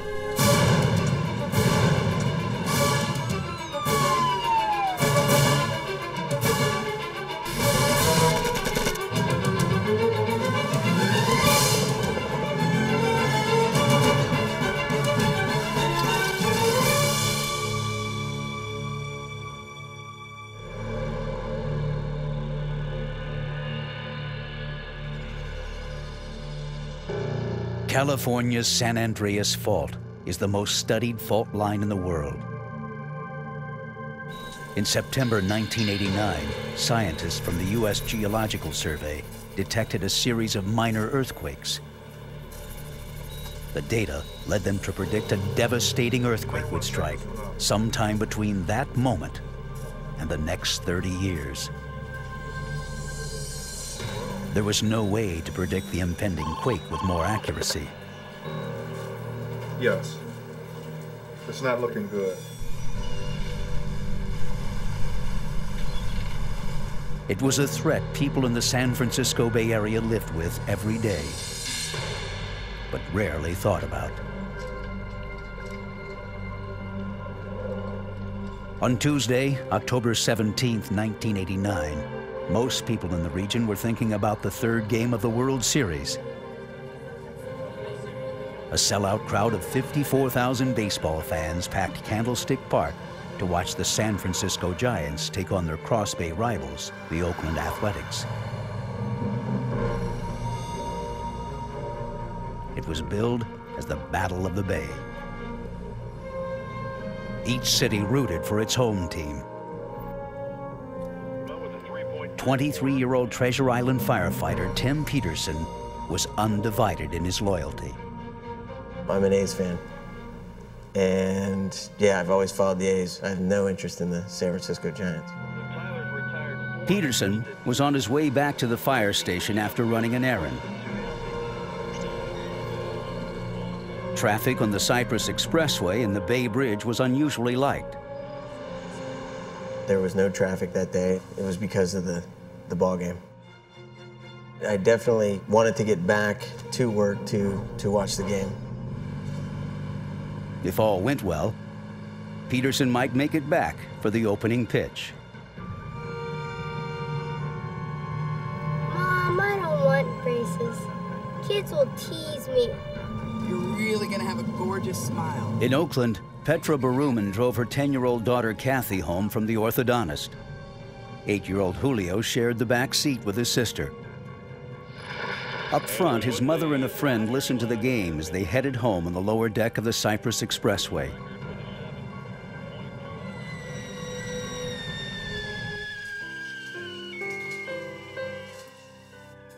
In the Marina District, longtime San Francisco resident Shara Cox had just moved into a new apartment.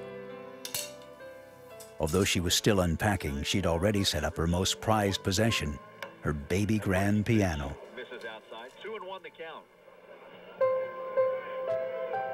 Shara loved playing waltzes. Few things could pull her away from her music after a long day at work. But that Tuesday was different. The World Series was beginning.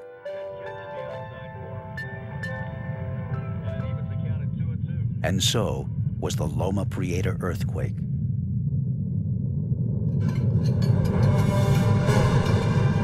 Shara braced herself under a door frame. It was the safest place in the house. All around her, the building began to shake. The entire Bay Area was gripped by a massive earthquake.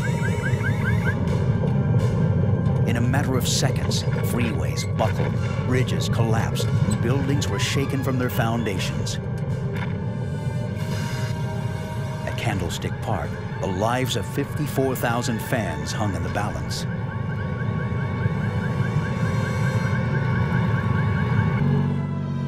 Tim Peterson was on the Cypress Expressway when the quake struck.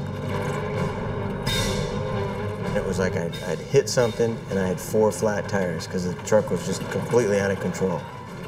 And that lasted for probably a second. And then it was complete black.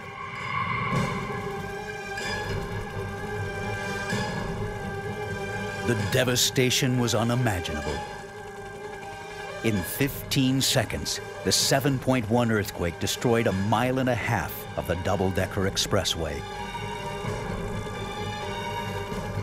Thousands of tons of concrete slammed down onto the lower deck, crushing vehicles and the people in them.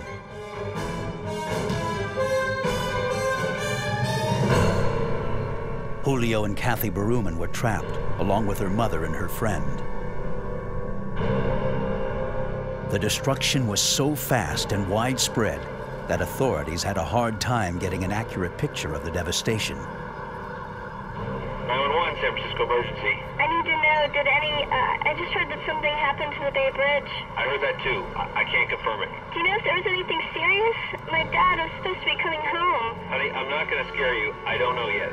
All I heard is the upper deck collapsed. I don't know if it's true or not, okay? Okay. Authorities would soon confirm the quake had severed the main artery between Oakland and San Francisco, the Bay Bridge. 275,000 vehicles crossed the bridge each day.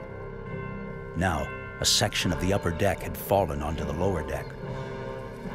About 4 seconds into it, we turned around because we were going to run through the playground, and we saw this go, and it just quietly collapsed. It was so eerie. The Marina District, Shara Cox's neighborhood, was hit hardest by the quake. Because it was built on marshland, the marina's soil is prone to a phenomenon known as liquefaction. Vibrations from the quake literally turned the soil to liquid. The liquefied soil gave way, unable to support buildings. Many structures tumbled to the ground. Gas lines ruptured, and the fires began to spread.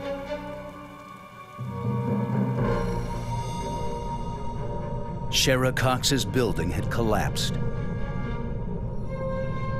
The top 3 stories crashed down on top of her, pinning her under a door. Station 9 of the San Francisco Fire Department was besieged by calls. Early on, it was difficult to learn the scope of the destruction. Jerry Shannon called his wife and children to make sure they were okay. Then he went to work. Most firemen took this job for one reason, and they want to do it. So when they call you, there's doors open, and off you go, and you do what you need to do. Their radios were overloaded with traffic, making it difficult to receive reports or dispatches. Let's go. Can you hear me okay? Station 9 implemented a special contingency plan. You go into the emergency mode where you circle your area to see and kind of radiate out from the firehouse to see what kind of damage is in your immediate area. As the crew of Truck 9 searched for damage, they received a radio call diverting them across the city. The Marina District was in trouble. With power out in most of the city, traffic lights didn't work. Roads were clogged by stalled electric buses and panicked motorists. Crucial time was being lost. Lives were in danger. 25 minutes later, the crew of Engine 9 got their first glimpse of the marina. The picturesque neighborhood had become an inferno. As we got over the top of Fillmore Street, you could see the mushroom cloud, a lot of building collapse, broken glass, wires down.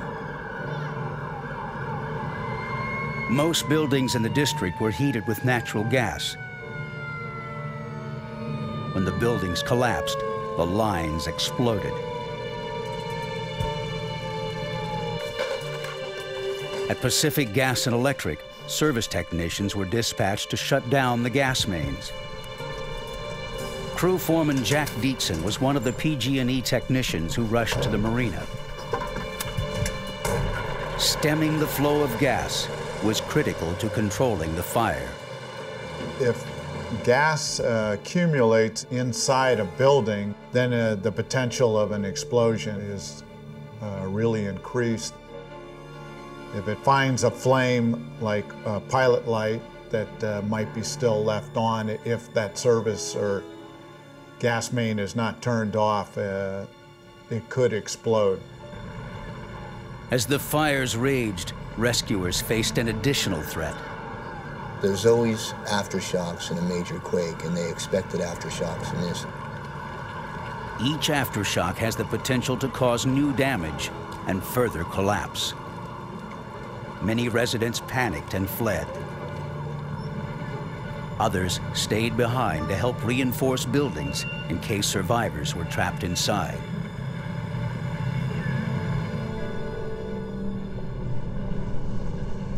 Shara Cox was still trapped in the rubble of her building.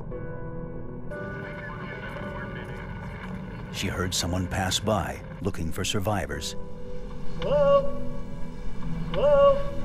The weight of the debris on her chest made it difficult to shout. Densely packed rubble muffled her cries for help. The rescue worker moved on. Shara Cox was just 30 feet away.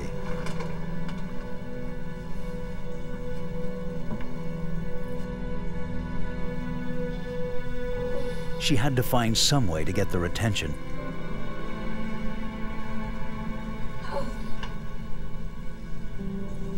She found a metal pipe in the wreckage. It was her only hope.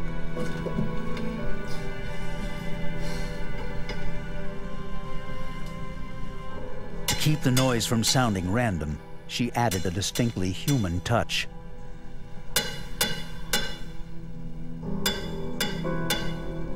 She banged out a waltz rhythm.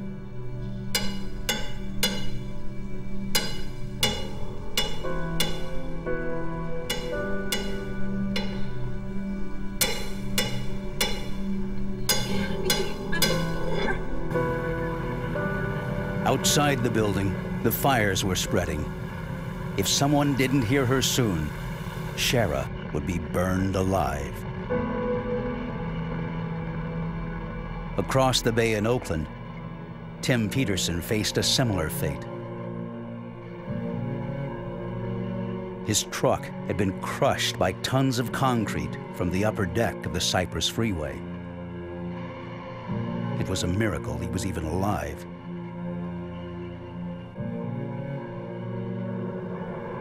And it was a bench seat, so there was no console area. When it hit, I just kind of fell over to the right, where the passenger would be. He had survived the catastrophe, but barely. He was now pinned onto the dash of his truck. His broken ribs punctured one of his lungs. With no sign of a rescue crew, Tim Peterson resigned himself to dying. I'd figured there were so many things wrong that, I was never going to survive through this thing. Peterson's fate was closely intertwined with that of Julio and Kathy Berumen.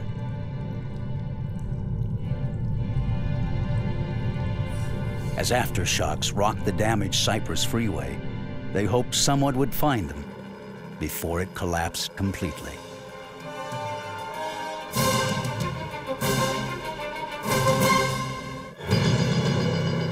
On October 17, 1989, the San Francisco Bay Area was hit by a massive earthquake.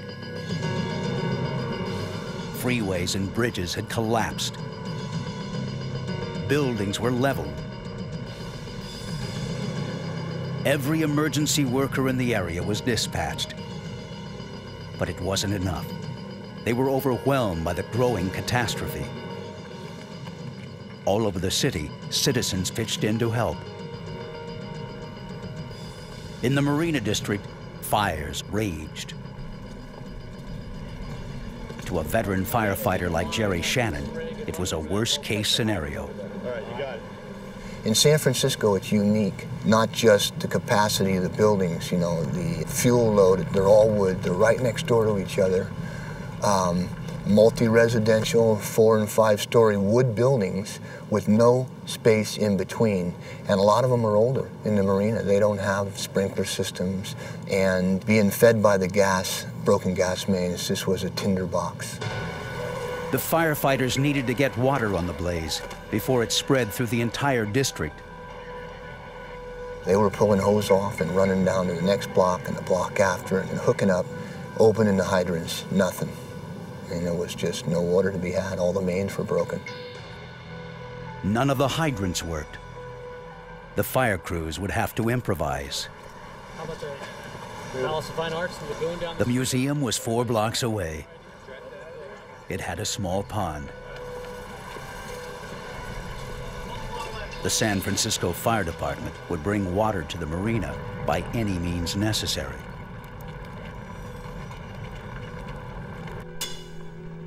Countless lives depended on it. As fire threatened to engulf the neighborhood, quake victims like Shara Cox were still trapped in rubble. Across the damaged Bay Bridge in Oakland, there weren't enough emergency workers to handle the disaster. As in San Francisco, Oakland citizens pitched in to help fire and rescue teams. Volunteers dared to climb between the 2 decks of the collapsed Cypress Freeway to look for survivors. The unstable structure creaked and groaned under tons of steel and concrete. For the rescuers, it was a constant reminder their lives were on the line. In the twisted wreckage of flattened cars, death was everywhere. Oh my God. A rescuer found the bodies of 2 adult women crushed in the front seat of an SUV. In the back seat were 2 children. Kathy and Julio Berumen were alive. Both children were trapped and gravely injured. I'll be back with help. Just stay right there, I promise you, okay? The rescuer ran to get help. Oh God. In San Francisco, firefighters rigged portable pumps to siphon water from a pond. It was a slow and time-consuming process, but it was their only option. They had a hose tender, which is loaded with portable hydrants and large 5-inch line, supply lines, on their way out to the marina.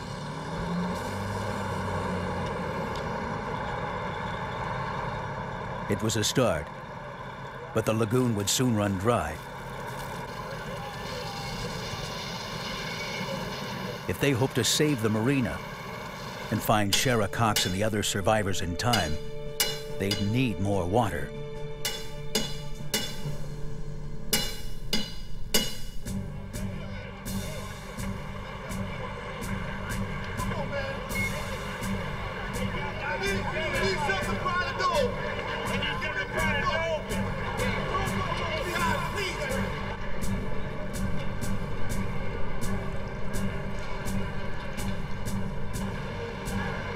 Oakland firefighters responded to a citizen's report of 2 trapped children in the wreckage of the 880 freeway.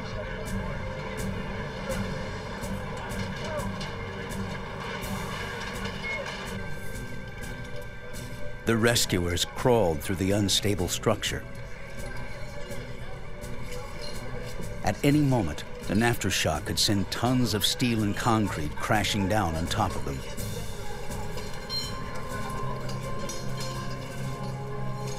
Kathy and Julio were trapped in the wreckage of the family car. it would take hours of work to free them. A mile away, under the smoldering wreckage of the freeway, Tim Peterson was pinned inside his truck. My legs were so crushed that I figured I'd never be able to use them again. I could feel there was a real problem with the legs. Peterson couldn't hear if anyone was searching for him. He heard only the sounds coming from the demolished cars all around him. The sounds afterwards were the horns blaring, the engines revving, and you could hear people screaming. Further down the collapsed freeway, the Oakland Fire Department used a hydraulic tool known as the Jaws of Life to free the two children from the wreckage. They had to work quickly. 10-year-old Kathy and 8-year-old Julio Berumen were going into shock. After an hour and a half of work, they freed Kathy. She had sustained major head injuries. She would be transported to a nearby hospital where she would undergo 8 hours of surgery for a fractured skull, smashed cheekbones, and a broken jaw.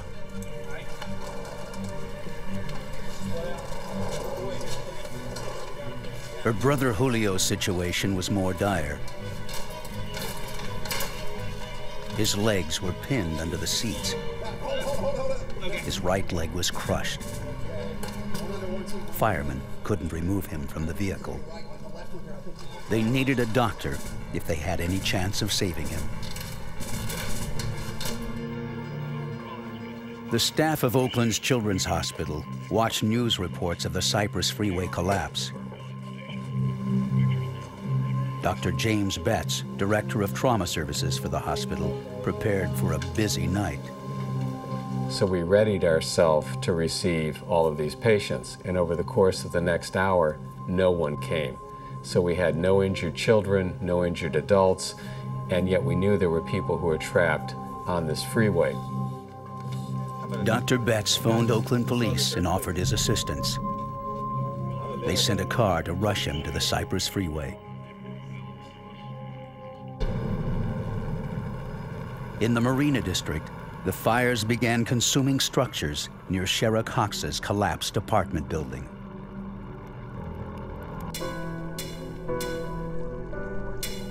She never ceased tapping out a persistent waltz beat. The effort seemed to pay off.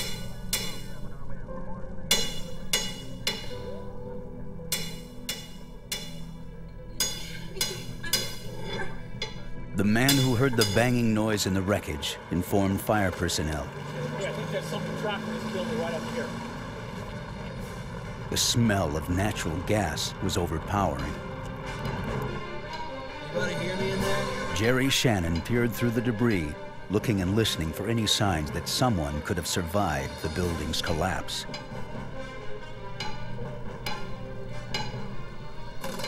Then he heard something.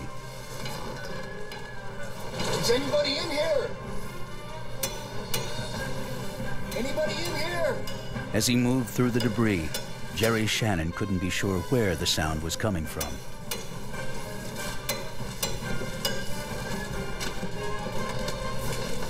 Anybody in here? I'm here.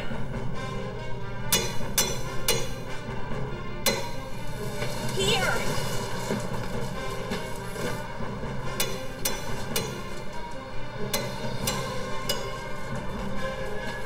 A series of wooden beams prevented him from going any further. Can you hear me? Hello? I'm here. I'm here. Okay, I'm gonna have to go back and get a chainsaw. If you keep talking, I'll crawl to where your voice is. He'd have to find a way to cut through the debris and beams if the rescue was to be successful. By cutting them, he'd risk collapsing the tunnel, which could take both of their lives. I had no idea whether we were going to get her out. I mean, with all the stuff that had come down on her, I had no idea whether it was going to be a successful rescue.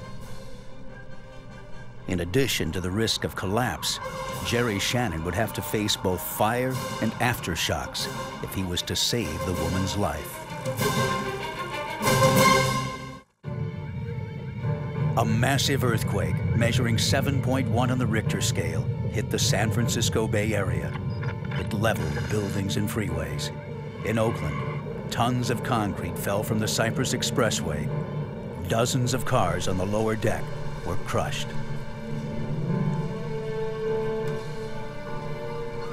An hour later, a volunteer crawled through the wreckage looking for survivors.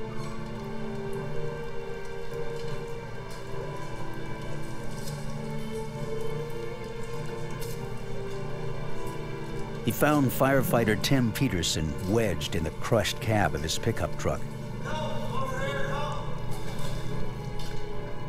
He was severely injured. The space was less than 3 feet high. But if you can imagine, something's crushed like that, so the steering wheel is now conformed over your lap, and down by the pedals and all that, your ankles are just mangled in there. So there's no really moving that part. So if you really can't move your legs, it's kind of hard to move your torso much. To give Peterson more room, the volunteer tried to lower the truck by slashing its tires. The tactic seemed to work. There was now a 2-inch gap between the concrete and the truck.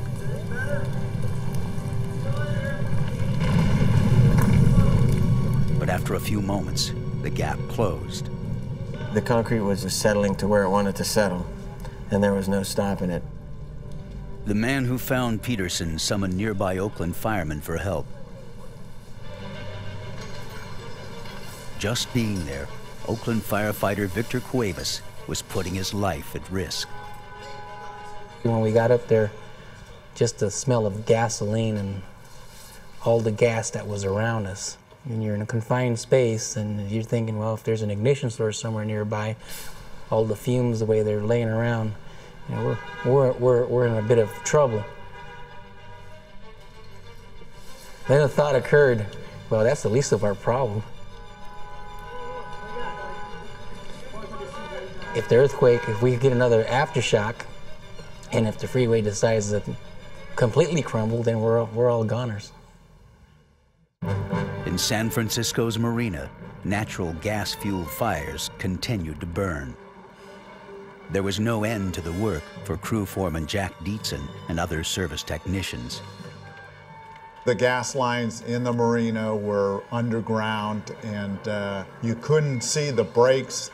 You could see the breaks in the sidewalk, but you couldn't see broken pipes. The sidewalks were buckled 3 feet in the air. The mains were cracked, and the services were broken, and that whole system had to be shut down, and that had to take some time. Despite the effort to stem the flow of gas, fire continued to threaten the marina. And the fire department had little water to fight it. Firefighters were concerned about igniting gas that lingered in the rubble of Shara Cox's apartment. You could smell the gas. It was thick when we got down there, and they tell you don't even key your radio because any spark can set it off. To reach Shara Cox in time, firemen had to cut through the debris quickly. A chainsaw was the only tool for the job. They didn't want us to take the chainsaw in there because they said if you hit a nail in the floor, it could ignite the gas.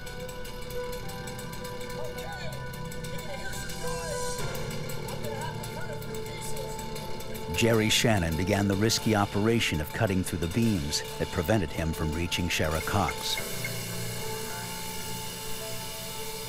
I was cutting little more than shoulder width sections out of the floor joists because the 3 floors that came down, the floor above Shara's apartment had these floor joists, and they were blocking the way.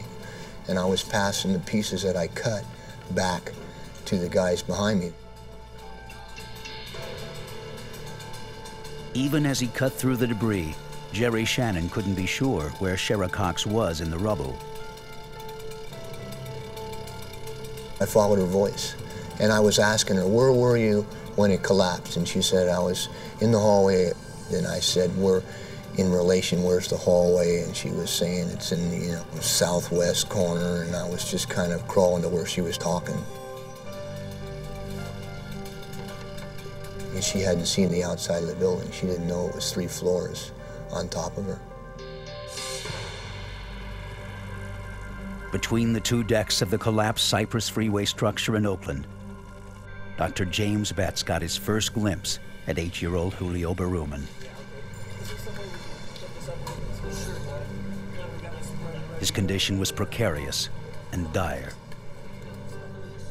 His right leg was trapped under the front seat. He had been sitting in the back seat, and at the time of the impact had been thrown forward, both of his legs going under each of the front seats. And when the upper deck fell, the cross beam of concrete supporting the upper deck came right down onto the front of the car, instantly killing the 2 adults in the front seat. So his right leg was crushed and trapped from his knee down. His left leg was pinned from his mid-hip down. Several large fans were brought in to reduce the sweltering 95-degree temperatures in the structure.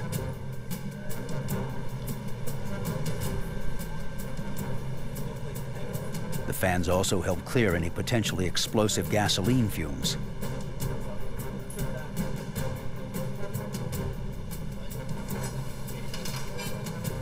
Firefighters worked frantically to free Julio's left leg.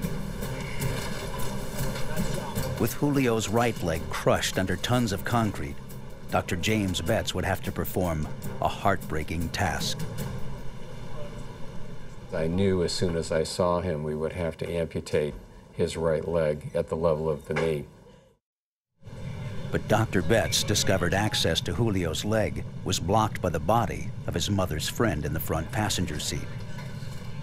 We couldn't maneuver underneath the front seat to get to his leg in a way that would allow me to amputate his leg. We needed to divide her body in order to get to him. To make matters worse, there were signs that the structure might not hold out. Every several minutes there was an aftershock, so you could feel the whole structure shake. A number of authorities and people on the ground were telling our crew to leave that structure. But we had all decided that we felt as long as Julio was still alive, that we were all going to stay there until we extricated him. Firefighters in the Marina District struggled to keep the entire neighborhood from going up in flames. Broken water mains meant water was scarce.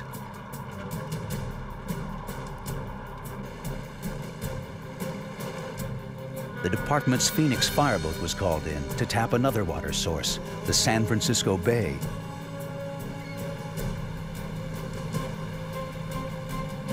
The crew anchored at the Marina Harbor.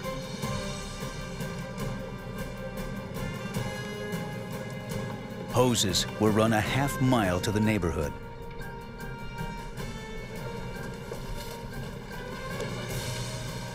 The Phoenix would pump millions of gallons of seawater to quell the flames that roared in the Marina District.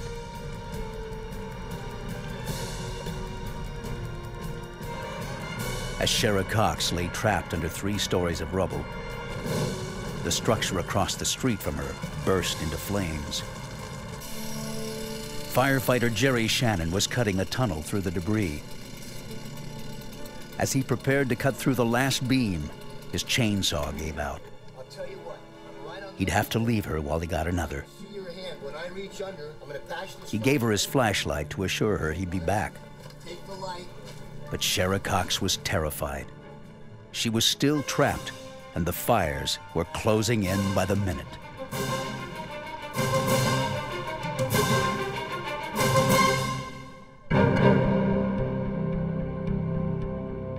Hours after an earthquake sent the top deck of the Cypress Freeway crashing down on the lower deck, 8-year-old Julio Berumen lay trapped in the crushed remains of an SUV. Dr. James Betts and Oakland firemen were faced with a gruesome task. To reach Julio's leg, they would have to cut the dead body in the front passenger seat in half. Aftershocks threatened to collapse the structure further. With the situation urgent, Dr. Betts needed a tool that could work faster than any surgical instrument.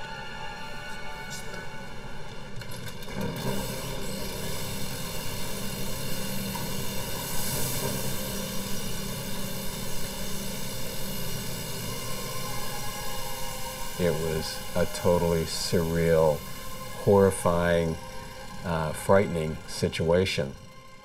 That number one, we were doing this, and number two, I was worried that we were going to further injure the child who was still alive.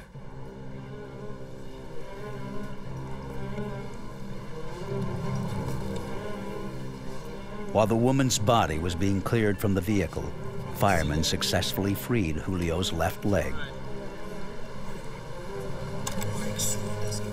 Now, Dr. Betts was able to reach Julio's right leg. He prepared to perform the amputation. Dr. Betts needed to work quickly if he was to save Julio.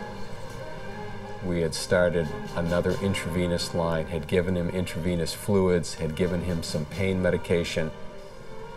At this point, his blood pressure was falling. I knew he had lost a significant amount of blood from the crush injury to his other leg. I was very, very concerned at that point. All sorts of complications can occur. In another section of the Cypress Freeway, firemen were trying to free Tim Peterson from his truck. They needed the jaws of life, but in the aftermath of the quake, the tool was in high demand. Oakland firefighter Victor Cuevas would have to find another way to get inside. Initially, you look at the situation and you figure out the tools that you need. And then they tell you that those tools aren't available. You know, you just can't sit there and do nothing until they make the tools available, because that may be, you know, 2 hours, 3 hours, or it may never happen. Firemen found an ordinary tire jack and saw in the wreckage. They used them in an attempt to force open the truck's door. We figured we can pop the door and probably maneuver them out. But once we popped the door, we seen how the dashboard and the steering wheel was right on top of them. Peterson had an inch or two of room to spare in the truck cab.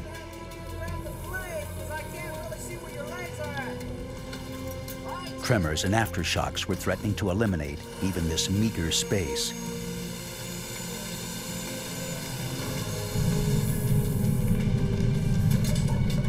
With the imminent threat of collapse, Tim Peterson was desperate to get out, not just for himself, but for the men risking their lives to save him. He suggested they amputate his legs.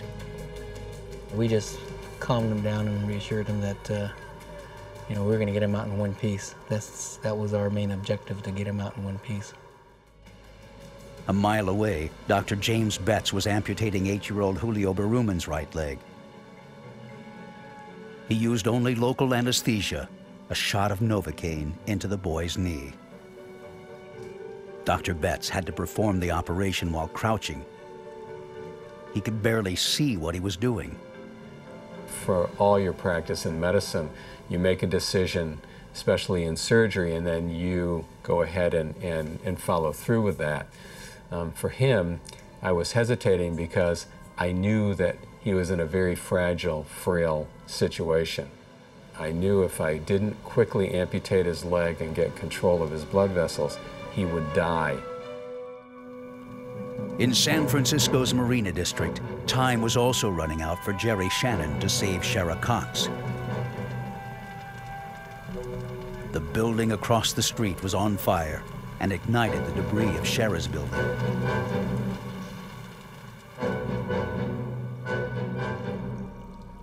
Jerry had spent 3 hours cutting a narrow crawl space to reach her.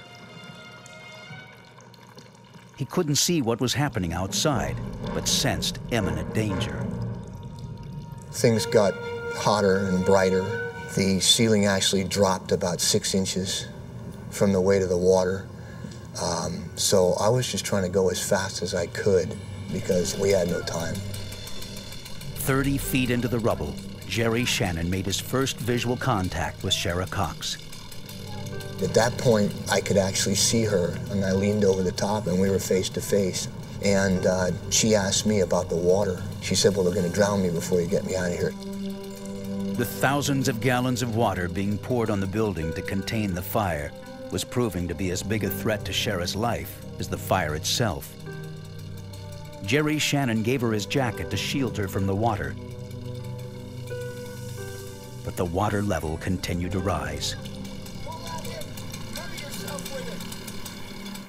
As the fire raged out of control, Jerry had to make a decision.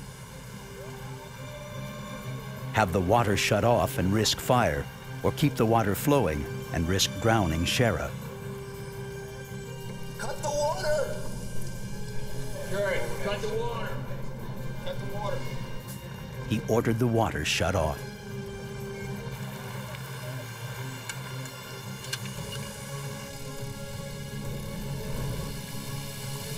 The impact of his decision was almost immediate. Debris near the crawl space was catching fire. As the building threatened to burst into flames, firemen shouted into the crawl space, begging Jerry to get out while he still could. She told me she could hear what they were saying outside. They're thinking they don't want 2 victims. And we're thinking we're not leaving without her.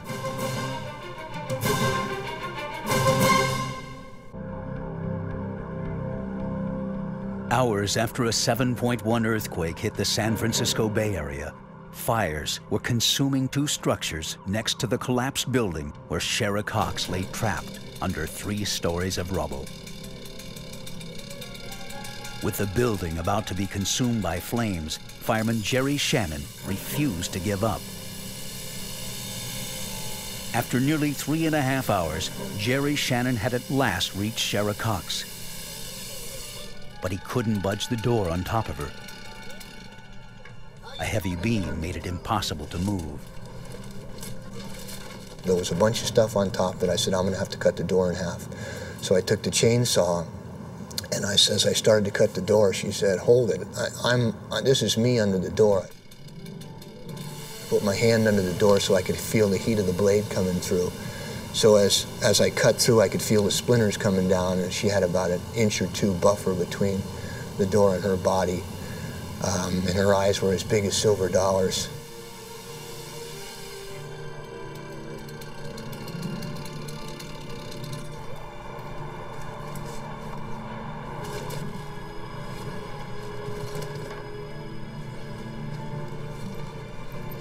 With the building's debris igniting, they had seconds to move her.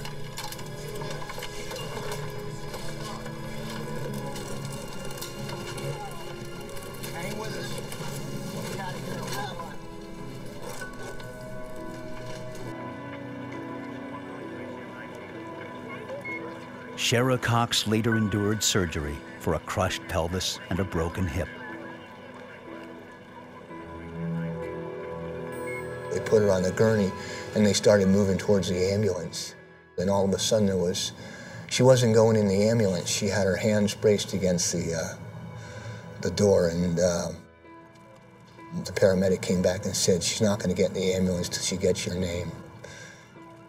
So I went up and I told her my name, and she goes, you're my hero. At that point, they put her in the ambulance and closed the door, and they wheeled her away. Away she went, and we went back to work. Oakland firefighters were running out of time as they fought to free Tim Peterson from his crushed pickup truck.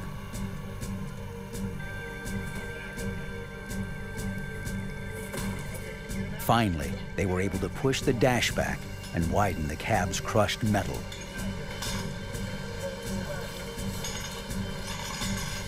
After 5 hours of perilous work, they extricated Tim Peterson from the pickup. We strapped him down to the backboard and moved him down via that platform that they had there at the structure, down to the ambulance where they immediately took him to the hospital. Tim Peterson was in critical condition. He was treated for dozens of injuries, including a broken back. A mile away from the rescue of Tim Peterson, Dr. James Betts was trying to free 8-year-old Julio Berumen by amputating his crushed leg. And I couldn't really see very clearly that whole area where his leg was trapped, but I was doing it, feeling it with my hands. And as I divided his leg, I couldn't get control of the major blood vessel that goes from your hip down to your leg, down to your foot. With any kind of instrument, I had to grab it with my fingers because I knew he would bleed to death.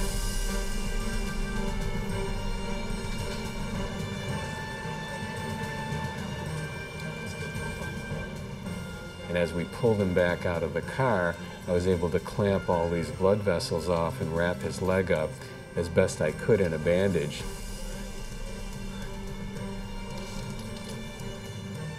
Julio Berumen was rushed to the hospital where the amputation procedure was finished.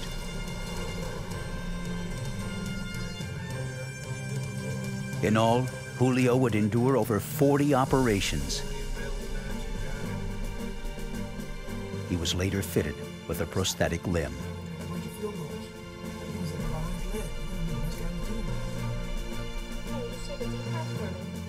His sister, Kathy, also experienced significant medical interventions, including having her jaw wired shut for nearly 2 months. You're doing really well. Shara Cox continues to live in San Francisco, and she still keeps in touch with Jerry Shannon.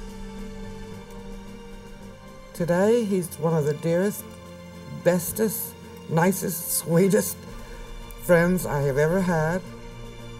He's still my hero, and he always will be. Tim Peterson made a full recovery and now works for the Oakland Fire Department with the men who saved him. When it was over, the Loma Prieta earthquake claimed 67 lives.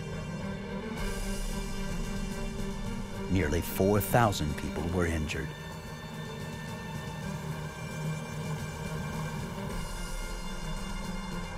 The third game of the 1989 World Series was eventually played.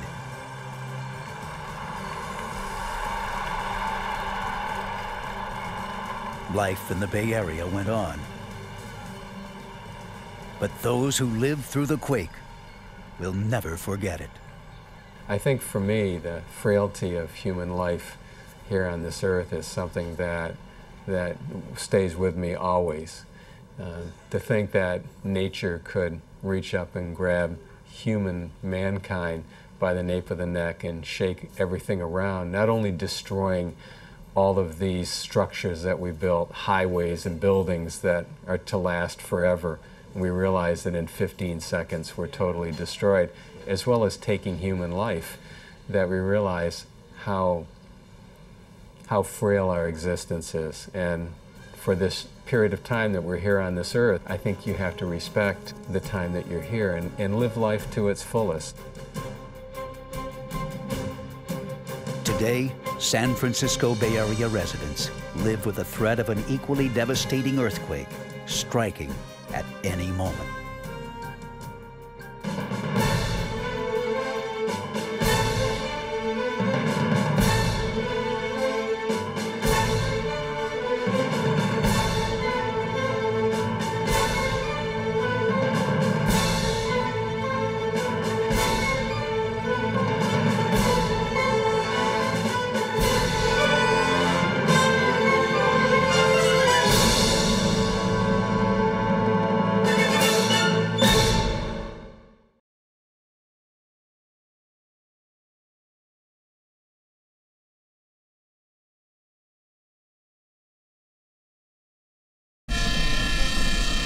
Two trains on a collision course threaten hundreds of unsuspecting commuters.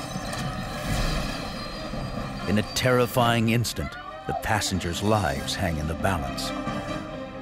We want to stop the bleeding, get them out, and get them to the hospital. Joined in a life and death struggle, firefighters race to free victims trapped in the wreckage. We've got now a real disaster, and we don't know how many patients we're going to get. Hospitals prepare to treat the flood of injured and dying victims of this fateful journey.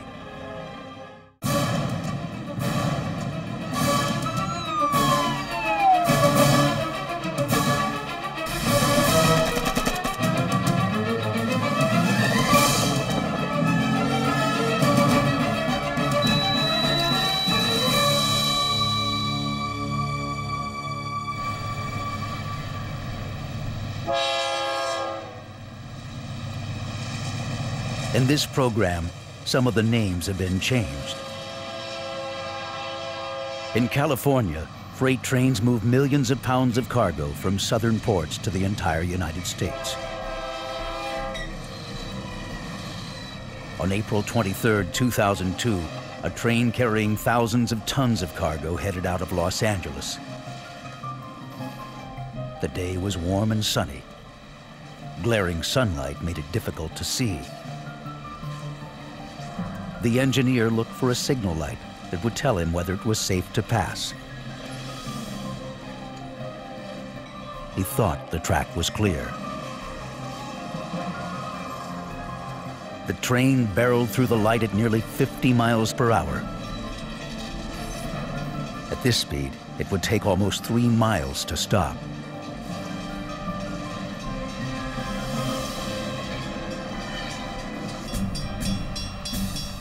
At 7:29 a.m., a commuter train departed Riverside, California.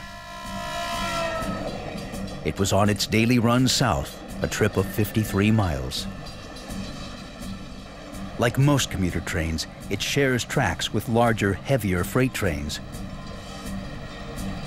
A complex system of switches and signals keeps them apart. Each morning, this commuter train carries nearly 300 passengers from their homes in Riverside, California, to their jobs in Anaheim and points further south. It was a pleasant way to get to work. A smooth ride, no traffic, and the company of fellow commuters. Charlie Watts rode the train every day. He worked at a branch office of Bluebird Bus Company in Orange, California. Going to work was just wonderful because you did have a group that you knew, and it was early morning, and it was a fresh start of the day, so it became a real social event and a real tight group that you got to know. Part of Charlie's group was Lloydine Keith, who rode the train to Cal State Fullerton, where she was Dean of Students.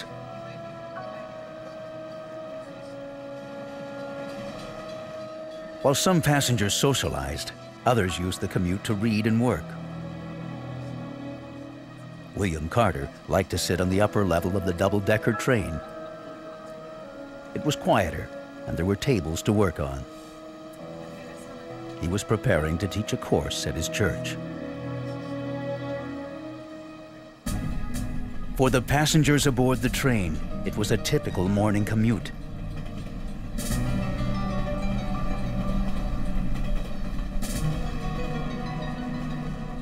But several miles away, a 6,000-ton freight train was heading in their direction.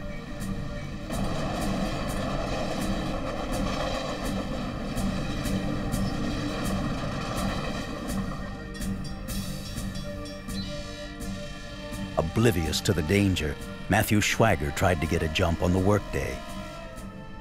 So I pulled out the computer and started to do some work, and I was just checking email, just doing some replies to the prior day's email. I was riding backwards on the train, backwards to the direction of travel. Ruth Carlson and her friend Liz Benson were seated near Matthew. Ruth was 5 months pregnant with her first child. April 23rd was Liz's birthday. There's a social aspect of it. There's quite a bit of small talk and chatting that goes on. You get to know the people that ride around you. Cynthia Runnels also caught the train each morning. It was a nice, wonderful, quiet day.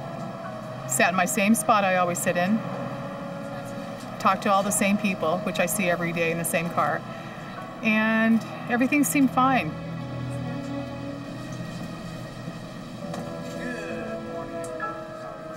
Conductor Peter Paulson counted a total of 240 passengers on board.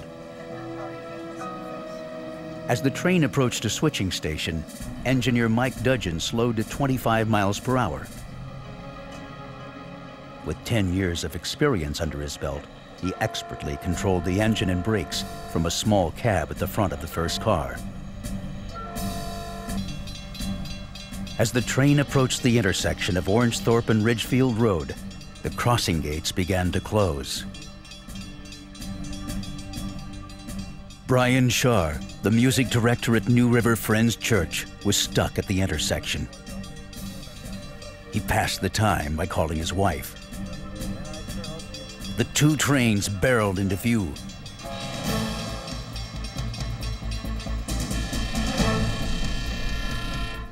To Shar, it looked as if they were on the same track. Inside the cab of the commuter train, engineer Mike Dudgeon spotted the headlights of a freight train. It was heading straight for them. Dudgeon grabbed the emergency brake. For a retired Air Force veteran like Charlie Watts, the sound of the train's brakes signaled trouble. I knew that he went to emergency procedure of releasing all the air, so I knew that wasn't normal. The engineer of the freight train saw the approaching commuter train and pulled the brake lever. The brakes on the train grabbed at the wheels as the 6,000-ton train slid forward. Michael Dudgeon knew the freight train couldn't stop in time. It was going to hit them head on. He had to warn the passengers. His face looked like he just saw death. But he didn't tell us exactly what was happening. He just said to get on the ground. He ran through the first car, warning passengers to brace themselves for a collision.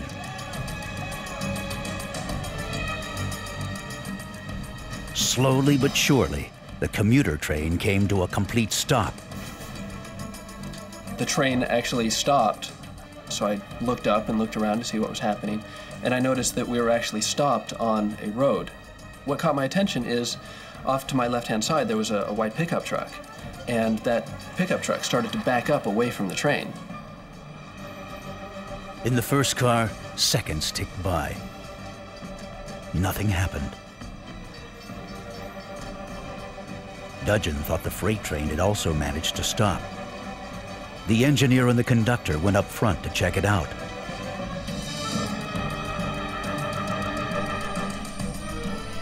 The freight train was still coming.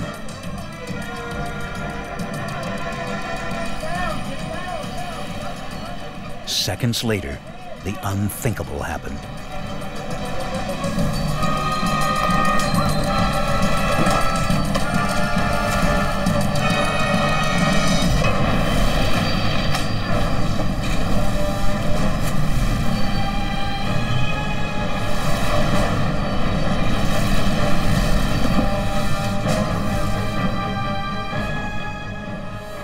The impact was captured by a nearby security camera. The mile-long freight train slammed into the commuter train with the force of an explosion. The impact was so great, it shoved the lighter commuter train 337 feet down the tracks. Nearly all the passengers were knocked unconscious. Michael Dudgeon had been thrown against a partition. Peter Paulson never made it to the back of the train. He was thrown through the car and slammed his head on the back of a seat. As the passengers lay helplessly, the cars began to fill with smoke. Lisa, two trains just collided with one another.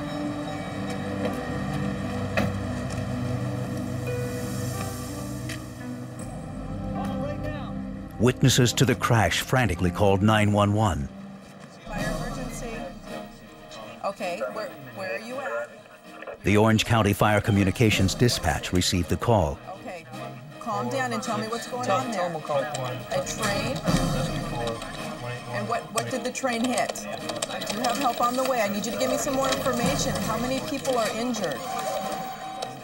The first report was garbled, according to dispatcher John Dimitru. Okay, thank you. Sir, can you page the supervisors out of their meeting, please? One of the other dispatchers here in the command center received a 911 call that there had been an accident that had occurred of an automobile versus a train. The person was obviously excited, giving us the information very, very quickly. The dispatcher alerted police and rescue personnel. Officer Kelly Kenahan of the Placentia Police Department was one of the first to respond. There was a broadcast over the radio that there had been a train collision. I was automatically thinking that it was possibly either a train versus a bicycle or a train versus a vehicle.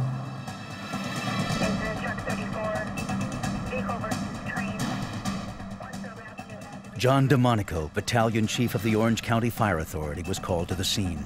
And I received a dispatch message, train versus vehicle. I turned on the red lights and the sirens and started heading to that location.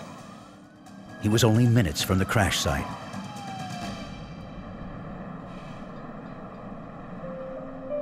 On board the commuter train, the passengers slowly regained consciousness. Hold this to your head. We'll stop the bleeding. Charlie Watts was bruised and bleeding. He couldn't believe his eyes. Everything that could move moved, including people that were just thrown everywhere. Tremendous amount of head injuries, blood everywhere. Officer Kenahan was unprepared for what he saw. The Metrolink train was absolutely, it was off the tracks. That actually buckled, and there still appeared to be a lot of people inside. Witnesses to the crash also rushed forward to help. The doors of the train were jammed. The cars were filling with smoke. The passengers were trapped and panicking. Stay right there. A volunteer grabbed anything he could find to force the doors open.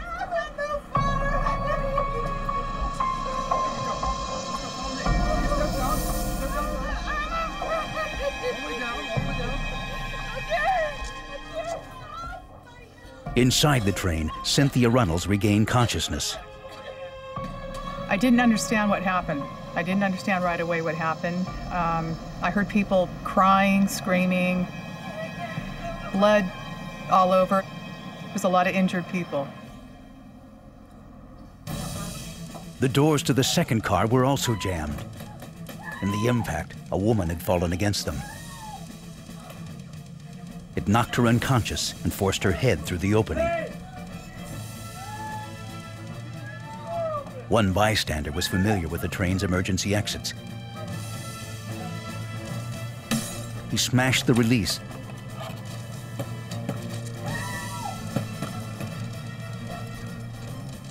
Brian Shar helped carry the woman to safety.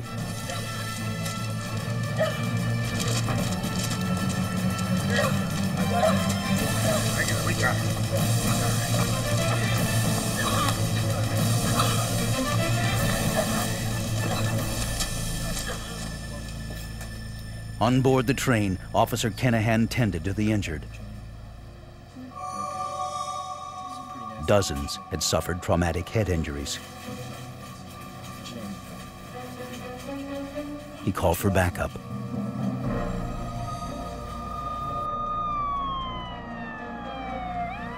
Chief DeMonico arrived a few minutes later. The crash was like nothing he had ever seen before. Dozens of injured passengers had already struggled from the train. Many more were still inside. I know I have a problem. I had people on the car that were probably in much more serious condition than the people I was able to see. I had no idea how many people were inside the cars. I know those cars hold over 100 people each. I didn't know if they were capacity. The initial report had erroneously described a train versus vehicle collision. But this was a nightmare. Chief DeMonica would need all the help he could get. I told dispatch that we had a train versus train collision, that I had about 40 to 50 people outside of the trains. I was declaring a mass casualty incident.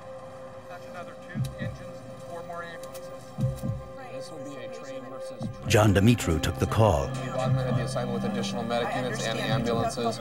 Additionally, the air ambulances have been placed on standby. Now we're looking at a real potential of serious injuries. We've got possible fatalities.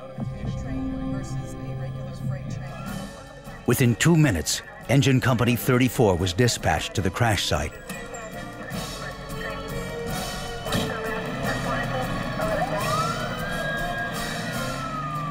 Jim Shook is a paramedic trained in mass casualty incidents. We were advised by our dispatch that this was actually a train versus train. There's no seatbelts in a train car, and it's pretty evident that when you get in an accident that you fly forward or in the direction of where it's impacted. At that point, we discussed that if this was a train that had a lot of victims, that we were going to need to do triaging and set up medical communications.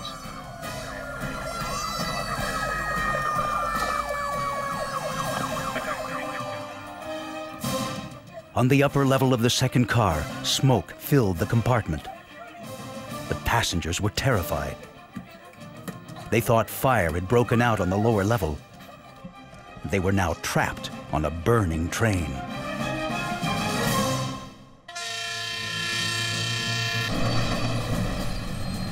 On April 23, 2002, outside of Anaheim, California, a passenger train carrying nearly 300 commuters was hit head-on by a freight train.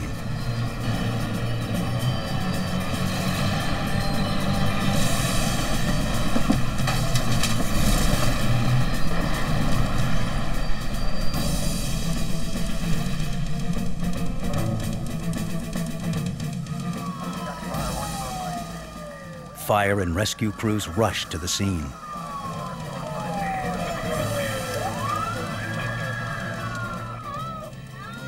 As the train cars filled with smoke, passengers struggled to get out. A woman on the top level of the second car pushed out a window. Witnesses to the crash helped any way they could.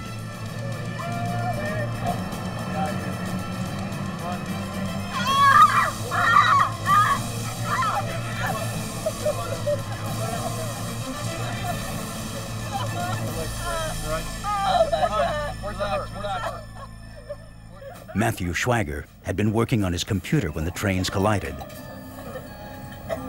Then the violent shaking stopped, and the train was filled with smoke. There was a lot of screaming. People were screaming and crying, and that was the only thing I heard. People's panic.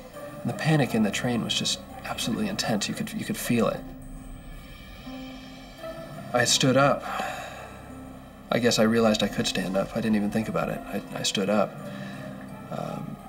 I didn't feel anything. I saw the cuts. I saw that I was hurt and perceived that I'd been hurt, but I didn't feel anything. And just went immediately to this woman that was on the floor. She looked like she was in incredible pain. I thought maybe her legs are broken. I asked her, can you feel your feet? And touched her feet to see if she could feel herself. I just went into a kind of a response mode to try to help people that seemed to be in worse condition than I was. Brian Shar ventured inside the train. He was worried. He had seen liquid draining from the cars. The interior smelled like something was burning. Your first thought is, there's going to be an explosion or a fire or something. We need to get everybody away and get everybody out. Ignoring the danger, he helped people one by one. a businessman had a badly injured leg. Shar helped pull him from beneath a seat. Ruth Carlson was 5 months pregnant. She thought her water had broken, and she was too badly injured to move. Shar stayed by her side. It really struck a chord with me that I just immediately started praying that, oh God, I pray that she's okay and that her baby's okay. My wife is in her mid-30s, and this gal was in her mid-30s, and we just had a baby about 6 months before, and so I was really concerned for her. In the third car, dazed passengers tried to understand what had happened to them. In post-9/11 America, many thought the train had been attacked by terrorists. They struggled to get off.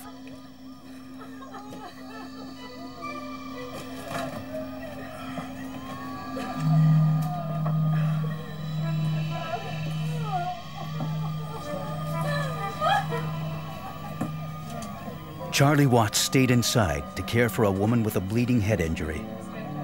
She told him her name was Patricia. He watched helplessly as blood pooled on the floor beneath her.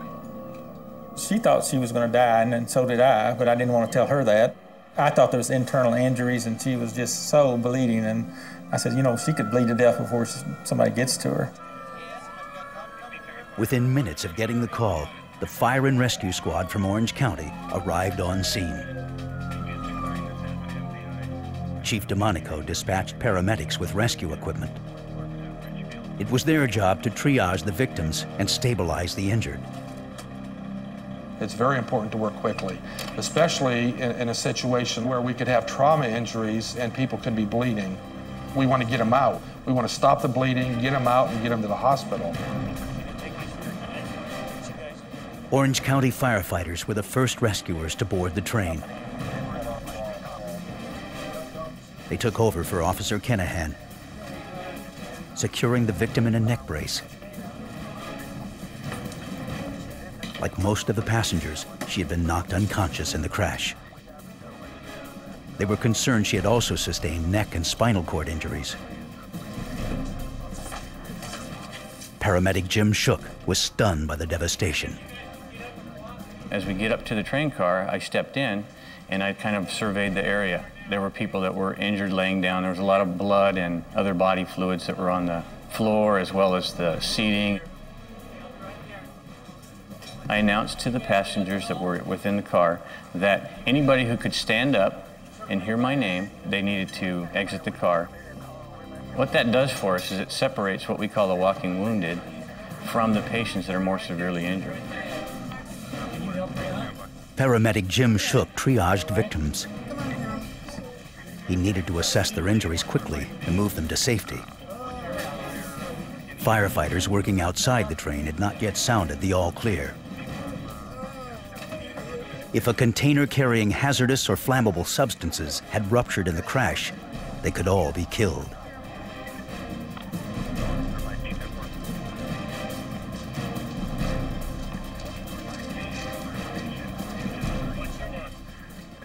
Shook examined a woman who had been thrown from her seat when the trains collided.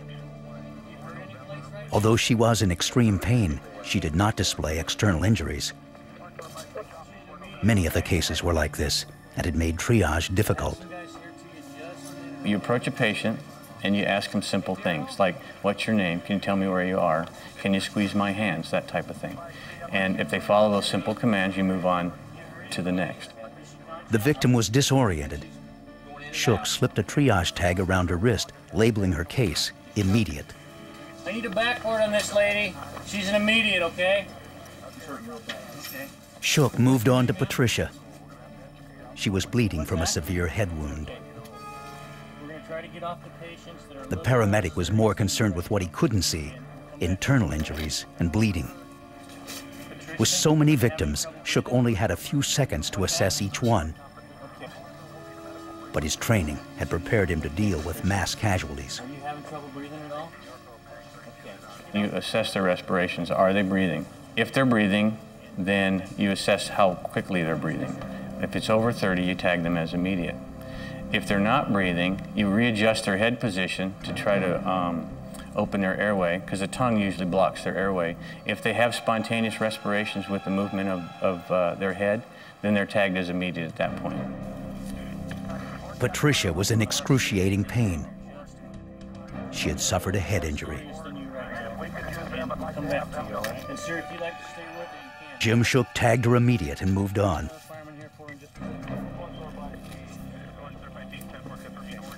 Charlie Watts stayed with her until she could be moved to an ambulance.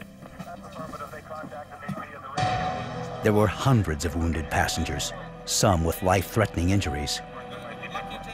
Chief DeMonico needed more help. I ordered additional equipment in addition to what I had upgraded to the first time, and asked for more engines and more ambulances.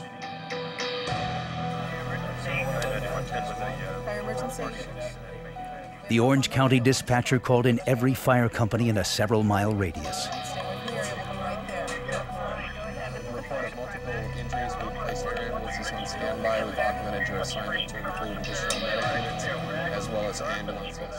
So at this point now we really went into full-blown emergency mode, really built up quickly a response.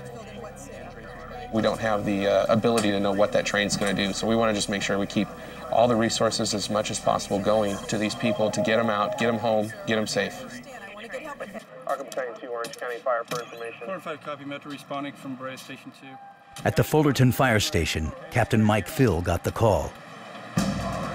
He said this was a train versus a Metrolink. It looked like there was major damage and a large number of injuries, possibly serious. He was declaring it an MCI, mass casualty, and he wanted the nearest 5 medic engines right away and several ambulances right away. Firefighters worked quickly to move the injured outside where they could be treated. In the first car, a young woman was suffering from lacerations and a neck injury. Paramedics stabilized her neck in a brace and carefully placed her on a backboard. She was tagged immediate.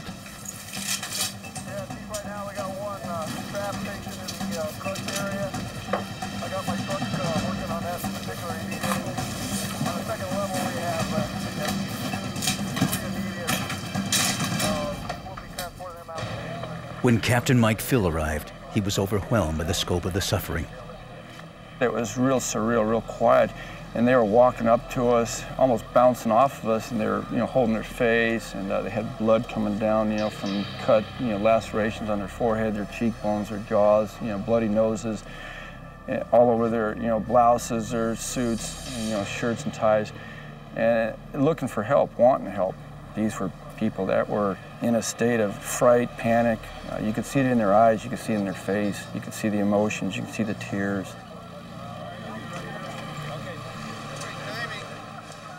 Captain Phil and his team set up a triage area on a 50-foot stretch of dirt between the tracks and the road. It would also have to serve as a makeshift treatment area for the growing number of injured until they could be transported to the hospital.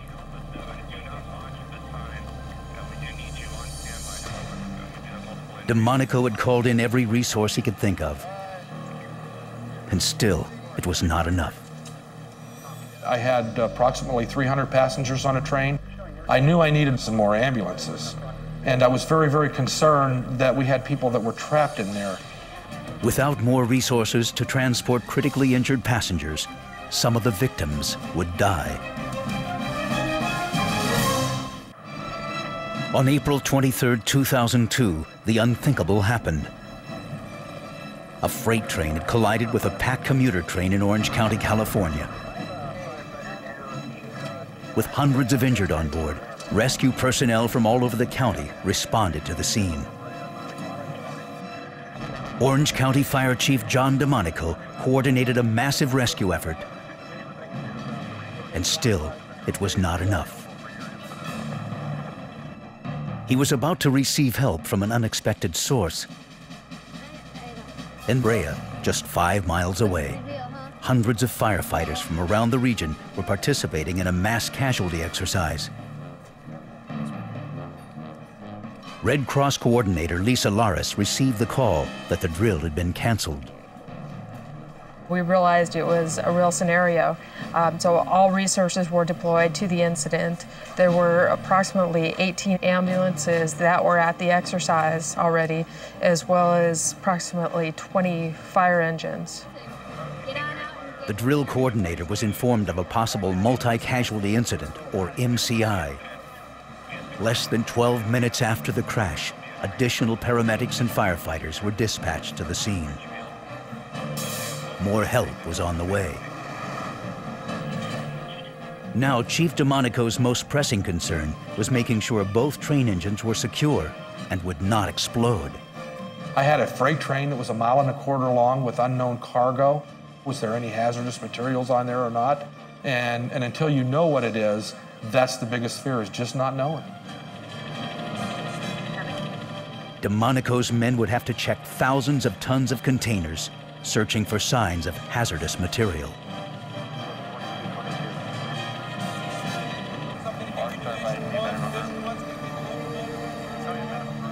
The chief dispatched teams to deal with any fire suppression and check the engines for evidence of dangerous leaks or spills.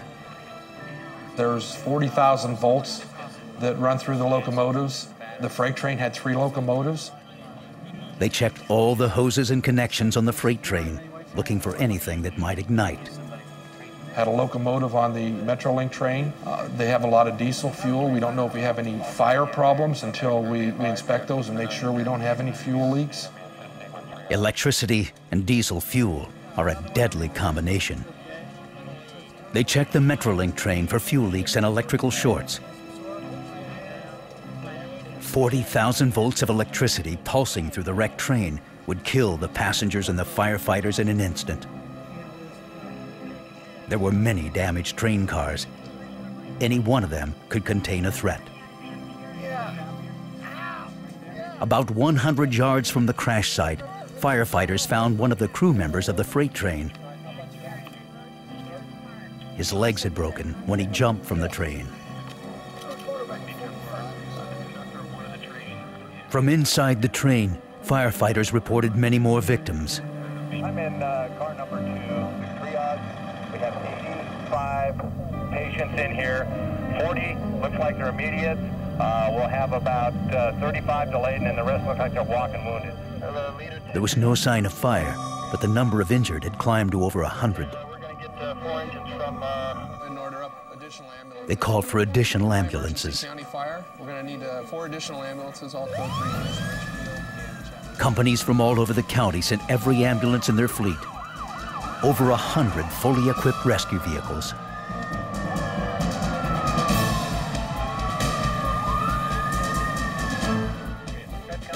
Jim Shook made his way to the upper level of the first car.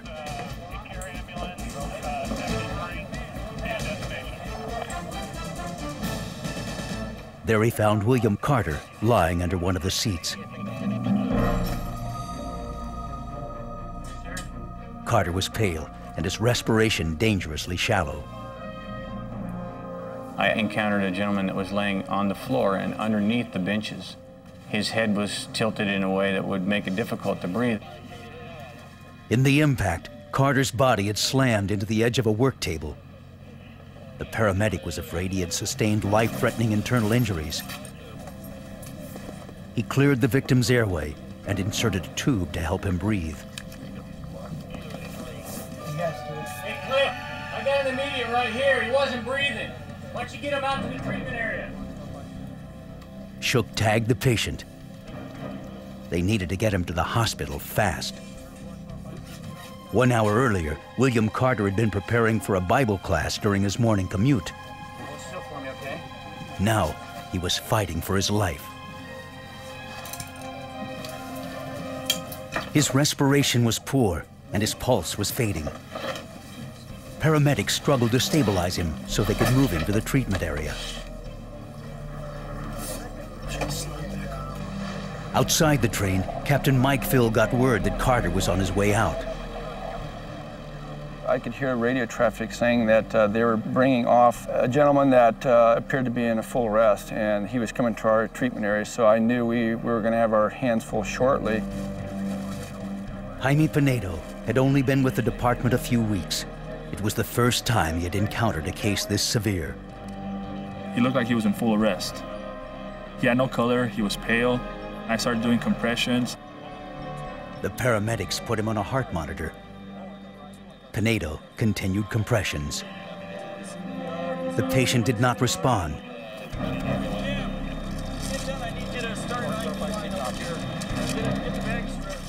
They tried to start an IV, but they could not find a vein. His veins had collapsed. I remember looking down at his face, and it's just a feeling of helplessness, because the person looked like he was dead. We're trying to revive him. The cardiac monitor showed a rhythm, but not a pulse. William Carter was declared dead at the scene. The train collision had claimed its first victim. April 23, 2002. It was the worst train wreck in Southern California history.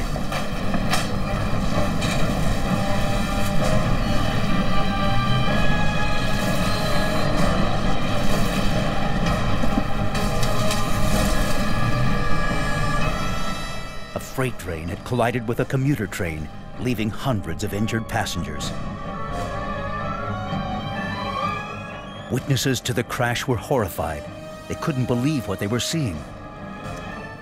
Many rushed forward to help.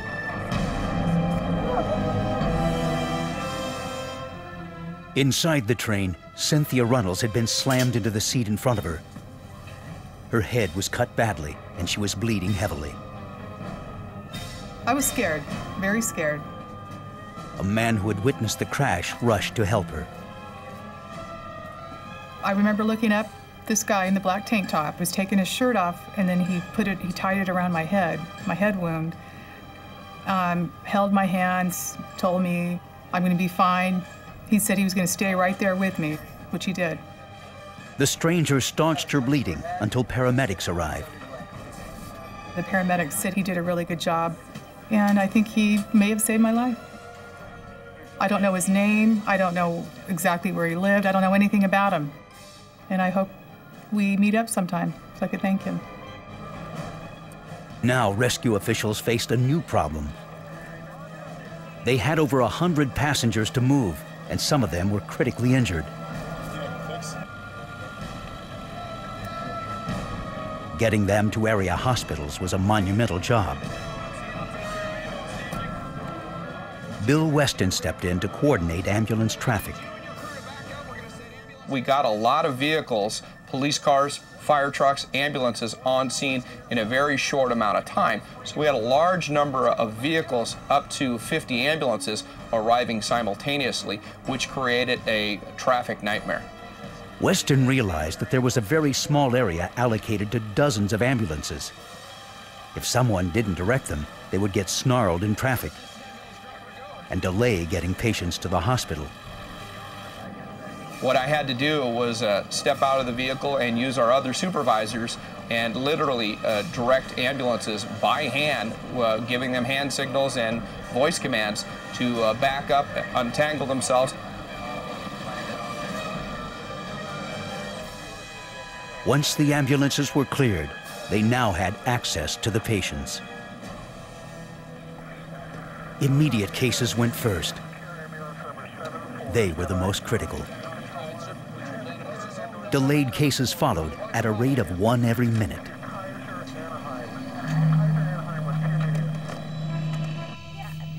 Inside car 2, Matthew Schwager watched over Liz Benson. She was thrown into that door feet first, and her legs were crumpled against that door. There was a lot of blood. And I speed dialed her husband and told him who I was. I'm a train rider. I ride with your wife on the train. There's been a wreck, and your wife is okay. I'm going to put her on the phone. I saw one of the paramedics coming on board. He had a gurney of some sort, a backboard I think it was. And we positioned her, put her onto the backboard and carried her out to the door of the train, and that more paramedics were there already, so they took her from that point.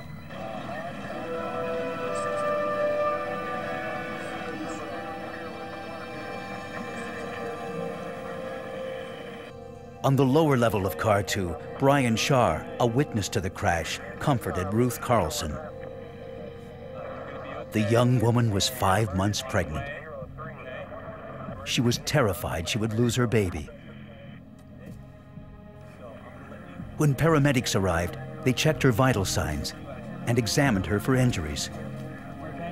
She was shaken up and distraught, but her condition was not dangerous. With the help of paramedics, she was able to walk from the train.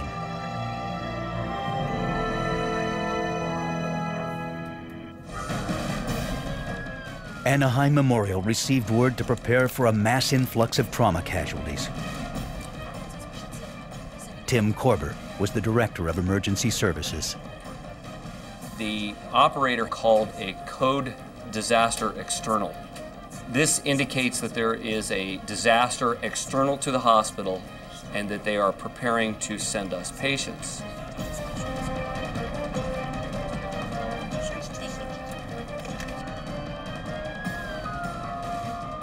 Less than 2 miles from the hospital, an injured businessman went into cardiac arrest. Although they were only minutes from the ER, paramedics were afraid he had run out of time.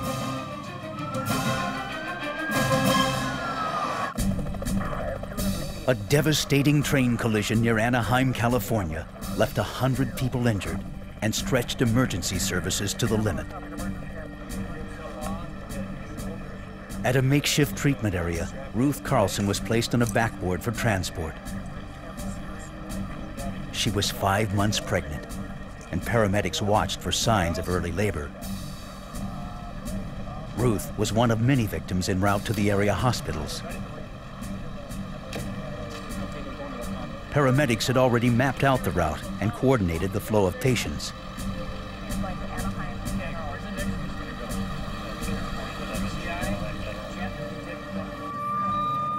Lloydine Keith, the dean of students at Cal State Fullerton, was rushed to a hospital in Anaheim.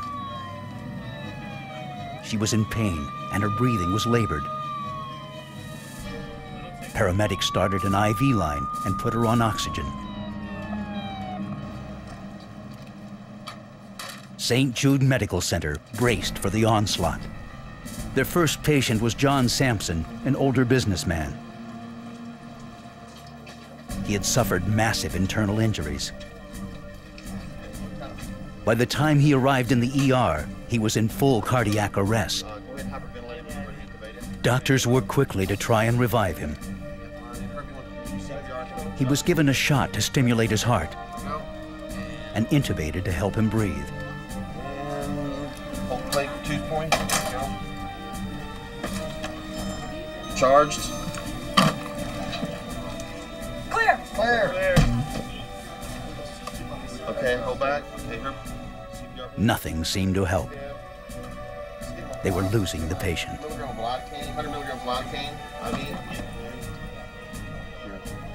After 30 minutes, John Sampson was pronounced dead.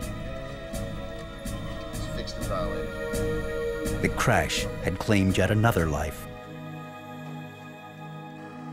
Dr. Tim Korber is the head of emergency medicine at Anaheim Memorial Hospital. We might get 50, 100, 150 patients in a very short period of time. The main challenge was making sure that the sicker patients, the more critically injured patients, were being moved to the front of the line. Doctors were seeing a lot of head injuries. Even a minor head trauma can turn fatal without warning. Each patient was given x-rays and CAT scans. The large cut on Cynthia Runnels' head concerned doctors. When questioned, she could remember everything up until the crash, but nothing after that.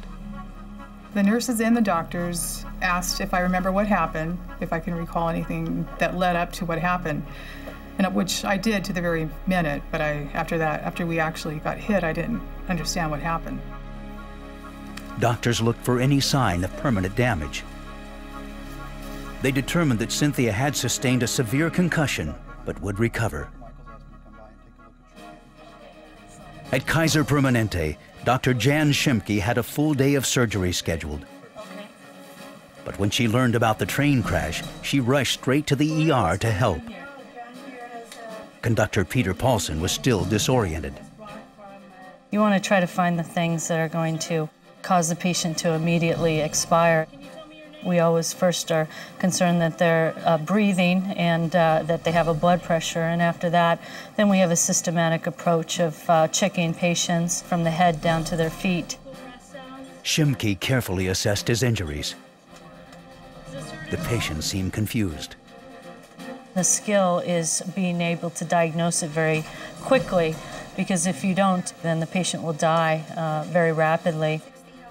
In order to diagnose it, it takes some clinical judgment. It's also based upon the mechanism of injury, meaning how the patient was injured. It's generally a blunt trauma. Schimke wasn't taking any chances. She ordered a head CT to look for any signs of trauma. We had to take many x-rays looking for broken bones and other collapsed lungs and other neck injuries, potential injuries that could cause paralysis. The issue with the blunt trauma is it's not like a gunshot wound. The bullet goes in, the bullet does some damage. The main decision is, do you need to operate or not? Blunt trauma, there can be a lot of hidden injuries that can ultimately kill a patient. Testing confirmed what paramedics had suspected. Peter Paulson had a severe concussion, but he would survive. Ruth Carlson had been dispatched to another local hospital. She was 5 months pregnant. On the train, paramedics feared her water had broken. She had been seen by an OB/GYN who tested her for any signs of stress on her unborn child. Both she and her baby were going to be fine. Lloydine Keith arrived at a hospital in Anaheim. Her condition had stabilized in the ambulance. She too would survive.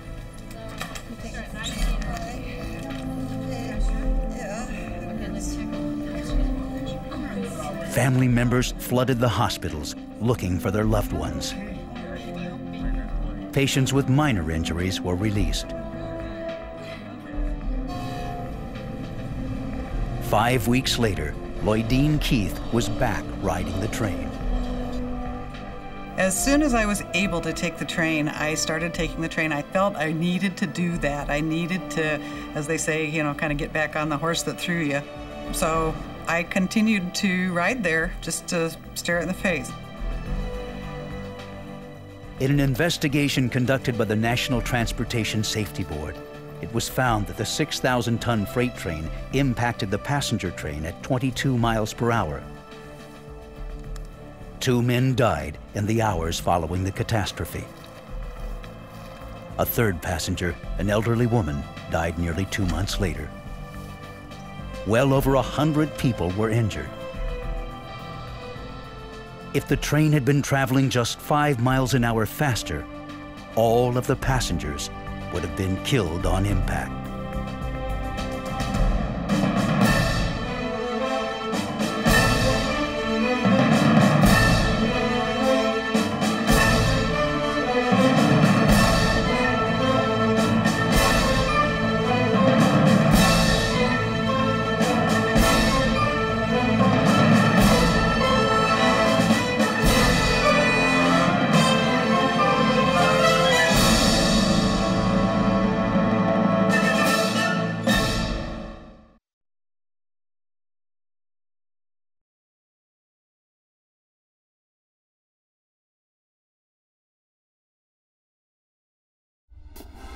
In an instant, 4 Florida construction workers are trapped in a collapsed trench. As the sandy, wet soil comes crashing down, their co-workers fight desperately to unearth them before they suffocate. When paramedics and rescue teams arrive, they find 3 of the men fighting for every breath. Fear never entered my mind. There was victims in there, and I was going to help them out any way I could. Trapped beneath tons of rock and soil, the terrified victims' friends and loved ones wait anxiously. We've gone through 5 different plans, and you're thinking we're not going to get these guys out of here before they die. Emergency personnel fight fatigue and the elements to keep the victims from being buried alive.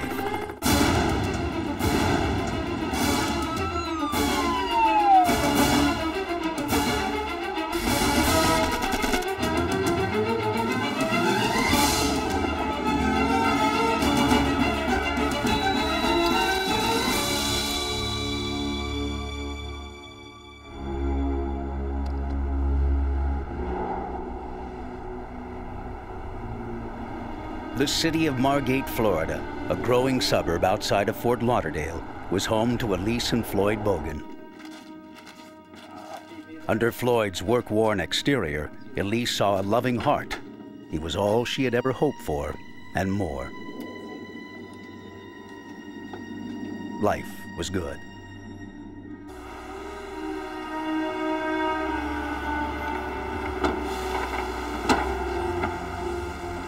Floyd worked in construction, sometimes helping crews lay pipe in trench excavations. He knew it was a dangerous job. There are nearly 700 trench collapse injuries in the United States every year. There are 60 deaths. 3/4 of those are construction workers. The rest are would-be rescuers.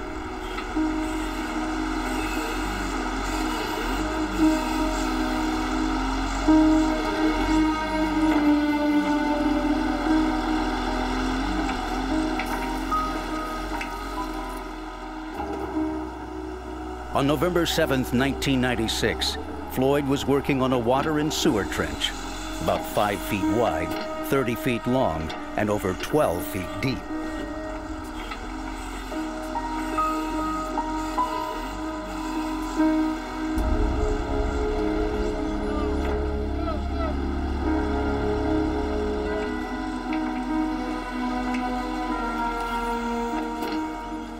His crew that day was Cleo Brizuela, Don Price, and Oscar Escobar.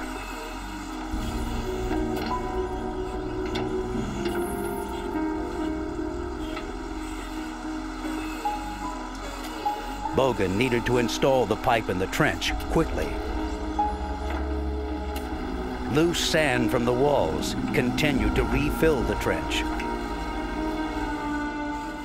The sandy, granular soil made excavating the area difficult for the backhoe operator.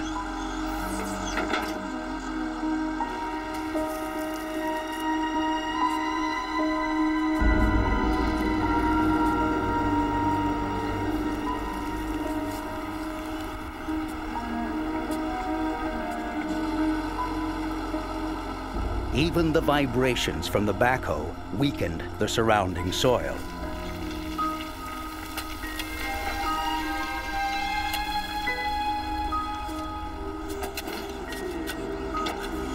Because they were so close to sea level, groundwater seeped into the trench. Bogan inserted a pump to get rid of most of the water. But some water remained, making the trench even more unstable. Bogan was becoming concerned about the stability of the trench. A construction foreman arrived to review the excavation's progress with the backhoe operator.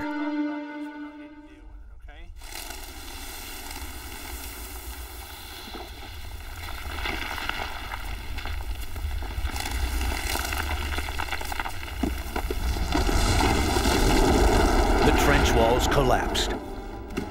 In a matter of seconds, trench workers were buried under hundreds of cubic yards of sand and soil. The force that hit them was equal to being run over by a pickup truck. Where are the others at? Only Don Price could be seen above the rubble. Risking their own lives, the backhoe operator and his co-worker quickly freed him. Though his ankle was broken, Price raced to get to stable ground.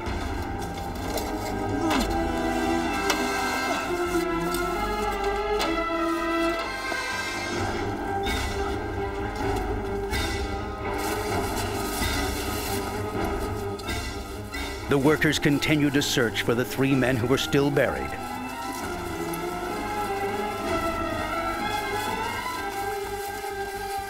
Suffocation would take place in the next 3 minutes.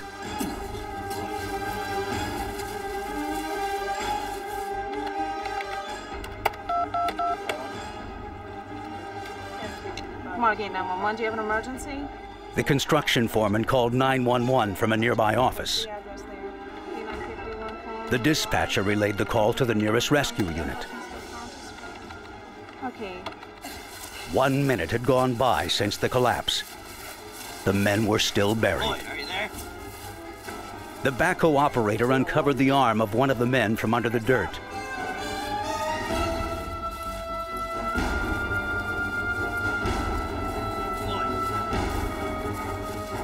It was Floyd Bogan. He was barely conscious. The pressure on his chest was so great he couldn't expand his lungs to breathe. Yet, he was alive.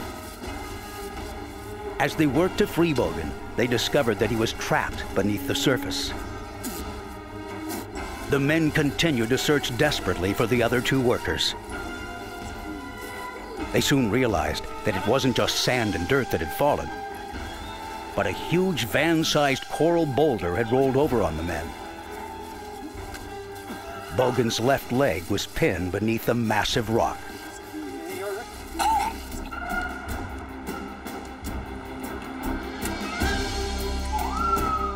The Margate Fire Rescue Station responded to the urgent call.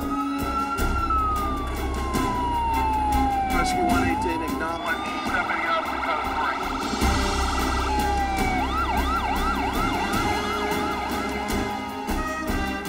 3. After more digging, they found another worker. It was Cleo Brizuela. He was bleeding from the mouth, badly crushed, yet remarkably alive. He too was having trouble breathing. Though 2 of the men were now exposed, all 3 were still trapped under the massive boulder.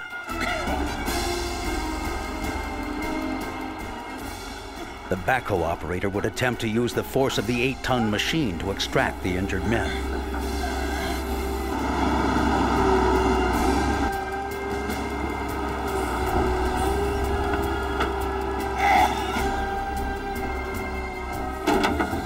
But he quickly realized that the boulder was too large and wedged too tightly.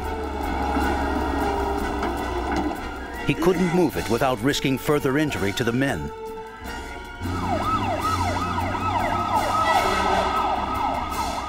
A second paramedic unit from the Margate Fire Department raced to the scene.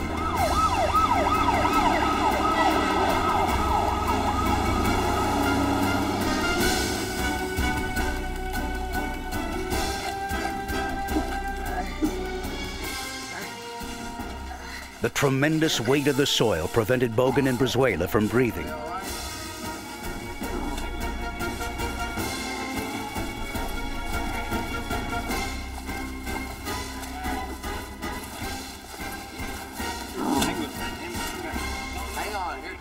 Although their heads were above ground, they were slowly suffocating.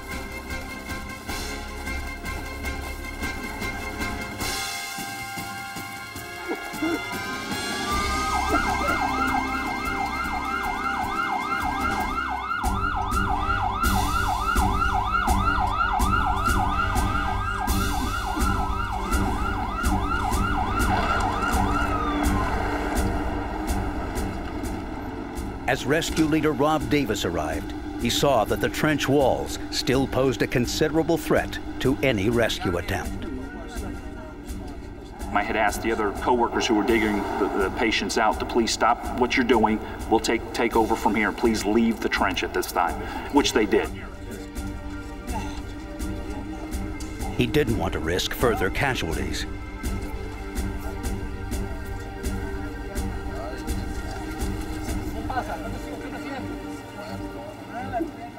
The emergency medical team sensed the coworkers' panic. I asked him, where are you hurt? What's going on? He says, I can't breathe, I can't breathe. And I kept asking. His main response was, please don't let me die. Please don't let me die. And I said, I'm here. Don't worry, calm down. Just listen, calm down, and we'll get you out of here. I'm not going anywhere. Ty Vassell, a paramedic with the Margate Fire Department, saw that groundwater continued to seep, further destabilizing the trench. Well, the soil at the time was wet and there was a lot of rock in the soil. The individuals, as we were unearthing them up to their waist so that they could breathe, we realized that they were deeply, deeply pinned down. The rescue team checked the two trapped men as they looked for the third. Airway and breathing were their first concern. Ty, we can use some oxygen. Davis instructed Vassell to get oxygen from the rescue vehicle. If they stopped breathing, reviving them would be nearly impossible. It had now been 8 minutes since the collapse. If there was any chance of still saving Escobar, they'd have to find him quickly.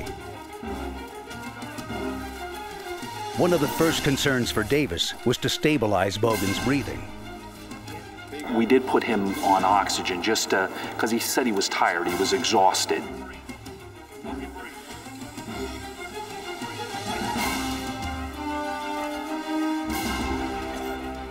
Paramedic Louis Villard needed to stabilize Brizuela. The blood from his mouth likely meant he had internal bleeding. Brizuela only spoke Spanish. Villard was fluent, and he was able to reassure him. As I spoke to him, I guess in his face I saw a sigh of relief at the fact that he just could communicate with me.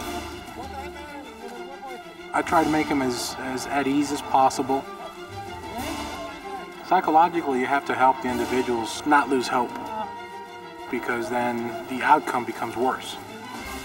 I reassured him that I would do everything in my power to get him out of there safe and sound. And that's all I could promise him. Finally, they located Escobar. He was below Bogan, tangled in his feet. As I looked to my left, just below him, there was a huge void. And you can look in there and you can see water and gravel, and that's where you saw the third victim. Ty, we got a third victim. Signal set. One of the third victims. He was deceased. He was looking back at me, and it almost appeared like he was almost snapped in half. So it was a tough scene.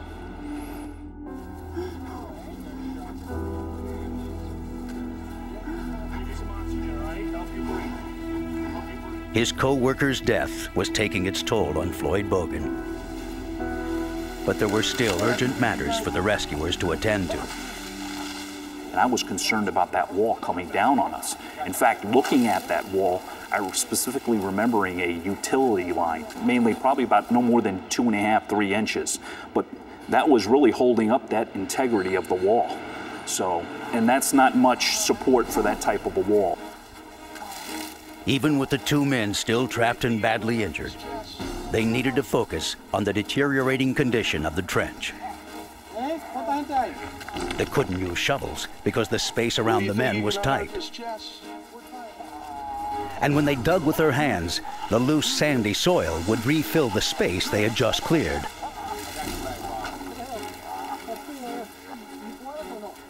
The rescue workers were at the mercy of the unstable trench.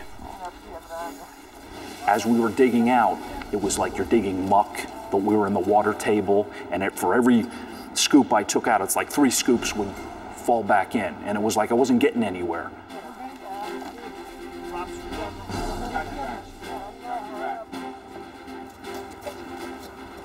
Without any shoring in the trench, the possibility of a second collapse was high.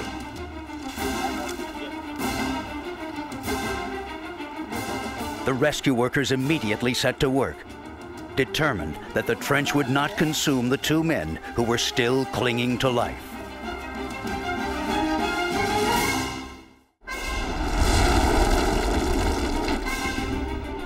In 1996, a construction trench collapsed in Margate, Florida.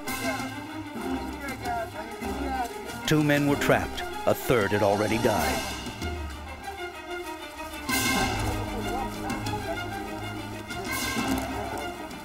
The paramedics pieced together the limited supplies at hand to brace the walls against any further collapse.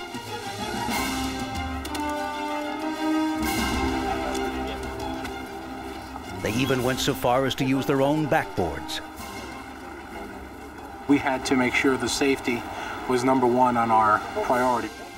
And then we could deal with digging them out. We didn't want to become casualties ourselves as we stood there and tried to save their lives.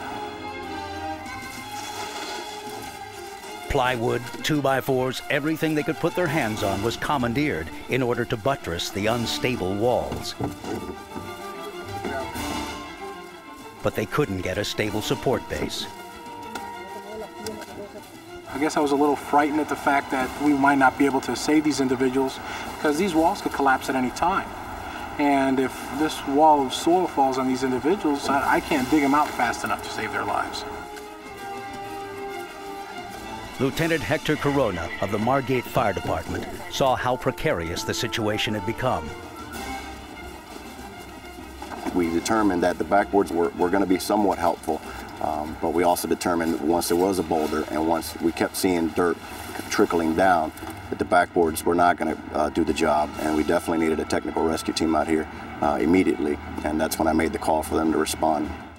The Broward County Technical Rescue Team was called. Their involvement freed the Margate team to focus on medical treatment and urgent care. Lieutenant Mike Nugent led the Broward team's efforts. Well, what we could give to this rescue effort was we carry equipment that the fire engines and the fire apparatus don't carry on a day-to-day basis. 1036 headquarters and court. While the firemen braced the walls with boards and 2x4s, they continued to reassure the men trapped in the trench. Their emotional state was just as important as their physical well-being if they were to survive. Villar also reassured Brizuela, who was suffering from shortness of breath. He did say something that was kind of bone-chilling when you have a person there that you're talking to, you're telling you're going to rescue, and the guy tells you, listen, I know I'm dead. Just let me go. Leave me alone. Pretty much let me die in peace. That's when you increase your efforts and you make sure that you let him know that you're doing everything and he's going to be fine, and that's what we did. Davis examined the men and continued trying to free their legs, but he still couldn't keep sand from filling the hole. When he finally freed the leg, he discovered it was actually Escobar's. The deceased man was entangled with Bogan.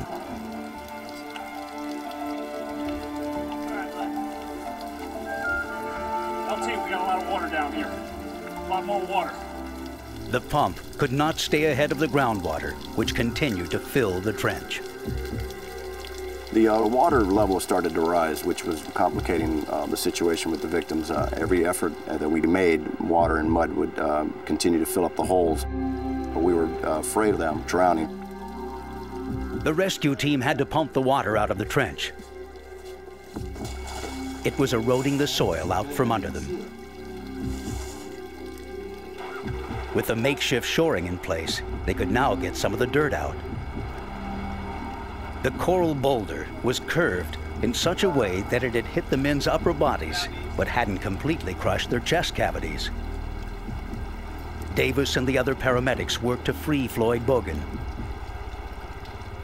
The cramped quarters made it slow going and exhausting. Bogan's pulse had dropped. Breathing remained difficult.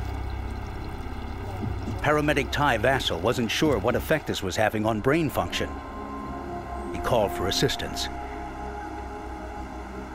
The trauma surgeon on duty at a local hospital had heard about the accident, but hadn't realized how serious it was. Vassell filled him in. He described in detail what they were looking at. The surgeon wasn't sure if he could assist Bogan's deteriorating condition, but based on Vassell's diagnosis in the trench, he knew the situation was grim. The technical rescue teams arrived on the scene. They were trained to perform special operations like bridge rescues and trench collapses. The first order of business was to get new bracing in place while paramedics attended to the injured. Brizuela was fading.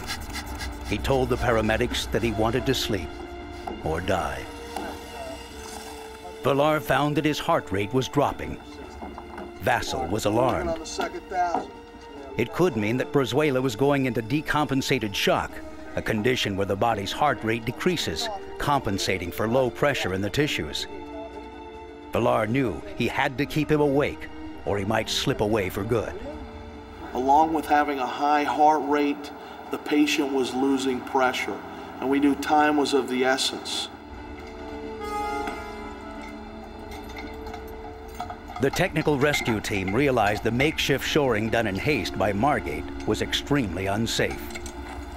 Well, the problem with the shoring that was first put into the trench is it wasn't supported, it wasn't the right material to be used. If something had moved, it would have blown it right apart and never would have held up. They would use the stronger 3/4 inch 16-layer plywood as shoring walls, supported with horizontal 2x12s. To prevent worker fatigue, they began to change out the paramedics. They had asked me to leave the trench. I was soaking wet, and I was tired. But again, my adrenaline, my enthusiasm, I was kind of bummed when I had to leave because I wanted to stay there. But again, they needed to get some fresh personnel in there. And I want to say probably within the next hour, I got called back to help with the shoring. The Broward team continued to build the new support framework. Well, the type of plywood that we used is very hard, very heavy. It has a resin coating on it to protect it from water and from the soil. On that plywood, we attach a 2x12. We put the panels in on both sides with the strong back, so those boards facing each other on the inside. Now we have a nailing surface that we can secure the strut to. In addition to the wood structure, they used hydraulic bracing that would apply continuous outward pressure, even if the sand eroded away behind the boards.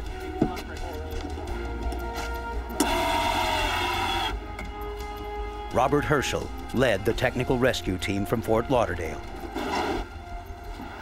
There were two groups that were working on the shielding and shoring. The Broward County Technical Rescue Team and the City of Fort Lauderdale Technical Rescue Team were both working together to get that task accomplished. Generally, when you have an incident like that, your resources are going to even use up more than the two teams. So we usually call another team in. So they called Fort Lauderdale in along with Broward County to assist. The technical rescue teams finally got the new bracing in place. They'd solved one problem. Now the real work would begin. They had to get the men out. The location of these victims was up against the side of the trench, underneath a lip. So it wasn't possible to drop shoring, so we had to put shoring on either side of them. Both had received traumatic injuries from this coral hitting them. One victim was vomiting blood and whatever contents he had in his system. This individual was getting ready to give up. To improve conditions, TRT members set up an air filtration system to get fresh air down into the trench.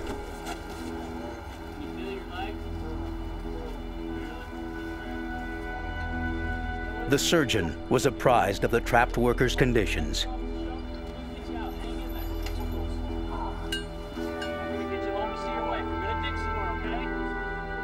Bogan was not sure he could hang on while they worked to release him. Because of the standing water, hypothermia was becoming a very real threat. Hypothermia is a condition where your body's core temperature, if it is lowered enough, it could result in you going unconscious. That is one of our concerns. We don't want our patient to go into shock. We don't want him to become unconscious. We don't want his body core temperature to drop down where he would become hypothermic. As it started to get dark, the rescue team set up generator-powered lights. The trapped men knew their prospects of getting out grew worse. Elise Bogan, informed of the trench collapse, rushed to the scene. She desperately feared for her husband's life.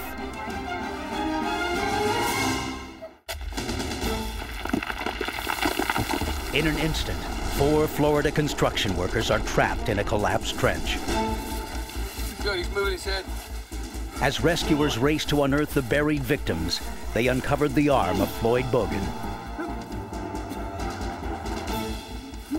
A huge van-sized coral boulder had rolled over on the men. Give him some oxygen, all right? Help you breathe. Help you breathe.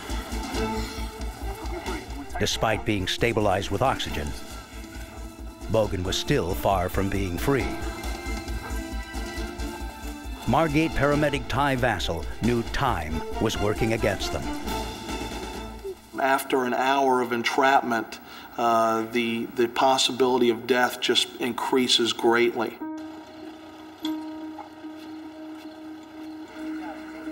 As night descended, their prospects of getting out grew worse. The medical and resuscitation divisions who had been standing by were alerted. They didn't want to waste precious seconds getting them to a trauma center once the men were released. I could tell you from the rescuer's point of view, one of the hardest things on a long-term incident, when the incident goes for a long period of time, is fatigue of the rescuers. Most of our emergencies, last 15 or so minutes or less. And when the scope of the incident, when the timeline of the incident stretches into the 6-hour mark, fatigue starts to take place. As her husband Floyd lay trapped and helpless, Elise Bogan could resort only to tears.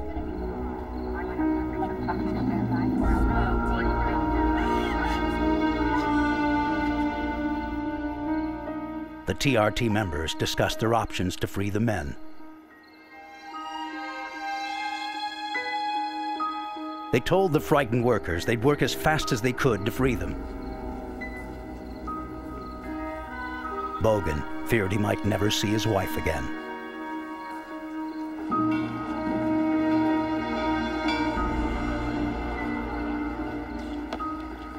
The first task for the technical rescue teams was to place large 4x4 blocks under the boulder.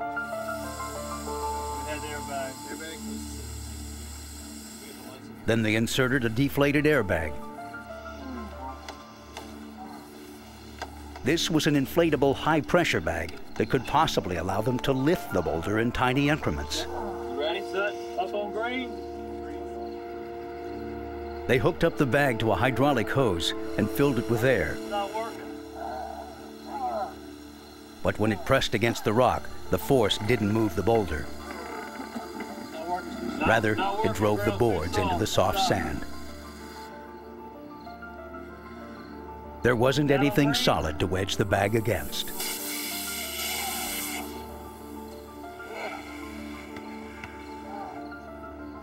Overseeing the rescue efforts was Lieutenant Robert Herschel of the Fort Lauderdale Fire Department.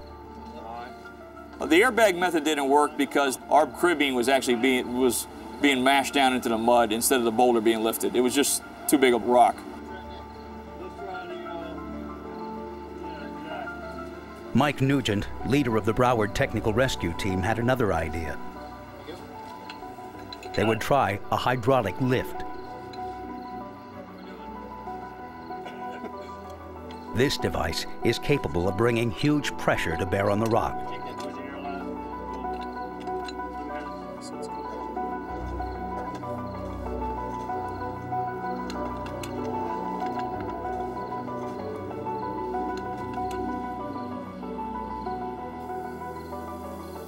Once again, the soft soil underneath it gave way.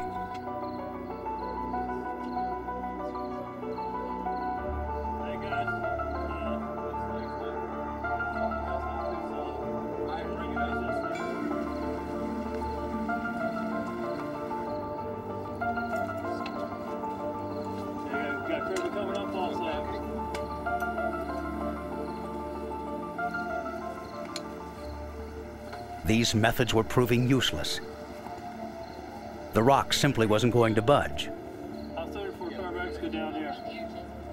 That's what we're doing now. They're getting the paramedics. Okay. With the media hovering at the scene, Chief Garrison Westbrook realized they were faced with an additional hindrance. When the helicopters arrived, there's approximately 6 or 7 networks in this area. This is a fairly metropolitan area, and all of them had their helicopters at the scene. At one time, I believe we had 5 units up in the sky. Now, they were getting as close as possible for their cameras, and they were very loud. If you've ever heard a helicopter, you can imagine what 4 or 5 sound like. And at that point, after about 10 minutes' time, we couldn't even communicate on our radios because of the noise. The rescuers were frustrated in their efforts. How's he doing?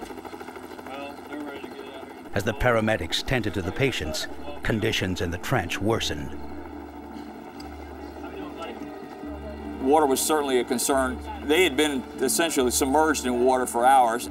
You know, their will to live was diminishing with every minute, so we had to try to get them out of there as best we could. To prevent hypothermia and raise the patient's body temperatures, they wrapped the trapped men in protective plastic blankets.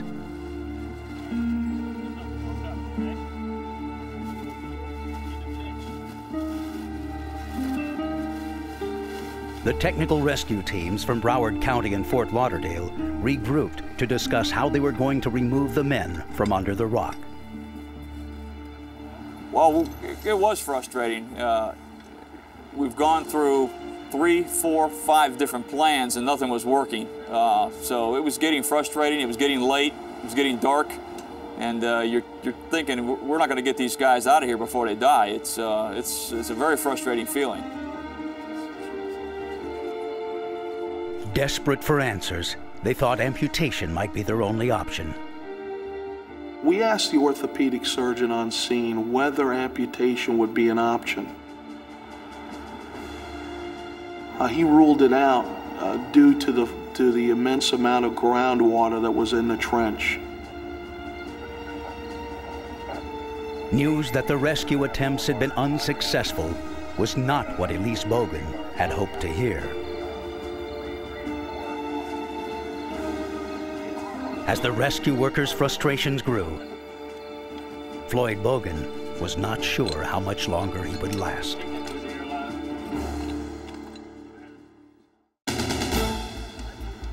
For 4 hours, rescue workers had tried to free 2 trapped men from a collapsed construction trench. Their efforts so far had been frustrated. Lieutenant Robert Herschel led the Fort Lauderdale Technical Rescue Team. When I looked in there, I'm trying to think of a tool that we'd use to cut the metal bar the patient's leg was wrapped around. Knew we couldn't use an electric tool because it was underwater, and hydraulic cutters would be too dangerous because his leg was wrapped around it as well. So I'm trying to think of a tool that would be small enough to get in there.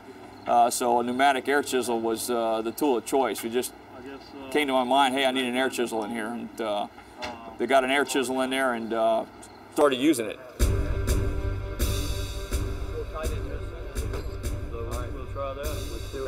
The TRT members decided that if they couldn't move the entire boulder, they'd move it piece by piece. They couldn't use a large jackhammer, as that would endanger the men. Instead, they would employ a small pneumatic air chisel.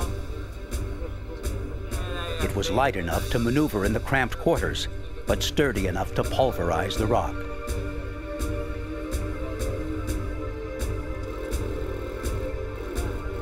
The rescuers had to chip away the solid rock, which was right next to Cleo Brizuela. With only one chisel, they would have to wait to see if it worked before attempting to free Floyd Bogan.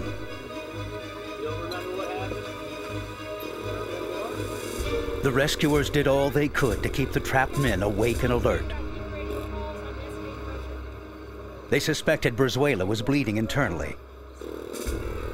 Without extra blood, he would pass out. If the rescuers could keep him talking, they knew that he was still conscious and his airway was free. They gave him 2 liters of whole blood as the rescue team used the air chisel to get him out.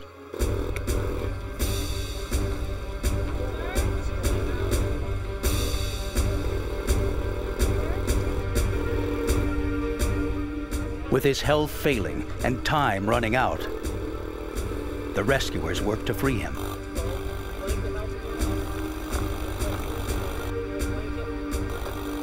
It was slow going. They were able to chip away only small pieces of the boulder.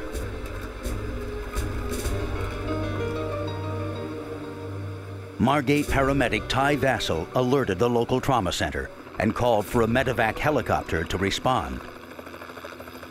Well, there's a rule that if there's 15 minutes of entrapment, 10 to 15 minutes of entrapment, you consider a more rapid transport. So after the first 10 minutes, when it was clear that we weren't going to be able to unearth these people with shovels and with our bare hands, we knew that the aircraft response would be critical for this situation. To extract Brizuela, the rescue workers lowered a Stokes basket into the trench.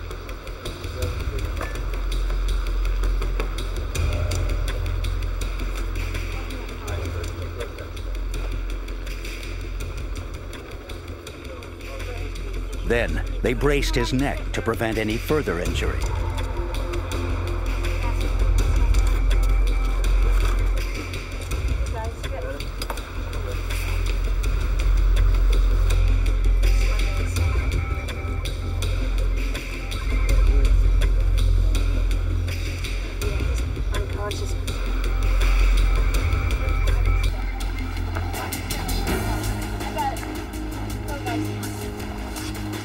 At last, Brizuela was free.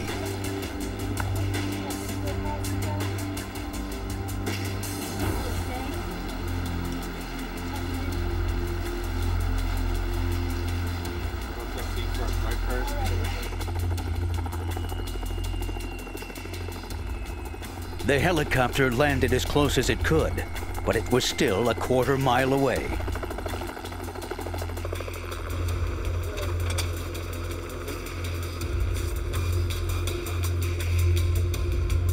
In order to keep the patient stable, they loaded him into a waiting ambulance.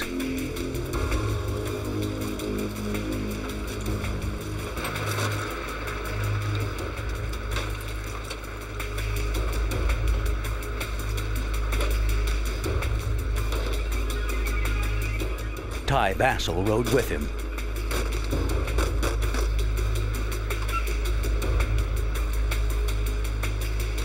As they began their drive toward the chopper, Brizuela began to choke. Vassell quickly realized that Brizuela's blood was draining into his lungs. He inserted an adjunct pipe, which passed through his mouth into his chest, allowing him to breathe properly. Since he had been erect in the trench, his internal bleeding hadn't collected in his lungs. But now that he was lying down, the blood had nowhere to drain. Let's go to the landing zone. Let's get going. Let's move. Brizuela was out of the trench, but not stable.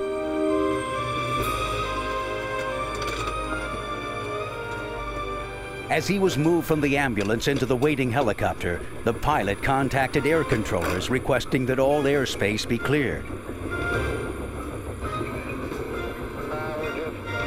In the busy skies over the Fort Lauderdale-Miami metro area, this was essential to the rescuers' efforts.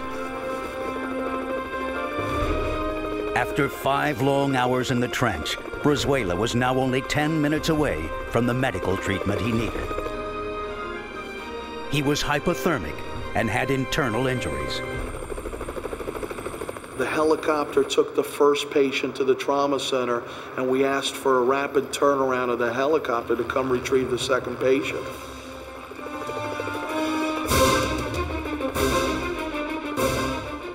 Cleo Brizuela was headed to the hospital.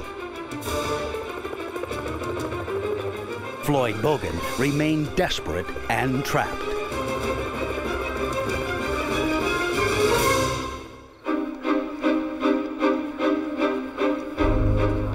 In Margate, Florida, in 1996, a trench had collapsed, killing one worker and trapping 2 others under a large boulder.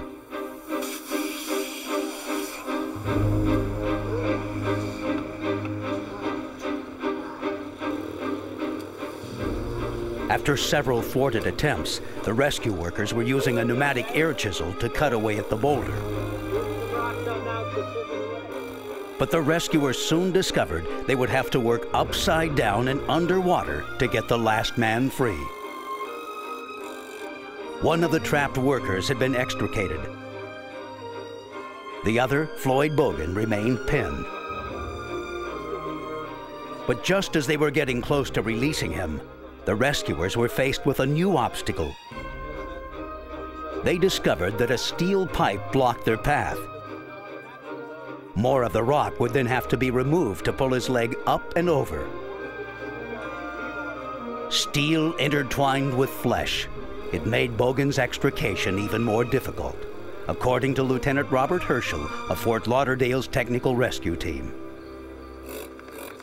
Well, the first thing we had to do was cut away the steel pipe that he was wrapped around, a chip at a time on the steel pipe, and then once they did that, we got a hose line in there and moved some more soil, and then used the air chisel not on the steel but on the rock itself. Piece by piece, the rock began to give way. Bogan was near collapse. The Broward team was concerned the trapped man was close to passing out. They called for the paramedics.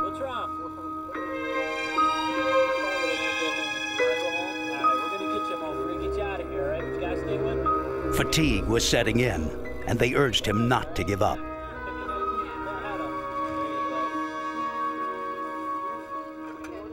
As Elise Bogan maintained a constant vigil, the paramedics informed her that everything possible was being done to save her husband's life. Lieutenant Robert Herschel coordinated the efforts. Getting him out of the trench took a lot of work. Using an air chisel to chip away enough of the rock and a fire hose to blow away some of the material away from his leg. And it just took a brute force and just a lot of manipulation of his leg and trying to get enough material away from his extremity that we could get him out of there. And he complained, he screamed, but I felt his foot was loose and his leg, and it was just, you know, just grab it and go. Just pull as hard as you can to get him out of there. Finally, Bogan felt his leg slip loose. He was free. It probably took an hour and a half once we got the air chisel in there to get him out. It wasn't a speedy process. It took some time. The rock is soft and the blade kept sinking into it, so you're just using it a chip at a time, just chipping away a little bit at a time. Again, you can't see where you're working, so you're just going by feel with your arms fully extended, and you're almost upside down in this hole, trying to work.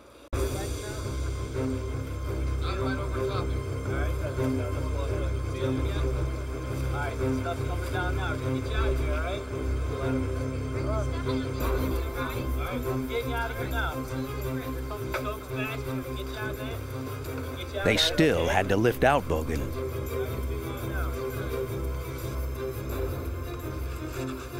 The paramedics brought in a half-back extrication harness.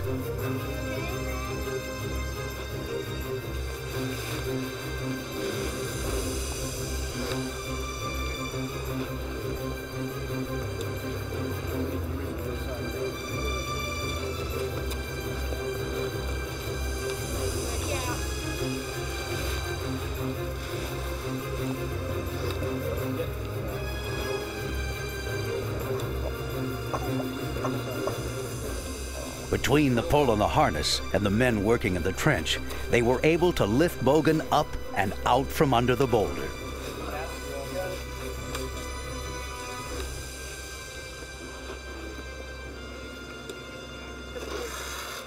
To stabilize him, they placed him on a backboard and secured it to a Stokes basket.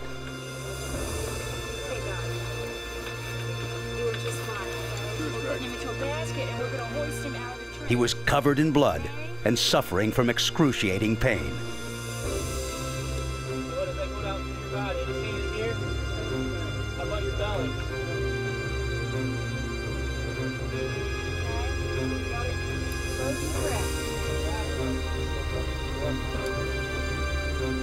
You're free from there. Now you just got to get you up and out.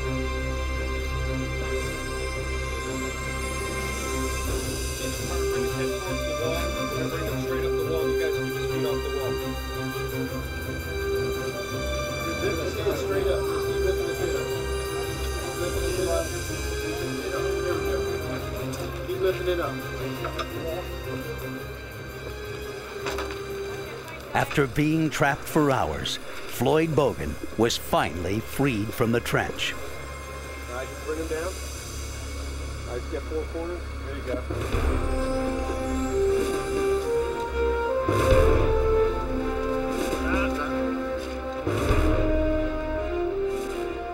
He was suffering from a concussion, and he complained of extreme back and leg pain.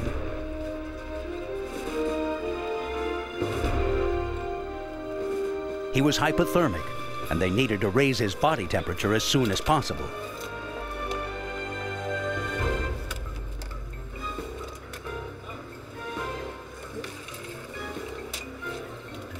The combined efforts of the Margate Fire Rescue Department, along with the Broward County and Fort Lauderdale Technical Rescue Teams, over 70 people altogether, proved that even the most precarious situations can be overcome with ingenuity and tenacity. Two men owe their lives to their efforts. Emotionally, I look back at it, it's a call that'll stay with me a lifetime. I saved a man's life, and that's why I got into the business, to run the calls and to make a difference and to save lives. Floyd Bogan and Cleo Brizuela both recovered. They still suffer from permanent injuries from the accident. Don Price was treated at the hospital that day and released. The body of Oscar Escobar was exhumed later that night.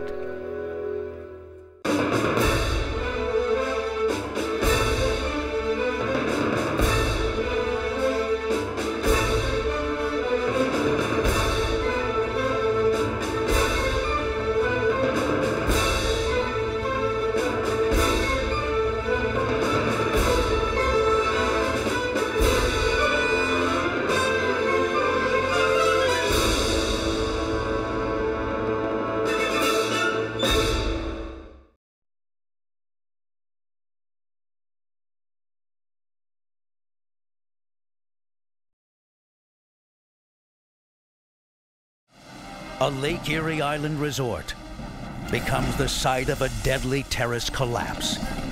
Volunteers care for the injured. There's blood and guts all over, and you have to stay focused. And try to free those trapped inside the fallen concrete structure.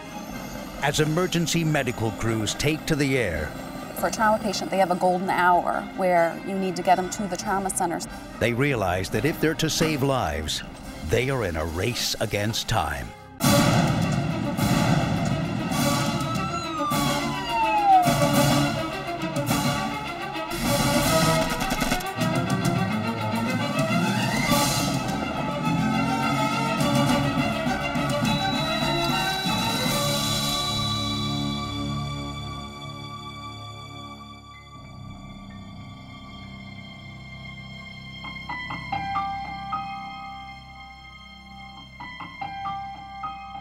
The village of Put-in Bay in Middle Bass Island lay 6 miles off Ohio's coast in Lake Erie. A 30-minute ride on the ferry. With only 40 year-round residents, remote Middle Bass Island becomes a hotspot each summer as thousands of visitors stream in. For most, their destination is the Lon's Winery.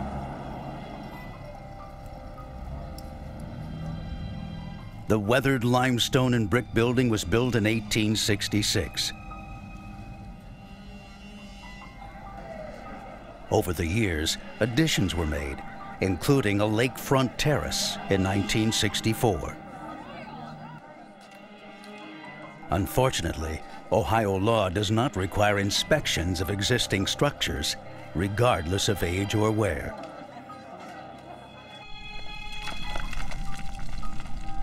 No one knew the dangerous condition of the terrace.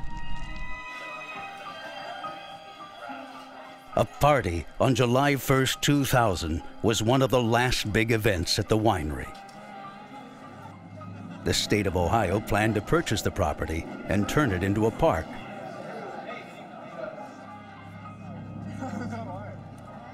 "25-year-old Beth Roach joined several friends on the terrace to celebrate the long weekend. The weather was great. I remember it was a beautiful day. And I just remember the dance floor was busy. It was, you know, we were just people watching and taking it all in and having a drink and just kind of going with the flow of things. Ken and Joellen Reilly were enjoying the weekend with friends. Our friends were up there with us, and a lot of people from our hometown were there. And we were really enjoying the situation. They had a band and a great company, the people, and enjoying ourselves. And didn't think that anything was going to happen to us that we didn't appreciate or didn't like that day. Linda Shull was enjoying a romantic getaway with her fiancé, far away from her hectic career as a nurse. Every year around July 4th was an annual event for a group of friends to go over to Middle Bass and go to the winery, listen to the band, have a good time. So it's been a lot of fun. Unbeknownst to the partygoers, disaster lurked beneath their feet.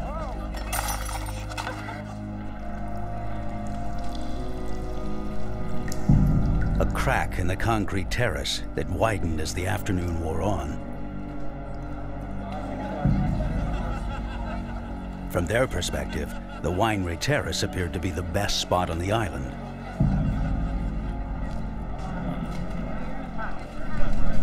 I heard this loud rumble, like thunder, and then I saw the crack.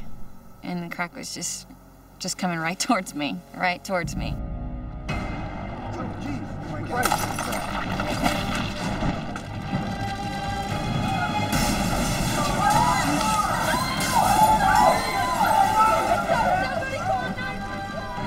And it all happened so fast. I mean, you know, it's like, you know, your arms flip over your head, everybody just kind of drops, and too fast to yell, too fast to jump, too fast to warn anybody, push anybody out of the way, jump out of the way. You just, one minute you're standing there talking, the next minute you're on the ground, you know, in the midst of a lot of rubble, chaos, people, you know.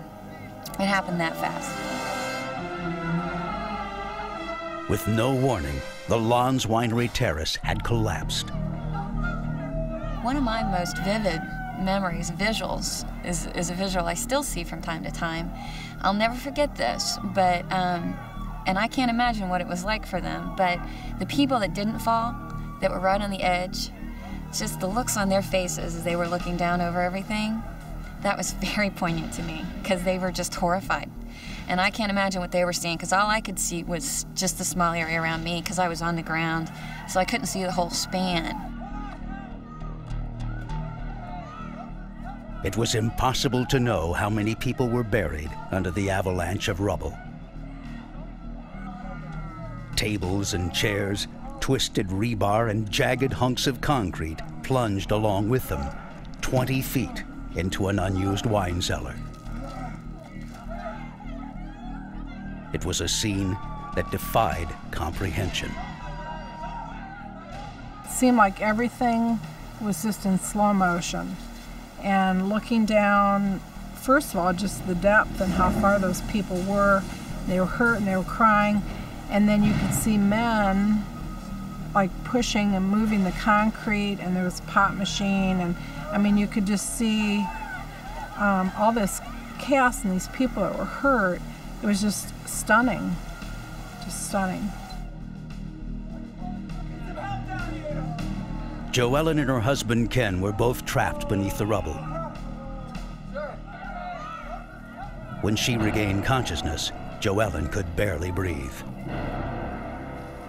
There was a big stone across a big slab over my leg, and I remember when I came to, I looked up and all I seen was the sky up above. And then I went to yell help, and nothing came out of my lungs at all. And it scared me really bad because I thought, how am I going to be found? And then I thought, I can't lay here and die.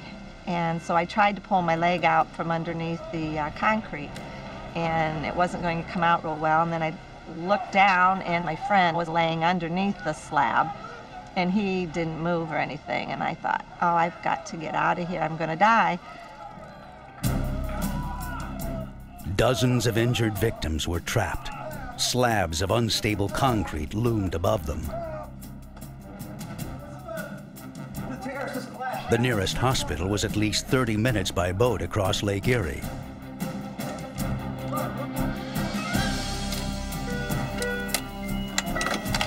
911 emergency?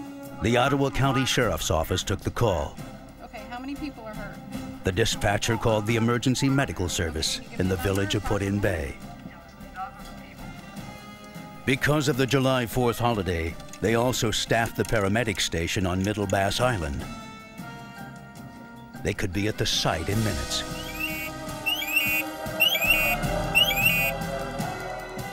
We've had a terrace collapse at Lonz's Winery, Middle Bass Island. I'm going to tone out your squad and your fire department. Get them headed over that way.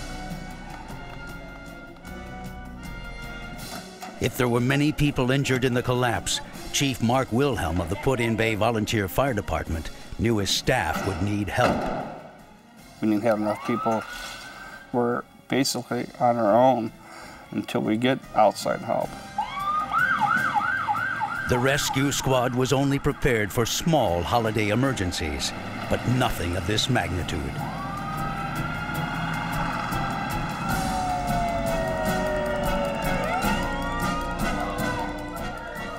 Phone lines all over the island were jammed with those seeking help. 911 emergency. Many of the callers were hysterical. Reports were garbled and unclear. Still, the dispatcher knew she needed to get more help fast. She sent a helicopter paramedic team to the island. Like we've had a terrace collapse at Middle Bass Island, Lonz's Winery. We're going to need transport of EMS personnel. Within minutes, the chopper was on its way.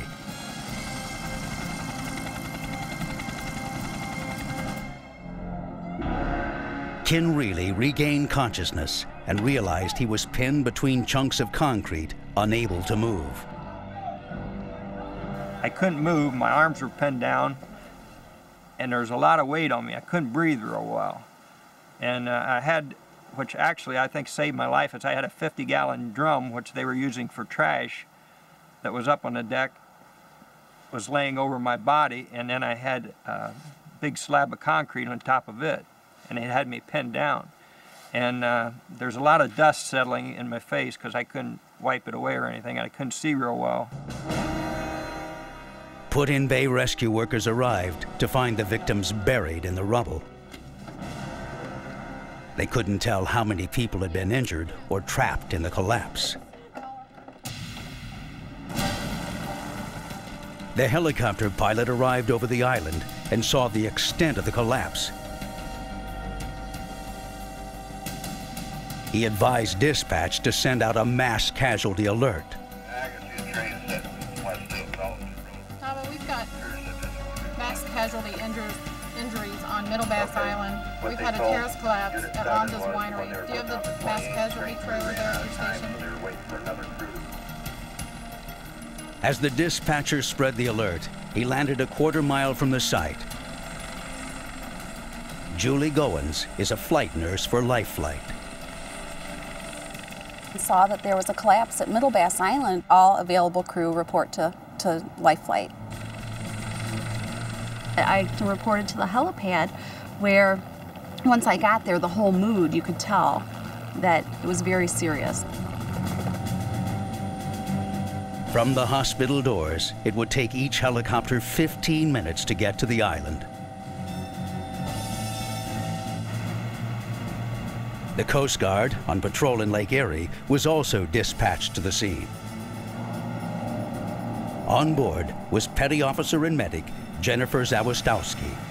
When we got that call, we knew we weren't coming back for a while. We were going to be out there and we were going to be doing our job and saving people as best as we can. The Coast Guard took off at full speed. Even so, the 12-mile trip would take 20 minutes. They would arrive 6 minutes behind the helicopters.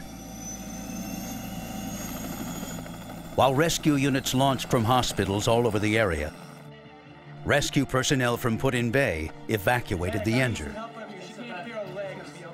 Victims were moved from the disaster site to a makeshift triage area.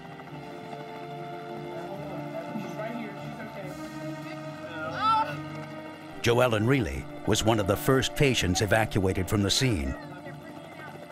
Both her lungs were punctured and her ribs protruded from her chest. Joellen was afraid she was dying. She gave paramedics a message for her family. I told her to tell, this part does bother me. I told her to tell both my sons that I loved them. That's probably the hardest, because I didn't know how bad I was. I didn't know if I was going to make it. Joellen was immobilized on a backboard. She needed to be taken to a trauma center quickly. Police cordoned off the area. Only rescue personnel were allowed in. Gary Rubleski was a college football coach vacationing on the island. He was also trained in first aid. We need some powerful people down there because there's no cranes, you know, there's no chains, there's nothing except human strength to pull these people out before they die. Until rescue teams arrived from the mainland, local crews would have to rely on brute strength and common sense. Many of the injured had broken bones, severe cuts and lacerations. They had to be moved carefully. And you've only got so much time, and if you move the concrete the wrong way and that pressure comes off those veins and arteries, the person could go into shock within probably 15 to 30 seconds. They are panicking, they're crying. Flight nurse Julie Goins knew that time was critical. We don't want to waste any time. For a trauma patient, they have a golden hour where you need to get them to the trauma centers. For the victims, this brief but precious span of time could determine who would live and who would die. As helicopter crews raced to the scene, and before disaster became a tragedy. On July 1st, 2000, a festive afternoon of wine and music turned into a nightmare.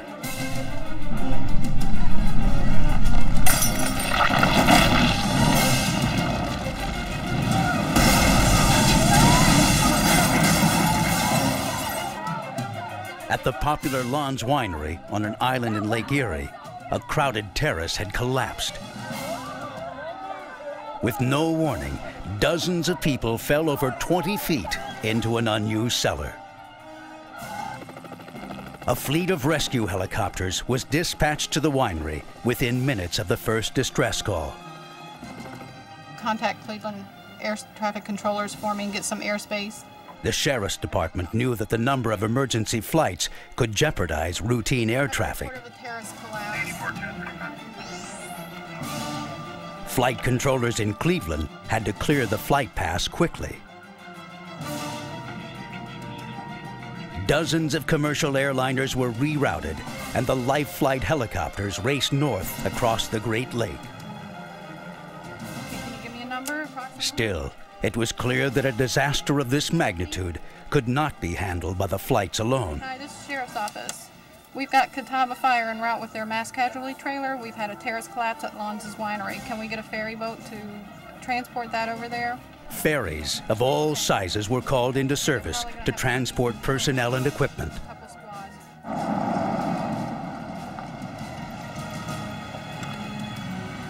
Chief Mark Wilhelm of the Put-in-Bay Volunteer Fire Department hurried to the dock and caught one of the first ferries to the island.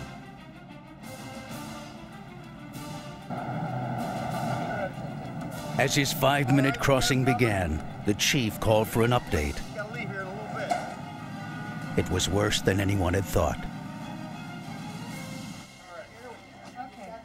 Nearly 100 people had been injured, but the extent of their injuries was unknown. Many were still buried under tons of rubble. We're going to need to stage approximately 20 to 25 squads somewhere down there in your parking lot area. Critical patients like Joellen Reilly had to be evacuated quickly. Joellen indicated to Nurse Linda Shull that she couldn't breathe. Her ribs were broken, and both her lungs had been punctured. This paramedic said, I need you to put your hands on her chest because she has flail chest, and he was trying to tape her down to a board to help immobilize her chest. So I had my hands on her, and she was yelling and yelling at me because it hurt. And I told her I was sorry, and I could feel her bones moving under my hands. It was very eerie. It was very hard. I told her my name's Linda. I said, I'm going to be here with you. What's your name? My name's Joellen. And she said, have you seen my husband, Ken?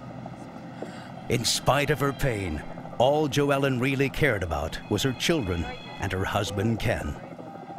The couple had been separated in the collapse.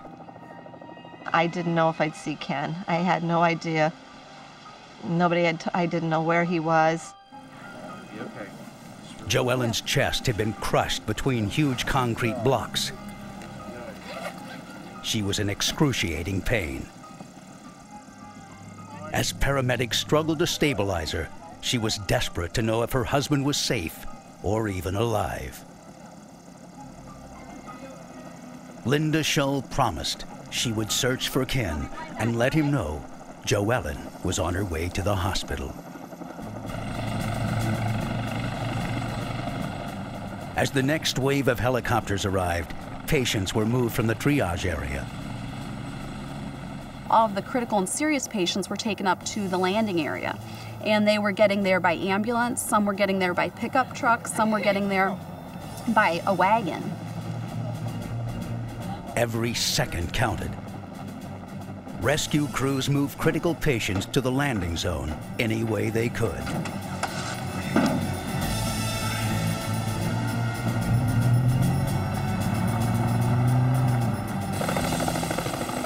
Joellen Reilly was one of the first victims evacuated.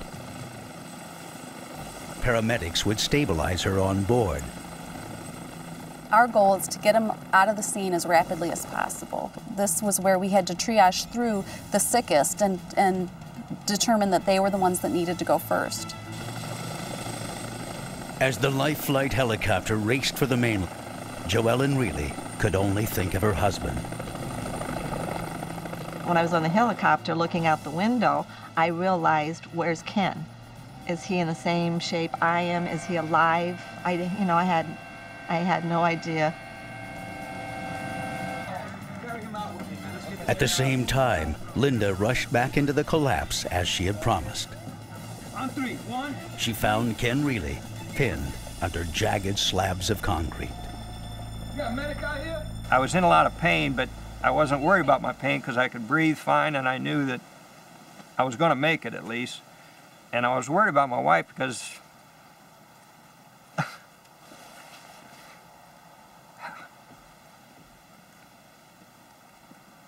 I didn't know where she was. And he learned his wife was on her way to the mainland. There's about 4 guys that lifted me over onto a board, a backboard, I guess it was, and they actually carried me out. And then they set us in the yard outside the winery, and they were checking us over then for injuries, and if they could do anything at that particular time, they did. As the number of severely injured grew, there were not enough helicopters available. Ken was taken to the dock for transport by ferry boat. The Coast Guard arrived on the scene just in time, according to Petty Officer Jennifer Zawistowski. We got off the boat and it was just total chaos. I had a lady grab a hold of my shirt and said, "My husband can't breathe, he's having a hard time breathing." So it was kind of grab our bags and go and just start doing our thing. We really didn't, once we got onto the island, we really didn't have time to think about anything. We just had to react. The Coast Guard assessed the situation and helped set up the triage area, allowing other rescuers to remove victims trapped in the rubble. With so many lives hanging in the balance, removing victims was difficult and stressful, even for a trained professional like Gary Robleski. I mean, this concrete was a heavy-duty weight, and you had to get like 5, 6, 7, 8 guys to pick up small pieces. When that pressure is relieved, the person could go right away into shock, because if their bones are crushed and their ribs are crushed into the lungs, and you take that pressure off, bango, okay? It's automatic shock. And the person just fades right out. That's when those are the ones you have to rush out of there quickly. Ferry boats had been dispatched to the island to drop off emergency equipment and transport patients back to the mainland. The first ferry boat approached the winery. As the captain turned his radio to emergency channel 16, he learned of the chaos awaiting him on the dock. Scores of walking wounded and the less severely injured waited to board the ship. Rescue vehicles moved out as less seriously injured victims were evacuated.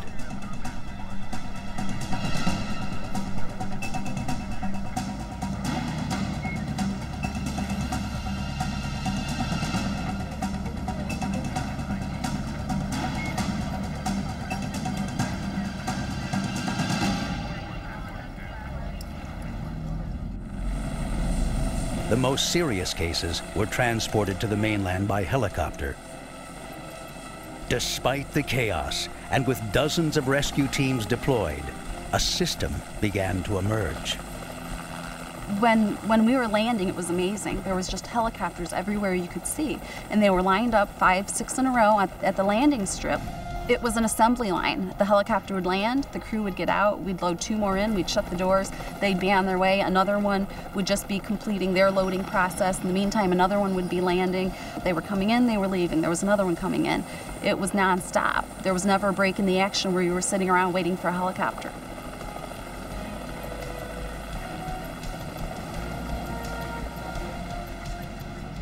In the triage area, rescue personnel questioned the victims. Many were disoriented and confused. This made the job more difficult and cost valuable time. Some patients were unable to talk at all. The more seriously injured had to be strapped to backboards and immobilized before they could be moved.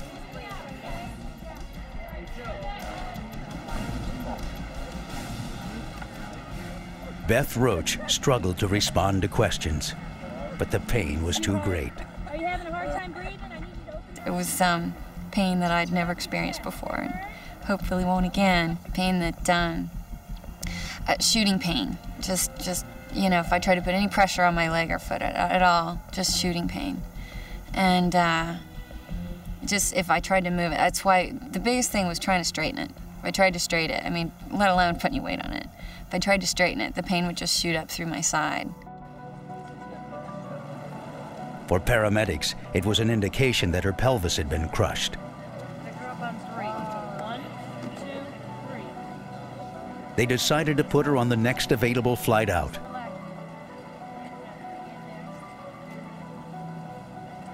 Beth was moved to a waiting pickup truck. They had to hurry. She needed to be stabilized.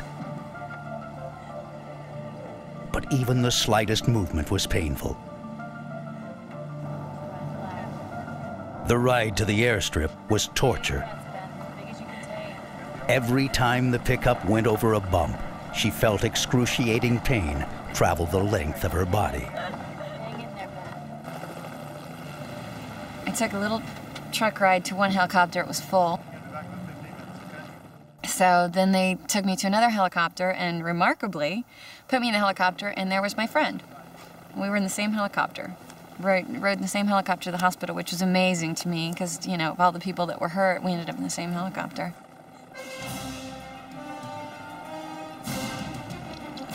The life flight helicopters raced back to the mainland. They had to get the patients to trauma centers before it was too late.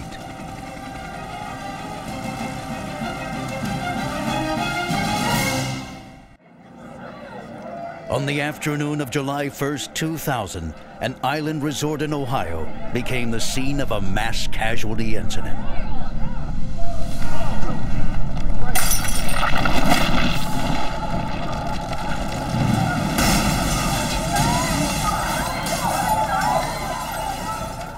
With no warning, the Lawns Winery terrace collapsed. Nearly 100 people were buried under an avalanche of concrete, tables, chairs, and twisted rebar.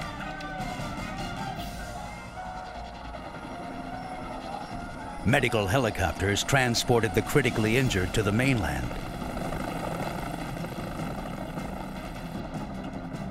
They were in a race against time. 4 area hospitals had been designated to receive trauma patients.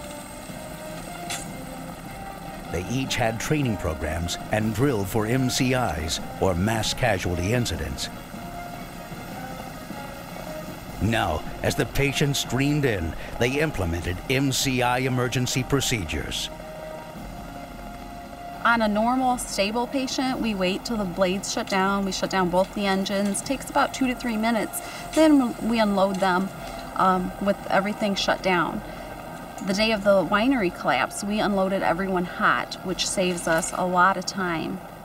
When we arrive in the trauma room, you're met by probably 15 to 20 people for one patient.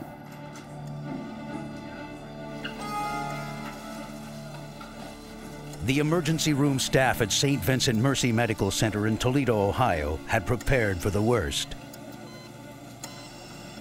Still, it was impossible to predict the scope of the injuries, according to Dr. Scott Zgrabik. I think part of being in the ER that all the ER doctors adapt to is that you have that fear every day, that there's going to be something that's going to come in at that moment that you're not going to be able to figure out quickly enough, or that you're not going to have the facilities for. The first patient to arrive in the emergency room went into cardiac arrest. You have a radio pulse. Patient has heart tones. Breath Still out. has breath sounds bilaterally. Continue with it. ATO, everybody's clear. Abdomen.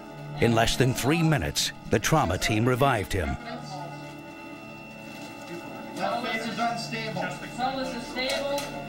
He has an obvious malocclusion. Chest. 4 millimeters. Yeah, how much you want to cross for? How much you want to cross for? Chest wall is stable. 4 units. There's no crepitus over his chest wall. His chest is someone drop Small brain over his left elbow. The patient was going to survive.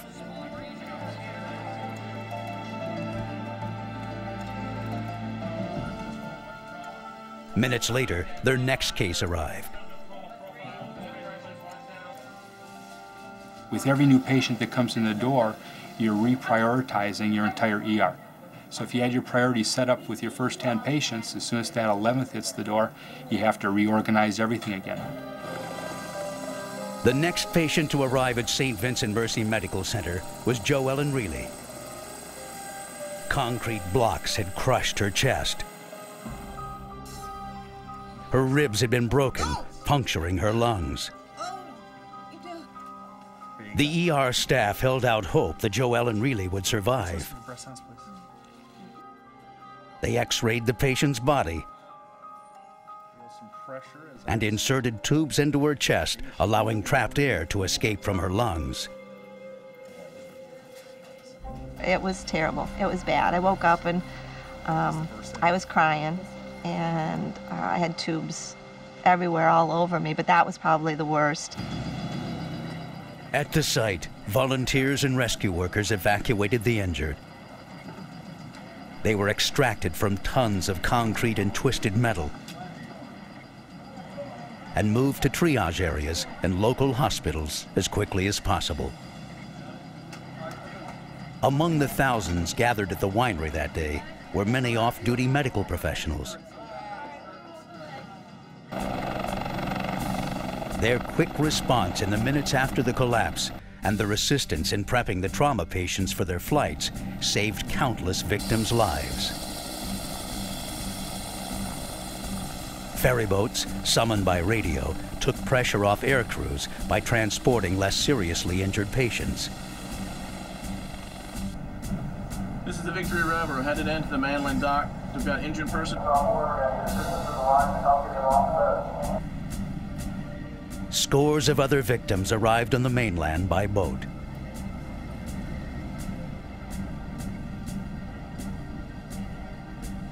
They were placed into waiting ambulances and rushed to emergency rooms and makeshift trauma centers throughout the region. The fact that the victims had spent the day at a winery made diagnoses difficult. When you have an intoxicated patient, they're an impaired patient. You can't take things at face value, because with the alcohol, it numbs your senses and your own judgment. And so what happens is, instead of being one patient, one exam, it's one patient, 2 or 3 exams. So instead of just doing 50 exams, you're doing 150 exams throughout the ER, just to keep on circling around to make sure that you didn't miss something or a distracting injury. Magruder Hospital in Port Clinton, Ohio, is a 35-bed facility. 46 victims of the winery collapse flooded in slightly less than 2 hours. Right, yeah, we got several patients. Hold on one second, we got several patients coming now. Yeah, Magruder was this, I kind of imagine it like a MASH unit, like you see on TV. People running around, injured people's laying here, there, wherever, in the hallways. Some were limping around, some were on beds, couldn't be moved. Can't feel it. About a dozen doctors and 50 other staff rushed to the hospital to tend to the victims. At times, they wondered how many more patients would arrive. Can we go, Mom? I thought I would stop seeing patients after a while, but they just kept coming. Ken Reilly was one of those sent to Magruder. X-rays revealed that one of his hands had nearly been torn off. Let me listen to you again. My wrist, as long as I didn't look at it, it was fine, because it didn't look too good. It was turned back completely around, and they reset it at Magruder right away, and they put 5 pins in it. Beth Roach was on a medical helicopter back on the mainland. Her vital signs were monitored closely on the flight. She was in critical condition. At Metro Health in Cleveland, ER doctors determined that she had sustained broken vertebrae and a shattered pelvis. I heard them say they were going to send me into surgery, and that scared me because I was like, I've never been in surgery, you know, and I really, really was wanting my parents there, you know, before anything like that happened. The damage to Beth's pelvis was extensive. Surgery couldn't wait. For doctors treating the injured, time itself had become an enemy.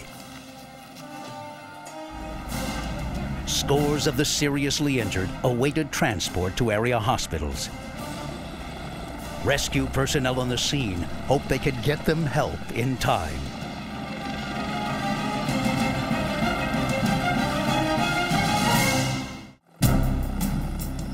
The constant roar of medical helicopters over Lake Erie was an unmistakable sign that something had gone very wrong on tiny Middle Bass Island.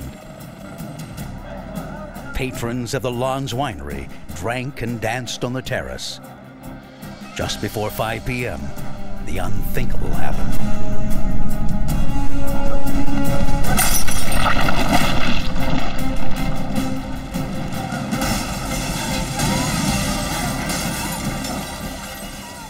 The terrace collapsed beneath their feet.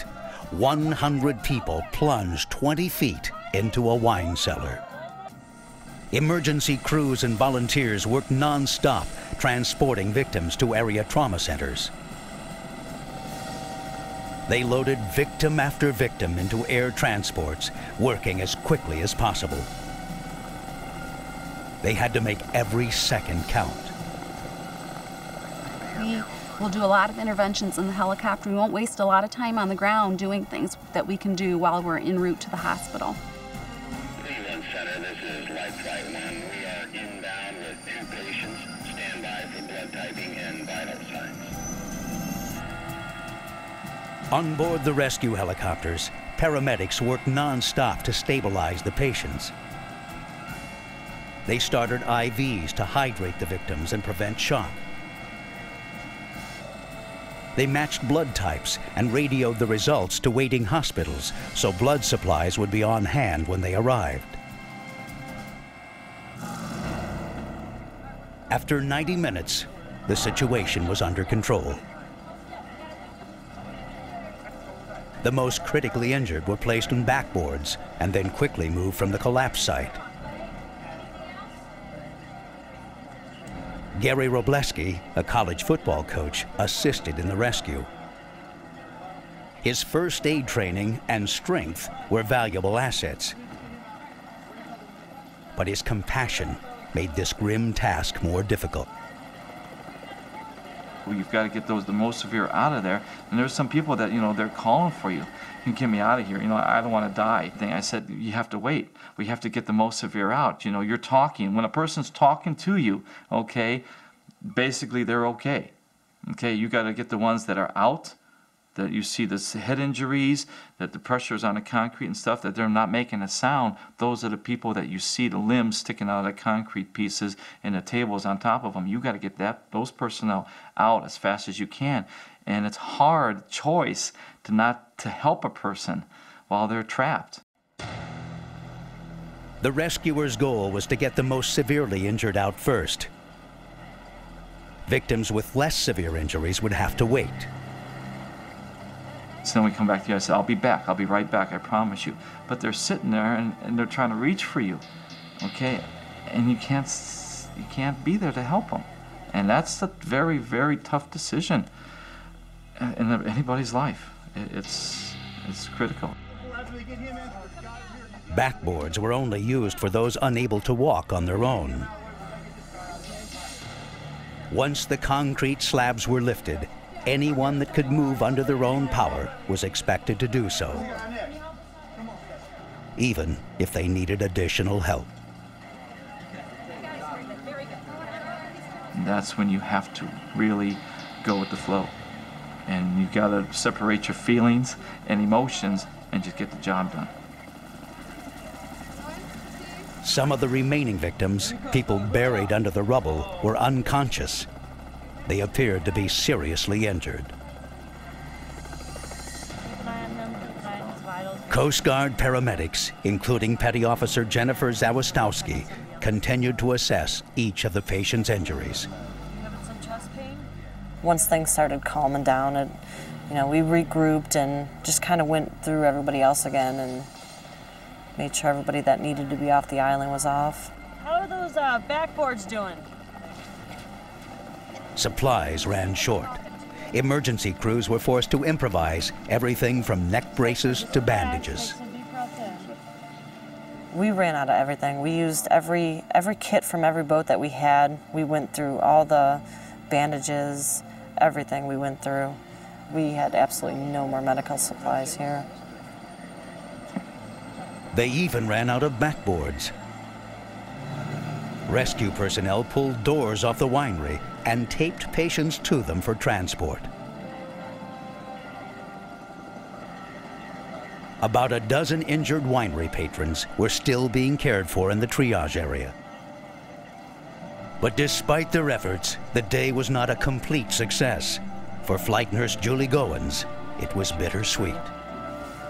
Losing one patient out of nearly 100 is still just as difficult as if it were one patient out of 5. It was very tough to lose that one man. After seeing the wreckage, I couldn't believe that we didn't lose more than one patient. As afternoon fell on July 1st, 2000, the winery collapse had claimed its first victim.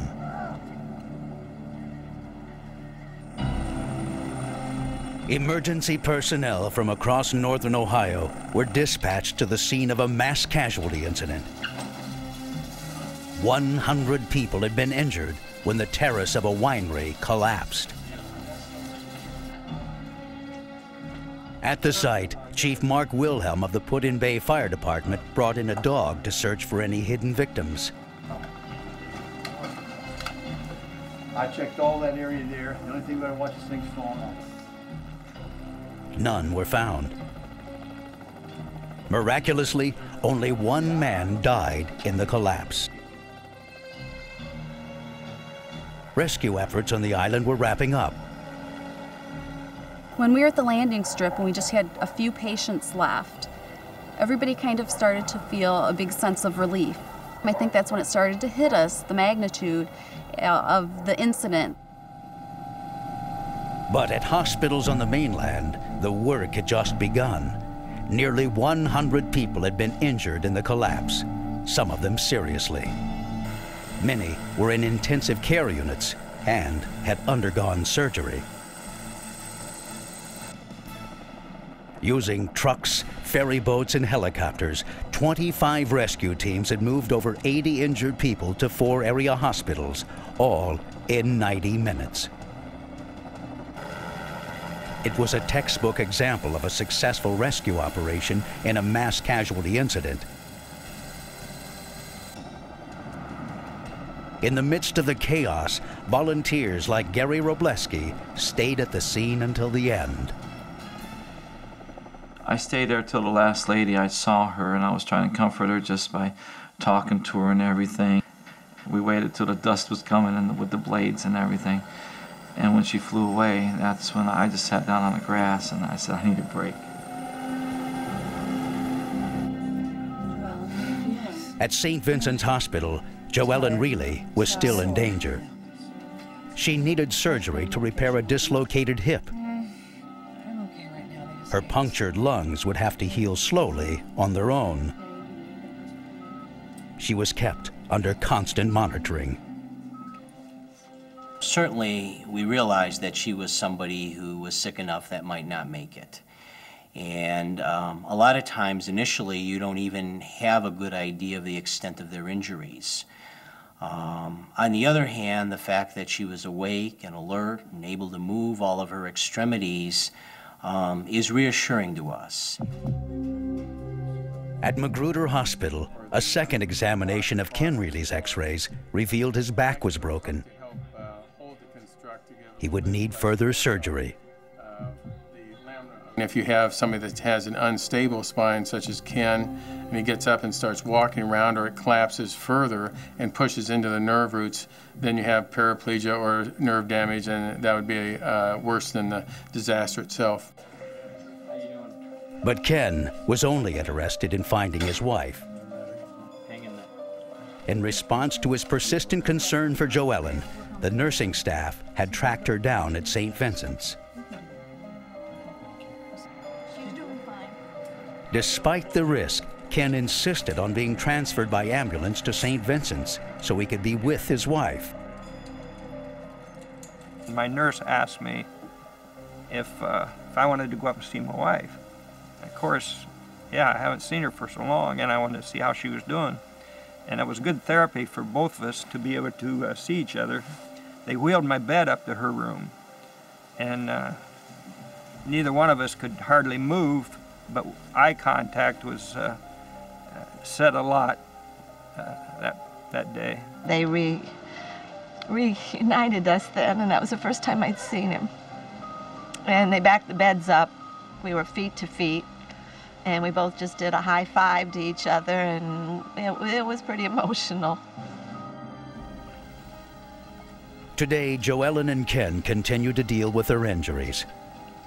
Once avid exercise buffs, they sometimes find it difficult to get up in the morning. Still, they are grateful to be alive and to have each other. You need to know what people have done for you, and without some of the people, you owe everything to them, you know, to be alive. I'm very grateful to all of them, because if not, I probably wouldn't be here. There was so much help that came right after the accident. It was just almost like they were standing there waiting for it to happen. A lot of good help that came fast, which saved a lot of lives. The training and quality of the emergency medical services and hospital trauma care has helped Joellen and Ken rebuild their lives. A year later, Beth Roach helped arrange a gathering for survivors of the winery collapse to thank the medical and emergency workers for their dedication. Come on, Ben. I know it's their job, but you're still very grateful for the help that they gave you. I mean, I've said it a few times, and I want to get that across, that how much I really appreciated what they did and how they stepped up, how things went down over there. I really don't think they could have done a better job. The victims were not the only ones affected by the incident. The winery's former owner is still dealing with lawsuits that could mount into the millions of dollars. Engineers later determined that the deadly collapse of the concrete terrace at the winery was caused by a structural problem. The residents of the remote island are still trying to put the tragic events behind them.